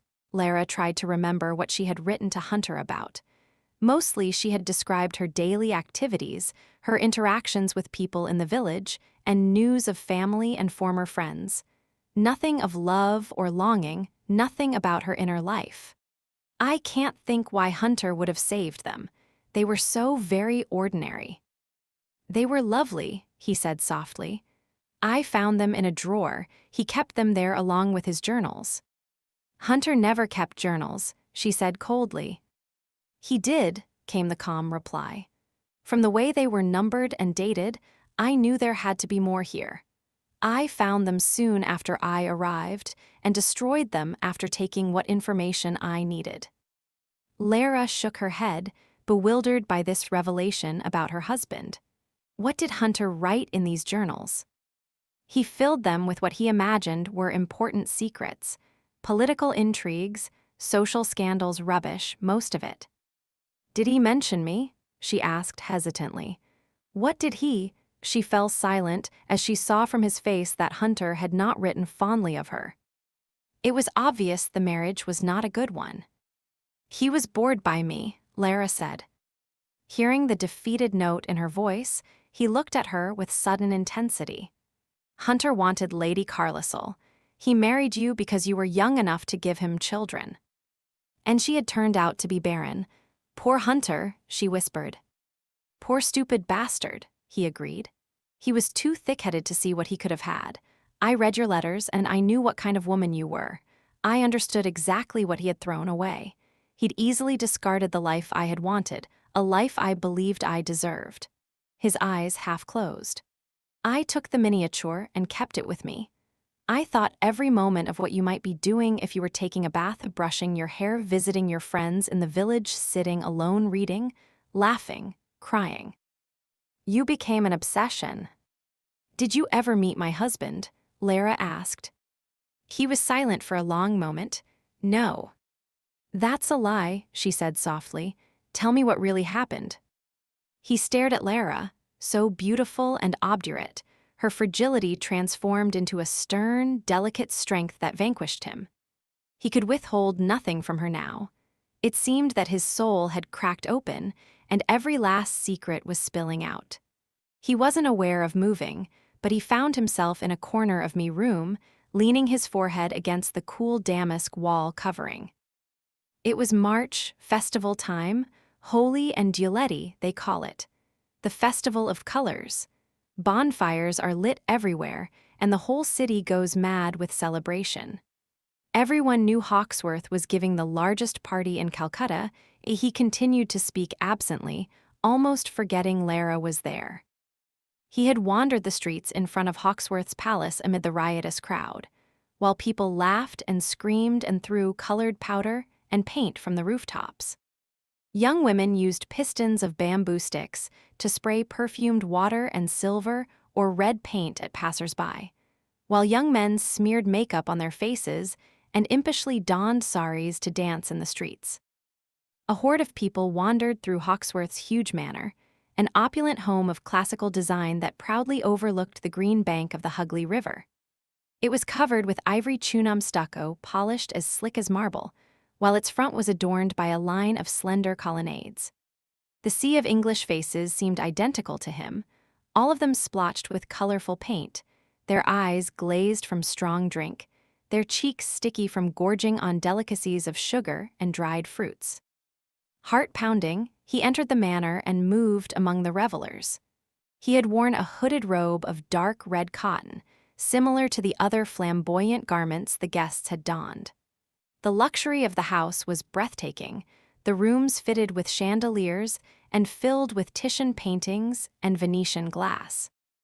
As he walked from room to room, tipsy women threw themselves at him, infected by the orgiastic mood of the crowd. He pushed them aside dismissively. None of them even seemed to notice the rejection, merely giggling and going in search of new prey. The only sober faces in the crowd were those of the Indian servants, bringing forth platters of food and drink that were instantly devoured. He asked one of the servants where Hawksworth was, and was met with a shrug and a blank stare. Searching stealthily through the manor, he came to what appeared to be the library. The door was half open, affording a view of a tall mahogany bookcase topped with a collection of marble busts, and a set of library steps fitted with a carved handrail. Hearing muted voices, he approached the doorway. There was a soft laugh, a gasp, a low groan, the unmistakable sounds of a couple having sex. His brow worked with a frown, and he faded back from the door to become part of the shadows. Soon all was quiet, and a dark-haired woman left the room. She was flushed and pretty, a smile on her lips as she rustled the crisp silk skirts of her pomegranate-colored gown into place and adjusted her breasts in the scooped bodice. Satisfied with her appearance, she hurried away without noticing the man in the shadowed corner. He entered the room quietly and saw a tall, broad-shouldered man facing away from him, jerking his trousers closed. The man's head turned to reveal a distinctive profile, long nose, well-defined chin, forehead partially obscured with a thick swipe of dark hair. It was Hawksworth. Hawksworth went to a pedestal desk topped with green leather and picked up a glass filled with amber liquid. Seeming to sense that he was not alone, he turned and looked directly at the intruder. "Damnation!" he exclaimed in startlement. "Who are you to come sneaking up behind me like that? Explain yourself." "I'm sorry," he replied, finding it difficult to speak. He pulled off his robe and stood facing Hawksworth, riveted by the face that was eerily similar to his own. The resemblance was not lost on Hawksworth. "Sweet Christ," he muttered, setting aside his drink and coming closer to him. Two pairs of dark brown eyes gazed at each other in fascination. They were not identical. Hawksworth was darker, beefier, and he had the expensive, well-tended look of a thoroughbred. But anyone seeing the two of them together would have known instantly that they were related. "Who the hell are you?" Hawksworth snapped. "I'm your half-brother," he replied quietly, and watched the complex play of emotions on Hawksworth's face. "My God," Hawksworth muttered and snatched up the drink once more. He downed it rapidly and coughed and regarded the stranger with a reddened face. "My father's byblow," he said hoarsely. "He once told me about you, though he wouldn't say what had become of you." "I was brought up by missionaries in Nandagao." "I don't give a damn about your life," Hawksworth interrupted, bristling with angry suspicion. "I can guess why you've come to me. Believe me, I have enough bloody hangers-on tugging at my coat. Is it money you want?" He bent and fumbled in the desk drawer and unearthed a cash box. Thrusting his hand inside the unlocked box, he withdrew a fist full of coins and scattered them before the stranger. "Take it and leave. I assure you, it's all you'll get from me." "I don't want money." Humiliated and angry, he stood frozen amid the glittering coins. "Then what is it?" Hawksworth demanded. He couldn't answer, just stood there like a miserable fool while all the questions he'd had about his father and his past died inside him. Hawksworth seemed to read his thoughts. "What did you think would happen if you came here?" he asked with biting contempt. "Should I throw my arms around you and welcome the long-lost sheep into the fold? You're not wanted or needed. You have no place in the family. I should think that needs no explanation after the way my parents shipped you out of England. You were a mistake that needed getting rid of." As he listened to the jeering words, he couldn't keep from silently questioning the unfairness of fate.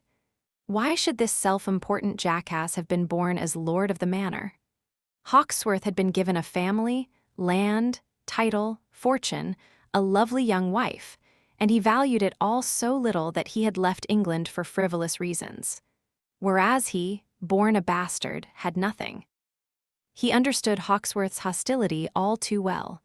Hawksworth had been brought up to consider himself the Crosslands' only son, legitimate or otherwise. The family had no use for a bastard offspring who would only cause them embarrassment. "I didn't come to make a claim on you," he murmured, interrupting Hawksworth's tirade. "I only wanted to meet you." The words did nothing to mollify the irate man. "Now you've achieved your objective. I advise you to leave my home, or there'll be the devil to pay." He had left Hawksworth's manor without touching a single coin on the floor, and felt a certain satisfaction in knowing that he still possessed the miniature of Lady Hawksworth. He would keep that one small piece of his brother's life for his own. "I continued my service under Captain Tyler's command for a time, until I learned that Hawksworth's ship had wrecked," he said tonelessly. "He was gone, and I knew that everything he had, everything I wanted, was here waiting for me. I resolved to do whatever was necessary to have you, if only for a little while." "So you took his place in order to prove yourself the better man," she said. "No, he paused, forcing himself to be truthful. "That was part of it at first," he admitted. "But I fell in love with you, and soon you became the only thing that mattered."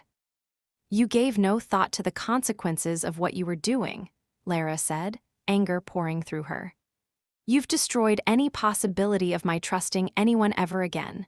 You stole another man's life and hurt me unforgivably, and now you'll likely hang. Was it worth all of this? He gave her a look that seemed to scorch her very soul, his eyes black with yearning and fierce love. Yes. You selfish wretch, she cried, her mouth trembling. I would become anyone, anything for you. I would lie, steal, beg, kill for you. I'm not sorry for what I did the past few months. My life would have been nothing without them. What about my life? She choked. How can you claim to care for me when you've done nothing but lie and take advantage, and make me into the biggest fool that ever lived? You're not a fool, Lara.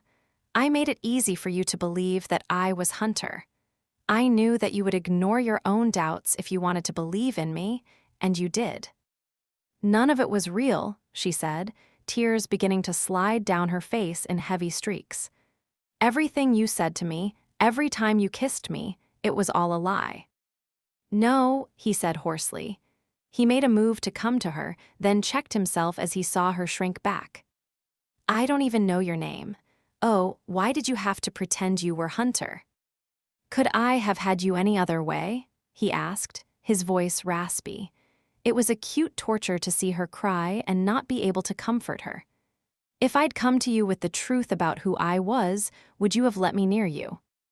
Lara was silent for a long time. No, she finally said. He nodded, her answer confirming what he had already known. I can't lie for you, Lara ventured after a moment of introspection. I couldn't go through the rest of my life. No, he muttered, I wouldn't expect that. Lara's entire body went rigid as he walked toward her. He moved carefully, as if he thought a sudden movement might cause her to bolt. He stopped within an arm's length of her and sank to his haunches. I could never tire of looking at you, he said huskily. Your beautiful green eyes, your sweet face. He stared at her with such naked need that she felt scorched by the dark fire of his gaze. Lara, there's something you have to understand. The past few months with you, the time we've had together, it's worth dying for. If it's all I can have, it's enough.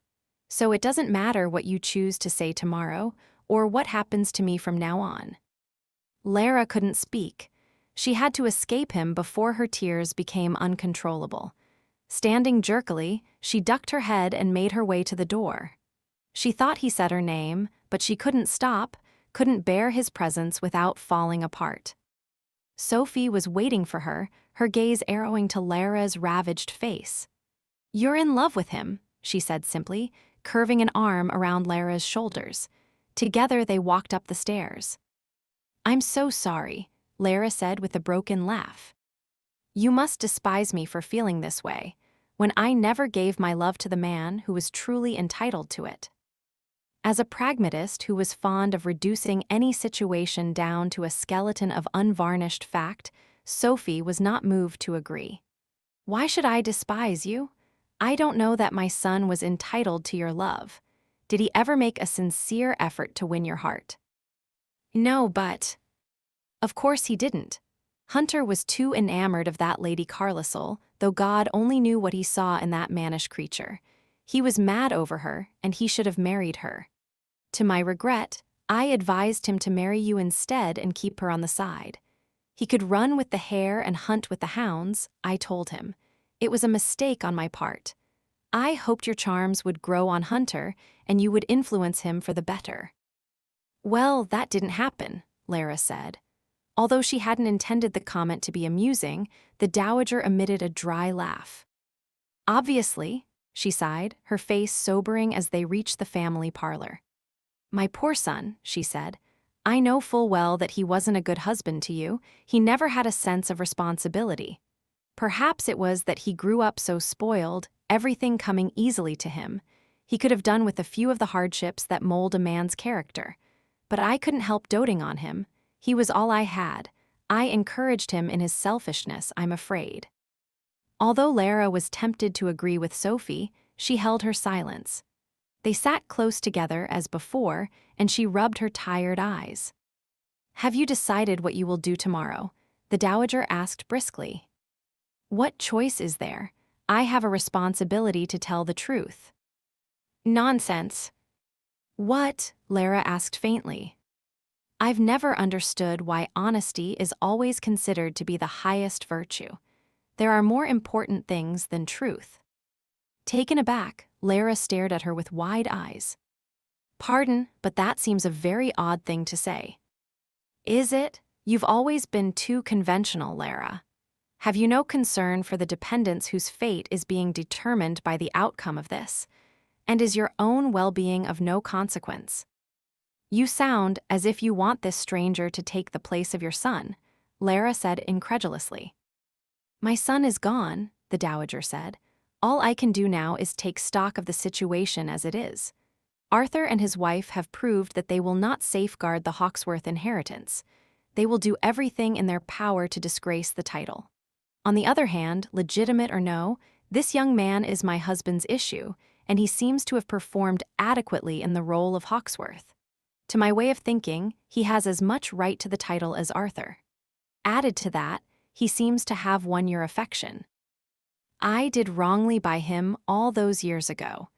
It was because of me that he had a very poor start in life, and yet he seems to have made himself into a capable man. Of course, I don't approve of what he has done. However, one can argue that his actions are not those of an evil man, but merely a desperate one. Are you saying that he has your support? Lara exclaimed numbly. Only if you wish it. Because it is you, my dear, who will have to live with a lie for the rest of your life, you who will bear his children and act as his wife in every way. If you are willing to take him as your husband, then I am willing to take him as my son. Mind you, if we establish him now as Hawksworth, there will be no turning back. Could you actually betray the real Hunter in this way? Lara whispered. Would you be able to accept another man in his place? My feelings about Hunter will remain my concern and no one else's, the dowager said with great dignity. The question is what you desire, Larissa. Will you save this man or send him to the devil?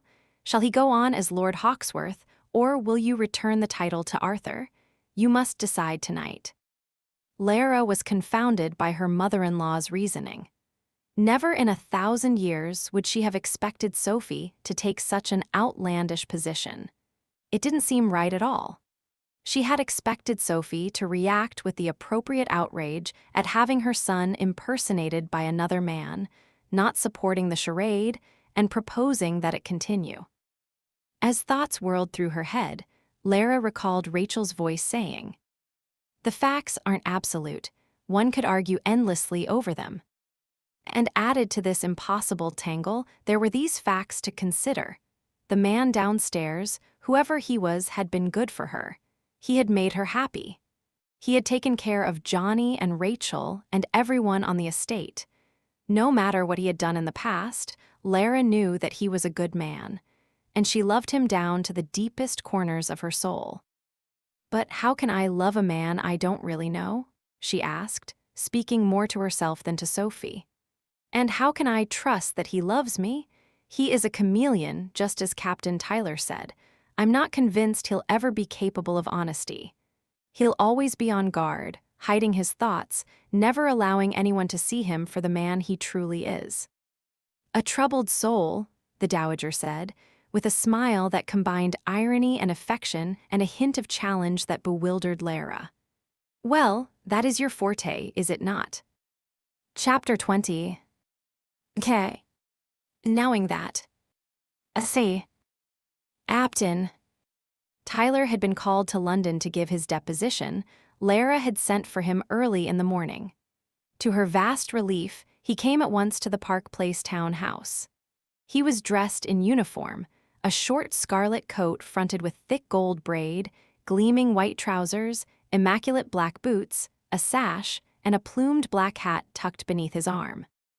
Lady Hawksworth, he said respectfully, striding into the parlor and bending over her proffered hand.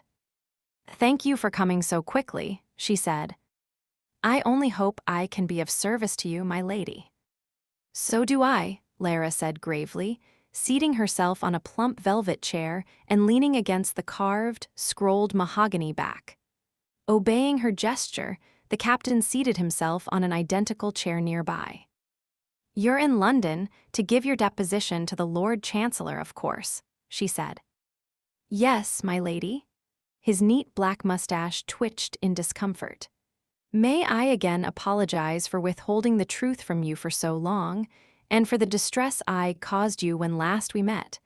I will always regret my actions in this matter, and I hope that someday you will forgive my unaccountable silence." "There is nothing to regret or forgive," she assured him sincerely. "I understand your silence concerning Lord Hawksworth, and in a way I'm grateful for it. As a matter of fact," she drew a deep breath and looked directly into his face as she continued, "the reason I wanted to see you this morning is to ask for your continued silence." He snowed no emotion save a fluttering blink of his dark eyes. "I see," he said slowly. "You're asking me to perjure myself before the Lord Chancellor today. You wish for me to deny knowledge of the man masquerading as Lord Hawksworth." "Yes," she said simply. "May I ask why?" "After much reflection, I have come to believe that it would be in the Crosslands' best interests, including mine, for this man to continue as the head of the family." "My lady, I may not have successfully conveyed the character of this man to you." "I am fully cognizant of his character." Sighing, Captain Tyler rubbed his thumb over the thick gold braiding on the sleeve of his coat in a repeated motion. "I should like to agree to your request, as it would fulfill a debt I have longed to repay. Yet to allow him to have a position entailing such power and responsibility, to let him steal another man's life, it doesn't seem right." "What debt do you owe him?" Lara asked curiously. He explained stiffly. "He saved my life. We, the Crown, were establishing new towns further along the Ganges, and trouble arose in the Kanpur territory. Thuggees would lie in wait along the roads and attack travelers, killing them without mercy. Even women and children weren't spared. When they realized we weren't going to be driven away, the devils became more aggressive. Many of the men in my company were hunted and slaughtered, some in their own beds. I myself was beset one night whilst returning from a visit to Calcutta. I was suddenly surrounded by a half-dozen thugs who killed a young ensign and another escort, and were about to make short work of me." He paused, breaking out in a sweat at the memory. "And then he came out of the night like a shadow, felling two of my attackers so swiftly that the others eventually fled, shouting that he was the messenger of some wrathful god. That was the last time I saw him, until his reincarnation as Lord Hawksworth." "The scar on the back of his neck," Lara said in a flash of intuition. Tyler nodded. "During the fray, one of the thugs took possession of my sword. Your Hawksworth was fortunate not to have been beheaded. Luckily for him, he's quite agile in combat." He reached inside his coat for a handkerchief and blotted his brow. "He's not an ordinary man, my lady. If I agree to your request, I cannot be held responsible for the future pain and unhappiness he may cause you." Lara smiled at him steadily.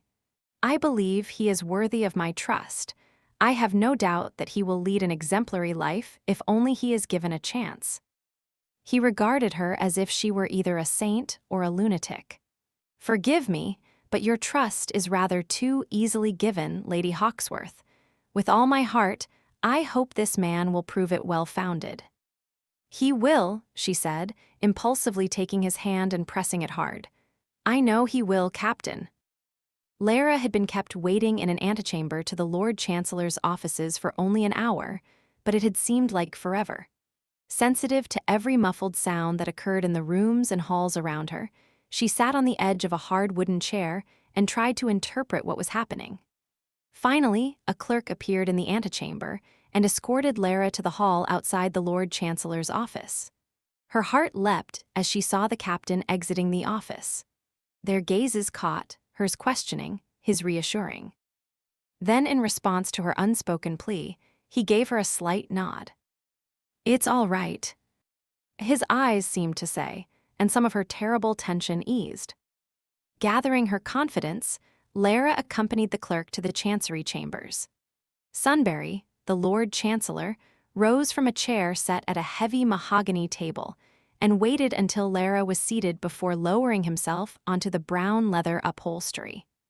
Sunbury cut an impressive figure in a glowing scarlet robe, his jowly face framed with a long, silvery wig. As he toyed with a pocket-sized terrestrial globe covered with tiny painted maps, Lara saw that his right hand was heavy, with the weight of 3 massive gold rings. Sunbury's gray eyes were small but piercing, staring lucidly out from a fleshy face. He had an innate look of importance that would have been evident even without the trappings of wealth and office. Lara wouldn't be surprised to see him on Judgment Day, positioned at the heavenly gates to assess the qualifications of aspiring angels. Like a magnet, her gaze was drawn to Hunter. He was seated at the far end of the long table, his head silhouetted in the glimmering light from the window. He almost seemed unearthly in his austere handsomeness, his face remote, his lean body clad in cream breeches, a black waistcoat, and a coat of dark green striped velvet. He didn't return Lara's gaze, merely watched the Lord Chancellor with the unblinking gaze of a wild creature. The room was filled with other occupants, a clerk to copy the spoken depositions onto paper, the attorneys Elliot and Wilcox, the prosecutor whose name Lara didn't recall, Sophie, Arthur, and Janet, and a familiar face that made Lara stiffen in bewildered outrage. Lord Lonsdale, dressed to the nines in a satin waistcoat embroidered with butterflies, shoes with ornate buckles, and a diamond pin in his cravat. He smiled at her, his blue eyes sparkling with malicious pleasure. What was he doing here? What information could he possibly have that would merit his presence before the Lord Chancellor? Questions and protestations burned on the edge of her lips, but Lara managed to keep silent. She looked at Sophie, who toyed idly with a long strand of pearls that cascaded along the lace front of her peach gown. Nah. The truth will out, Arthur said triumphantly, giving Lara a commanding stare. He spoke to her as if she were a small child. Just answer the Lord Chancellor's questions as honestly as you can, Larissa. Resenting his patronizing tone, Lara ignored the direction and focused her attention on Sunbury. The Lord Chancellor spoke in a rumbling tone. Lady Hawksworth, one can only hope that you will be able to shed some light on this perplexing situation. I will try, she said softly. Sunbury rested his beefy hand on a thick sheaf of paper. I have been presented with a score of depositions from people who vigorously insist that this man is, to the best of their knowledge, the Earl of Hawksworth. The Dowager Countess of Hawksworth, no less, affirms that he is indeed her son. He paused and glanced at Sophie, who gave him a short, impatient nod. However, Sunbury resumed, some contradictory opinions have been offered, most notably from the gentleman in question. He has insisted that he is not Lord Hawksworth, though he has refused to explain more. Tell me, my lady, who exactly is this man? The room was deadly silent as Lara moistened her lips. He is Hunter Cameron Crossland, the Earl of Hawksworth, she said in a clear, steady voice. It was slightly unnerving to speak and watch a clerk take down every word as it left her lips. He is my husband, he has always been, and it is my dearest hope that he always will be. What? Arthur exclaimed, while Janet catapulted from her chair. You lying bitch, she screeched, striding toward Lara with her fingers curved into claws. Lara flinched in reaction. Before Janet reached her, Hunter leapt from his chair and caught her from behind, snatching her flailing wrists. Janet reacted like an enraged cat, twisting and yowling in a way that seemed to alarm everyone except for Arthur, who merely looked disgusted. Out, the Lord Chancellor thundered, his jowly face mottled with outrage. I insist that this creature be removed from my chambers at once. The pandemonium was slow to subside. She is lying, Arthur exclaimed. Larissa, you double-tongued witch, I'll see you in hell for this. Silence, the Lord Chancellor stood, his scarlet robes swirling about his large body. I will not have my chambers disgraced by profanity and violence. Remove your wife, sir, and if you are not capable of controlling yourself henceforth, do not return. Turning purple, Arthur wrested Janet's writhing body from Hunter's grasp. Hunter went to Lara, his gaze raking over her. Ascertaining that she had not been injured, he gripped the arms of her chair and leaned over her. His face was close to hers, and suddenly the rest of the room was blocked out, and all that existed was the two of them. His dark eyes simmered with anger. "Why are you doing this?" he asked harshly. "Tell them the truth, Lara." Her chin lifted, and she returned his gaze obstinately. "Won't let you go." "Damn it, haven't I done enough to you by now?" "Not nearly," she said softly. Her words seemed to infuriate rather than please him. He released her chair with a muffled sound of frustration and crossed the room in a few swift strides. The atmosphere was fraught with unexpected antagonism. Arthur returned for a hastily muttered conference with the prosecutor, who then approached the Lord Chancellor. Words were exchanged, and Lara saw the prosecutor's mouth press into a thin line of disapproval. Unhappily, he returned to his seat, waving Arthur to do the same. "Now then," Sunbury barked, staring hard at Lara. "I hope you will enlighten us further, Lady Hawksworth. You claim that this man is your husband, yet he insists that he is not Lord Hawksworth. Which one of you is telling the truth?" Lara focused an earnest stare on him. "My lord, I believe my husband feels unworthy of me because of a past indiscretion. His well-known affair with a certain—" She paused as if it were painful to mention the name. The Lord Chancellor nodded, the rolls of his silver wig slipping over his shoulders. "Lady Carlisle," he supplied. "I received her deposition earlier." "Then I'm certain you've been informed about her liaison with my husband," Lara continued, "a relationship that has caused me no small amount of grief. In his remorse over the affair, I believe my husband's intention is to punish himself in this most drastic manner by denying his very identity. However, I wish to make him understand that I forgive him for everything." She glanced at Hunter, who stared stonily at the floor. "Everything," she repeated firmly. "I want to begin again, my lord." "Indeed," the Lord Chancellor muttered, scrutinizing Hunter's closed face and Lara's resolute one. He returned his gaze to Hunter. "If what Lady Hawksworth claims is true, my good fellow, it's going a bit far to renounce your own name. A man makes mistakes now and again. It is up to our wives, with their superior virtue, to make up for us." He chuckled at his own joke, heedless of the fact that no one shared his amusement. "Claptrap!" Arthur exclaimed as he glared at Lara. "My lord, this woman is suffering from mental derangement. She has no idea what she is saying. This cunning impostor has somehow convinced her to side with him, when only yesterday she was denouncing him." "What have you to say to that, Lady Hawksworth?" Sunbury inquired. "I have made a terrible mistake," Lara acknowledged. "I can only beg forgiveness for the trouble I've caused. I brought the suit against my husband in a fit of anger over his affair with Lady Carlisle, and I was influenced adversely by my uncle. I'm not usually so weak-minded, but I'm afraid my condition has made me somewhat irrational." "Your condition?" Sunbury repeated, while everyone in the room stared at her open-mouthed, including Hunter and Sophie.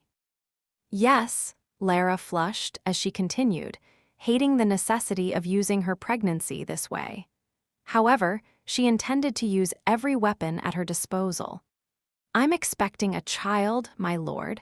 I'm certain you understand the instability of a woman's temperament when she is in the family way." "Indeed," the Lord Chancellor murmured, stroking his chin thoughtfully. Hunter's face was pale beneath its golden tan. From the way he looked at her, Lara knew he thought she was lying. "Enough, Lara," he said hoarsely. "More lies," Arthur cried, standing and shaking off his attorney's restraining hand. "She's as barren as the desert. Everyone knows that she is incapable of producing a child. My lord, she's faking a pregnancy and will no doubt fake a miscarriage as soon as it's convenient. Lara began to enjoy the sight of her uncle's apoplectic countenance. With the faintest of smiles, she turned to the Lord Chancellor. I will submit to any physician of your choosing, my lord, if you so desire. I have nothing to fear. Sunbury regarded her with a long, measuring glance, and though his face was grave, an answering smile appeared in his gray eyes. That won't be necessary, Lady Hawksworth. It seems congratulations are in order. Excuse me, came Lonsdale's dry voice. I hate to puncture Lady Hawksworth's pretty story, as I enjoy a good tale as much as the next fellow.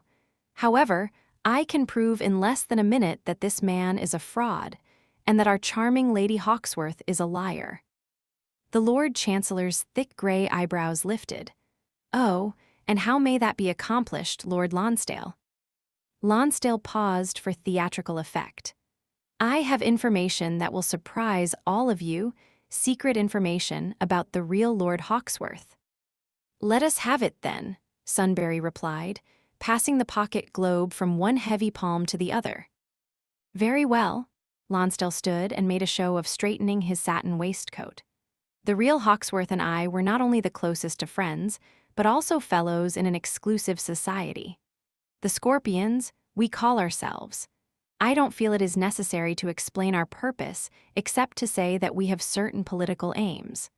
Although each of us has taken an oath to keep our affiliation a secret, I feel compelled to reveal it, and thereby prove that this so-called Hawksworth is an impostor. You see, just before he left for India, Hawksworth and the rest of us had a certain mark placed on the inside of the left arm. A permanent mark made with ink embedded beneath the skin. I have this mark, and so do the others. Only the true Earl of Hawksworth would have it. And this mark, I suppose, is shaped like a scorpion? Sunbury inquired. Precisely. Lonsdale made a move to shed his coat. If you'll allow me but a minute or two, my lord, I will show you the mark. That won't be necessary, the Lord Chancellor said dryly. It would be more to the point for Lord Hawksworth to display his arm. All gazes turned to Hunter, who pinned Sunbury with a mutinous glare. There's no need, he muttered. I'm not Hawksworth. The Lord Chancellor returned his hard stare without blinking. Then verify it by removing your shirt, sir. No, Hunter said through his teeth. The flat refusal caused Sunbury's color to rise. Shall I have it removed for you? He asked gently. Lara breathed hard in agitation. She couldn't remember having seen any kind of mark on Hunter's arm. The thought that one small patch of ink would send all her hopes and dreams plummeting, she clenched her fists in her skirts and twisted them tightly. I give you my word the mark is there, she cried. The Lord Chancellor smiled sardonically. With all due respect, Lady Hawksworth, in this instance I would prefer solid proof to your word. He returned his gaze to Hunter's face. The shirt, if you please. Arthur began to laugh in wild glee. Now you're done for, you damned charlatan. The Lord Chancellor began to reprove him for the profanity, but his attention was soon diverted as Hunter stood. Scowling, Hunter set his jaw and stared at the floor and pulled his coat off, yanking hard at the sleeves. Discarding the coat, he began on the buttons of his black waistcoat. Lara bit her lip in silent anguish, trembling as she saw dark color spread over Hunter's averted face. He set aside his waistcoat and pulled his shirt free of his breeches. Midway through the fastenings of the shirt, he paused and looked at the Lord Chancellor. I'm not Hawksworth, he growled.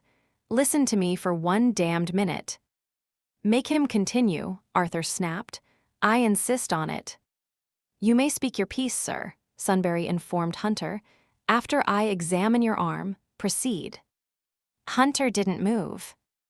Enraged by the hesitation, Arthur sprang forward, grabbed a loose fold of the shirt, and yanked at it until they all heard the screech of rending linen.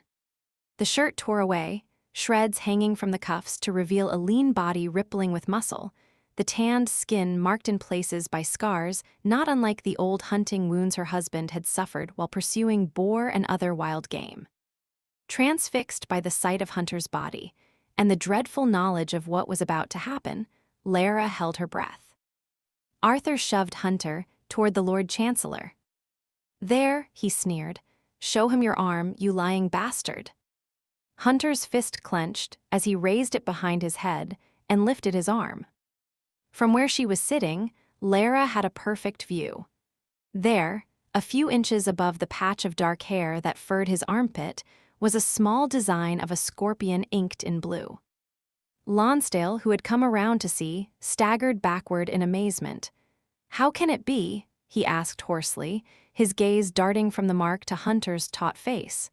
"How the hell did you know?" Lara's mind was occupied by the same question. She pondered in bewildered silence until it occurred to her that the only way he could have reproduced the scorpion design was if he had seen it in her husband's journals. Arthur was incoherent with fury, sputtering and gasping. He made his way to the nearest chair and collapsed. Sophie regarded Hunter with a strange look of perplexed admiration while she addressed her words to the Lord Chancellor. "I should think this settles the matter quite neatly, Lord Sunbury." Lonsdale's face twisted with murderous fury. "You won't win," he hissed at Hunter. "I'll see you dead first." He fled the room with a torrent of curses, slamming the door with a force that seemed to shake the building. The Lord Chancellor rolled his eyes and turned his attention to the pocket globe in his hands. He snapped it open to reveal a tiny map of the constellations and drew his finger along a trail of painted stars. "Well, my lad," he murmured, sliding a glance at Hunter's sullen face. "I'm rather inclined to believe your wife. Trying to punish yourself for an indiscretion, eh? Is that the case? Well, even the best of men sometimes struggle with that particular weakness. And in the event that you aren't the Earl of Hawksworth, I'm not inclined to argue with the majority of people who say you are. It seems reasonable to settle the question immediately in favor of Lord Hawksworth being, Lord Hawksworth, and I'll discharge the case forthwith." He glanced at Hunter hopefully. "I trust you will not persist in arguing, my lord. I should very much dislike to be late for my midday meal." "Where is he?" Lara exclaimed in frustration, striding across the parlor floor under Sophie's disapproving gaze.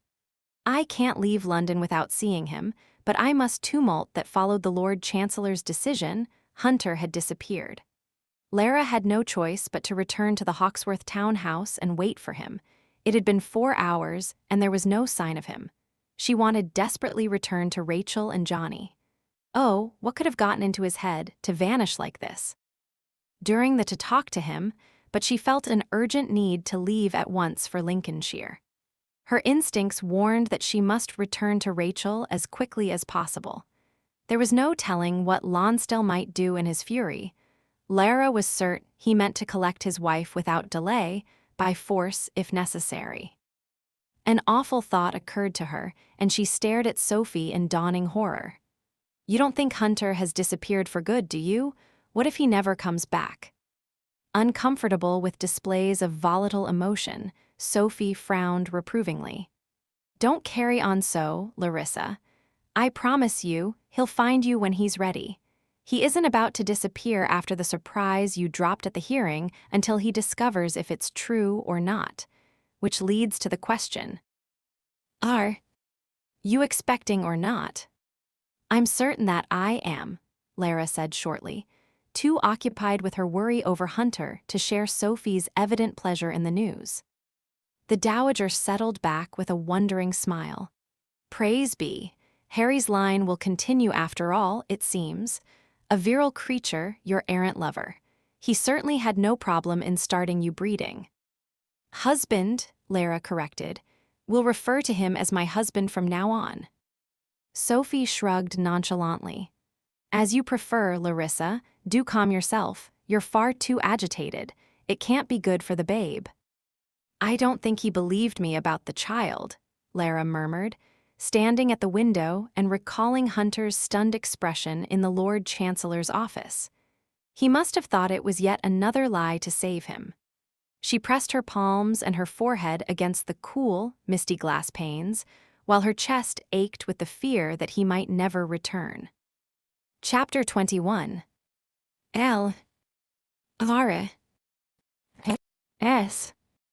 Carriage reached Hawksworth Hall late in the evening, when most of the household was asleep. She was grateful to be spared the task of explaining an inexplicable situation to Johnny and Rachel and the others tonight. She was weary of talking and traveling and trying to ignore the thoughts buzzing in her head. With each turn of the carriage wheels that conveyed her from London, she had felt increasingly defeated and hopeless. She wanted to lose herself in sleep. "Lady Hawksworth," Mrs. Gorst asked quietly, welcoming her inside, "shall Lord Arthur be returning?" "No," Lara replied with a shake of her head. "The case was discharged by the Lord Chancellor." "I see." A genuine smile covered the housekeeper's face. "That is very good news, my lady. Shall we expect Lord Hawksworth to arrive soon?" "I don't know," Lara said, her dejected manner seeming to dampen Mrs. Gorst's good spirits. Forbearing to ask further questions, the housekeeper directed a footman to bring Lara's trunk upstairs and a maid to unpack it. While the servants were thus engaged, Lara hurried up 2 flights of stairs to the nursery where Johnny slept. Entering the room carefully, she set a single candle on the painted blue dresser. The sound of the little boy's breathing, soft and serene, made her heart contract in sudden gladness. This, at least, was something she could count on the trust and innocent love of a child. His head was snuggled deep into the downy surface of a pillow, the babyish roundness of one cheek glowing in the candlelight. Lara bent low to kiss him. "I'm home," she whispered. Johnny stirred and murmured, black lashes lifting to reveal slitted blue eyes. Satisfied to see her, he produced a drowsy smile before falling asleep once more. Lara retrieved her candle and crept from the nursery, going to her own room. It seemed very empty, even with the maids busily unpacking her belongings and turning back the covers on the bed. When they had finally departed, she changed into her nightgown and left her clothes in a heap on the floor. After extinguishing the lamps, she crawled into bed and lay on her back, staring blindly through the darkness. Her hand smoothed the empty space beside her. She had lain with 2 different men in this bed, one out of duty, one out of passion. Lara knew in her heart that Hunter did not intend to come back to her. He meant to atone for the wrongs he had done her. He had believed her when she told him that she could not lie for him the rest of her life. He thought it would be easier, better for her, if he disappeared once again. The reality was, she loved him too much to let him go. She wanted him as her husband, regardless of what the world might think. She loved him far more than propriety and duty and even honor. She fell into a turbulent sleep, her head filled with disquieting images. In her dreams, the people she loved were walking away from her, not seeming to see or hear her. She ran after the shadowy figures, pleading, pulling at them, but they were impervious to her cries. One by one, they began to vanish, until only Hunter was left, and then he, too, faded. "No," she cried, searching frantically for him. "No."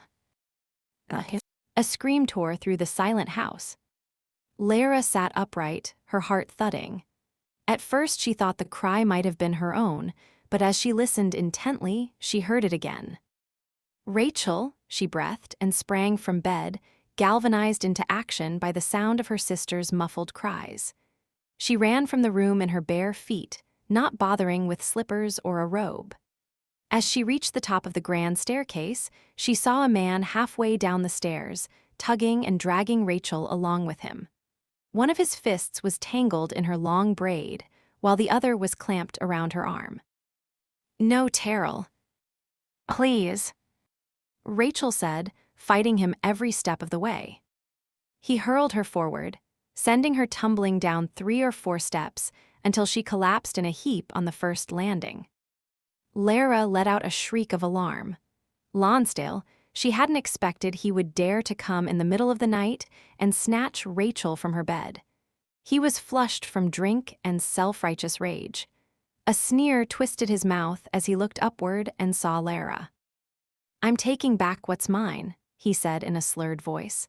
"I'll teach you to cross me. You'll never see my wife again. If I ever find the two of you together, I'll kill the both of you." He grabbed Rachel by the hair and hauled her to her feet, seeming to relish her sob of pain. "You thought you could get away from me," he snarled. "But I own you, and I'll break and bend you to my will, you faithless bitch. The first lesson starts tonight." Weeping violently, Rachel looked up at Lara. "Don't let him take me, Larissa." Lara charged after the pair as Lonsdale continued to haul her sister away. "Don't you touch her," she cried, her bare feet flying down the stairs until she reached them. She took hold of Lonsdale's arm and tugged wildly. "Let go of her, or I'll kill you." "You'll do." "What?" he asked with an ugly laugh and flung her away with frightening ease. The force of his arm threw her back to the landing. The back of her head struck the wall with a sharp crack. For a moment the world tipped sideways, and her mind was covered in a thick gray cloud. Blinking hard, she raised her hands to her head, becoming aware of an annoying, piercing ringing that wouldn't abate. Beneath the deafening sound, she heard Rachel's distant pleas.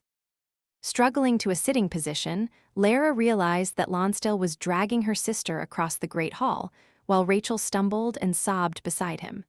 Despite her physical weakness, Rachel fought valiantly, pulling hard at her captured arm.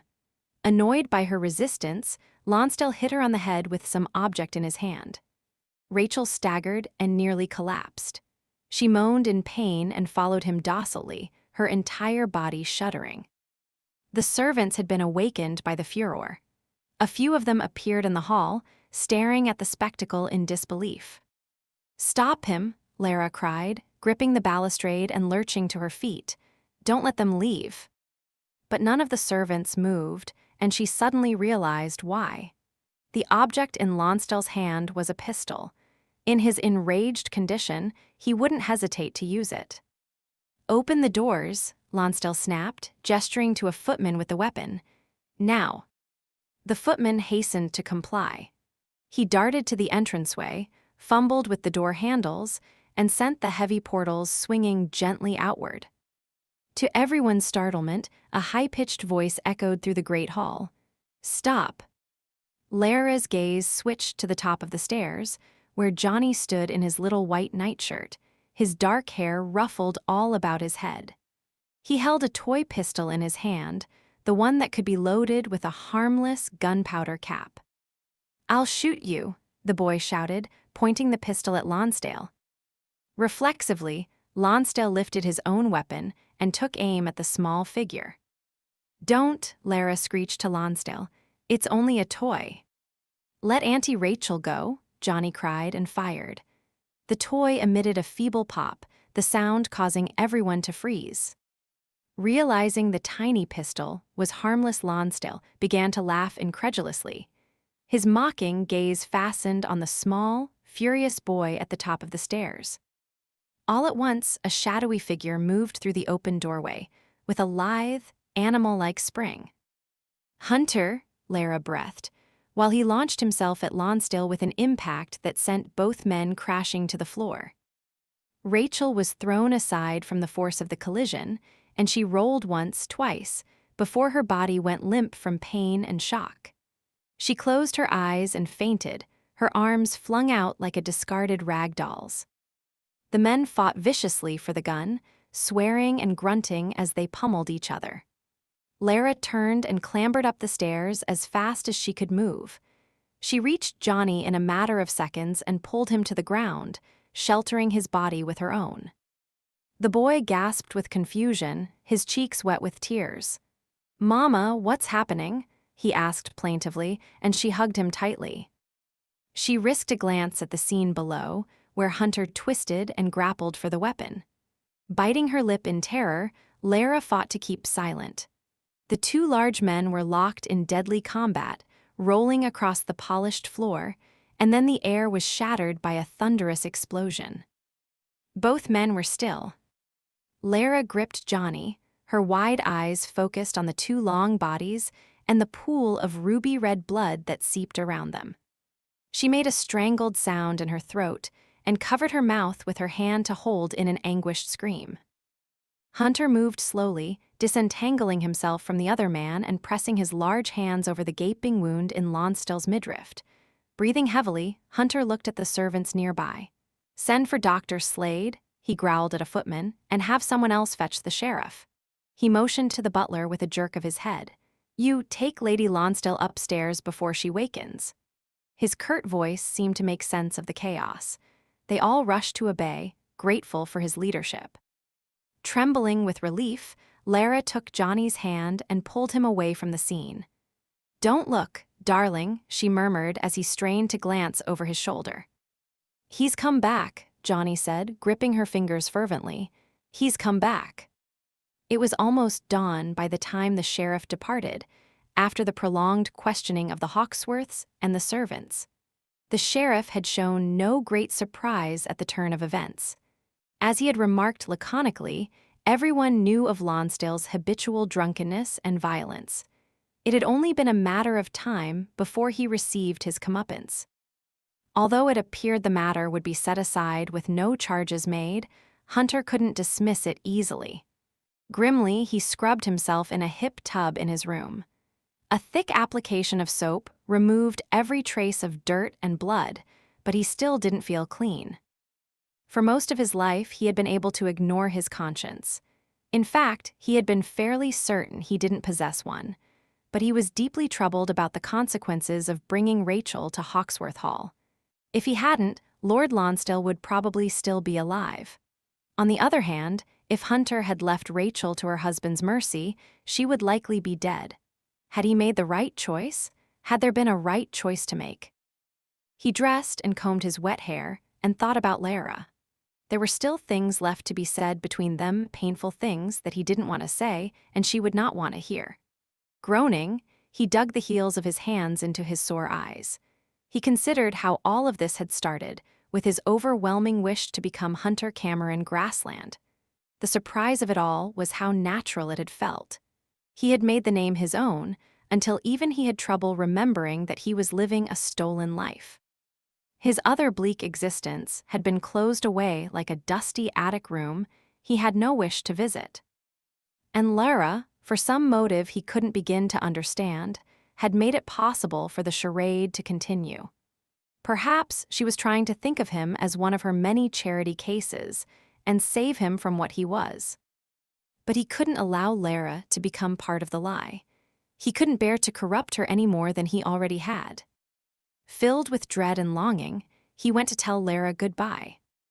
Lara sat in a chair before her bedroom hearth, shivering as the heat of the coals wafted over her bare toes. Rachel was fast asleep in her own room, drugged by a dose of laudanum the doctor had administered. Johnny had been tucked away in the nursery, soothed by a glass of hot milk and a story. Although Lara was exhausted, she stayed resolutely awake, afraid that if she fell asleep, Hunter would leave her once again. Her body gave a little jump as the doorknob turned, and Hunter entered the room without knocking. She stood automatically. After one look at his remote face, she held back and wrapped her arms around her middle, hugging herself. "I thought you had left me after the depositions in London," she said quietly. "I thought you weren't going to come back." "I wasn't, but then I thought of you here alone with Rachel, and I realized what Lonsdale would do." He made a sound of self-disgust. "I would have come sooner if I'd been thinking clearly." "You came in time," Lara said, her voice cracking. "Oh, Hunter, downstairs for a moment I thought you were hurt or dead." "Don't," he held up a hand in a silencing gesture. Utterly miserable, Lara held her tongue. How could they have been so intimate only a few days ago and now stand before each other as strangers? She loved him whatever his name was, no matter whose blood ran in his veins, no matter what he believed or wanted. Just so long as he wanted her. But as she stared into his fathomless dark eyes, it seemed an impossible task to convince him. "Stay with me," she said, extending a beseeching hand. "Please." He looked as though he hated himself. "Don't ask that, Lara." But you love me, I know you do. That makes no difference, he said bleakly. You know why I have to go. You belong with me, she persisted. For one thing, you have a duty to take care of the child you helped to create. There is no child, he said flatly. Lara approached him, closing the distance between them. Carefully, she reached for the large hand that was held so stiffly at his side and tugged it to her stomach. She pressed his palm there, as if she could make him feel the truth of her words. I'm carrying your baby. No, he whispered, you can't be. I wouldn't lie to you. Not to me, he agreed bitterly, only to the rest of the world. For my sake. His other arm slid around her, and he held her as if he couldn't stop himself. A shiver went through his body, and he dove his face into the loose sheaves of her hair. She heard his breathing change, and she realized his mask was shattering, revealing the despair and frustrated love beneath the surface. Lara, you don't know what I am. Yes, I do, she said urgently, reaching around his back to hold him tightly. You're a good man, even though you don't realize it, and you're my husband in every way that matters. A shuddering laugh broke from his throat. Damn it, don't you understand that the best thing I can do for you is get out of your life? Lara drew back and pushed at his head, forcing him to look at her. His dark eyes were glittering with tears, and his mouth shook with the emotions he had always suppressed until now. She drew her hands over his beautiful hair, his beloved face, as if she could heal him with her touch. Stay with me, she said, trying to give his massive shoulders a shake. His large body wouldn't budge. I won't hear another word about it. I don't see why we should live apart and suffer when we have the chance to be together. If you don't feel worthy of me, you can work on improving yourself during the next 50 years. She gripped the loose folds of his shirt and pulled herself hard against him. I don't want a perfect man anyway. Hunter looked away, struggling to control himself. You damn well haven't got one. Lara gave him a wobbly smile, hearing something in his voice that gave her a flicker of hope. I'm offering you a life you want, she said. A life of meaning and purpose and love, take it, take. Amé. She pressed her lips to his hard mouth, stealing a swift kiss, and another, coaxing and enticing until he groaned in response. He crushed his mouth over hers with a raw desire that suddenly raged out of control. He searched her with his tongue, a primitive masculine sound coming from his throat, and pulled up her nightgown in frantic handfuls. Lara twined a bare leg around one of his, offering herself with a willingness that seemed to drive him wild. He scooped her in his arms and carried her to the bed, and Lara's weariness vanished as her blood raced with excitement. I love you, she said, pulling him down to her, and she felt the responsive tremor that ran through him. He tugged at her nightgown until it tore from her body. His lips sealed over her nipple and sucked firmly, while his fingers spread over her belly and hips. Lara moaned and cradled him with her arms and legs, needing him more than she had thought humanly possible. He raised himself higher and took her mouth again, in deep searching kisses that stole her breath away. Gasping, she tugged at his clothes and tried to unbutton his shirt. I can't wait, he muttered, reaching down to his trousers and jerking them open. I want to feel your skin, she whimpered, still struggling with his shirt. Later, oh God. He spread her legs wide and drove inside her with a demanding push. The heavy, sweet pressure filled her until she cried out, her body overcome with exquisite sensations that raced along every nerve. She arched upward and trembled in pleasure as he moved gently inside her, prolonging the delight. His thrusts deepened, a sliding, teasing rhythm of impact and withdrawal. He made love to her as if he were feasting on her, every movement carnal and deliberate. Lara reached beneath his shirt and grasped the hard muscles of his back, urging him to finish quickly. He took his time, however, seeming to relish her low moans. I can't, I'm too tired, she said. Please, not again. Again, he said hoarsely, deepening his thrusts until she writhed in another climax, this one almost painful in its intensity. Hunter buried himself inside her and let her inner contractions bring him to his own release, his teeth clamping together as the storm raged through him. Shivering and breathing erratically, they relaxed in a tangle of bedclothes. Lara sank into a peaceful lethargy, turning her face toward Hunter as she felt him stroking her hair. Daylight threatened to intrude in the quiet room, but the heavy curtains kept it at bay. "Even if you had left me," Lara said drowsily, "you wouldn't have been able to stay away for long." He made a rueful sound. "Because I need you," he said, pressing his warm lips to her forehead. "Not nearly as much as I need you." He smiled, his hands moving gently over her body, but when he spoke, his tone was serious. "How do we go on from here after all that's happened?" "I don't know." She settled her head in the crook of his shoulder. "We'll just start again, that's all." "Every time you look at me," he said, "you'll remember that I took his place." "No," she said, laying her fingers over his lips, determined that no ghost from the past would haunt them now. "I suppose I'll think of him sometimes, but I never really knew him. He didn't want a life with me, nor I with him." She felt his mouth twist wryly. "That's all I've ever wanted," he muttered. Lara moved her hand to the steady thud of his heart. "When I look at you," she said, "I see only you." She nuzzled closer against his side. "I know you," she added throatily. The comment drew an unwilling laugh from him, and Hunter rolled to his side to stare down at her. It was clear that he was prepared to argue the point, but as he gazed at her small face, his expression changed to one of extraordinary tenderness. "Maybe you do," he said, and gathered her close. Epilogue. After touring the orphanage and seeing the improvements that had just been completed, Lara was filled with satisfaction.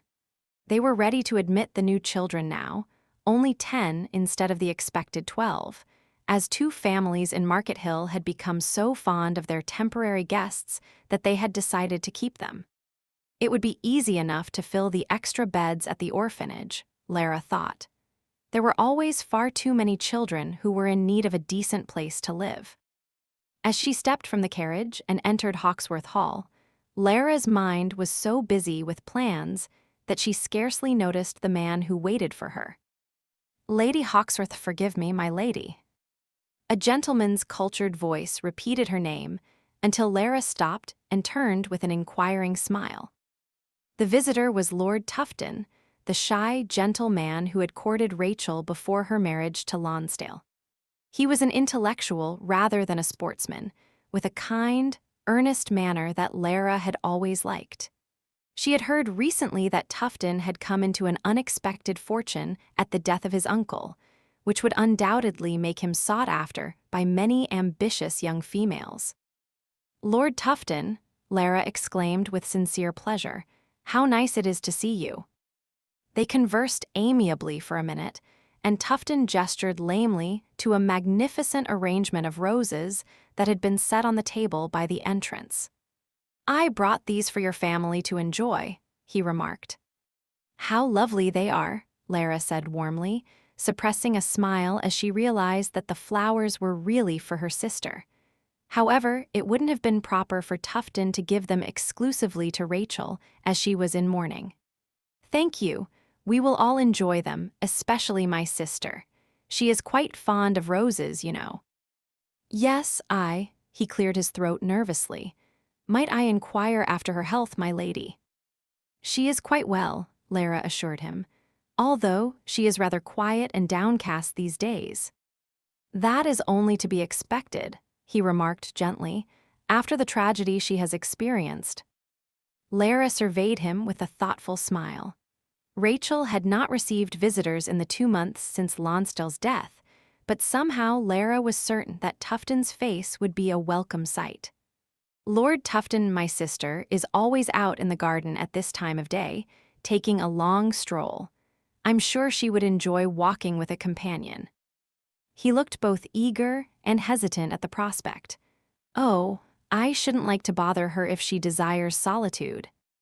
"Come with me," Lara said, tugging him through the great hall with relentless determination. She led him to the French doors that opened to the garden and caught a glimpse of Rachel's black-dyed bonnet as she walked among the hedges. "There she is," Lara said triumphantly. "Go right along and join her, Lord Tufton." "But I don't know if—" "My sister will be delighted, I assure you." Lara opened the door and ushered him outside and watched as he made his way through a flower-strewn parterre. "Mama," hearing Johnny's voice, Lara turned with a smile. The boy was dressed in miniature breeches and a blue jacket in preparation for a riding lesson. "Darling, where's the nanny?" she asked. "She's coming down from the schoolroom," Johnny said, slightly breathless. "But she can't run as fast as me." Lara straightened the boy's cap.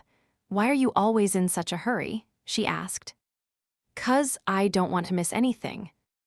Laughing, Lara returned her attention to the window, watching as Lord Tufton and Rachel came into view. Her sister was holding Tufton's arm as they strolled together. Beneath the brim of the black morning bonnet was the first real smile Lara had seen on Rachel's face in far too long. "Who is that with Auntie Rachel?" Johnny asked. "I believe he's going to be her next husband," Lara replied thoughtfully, and glanced at the boy with a conspiratorial smile. "But that's our secret for now." This turn of thought led to consideration of another secret they shared, and Johnny tugged at Lara's skirts. "When can we tell everyone you're going to have a baby, Mama?" "When I begin to show," Lara replied. At his look of confusion, she explained with a slight blush, "When my tummy gets bigger." "Will it get as big as Sir Ralph's?"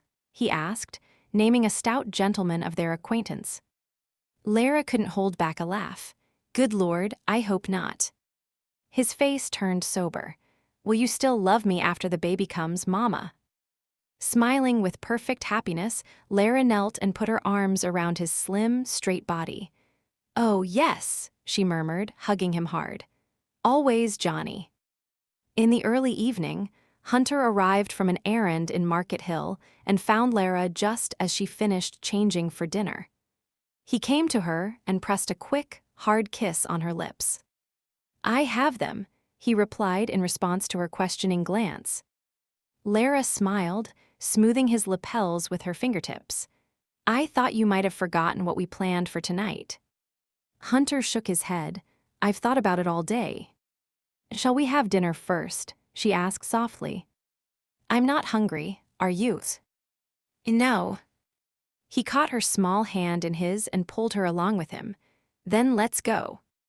He took her to the outskirts of Market Hill, driving a curricle with a matched pair of chestnuts. They reached a small stone church tucked in a grove of small trees near the rectory. The quaint little building, with its thatched roof and round Saxon tower topped with a belfry, looked like something out of a fairy tale. Lara smiled in anticipation as Hunter swung her down from the vehicle. He used a carriage lantern to light their way along a small path and held Lara's elbow lightly, guiding her across the uneven stones. They entered the quiet church, and Lara surveyed the interior as Hunter lit a pair of candles by the altar. A simple wooden cross on one wall and a circular stained glass window were the building's only adornments, save for the carving on the sides of the 4 pews. "It's perfect," Lara said. Hunter shot her a skeptical glance. "Lara, I wish." "This is more than enough," she interrupted, her face glowing in the candlelight. "We don't need an elaborate church or a congregation or a minister to hold a proper ceremony." "You deserve so much more," he grumbled. "Come here." She stood by the altar and waited, her lips curved with a smile. Hunter approached her and reached in his pocket, extracting a tiny velvet pouch. Gently, he shook the contents into his hand. Lara's breath caught as she beheld the geminal ring, 2 gold bands fitting together into one. "It's lovely," she said, watching as he deftly twisted the bands apart and set them on the altar. Moved by the sweet serenity of their surroundings, Lara bent her head and prayed silently, her heart filled with hope and joy.